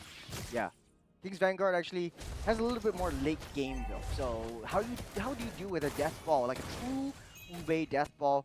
Don't fight it at all. Just let them be. Just let them just pummel through. And then you settle the long lane or the split lane and try to pull them apart, spread themselves thin. Because Ignite Gaming looking like apes strong together. As long as apes are independent and individual, Kings Vanguard will be able to steal the bananas for themselves. Apes together, apes strong. That is going to be the core value. The modus operandi. Yes, for Ignite Gaming. So now the question is, of course, Ignite Gaming, they don't necessarily have someone that is really good at initiating. So if anything, it is mostly going to be Icon that crashes onto someone through the Baxia's Shield Unity, or Yuda just decided to go for what was that again? Slam, split. Actually, it's not really split anymore, right? Not exactly split. Not exactly split, but the slam and pass combo, basically. So these are the two engaging tools that Ignite Gaming has. So we don't expect Ignite Gaming to really engage. Well, in the meantime, we want to see, or rather, Kings Vanguard themselves, they want to engage because they have the Badang, they have like a Matilda, they even have got the Joy. They're really high octane kind of team comp where they just want to jump in and do magic, do work. So as long as they're able to find the assets early, kind of like wipe him out of existence, then that's game over. Traction Pulse with slowly picking up the turtle once again. Crash underneath the shield wall. You have the Blessing of Moonlight Goddess to keep everyone at bay. The Death Ball stays strong together, and King's Vanguard can't tear them apart. They don't have to kill the members of Ignite. They just need to slowly inch themselves to victory through objectives. And that is exactly what they're doing. They need to make sure that they don't die as well, because that is just the trade that Ignite Gaming is looking out for, right? With 2 turtles in their belt at this point, they do have a small little amount of advantage. So in the laning phase and the early phase, I don't expect to see too much swing for literally any of these teams. So we perhaps gotta have to take a look at mid to the late stages, right? At mid stages, I would expect that Luxion Stain as well as Slowly, they have the damage potential to be able to, you know, perhaps out-damage the healing factor that SS brings over to the board. A little bit of a slow approach. King's Vanguard tries to go in for the bottom side. Jet ups the flicker to get out of the way. Traction Pulse came in a little bit too late. As King's Vanguard tries to go pummel again on the gold lane. As Jet and Chu eminent on sticking together as the gold lane duo. A little bit of a different thing, a different strategy that we're seeing for the gold lane. They're definitely going to be very resilient in some of these fights. Kings Vanguard, they gotta take these objectives without losing too much. You can see that they have defensive maneuvers, especially coming in from the Matilda. They know their game plan. Don't die. Main thing. Mission numero uno. Well, next mission, the immediate next mission is secure the next turtle. And Kings Vanguard in a much better position to contest for this one. Ignite Gaming still split up right now. Turtle spawned up. Jet and Chu making their way downtown into the mid side, trying to get as much funneling as they can. Nice move, St. Claws. Pop 2 flickers from Kings Vanguard. Crucial resources being torn apart by Kings Vanguard. Yuda coming down from that flank, trying to find an angle onto Bao. No more flickers for him. As the turtle getting utilized, getting destroyed, nice and mobilized, on slowly, unable to get into that turtle. And Ignite Gaming will snatch that up for himself. So at least now Ignite Gaming managed to get one. It was a very great start coming from Blady with that Sanguine Claws plus the bad impact. But for now, we do have a little bit of a split coming in from Kings Vanguard with the Bruno up the top lane getting a pretty good trade. Slowly coming in with the dashes. Will not be able to do much. Oh! Nice! Sanguine Claws by Blade to secure that first blood kill on slowly. So far, it does seem as though this Sicilian is really paying dividends, right? Even though it is a late game hero, you cannot discount for the fact that he does have a very large AoE on the Sanguine Claws, and these bad impacts can definitely start to hurt if you think that early game no damage, but you get hit by it 5 times, you lose like half of your HP, dude. But like you said, still the early game. Kings Vanguard definitely claw their way back into this one. 2 turtles to 1. Kings Vanguard on top, just barely hanging on. Goldie, even Stevens, as of now, 8-minute mark. Next major objective will be the Lord, as Kings Vanguard needs to be able to find themselves ramping up that tempo, and Luxemstain to get his power spikes much faster. But Ignite Gaming not making it easy for them. Cross-map plays all across the board, trading the objectives, trading the blows, trading the kills. Yuda, one-man army against 4 down the bottom side. It does look like Ignite Gaming will be the first to take down the T2. Complete trade all across the board, but unfortunately, Kings Vanguard actually did not manage to get the trade down in the bottom, while Ignite Gaming is looking for some more opportunity all across the map, putting Kings Vanguard in such a desperate spot as they are unable to really break through some of these defenses that Ignite Gaming has gotten for themselves. Now, it seems as though that Kings Vanguard will want to kind of wait and wait for the skilling to happen in the mid stages of the game, and that is roughly about 13 to 14 minutes in, where Ignite Gaming reasonably does not have a lot of damage to play for themselves, unless Blade somehow goes absolutely chaotic and manage to farm up like, what, 200 stack by then.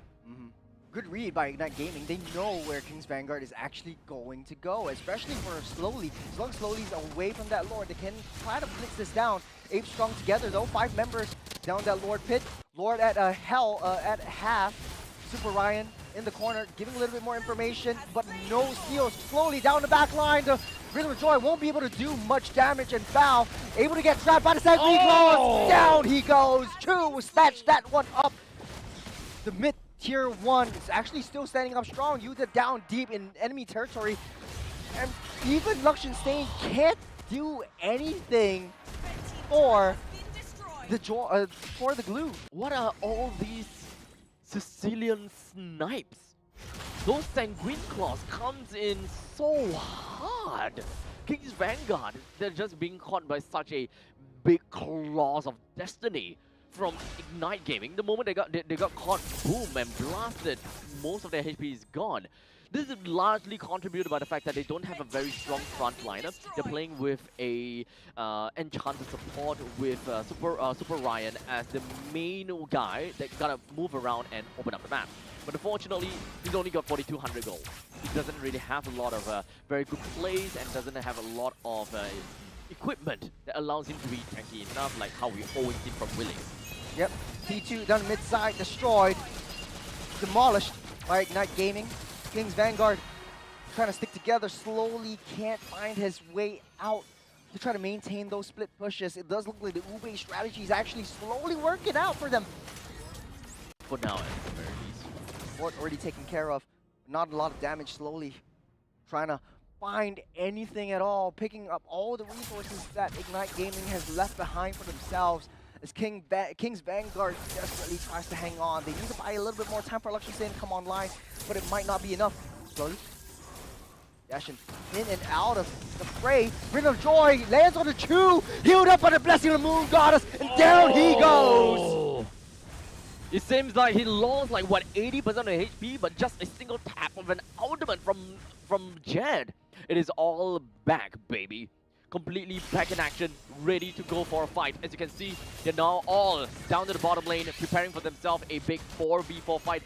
Even if Access is not around, they're completely fine. They have delayed. He does have got a high ground. Look at that! Lockshin eating so much damage. Nice little traction falls onto Chew. The fist crack won't reach him though. Able to walk out safe. Super Ryan though, oh my goodness. Unable to find a stun. It was a nice little shock and awe by Kings Vanguard, but no follow-up whatsoever. Such a tough spot for Kings Vanguard to be in, right? They haven't gotten a single kill for themselves despite a team, or rather despite having a jungler that kind of plays for the mid stages of the game. You want to have a little bit of the momentum shift working for your side. And not to forget a Bruno. Also another tempo-based hero. You want to get yourself the snowball. You quite literally have some crazy power spike the moment that you pick up yourself a Berserker's Fury. But I'm not sure how it's gonna be anymore because Ignite Gaming, they're so tanky. What exactly Collections they do? Gort at a third of his health left. 2/3 of his health left. Ignite Gaming trying to split this up. There's a nice little fist crack onto through. They get that dispersed and Chew gets a killing spree on the back line. The Blessing of the Moon Goddess shines brightly and slowly tries to target a ballistic missile onto themselves as Icon eats up all the damage that's left behind. And Kings Vanguard, they live to fight another day. Gets a Lord reset and they're still going in strong. Chew's already healed back to full. Icon as well. They might be able to contest for this one as slowly as half health. No jungle creeps to heal him back up as of yet. As Ignite Gaming still thriving and riding on this momentum. Thinking Claw did not land just yet, but they're definitely looking for an opportunity on the slow lane. He does have got his dashes currently on cooldown, while in the meantime Traction Pulse lands on the Icon. Penguin Claws counter re-engage for that. Slowly tries to find 3 dashes and the Riddle of Joy lands once again. Finally takes down Chew.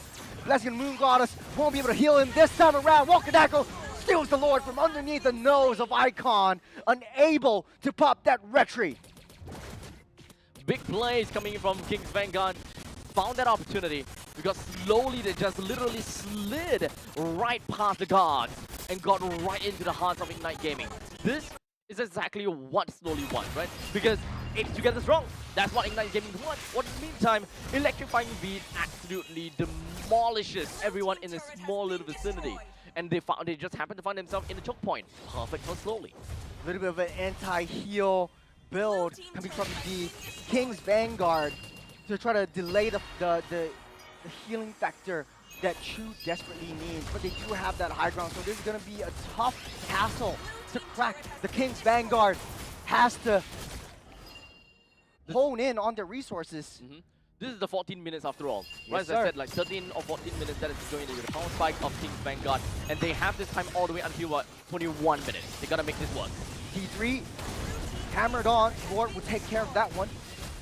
Barren Wasteland up top as the minions slowly pushing in.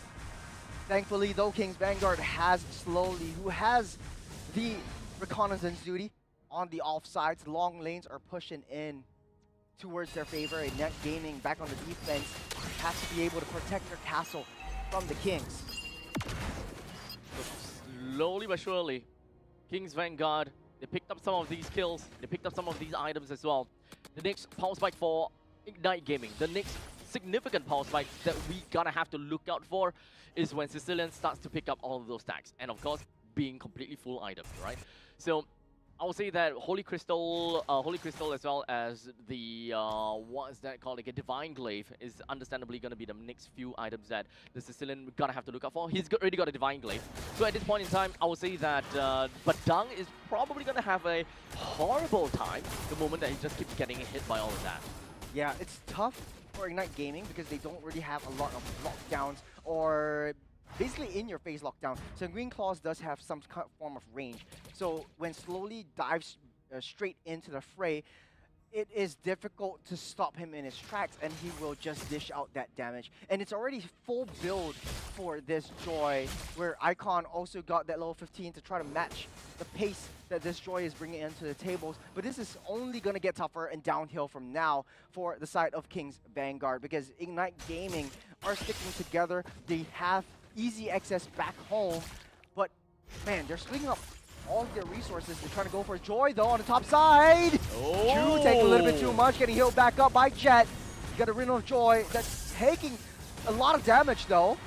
For the rest of the Kings Vanguard, who's back into the fray. Here comes the Goon Squad, though. Circling Eagle, knocking up Icon, popping his immortality. Super Ryan deep in enemy territory, locking them down as well. And Ape Strong together, healing everything back up. As Kings Vanguard struggle to break Humpty Dumpty once again. They were that close to bring Icon down. They did manage to pop the immortality off of Icon though, so that is a great part of that battle, but at a cost of Super Riot, of course. Now, with the Lord is currently available for the picking for Kings Vanguard. They're definitely going to be looking for something real soon, but damn. Walker Knuckles' damage is starting to hurt. Yeah, definitely cannot discount for the fact that this Himi has got some mean damage as well. Lord starting up by Icon. It's a typical Lord dance right here. Foul is in position, giving intel to the rest of the Kings. They're not gaming. They push and they pull.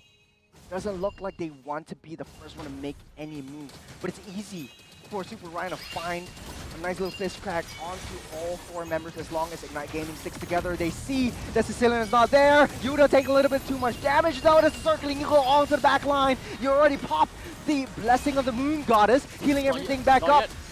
It's healing everything now. Yuta straight onto the back line. Walker Tackle hitting and clearing everything back up. But Jill! He's hitting, he's hurting, he's locked in and ready to go. This is a different outcome from what I was expecting. 18 minutes in and Ignite Gaming won in that fight. Oh boy. I think that retreat from Kings Vanguard was ill-timed. They could have... They've got the minions coming in. They might be able to cycle this! Blessing of Moon Goddess keep them alive. Down goes Walker Echo and down goes Kings Vanguard. All the King's forces and all the King's men can't put Humpty together again. Kings Vanguard started from the seeded stage as an MPL seeded team torn apart by a challenger seeded team. Oh man! We would have thought that at the very least Kings Vanguards will make their way all the way to the finals of the LCQ, but that's not going to be the case. Ignite, they are now in contention for a playoff slot. Yeah. Oh boy, going up against Everlasting Love for the final BO1. This is just what punishing format sounds like and looks like. I think we haven't seen Everlasting Love versus Ignite today. So they faced up before, and let me pull up the stats that Jay's brought, because this is now that was interesting. week 2, right? That was week 2. That was week 2. And even if they did play, it should be off stream, like what we saw in week number 1, where we've got Sovereign as well as Absolute Zero that played off stream. So this is definitely going to be an exciting battle coming up next. So make sure you guys don't go anywhere too far, okay? But in the meantime, let's talk about this. What do we have from that? Man, it's super interesting to see how everything plays out. We have, okay, that's week 3, day 2. That's today. So we'll look at the screen, we'll look at the stats first to see what went wrong before we have the brackets out as well, because this is getting really spicy, because we all thought, I mean, on the desk right here, me and Abstract really thought that Kings Vanguard had a shot in making it to the finals, because they were an MPL seeded team anyways. So a lot of high hopes, a lot of high expectations, but Ignite Gaming defied all odds, defied all expectations, bringing back the Ube strategy, the Boxia, and the Estes combo. With Estes, honestly, 0, 0, and 10. Yeah. And I sort of doubted the way that they path and the way that they rotated in the early game, where Estes was just babysitting Chu. But they had a game plan and set in motion. I mean, Chu was farmed, dude. Yeah. Chu he was like crazily farmed, and that is one of the main reasons why they managed to keep their lead in the early stages for an extended period of time. 13 to the 14 minutes is actually the expectations, but to get a decent amount of kills during that power spike moment was just phenomenal coming in from Ignite Gaming. Now, of course, losing from 14 minutes onwards is expected. I would have thought that IG would claim it back because of the exponential, or rather the gradual improvements coming in from the Sicilian, only 22 minutes in. The problem about that final fight, unfortunately, stems to only one person. There is only one person that didn't unleash his ultimate, which is the reason why IG managed to take that fight. Who? Slowly. He Interesting. tried to... He wants to go to the back line, but... He tried to go to the back lines, yes. Yeah. And the final dash to the southern part of the Lord's Pit, no one was there. He was expecting someone to be around there in order to fight. But no, they were all in that main choke point in the central part of their jungle. And that was the main key mistake from Slowly and the team. And from that point onwards, they don't have that full potential of damage. And they decided to back off, only to not expect that retreat would be stopped by IG. To be fair, I think one notable mention, definitely Blade.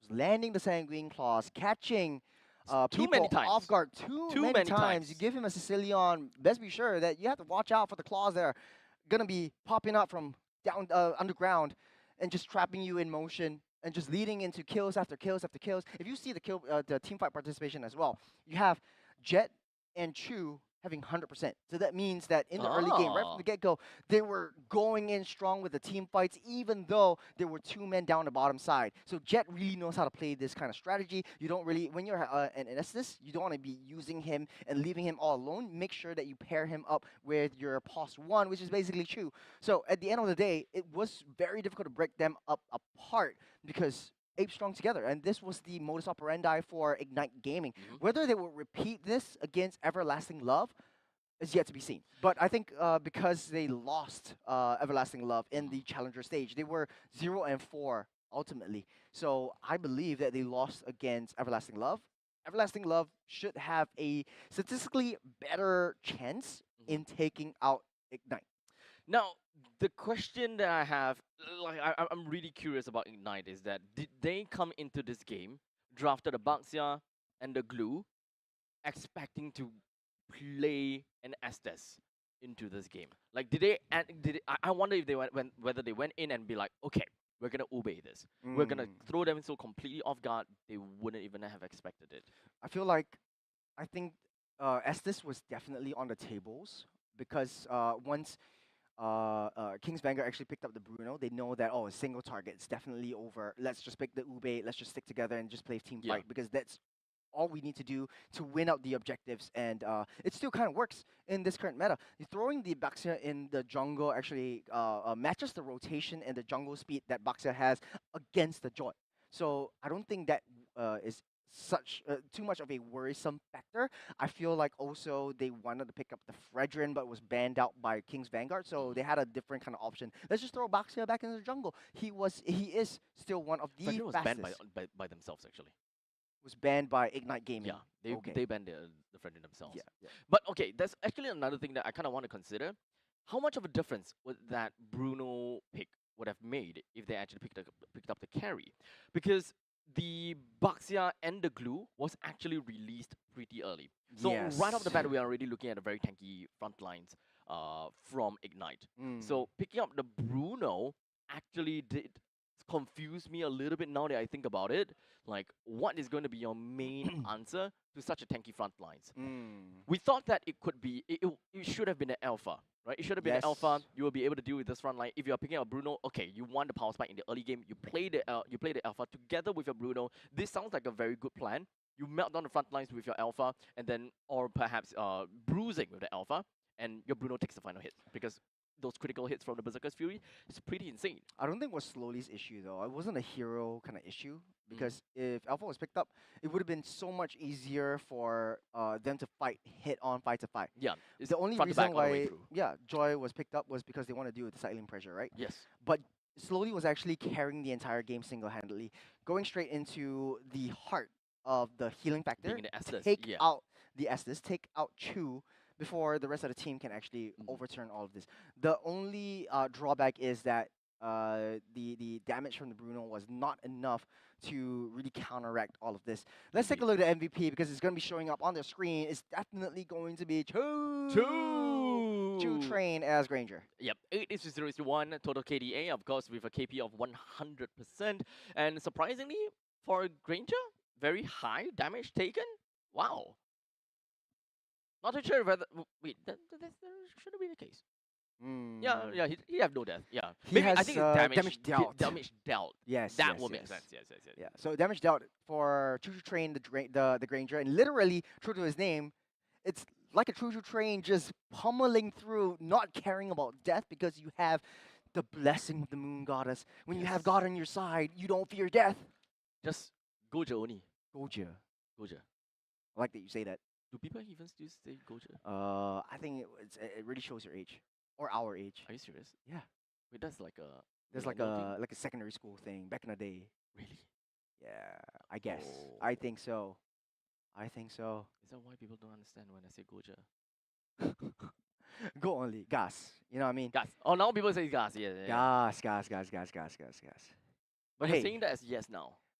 yes, You like gas. I Sounds always say yes, gas. yes, I yes, just say yes. gas. Really? Yeah. Oh. But I'm learning Indonesian because like I'm gonna be traveling in Indonesia really soon. See your MPL ID, I guess. I don't know. Maybe that might happen. But you know, let's get through today. First, we still have one more game on the books, and you guys know that this is a game that you don't want to miss. We will be having a brand new team in the playoffs. Will it be Everlasting Love or Ignite Gaming? Everlasting Love versus Ignite. Oh boy. Girl, Brand new team. girl. Oh, girl. Girl, yes. Yes. Slay queen. Jinx. Hey, my man. Of course. Now, it's definitely heartbreaking for me to see Kings Vanguard actually bowing out of the tournament here in the last chance qualifiers after Yeah. playing for the past 3 weeks, this one included. But this definitely opens up the new wave of recruits, right? Everlasting Love and Ignite Gaming, some of which are players that we never really seen before. But there are still some of these teams that we have seen before. So a little bit of a mixture of amateurs and a mixture of veterans that just joined together, and boom, here we go. Last round qualifiers team going over to the playoff. See how they're gonna deal with the seeded teams, for example. Yeah, we're going all the way because the teams are actually now getting ready. Ignite Gaming coming up from the previous win and riding that momentum. I think they do have a better shot. But let's take a look at Everlasting Love. Their opponents coming into the fray: Fake Cutie, Kyushu, Sus Bamba again, Kashi, and Willy. Free Willy. Okay, Everlasting Love. So far they have a very clear-cut way of maybe not clear-cut way, but the trend is to play late game. Yes. Just play late game. Yeah. I hate it. Very defensive team. Very defensive team. I feel like Everlasting Love and Sovereign Sovereign. SG Have very kinda similar. very similar playstyle. Yes. That's why it's like very they're very head to head. They had the longest game today, 43 minutes 33 seconds. They also have one of the fastest games that we have today at 19 minutes. I know it's not very That's fast, not the fastest, but still, but for them, still, for them, it's the fastest. For them, it's the fastest. On the other side of the table, once again, for the final time, we have Icon, Jet, Blade, Chu, and Utah. To be fair, looking at the entire lineup of Ignite Gaming, every single one of them are veterans. So it's totally fine for us to believe that, look, Ignite, they're probably going to be the crowd favorite. However, take a look at the stats again. When they played against Everlasting Love, who's the one that won? Everlasting Love. Exactly. So that is kind of the surprise that we're probably looking out for. But this is also going to be a contributing factor for this final showdown. Ignite may have lost against Everlasting Love before, but how does that play into this upcoming game? They definitely have the last chance qualifier buff. I'll say so. Definitely has the They last chance qualifier plowed buff. through everything. Yes. While in the meantime, in the challenger stage, they didn't even win a single one, right? Yep. So it's basically like the new Team Evil. New Team Evil, playoff buff. But in it's this case, interesting because LCQ buff. Everlasting Love is EVL, so they should have been the new Evil. They that's should have coming up. Should have been. Shoulda, woulda, been. Shoulda, Shoulda, woulda, woulda, coulda. Yeah. Shoulda, woulda, coulda. Jinx. You owe me a You soda. owe me soda. What's You'll be next? Pepsi. I No, I'm have no just idea kidding. what's next. I have no idea. I've stage. never continued that, but I don't know. Do we both owe each other soda? I'm So I can probably buy not. myself a soda. I will probably buy myself a soda as well. We have a little bit of time. Yeah. You know what it's time for? The The Short Kings Kings Podcast. podcast. I forgot the You jingle. forgot. You forgot a jingle. I forgot the jingle. How can you, as No. a short king, you can never forget the jingle? Are you telling me that every single short guy out there knows this jingle? Yes. Damn. Because we are short kings. We'll be inviting a lot of short kings into Okay. our podcast as well. The Okay. first guest needs no introduction is Jace. I'm just kidding. He's definitely not going to come in. No. no. But he's actually in the studio with us. Yes. Yes. Yeah. Big Yep. shout out to Jace. He's actually in game right now. What a nerd. Yeah. What a nerd. What a What a nerd. nerd. While we are here working our butt off.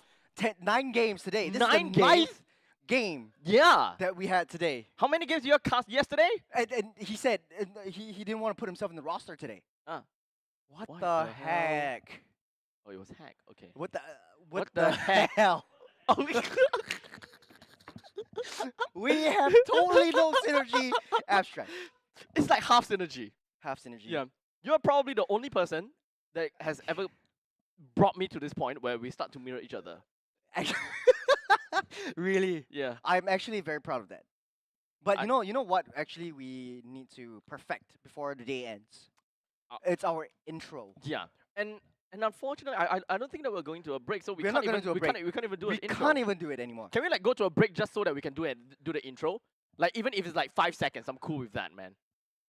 Can we like? They're all not listening to us. They're not paying attention. Oh man. But we're gonna do the intro anyways because it's a brand new game. no, we need to have the transition. We need to have it. The transition gotta do. So gotta, you go that side, I'll go that, and then we walk in, we walk in. and then it's a brand new game because now it's everlasting love. It's the final, so we have to It- start off with a bang. We start off with bang. Let's just do it. Okay, we go off Yeah. screen. Go off screen.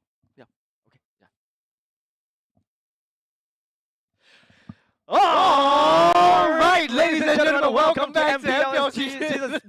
What is wrong? You messed that up. You messed up. Wait, wait. You messed up.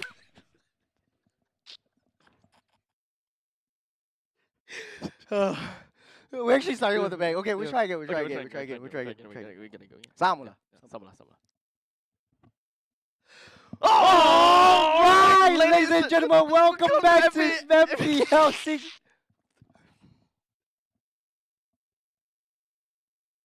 All right, ladies and gentlemen, welcome back to MPL. What? Where is the Welcome back back. come from? Welcome Did back. we ever do welcome back?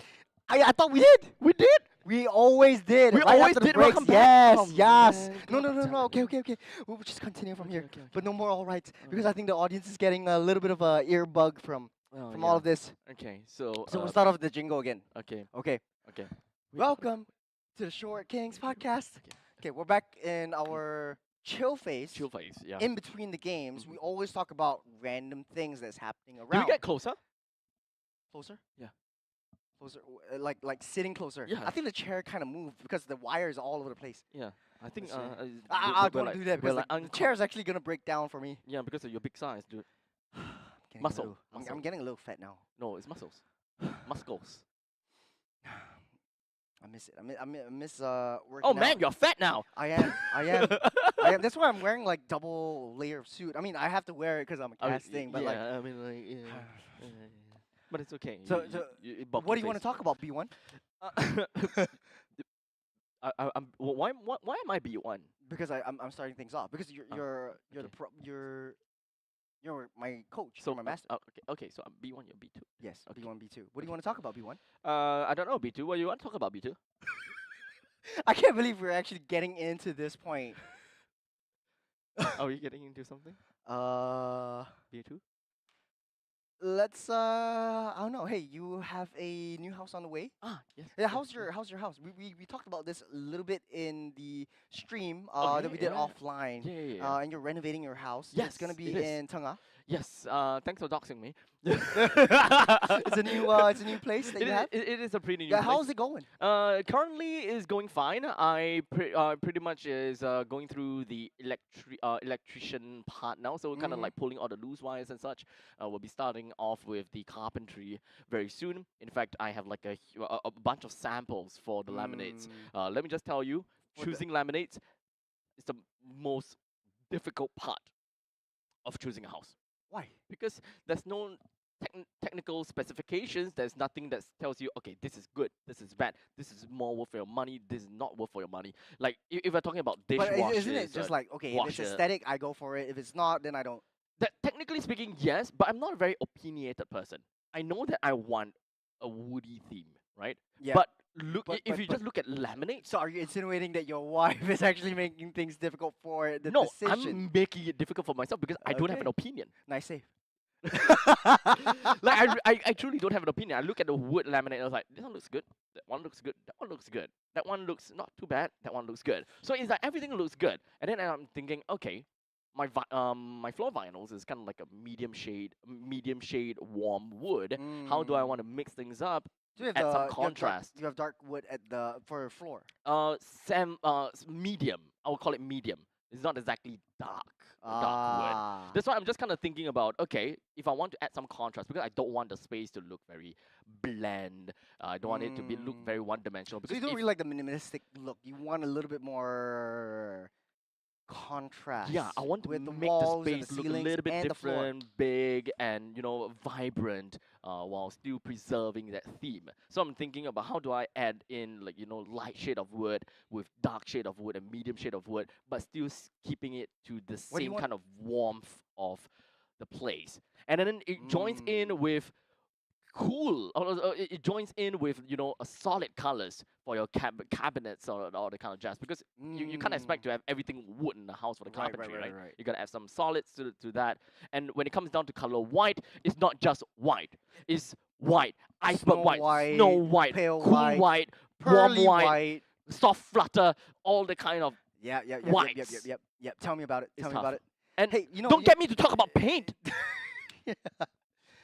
Do you know how many paint colors are there when it comes down to white Are you talking about pink or paint? paint? Paint. Even pink has like massive different shades of pink. Yeah, because you're using the whatchamacallit that. There's something that designers kind of know. The pastel. Palette. Not palette. That's not what I'm looking for. The Color wheel. No, I know color theory. I know Complementary? color theory. It's like a specific type of paint. Specific type of paint. I'll remember when I remember it. Okay. Yeah. I remember you- when I you- remember. you tell me Hey, about it. but tell me a little bit more about like the vicinity. What's getting built up in that area? It's kind of near Choa Chu Kang, right? No, it's actually a bit closer to Bukit Batok. Near the Yeah. Bukit Batok, but it's So- still a bus ride over to. I remember that the Bukit Batok driving center was around that area, that near vicinity. This is how I remember Tengah was that area. It's a very Ah. desolate place. So Hey, if you want it's to go not to a that desolate. desolate wasteland, that's where Tengah is. Hey, look, birds still lay eggs there. Okay. That's why it's desolate, because there's no No. human. Humans over there, right? That's why birds lay eggs there. To- You want to see a bird laying eggs in a densely populated area. But then it's called 鸟不生蛋 ma. 鸟不生蛋. Yeah. That's desolate lah. Yeah lah. But then you say birds don't lay egg in a densely populated area ma. I mean, technically they kind of do. They have the trees there, but it's shifting a little bit too much. But I guess. where I'm but- getting but it, Tengah- but where Tengah got a lot I'm of getting trees, it but is yeah. that if you stay at Tengah, Yes. can you go to lot 1 fast? No. Actually, Yeah. you're ruining the transition and the segue. Yes. If you drive. If you drive. If you drive, yeah. Because a bus But there's takes like 30 minutes from Tengah to Bukit Batok. Even though they are like dang. estates next to one another. Dang. So that's not a really good transition. But Yeah. anyways, if you're But around it's a the good area, transition over to. You continue. you head on down to lot 1. There's still one more game that you can watch physically Yeah. right there. Just support your teams. There's Yeah. 2 more teams still playing Everlasting Love Yeah, I'll and support us. Ignite Gaming. And then you want to continue? Yeah. We're gonna go off for a short break. We'll see you soon. Yes.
相変わらずやかましい奴らだ。今度は背中合わせでいくわよ。よっしゃ第7班ここに復活だってばよ。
ここは俺に任せて。もらった。4代目他目を超える忍びはお前しかいないと俺はそう信じた。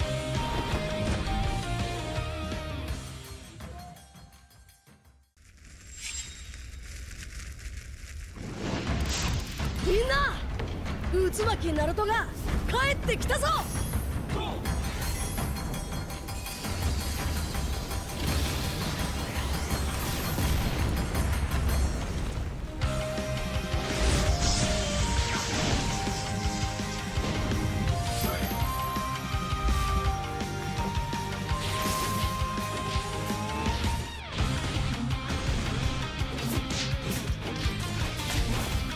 クラマ力を貸してくれ。よ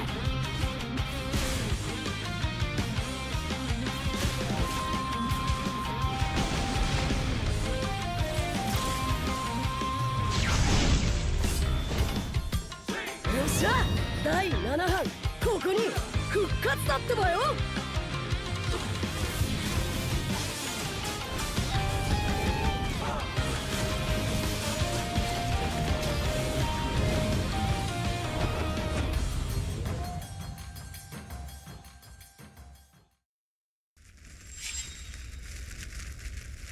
みんなを守るために私はもっと強くなる。や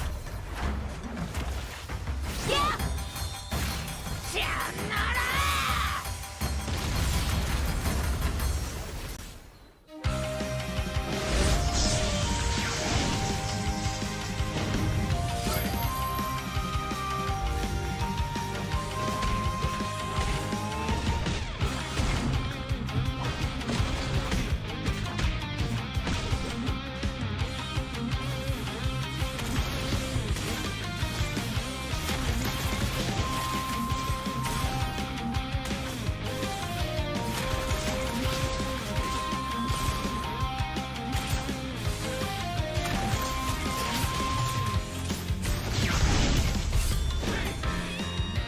今度は背中合わせでいくわよ。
MPL Singapore Season 8 ended with Flash securing a three-peat. But this season, everything changes. With a brand new format, new challenges await. The regular season journey has 4 key stages: seeded stage, challenger qualifiers, challenger stage, and last chance qualifiers, all leading up to the playoffs. In the seeded stage, 5 MPL Singapore teams from last season will compete in a best-of-3 round-robin format. Meanwhile, the challenger qualifiers give community teams a shot at the big stage. Over 2 weeks, the top 2 teams from each qualifier will advance to the challenger stage. The challenger stage will feature the 5 MPL Singapore teams from the seeded stage and the 4 community teams from the challenger qualifiers. In the first 2 weeks, MPL Singapore and community teams will compete in a best-of-1 intergroup round-robin format. In the final week, community teams will face off in a best-of-1 round-robin. The MPL Singapore teams will be ranked based on their performance in the seeded and challenger stages. The top 4 teams will move on to the playoffs, while the bottom-ranked team drops into the challenger stage rankings for one more shot. In the challenger stage, the 5 remaining teams are ranked based on their challenger stage results. The top-ranked team secures the playoff spot, while the remaining 4 will enter the last chance qualifiers. In the last chance qualifier, one final opportunity awaits: a 2-stage battle to secure the last playoff spot. In stage 1, community teams get one last shot to qualify. The top 2 teams will advance to stage 2. In stage 2, they'll face off against the 4 teams relegated from the challenger stage in a best-of-1 single elimination bracket. Only one team will survive and claim the final playoff spot.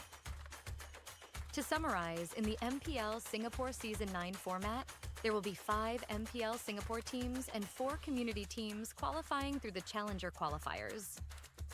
Based on regular season performance, the top 4 MPL Singapore teams will advance directly to the playoffs, while the 5th-ranked team is relegated to the challenger stage rankings.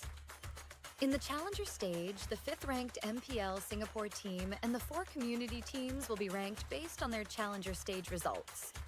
The top-ranked team from this stage will secure a spot in the playoffs, while the remaining 4 teams move into last chance qualifier stage 2. They will be joined by 2 additional community teams who advance through last chance qualifier stage 1, which serves as the final entry point for community teams. The winner of the last chance qualifier stage 2 bracket will secure the final playoff spot. And then it all comes down to the playoffs. 6 teams, only one champion.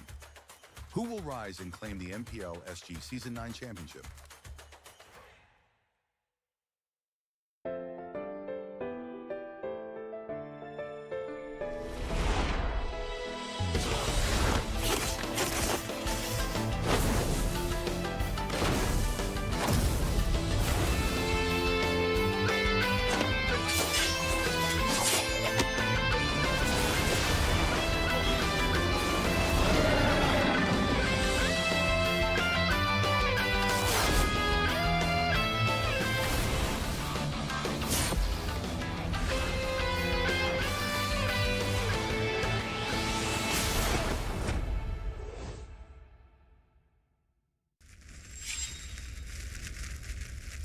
見せてやるよ。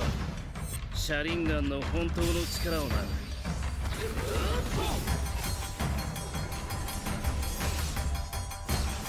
力が湧いてくる。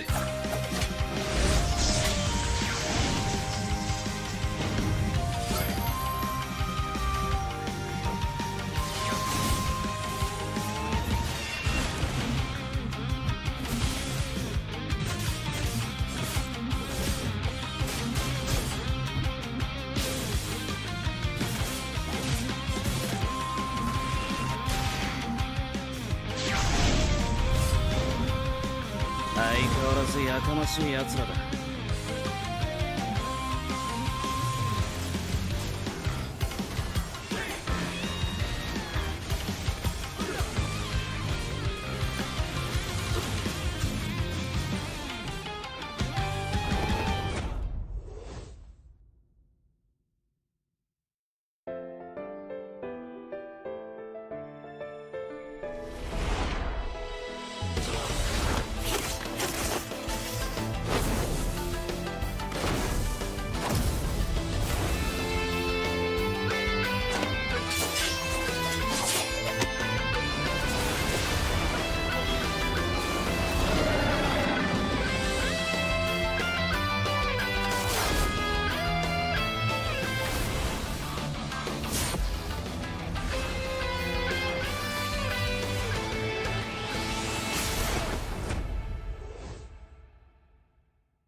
相変わらずやかましい奴らだ。今度は背中合わせでいくわよ。よっしゃ第7班ここに復活だってばよ。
ここは俺に任せ Alright, ladies and gentlemen, welcome back to MPL MPL Season 9. My name is Abstract. My name is Shrews. And we are going to be your casters for today's game. You still say this game as in today.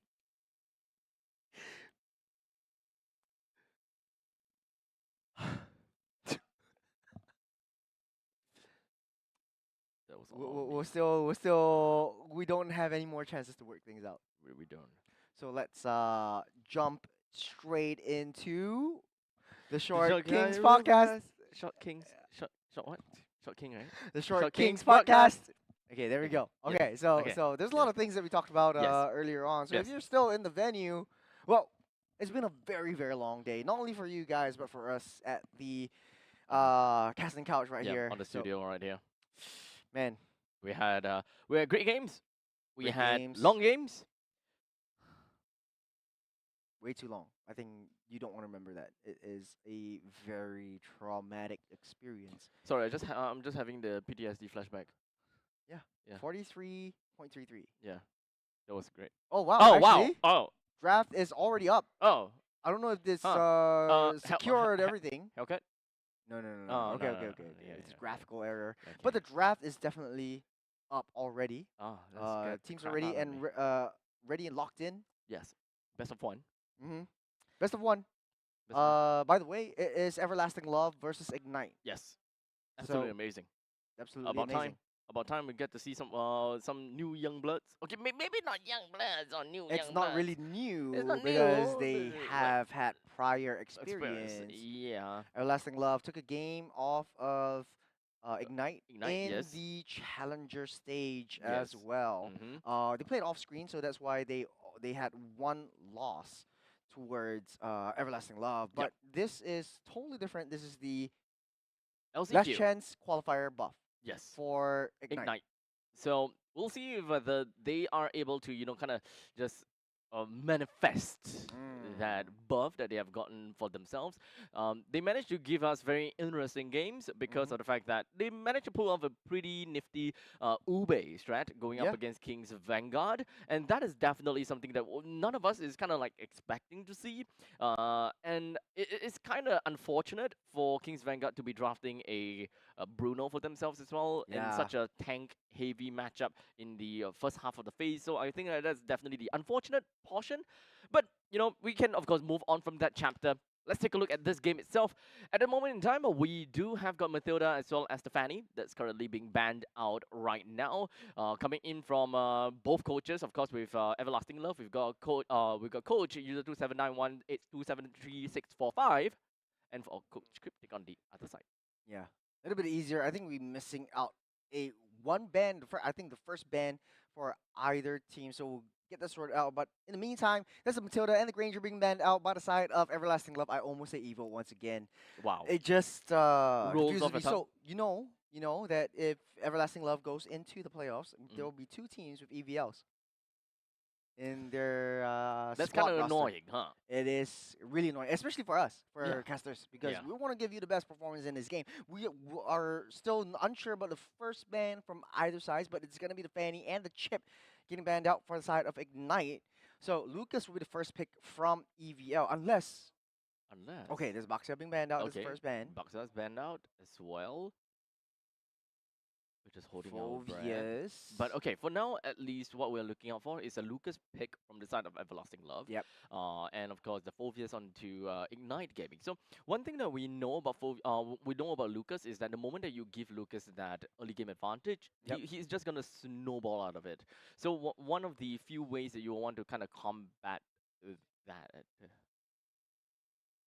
Phobias and Kimmy been picked up. We'll get the API sorted out. Yeah, I think it's a Kalea. Yeah, it should be a Kalea. Kalea, but yeah, there we go. Kalea, then Fanny, then Chip. So there's a little bit more shifting around thereabouts. The Kimmy and the Phobias I like, counteracted by the Juicin and the Gato Kacha. Okay. So far, I'll say that definitely for Ignite, right off the bat, we should be looking at kind of the death ball kind of death ball kind of synergy. Not much of front to back, but for EVL, definitely more towards the front to back kind of thing, right? Yes. We still gotta have to decide if whether it's truly front to back based on the marksman that they are eventually gonna be picking. But not again, IG, not again. It worked out once. Okay, let's just put it that way. And it was on Everlasting Love's plate up against the. IG did the same thing. Yeah, right? no. Everlasting Love did the same thing. IG is doing the same thing right now that Everlasting Love did against the previous team. Yeah, but the difference is this time they have a Kimmy instead of the Loi. I would say that Loi, if they want to play the Fredrin into the Juicin, at the very least having a Loi would have been helps much better. a lot more when it comes down to relocating. And Agree, 100%. Yeah, so now with the Kimmy, you don't really get that kind of utility cross-map plays that we are expecting to see, especially since right now IG's lineup is not that fast-paced. Yeah. They don't have that kind of that kind of ways to play around it. But fortunately for Everlasting Love, they themselves also don't have that kind of mobility to play around, except for probably for the Gadakacha. But I don't expect Gadakacha to be wave clearing and all that kind of jazz. Yeah, true. For the side of Ignite, though, banning on the Moskov because they don't want to deal with the side wave pressure. I think Moskov provides a lot of that potential for that. For the side of Everlasting Love, I do like that they ban out the Estes because they are sussing that out from Ignite, knowing how well they played it in the previous game. This time around, with the Kimmy and with a little bit more crowd control and reliable crowd control from the Kimmy itself, gives that kind of dimension that they want to play it around. But then the issue is if you play a macro game, then what do you throw into the mix? You gotta have to get someone that can apply pressure well enough, especially when it comes down to Roma, since they've already gotten the EXP laner and the goal and the mid laner that's already done. That's already done out, right? Yep. So at least it doesn't really help with that cross-map plays, but it does help them a lot when it comes down to playing as a team, that death ball kind of thing. It does definitely work out, and we have seen before just how strong they can eventually be. And this kind of play, they would probably want to play more into the early stages of the game, which is something that Chu is really good at, as long as they have some babysitting service, or perhaps playing in a way whereby they are able to enable Chu in that sense. Correct. You know, 1-1 and his Granger. So was it Granger? I think 1-1 and was the a Granger. So far, early game power spikes is definitely strong for Chu. So I think that he must be one of the win condition, and they gotta have to cater the entire composition based around Chu. Yeah. Might be the Bruno or might be even the carry to tear down the defenses that Lucas is going to definitely build up. Will be the Harith versus and the Hilda. Oh, 1-1 might be the play. Hilda in this matchup doesn't really provide a lot except for But holding the lane cross-map around. helps. Yeah, cross map help. As well as just delaying Phobius because from the early game that's really just 3 strikes away. From the Harith, from EVL, IG might be able to pick out the carry. I don't think IG would be. Oh, Huh? wait. Kimmy go lane. Oh, Kimmy go lane. Kimmy go lane. Okay, so now they put in the Loi. It at least Yeah. made a little bit more sense now. They do have that the cross map plays. You know what? I don't like the Kimmy in the gold lane because Yeah, the range that it provides and the rotational speed that Kimmy should provide is thwarted by Harith's early game Synchro damage. vision, Yeah, yes. yeah. I would say that at the very least, it helps Fredrin a little bit more. Yeah. It definitely puts Chu in a kind of worse spot, but as a team as a whole, if we're looking at the roaming trio, I much prefer this way that they Correct. put the Loi in here. So in terms of wave clear, in the early stages of the game, we've got a Loi as well as the Badang. Yep. We're going up against a Gato Kacha as well as a Jusin. I think they're relatively equal when it comes down to lane priority. So now we bring in the EXP laners, right? So this is going to be the Phovius as well as the Hilda. Hilda definitely has got lane priorities so much better. So this is probably going to be Ignite Gaming's game to play. They need to understand how they want to move around the map and how they want to enable especially the Kimi. Because Kimi is not that strong in the early game. No. So how do you want to bring your roaming trio to the gold lane, help Kimi out, and give Chu that early game lead, provided that he is the win condition? Well, I guess the answer should be very effective wave clear in the early game, and then start that rotation down. But Chu aggressively pushing the lane around to Akashi, but this is definitely the last game of today. It's all stakes, throw everything out of the picture. The manipulation though from the draft goes over to the side of Ignite Gaming because I was not expecting Loi to come out again. Yep. Especially after the Kimi was picked, we automatically subscribed to the idea that, yeah, that's a Kimi. Yeah, it's a Kimi in the gold lane, in the mid lane. Yeah, but throwing into the goal lane, I think that's a really nice curveball thrown right at us. Even, I think, for Everlasting Love themselves, right? Not expecting the Loi. So, cross-map plays, something that I love to see. We didn't see Blade being very trigger happy though, so that might be something that we probably would want to consider a little bit. Yep. And as to how Everlasting Love wants to react based on those. Things are starting a little bit slow. Like I said, the Fredrin is a little bit slow on the jungle clear. Fake Cutie definitely much faster as Icon has to ramp up the tempo just a little bit. 15 seconds till the first Lord spawns up. The rotations are starting to come through as Vita trying desperately to get his level 4, to get the Demonic Force up and online. I think this game really rests a lot on the Jet.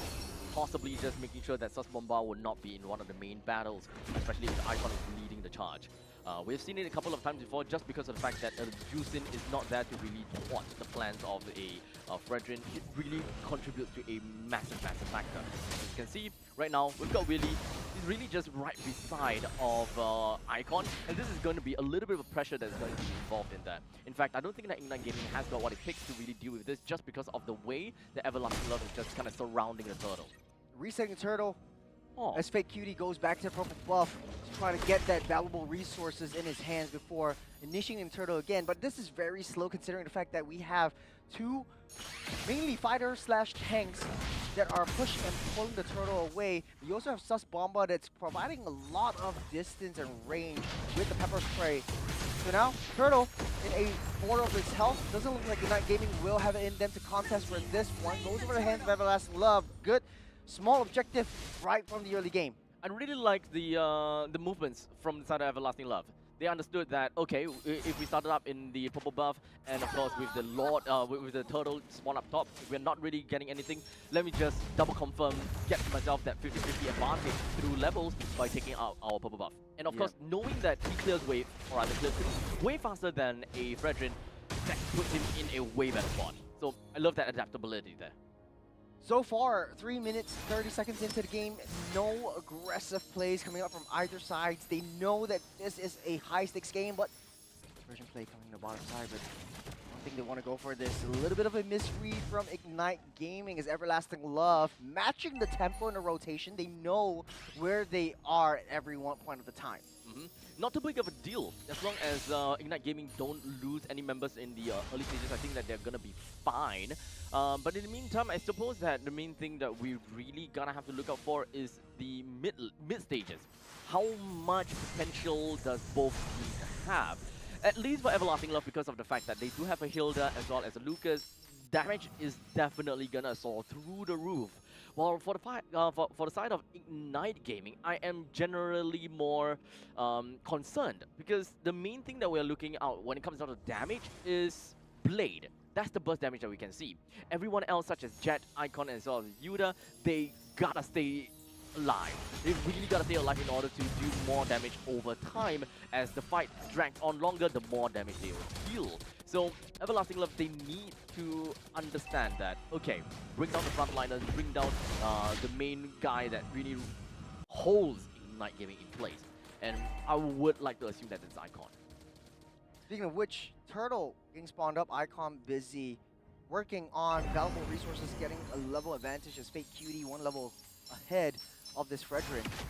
And Ignite Gaming doesn't seem like they want to go for this main objective. Second third of the game at the 5-minute mark. They see this diversion play. Here comes Jet right from the background. Hits in a wall into the no fist crack as of now as Ignite touch and go. Turtle at half. Turtle at the third. Icon finding it hard to get even close as Utah tries to start things off. AOG knocks off all entrance. Fake Cutie starting things off with Unleash the Beast. Got a fist crack down into Willie. His Icon taking a little bit too much damage, getting pulled back as well. Icon will be the first to fall as Fake Cutie picks that one up. Yeah, there's really not much that you could do, especially when you are within of the Crimson Beacon by Sus Bomba. You can't just casually just walk away. That is a tall order, asking Fredrin to walk out of Sus Bomba. In fact, that is a very aggressive play from Everlasting Love themselves to put that juice in right in the face of Icon, because that's the main problem that Fredrins generally have, and that is to close the gaps between himself and the mage. Speaking of which, though, that one kill from Icon onto Icon actually really accelerated the progress that Everlasting Love have. And this is, remember, this is the 6-minute mark. We should be able to see the rotations coming in from the gold lane into the mid side as well. Chu's finding it a little bit tougher to sustain himself in the gold lane as you put a traditional marksman. Now with the Kimmy, yeah, you have a little bit more range, but you need more time to get your damage online, and you have to maintain the stacks that your passive provides. Fake Cutie already in position as Everlasting Love tries to go on the aggressive on the front foot. They know that they want to be able to try to convert more kills into objectives, but they just can't. They don't want to risk the under turret plays. Good timing coming from Jet. Just managing to catch, I think that was Fake Cutie. It was either Fake Cutie or it was Kyushu that was just making his way down over to the bottom lane. Literally just by the hair, saw that, and Chu just had to hide within her brushes, and even had to use a diversion, if I recall correctly, for Blade and Icon to relocate down the bottom in the event that they need to go for a counter-attack. Last turn of the game, spawning up in a little under 5. As Ignite Gaming pulls it back with the traction balls. Here comes the fist crack down onto it. AOG to stop off all advances from Ignite Gaming as they pop that Crimson Beacon flicker away from disaster. As Everlasting Love able to keep that Juicin alive. Yuta taking a little bit of chip damage from Willie. The one-on-one. Turtle getting a reset as well. Kyushu, a little bit too much damage taken as well. Oh, no, Kyushu will be able to go down here by the hands of Chu. The fist crack won't do too much as Blade takes down yet another one. Willie down deep into enemy territory, blocked by that wall. Icon takes down that turtle as Willie is the next to fall. Will be able to pop that flickers. Icon will not be able to say anything about it. They take two, they take that turtle, they take what they can, and they equalize the scoreline once again. Damn, I actually got confused with the health bars, but I was just looking out for Icon this whole time. But that was indeed a very good taunt coming in from Icon just to keep Kyushu in place. And from that point on, now they have lost Kyushu. It really just boils down to, you know, bring down everyone else from the side of Everlasting Love.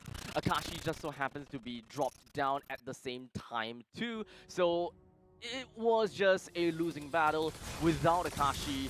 In fact, actually, this is the third turtle. So you would want to see typically a 5v5 fight, but they already lost 3 within the first 2 seconds in. No diversions was actually used up by Blade at that point to try to draw attention away from Chu. But Akashi, unfortunately though, still early into his power spike, doesn't have this core items as of yet to do any damage at all to Icon. And Icon is just a one-man army in the midst of battle, taking on 3 while he's letting his lads at the back just handle the Hilda. On the top side though, Willie trying to suss out a little bit of information as Icon desperately protecting Chu. That's the traction bows onto Akashi. No minions, but popping the Zaman Force. Available resources taken out. That is a call for Fake Cutie to take down Blade as well. No more backups coming in from Ignite Gaming. Well, that's not the end of the fight. As middle lane, we do a Jet flickers away. We have the demonic force by Yuta finding the flank onto Saswamba. He will not be able to do too much as of now, but AOG lands. Yuta getting pulled back as well as the Icon. Energy eruption won't be erupted as of now. No locks, no roots, as Ignite Gaming wants to play it a little bit more safe. Early neck and neck in terms of kills. When it comes down to the economy, very close as well. It's just 100 gold difference, so negligible differences.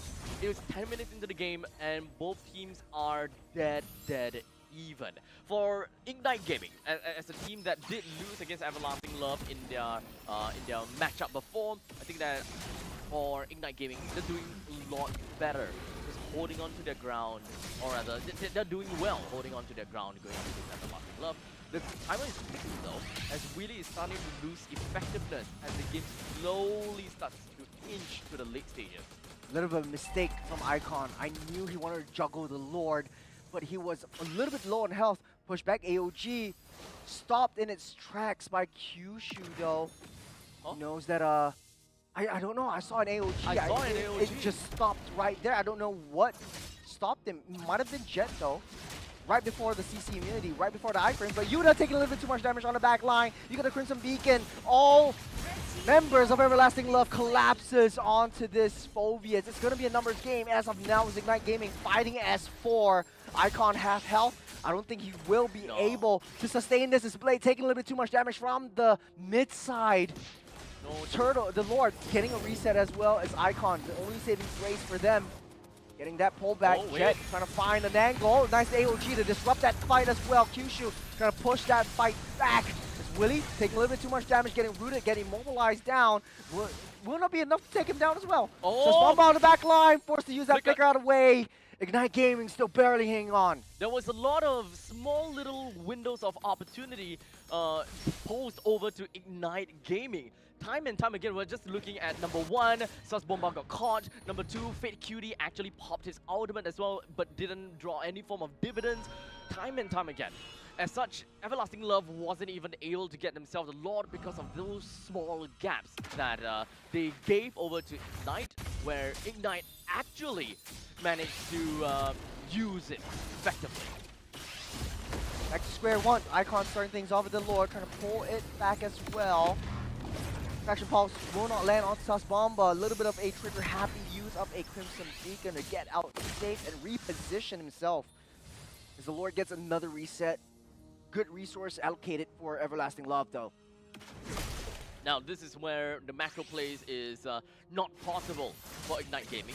While in the meantime, it is very much possible for Everlasting Love if they very much want to, because Willie is a very fast-moving EXP laner.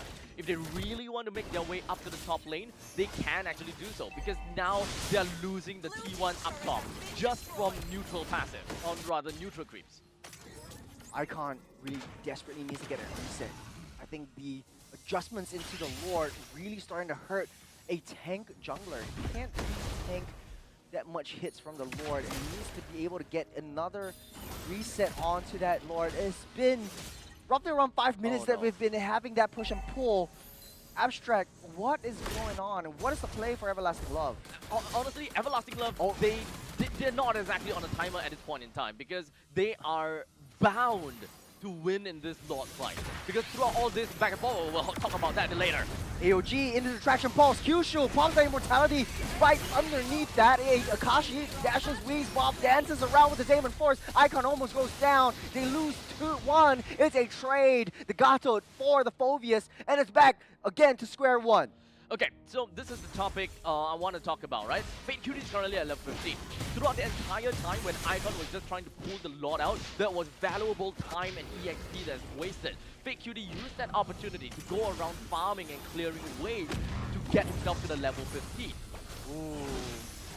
Traction Pulse already used up a little bit way too early. There's a low 15. Unleash the Beast coming in, but not enough. Chu will take him out of the game. There's a fist crack directly onto Kashi. Chu with the double. Make it a triple as Chu takes it down from the mid side. Willie trying to run for his life as Icon tries to settle this Hilda once again. The Lord will go over to the hands of Ignite Gaming. That was big, but in the meantime, this is the playback that we have got. Kyushu went in first and only to eat up the entire traction pulse, which led to their demise and of course leaving to one death onto their mark. They don't even need Yuda for this upcoming fight, as a matter of fact. But we move on to this upcoming, or rather, we move on to what's going on live, where the Lord has been picked up in favor of Ignite. Nice traction pulse, but not enough damage to take Willie down. Still a tanky boy, as Jet's purpose is just to help set up for Chu. Look at the damage that this Kimmy is doing right now. In just a short matter of time, we didn't really quite expect the kind of damage that Chu is able to bring out, but let's not forget, he is the marksman of the game at this point in time. Not your conventional mid-laner that we have seen time and time again. Remember, he's got a Sky Piercer. He is 5 kills, 0 and 1. That means 50 stacks onto this Sky Piercer. That is so much damage and so much execution that Chu is able to take. The traction ball start things off. In the mid side, they're holding on to all of their ultimates. They don't want to use the AOG just as of yet. Kyushu. It's only eventually still the middle lane turret eventually goes down. You have a lot of just marching up top. Of course, land, or rather Chart, crashes down. Quite a bit of high ground damage from Ignite Gaming, or just primary pokes going on. With both Blade and Chu just poking into Everlasting Love. That's more than enough to really just send people flying. Nice little traction pulse in a slow motion. Sus Bomba has enough time to pop the Crimson Beacon out of the way to get a reposition. But it's a crucial resource that's already utilized by this Juicin. As much as Ignite Gaming is able to force the issue down on their own homes, they are unable to take down any. Actually, I spoke too soon. The T3 bottom side is open, so that means Ignite Gaming has everything in them for a nice little backdoor diversion play if they so wish.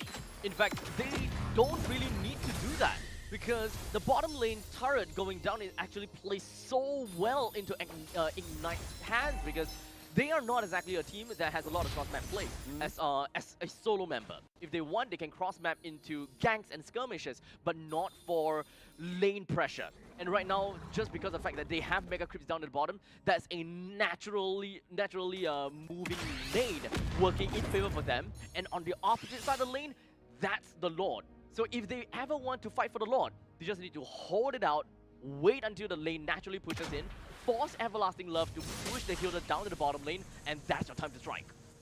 Thunderbell has been bought by the Badang and the Fredrin. So the longer this game goes, Ignite Gaming will scale in its defense as Icon and Jet able to take a lot more hits. As Chu's damage starting to hurt, he does have the concentrated energy as well to heal everything back up alongside the Bloodwing, so he has the shield for extra bit of defense. Everlasting Love needs to be able to find a way to that back line. When you pick a Lucas, you need to be able to snowball, but they're finding it so challenging. Guys? Minions actually going in. Everlasting Love has to send someone to take care of the waves pushing in. So this looks like a free and easy lore for Ignite. And so now we do have the Lord is coming down to a low amount of HP, while in the meantime Kyushu is opening up, and Fate, he's actually already used Unleash the Beast. Oh, that's a little bit too soon. Blade actually takes the Lord from underneath the nose of Fate QD from the back line. Chu dishing out the damage that he so desperately earned. Yuda leading the charge. That's a 5-man death ball onto the face of Everlasting Love. I don't understand. Why is Fate QD the one that walked in first? I think I can generally understand if the Lord is coming down to an all-time low amount of HP and you really want to go in and snipe, but only to be completely yoinked out by Ignite Gaming. So that is definitely a really tough spot. But now, we do have the Lord that will be marching in from the bottom lane. Middle lane creep waves is just marching in too, so that is a definite T3 that's in favor for them. Tournament lives are at stake. As such, the Lord marching down south will make its approach a foot into their homes. Everlasting Love, they do have some form of high ground on the back line. Icon finds Willie Chu, dealing way too much damage for him to handle. Jet goes down, not unless he has that fist crack to stop that approach, as Everlasting Love still has 4 members to try to desperately defend. 120 seconds, that's 2 minutes on clock for the last Lord of the game to spawn up, but their house is a barren wasteland. So that is what Ignite Gaming needs for themselves. All mega creeps from top, middle to bottom. They no longer have to care too much about cross-map plays anymore. This is the team. This is the 5v5 game that they need to perfect. If ever they need a diversion to jump over to the back lines just so that Icon will be able to get a little bit closer to the back lines, that is all going to be fine and dandy. But unfortunately, if they want to do that, it needs to be in the absence of the Lord. Otherwise, Icon might lose out that crucial opportunity of tapping the Retribution. Taking a little itemizations right here.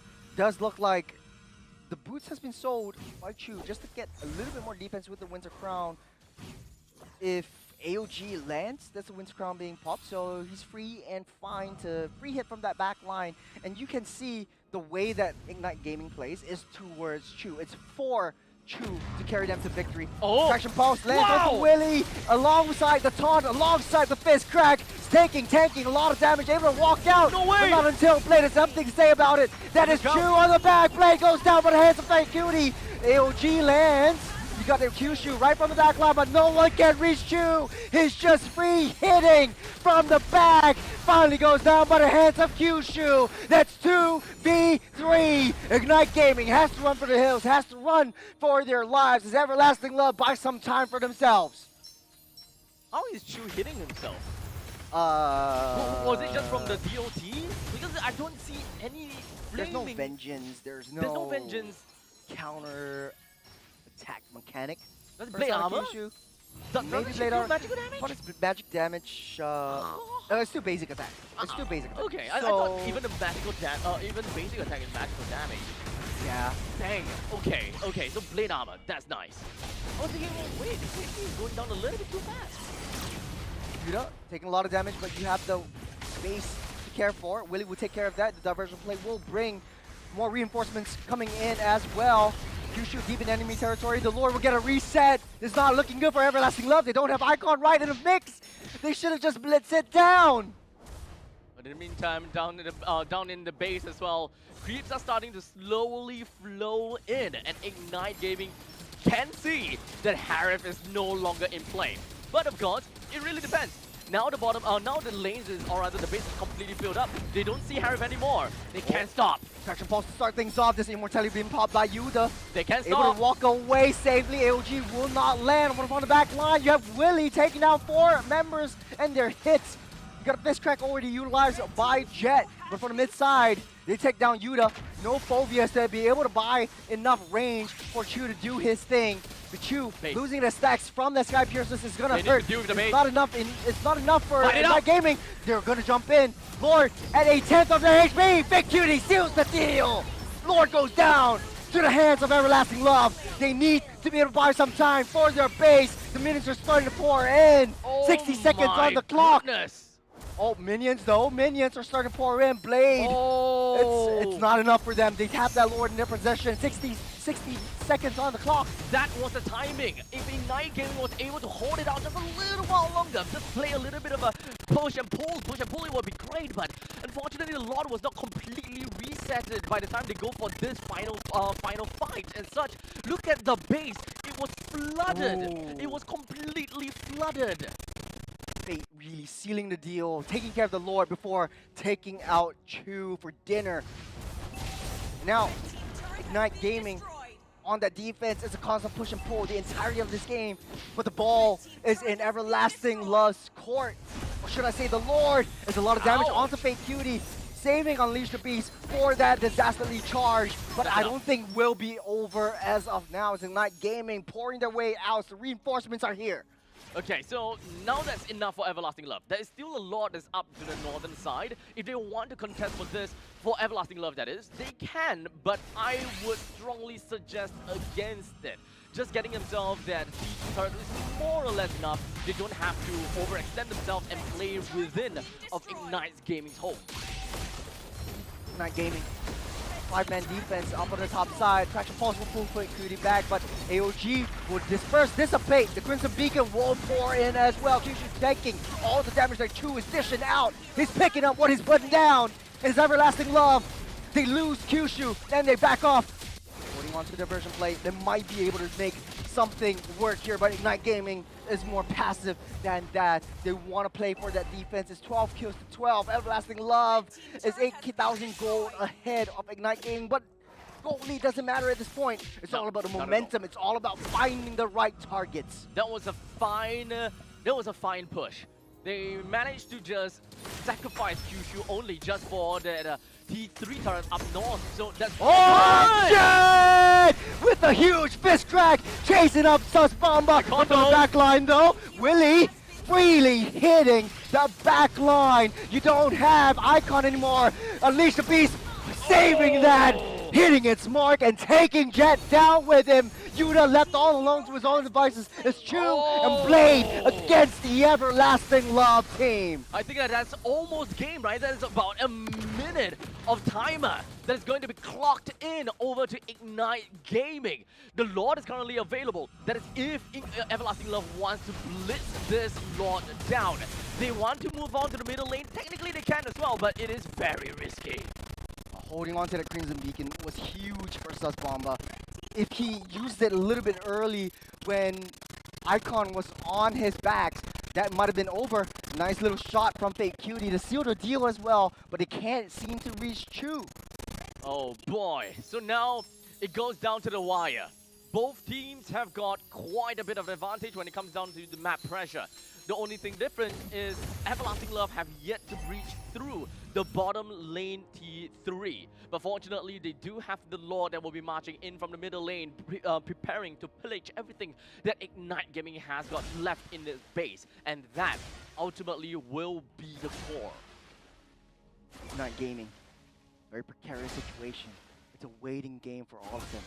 Everlasting Love desperately trying to sync up all the ways, but look at the top side though. I think the Super Minions will be able to handle that one, but if they're not too careful, the Minions might be able to breach through. Well, it's the wave clear that's a problem for Ignite. Just a small little wave is a little bit difficult for them. So far, we haven't really quite seen some amazing divergent plays. If they want to do anything, even right now, I don't think it's going to be a great deal. They need to defend this head on, front to back. Let's backdoor play into the diversion play into a backdoor. Icon start things off with the energy eruption. AOG to split things off. The Lord getting pulled back away from the throne. Akashi is just dashing, weaving, bobbing away, dealing a lot of damage. Sus Bomba already down. Kyushu might be the next to fall, but they take down that Lord and they will extend this game. Ignite Gaming is not giving up another fight. And speaking of fight, Akashi getting caught out by Jet, but it's not enough. Jumping over the wall. Ignite Gaming still barely hanging on, losing an Icon. It's a huge, huge blunder onto them. No, not a lot of front lines anymore as they try to extend this one. He will be up before the next Lord, and so this might be the last Lord of the game. This will be the last Lord of the game. Looking at the battle spells and the Lord's timing, Akashi will not have his Purify even 20 seconds after the Lord spawns. But when it comes down to Revitalize, that will be back. However, Willie would not have the Flicker. On the other hand, looking at Ignite Gaming, one of the main few core players will have their Flicker. All of those battle spells are ready to go. So in the very event that they need to go for a counter attack, or if they want to jump over to Everlasting Love, especially take control and make full use of the fact that there's no Purify on the Akashi, the time is this upcoming Lord. They need to pull the trigger. Speaking of which, Lord spawning in the next 4 seconds. Ignite Gaming trying to draw a little bit more distance and maintain the pressure down the side waves. They need to be able to know that they can fight this Lord, they can dance around this Lord without worrying about the backdoor opportunities Everlasting Love likes to play. Remember, we saw Sus Bomba with the Kimmy doing slight backdoor plays, but now, not without a Kimmy, a Juice in. Will the same thing happen? It might definitely be possible. The only thing that I think is underwhelming for me is the way that Blade plays with the diversions. Holding on to it for far too long, but both teams taking the dance away from the Lord Den. Unfortunately, I don't feel the pressure coming in from Diversion. Whenever he pops out Diversion, they have been committing to it. We haven't really quite seen a Diversion just to scout out rushes, to kind of psych out where they possibly be. These are small little mental play that Blade could potentially put into his arsenal, but that has never really happened before. Purify. also available for Akashi. So unfortunately for Ignite Gaming, they actually waited out a little bit too long, where Everlasting Love have got all the better spells that they need for this upcoming team fight. This is completely 50-50. The mid lane minion siege though is not 50-50 anymore. Ignite Gaming does have a little bit more upper hand. The waves are pushing in their favor.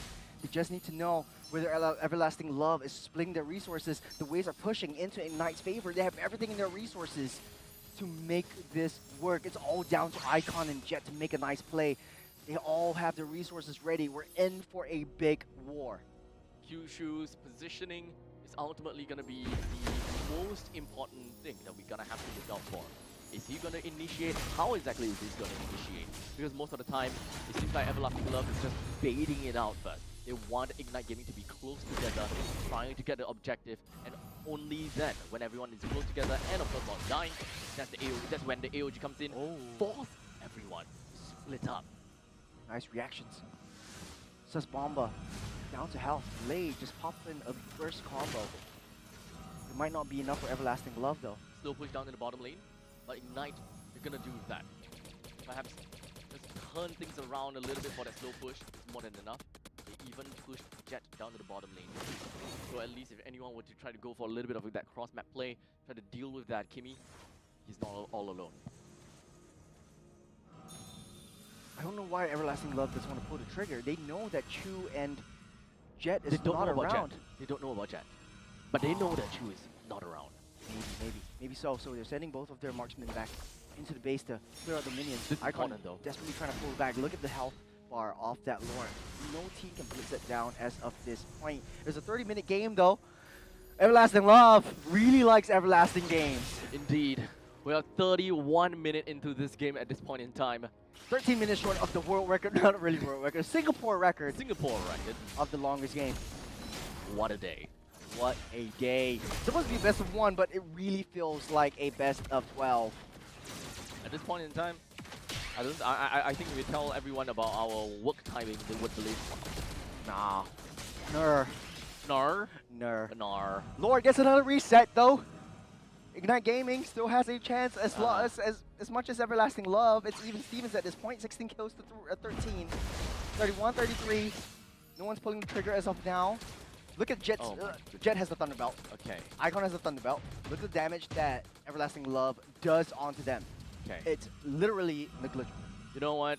This is going absolutely nowhere. Actually, can we get the production to show the Thunderbelt stacks? Because I think it will be interesting to see how much they have built over the course of all of this. I don't think that they will be able to show it unless, oh wait, hold on a second. No, that's he's not one gonna go of the for it, big though. divergence. They managed to see a little bit at least into a glimpse. Another reset for the Lord. You know what does this mean? This is a time for the No. We don't go that far. But you know who's gonna go far? It's the minions. Everlasting Love, bottom side, is in shambles. They see Akashi going down the bottom side. Look at where. Sus they Bomba! are. Oh, Sus Bomba! Oh! Fire attraction post! That might be it. Chu takes him down! Yuda on the back line, Kyushu. Akashi's Taking not a in the little bit fight. too much as well. Willie.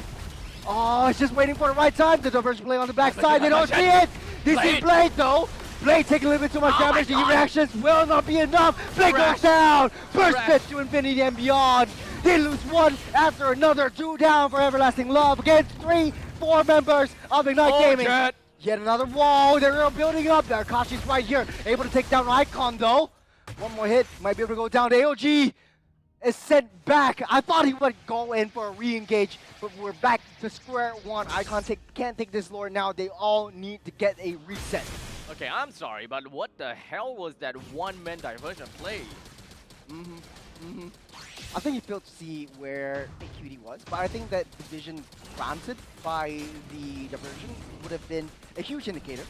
Unfortunately though, or fortunately though, for Everlasting Love, they will be able to fight another day. They don't really have Sus Bomba anymore in a very precarious position. They don't really have a way to try to 4v5. effect on the back line, but we've seen Fake QD do this once or twice out. Lord getting a reset once again. It's a 4v5.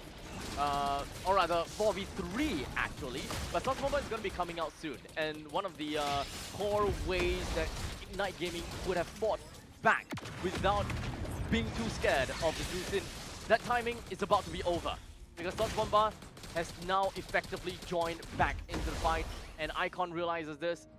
time for him to recall.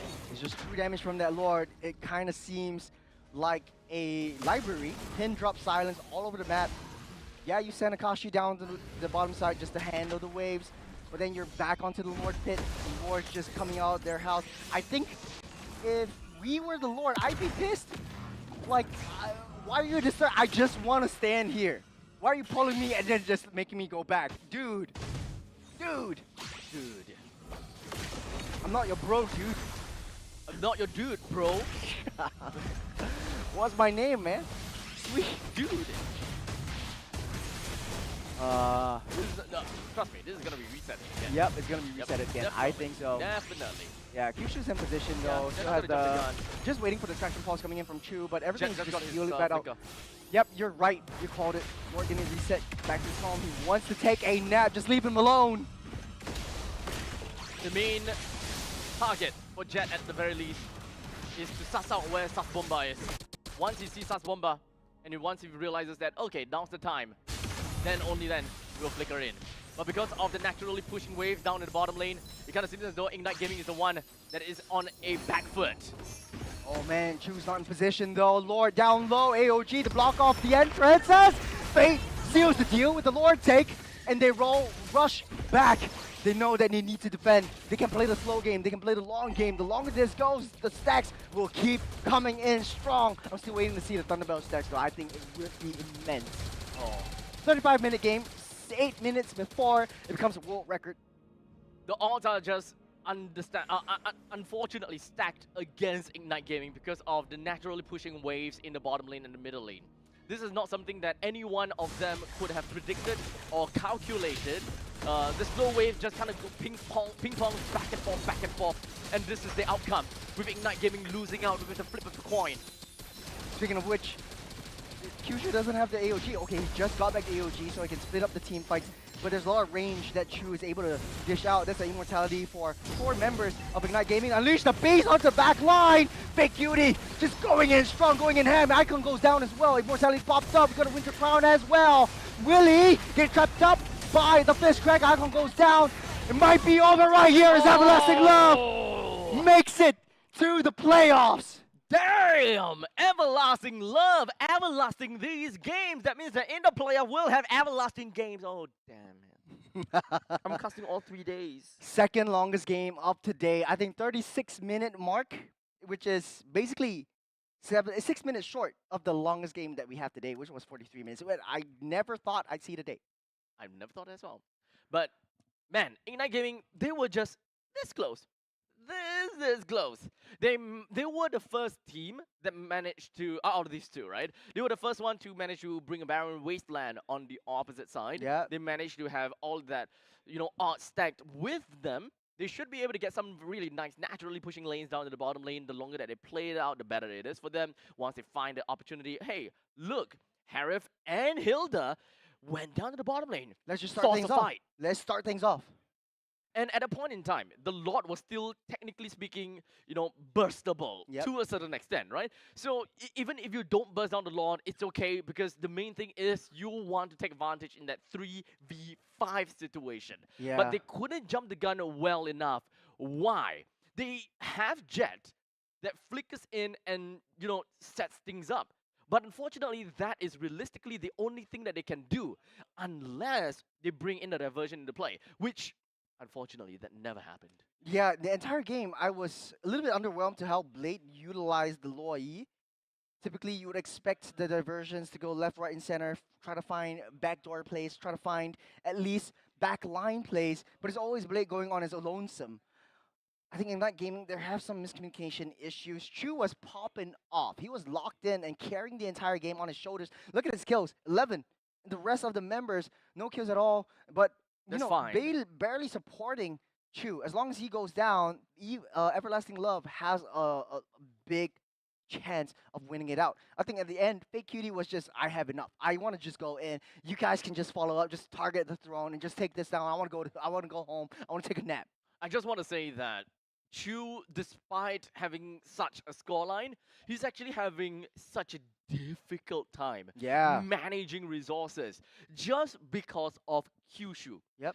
That blade armor plus that passive physical defense from Antiquiras, plus the Sky Guardian's helmet puts his HP so high above the threshold of what Chu is capable of receiving when he shoots all these pellets over to Kyushu. Kyushu will survive with like what? One quarter HP, while Chu would have been dead all from his own pellets. Yeah. I guess Ignite Gaming had the upper hand right from the start, but unfortunately can't seem to close this out. Blade was too passive, was too defensive I into agree. how he wanted to use the diversions. If he was a little bit risky, that With that might have been it for Everlasting Love because they couldn't defend against their own minions, and the Yeah. waves were pushing in their favor. They just couldn't play the macro game. Yeah. There's a lot of coulda, woulda, shoulda for this game, especially for Blade. They really could have been able to play together as one. I just find it a little bit of a pity that we don't see the diversion from Blade that sends the who is that again? Sends Icon Icon. into the midst of the fight or into a favorable position. Yeah. Really, that those kind of repositioning is definitely gonna be awesome, right? Yep. And perhaps that could even be to a certain point. I know this is more on the theory side. When you see the AOG dropping a diversion on yourself, could essentially pull off something. Yeah, It you could could put be a up a heist, surprise, yeah. right? It could either go all the way backwards as a retreat, or go all the way all the way to the opponent's backwards, and they'll Right, be right. thinking, "Oh wait, that's a retreating move," but wait, suddenly comes out from behind, Yeah. and it also saves knocked up in the air. As long as he's constantly just looking out and waiting for the AOG to happen, and immediately just flick it over to where the AOG lands. Yeah. Because it takes time for the backswing. There's a lot of options, but he chose to hold it in Yep. his arsenal. It's like, you're putting your money in your bank and not really investing it, not really using it. Yeah. It's kind of useless Yeah. at that point. So Yes. it doesn't matter if you have it in your arsenal, as long as you don't use it. I guess maybe you can call it intimidation and fear that Everlasting Love took this long a time to be able to contest for this one, but they saw the opportunity. They saw Chu go back into their base to handle the wave. That they started the team fight and started the Lord blitzing. That ultimately won them the game. So very, very good read from Everlasting Love, and congratulations on making it to the playoffs after we see who the actual MVP is. Because trust me, it's gonna be tough. I think there are a lot of even- mistakes in Everlasting Love's game. Yep. But I can't really pinpoint anyone. Akashi sometimes he gets in a little bit too close, a little bit too gung ho. So I kind of feel like I don't really want to give it to him. But then again, he is the gold lane carry after all. Mhm. Yeah. But after we see the MVP, we will see who the teams are who are heading over to the playoffs. Honestly, if you ask me, if we're just kind of putting the stats aside, I think personally Kyushu played a impactful role throughout this entire game, right? His AOG has been crucial in, splitting the fights up, and his AOG has been crucial in ensuring that Icon does not get any further into the Lord's Pit for that one final fight, close to the Lord's Pit to land that retribution. There's so many usage of this AOG whereby he's not concerned about landing it on the right people. Mhm. He's just concerned about the aftermath of what this AOG is supposed to impact for the later Yeah. stages. And typically he uses the AOG just for dispersal. Yes, zoning as well. Zoning. He doesn't AOG to land. And I think the idea there was good. Yep. Because as long as Chu's away from the main fight, they can just focus on one after another, and it gives a lot of time and effort for Fake Cutie to really have that snowball effect and Yep. really have that kind of like single kill pressure onto one after another. Yeah, and not only that, right? Just okay, this is kind of like inbuilt because he built the blade armor. I think that is a amazing choice. Puts Chu in such a difficult spot. He's just tanking. Yep. He's just alive, and he don't even have to touch the Kimi. Yep. The Kimi is already hurting. Ah, There's okay, so okay, yeah. much things that you can't do just because of this big meat shield right in front. It's like, what do I do now? Hmm. Yeah, that's right. That's why Gacha is getting picked up quite a bit because you want to get Yeah. into the backline. You don't really need to kill anyone. Yes, you can get a taunt up, but I guess the target priority from Ignite just wasn't there. If the Gacha goes to the back, try to refocus your resources and take him out first before going in him. And we saw a lot of like different number of like outnumbered plays from both sides. You have 5 on one and then 4 on the other, but all of them are just holding on to their resources and not going in for fights. Yeah. That also created that the extremely long game that Yeah. that would have not been if they saw and read it carefully. Yes. Kashi went down to the bottom side Mhm. or went back to the base, he wouldn't be able to make it back in time. Yep. And you have Chu to be able to deal a ton of damage onto anyone. Yeah, there's a lot of woulda, coulda, shouldas. And yeah. Anyways, anywho, Good point though. Yeah. anywho. I do also want to quickly mention about battle spell counting. There's so many that was that one time that I mentioned. Purify is used. Flickers is off cooldown. Of course, they can't see, right? So they can only count internally, or they type it in the chat. Okay, this time they use this time Yep. they use this. And by the time the Lord eventually spawned, that was by far and quite literally the only time that they have got a massive advantage. Yep. Because they have all the forms of escape, Yep. you got all forms of initiation, while Akashi does not have that. He does not have the escape from Purify, and Willy does not have the escape coming in from the Flicker. So once he's trapped inside of the Badang wall, that's over. But they did not make full use of that timing. Yeah. I think we exhausted everything we have to talk about this game. Yeah. It's been a long day, Abstract. It has been. Start from the bottom now here. It is currently 9:11. I think stream started around 11, right? Yeah. 10 hours broadcast. 10 hours podcast. And technically speaking, close to 10 or 11 hours for people that is watching, Yeah. people that is over at lot 1. You know, today's average timing for the games, roughly around 25 20 minutes. 25 minutes-ish. Yeah. Yeah, dude. 25 minutes. So every single game is roughly around 30 minutes. Kind of crazy, right? Because Dang. normally we are used to like 15 minutes or so. Yeah. Yeah. A little more fast-paced. But congratulations to Kyushu. Makes sense. Kato Kacha using the blade armor to its to his full potential, 2, 4, and 10 in the KDA scoreline. In total goal 16,000. You don't see that often from a Rome. From a Rome. Oh my goodness. Damage taken 324,000 damage taken. Boy, oh boy. And of course, 2 is to 4 is to 10. Of course, with a total KP of 63%. We did talk about the items previously just now as well, which really made Chu have so much difficulty in playing his game. Yeah, yeah, I have to agree with you 100%.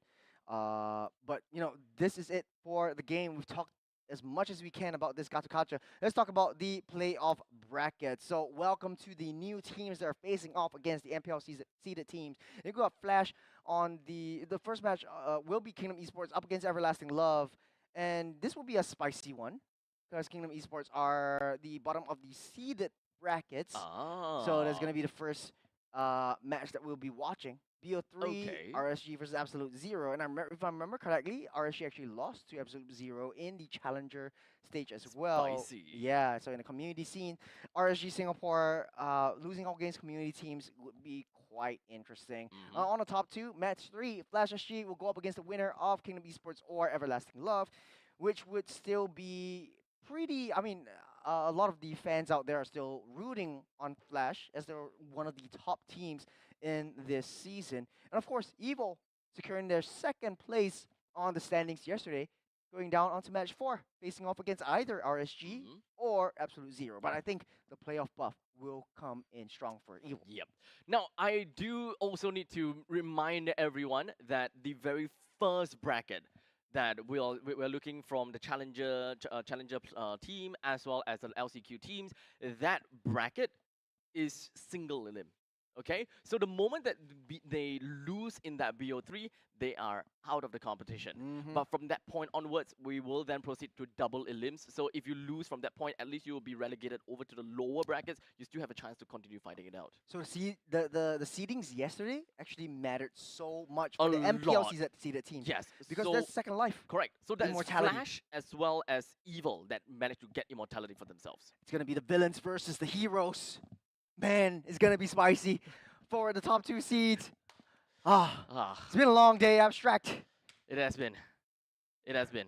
We had conducted a lot of our Short Games podcast. We had long games.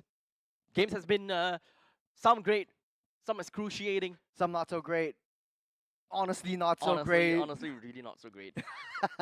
But you guys stuck through it all with all of us, and I gotta have to give a huge thank you to every single one of you guys, be it if you're watching from home or if you are just generally in Lot 1, especially for those people that are in Lot 1, you guys are the MVPs because, you know, I think that they have been kind of like bracing the blazing hot sun for quite a bit now, or, I mean, So since, hopefully like, in the cool 6 moonlight yeah, this now time the cool around. moonlight, yeah. It might be way better, especially looking at that last game. Absolutely great.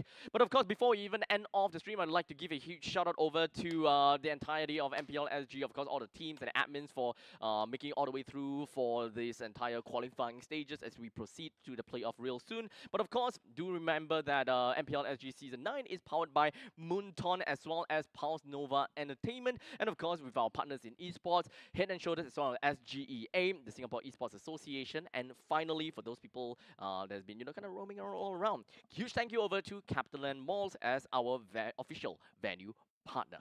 Man, it's been a long day. It's gonna be a even longer playoffs. Go to the venue. I think would be in Junction 8. Junction 8. Looking forward to that. But unfortunately, we won't be there physically. We'll be here. We'll be here I'll be here. at the studio All 3 days. all 3 days. All 3 days. So, without further ado, ladies and gentlemen, thank you so much for tuning in once again. My name's Abstract, My name is Churros. and we'll see you guys Next time.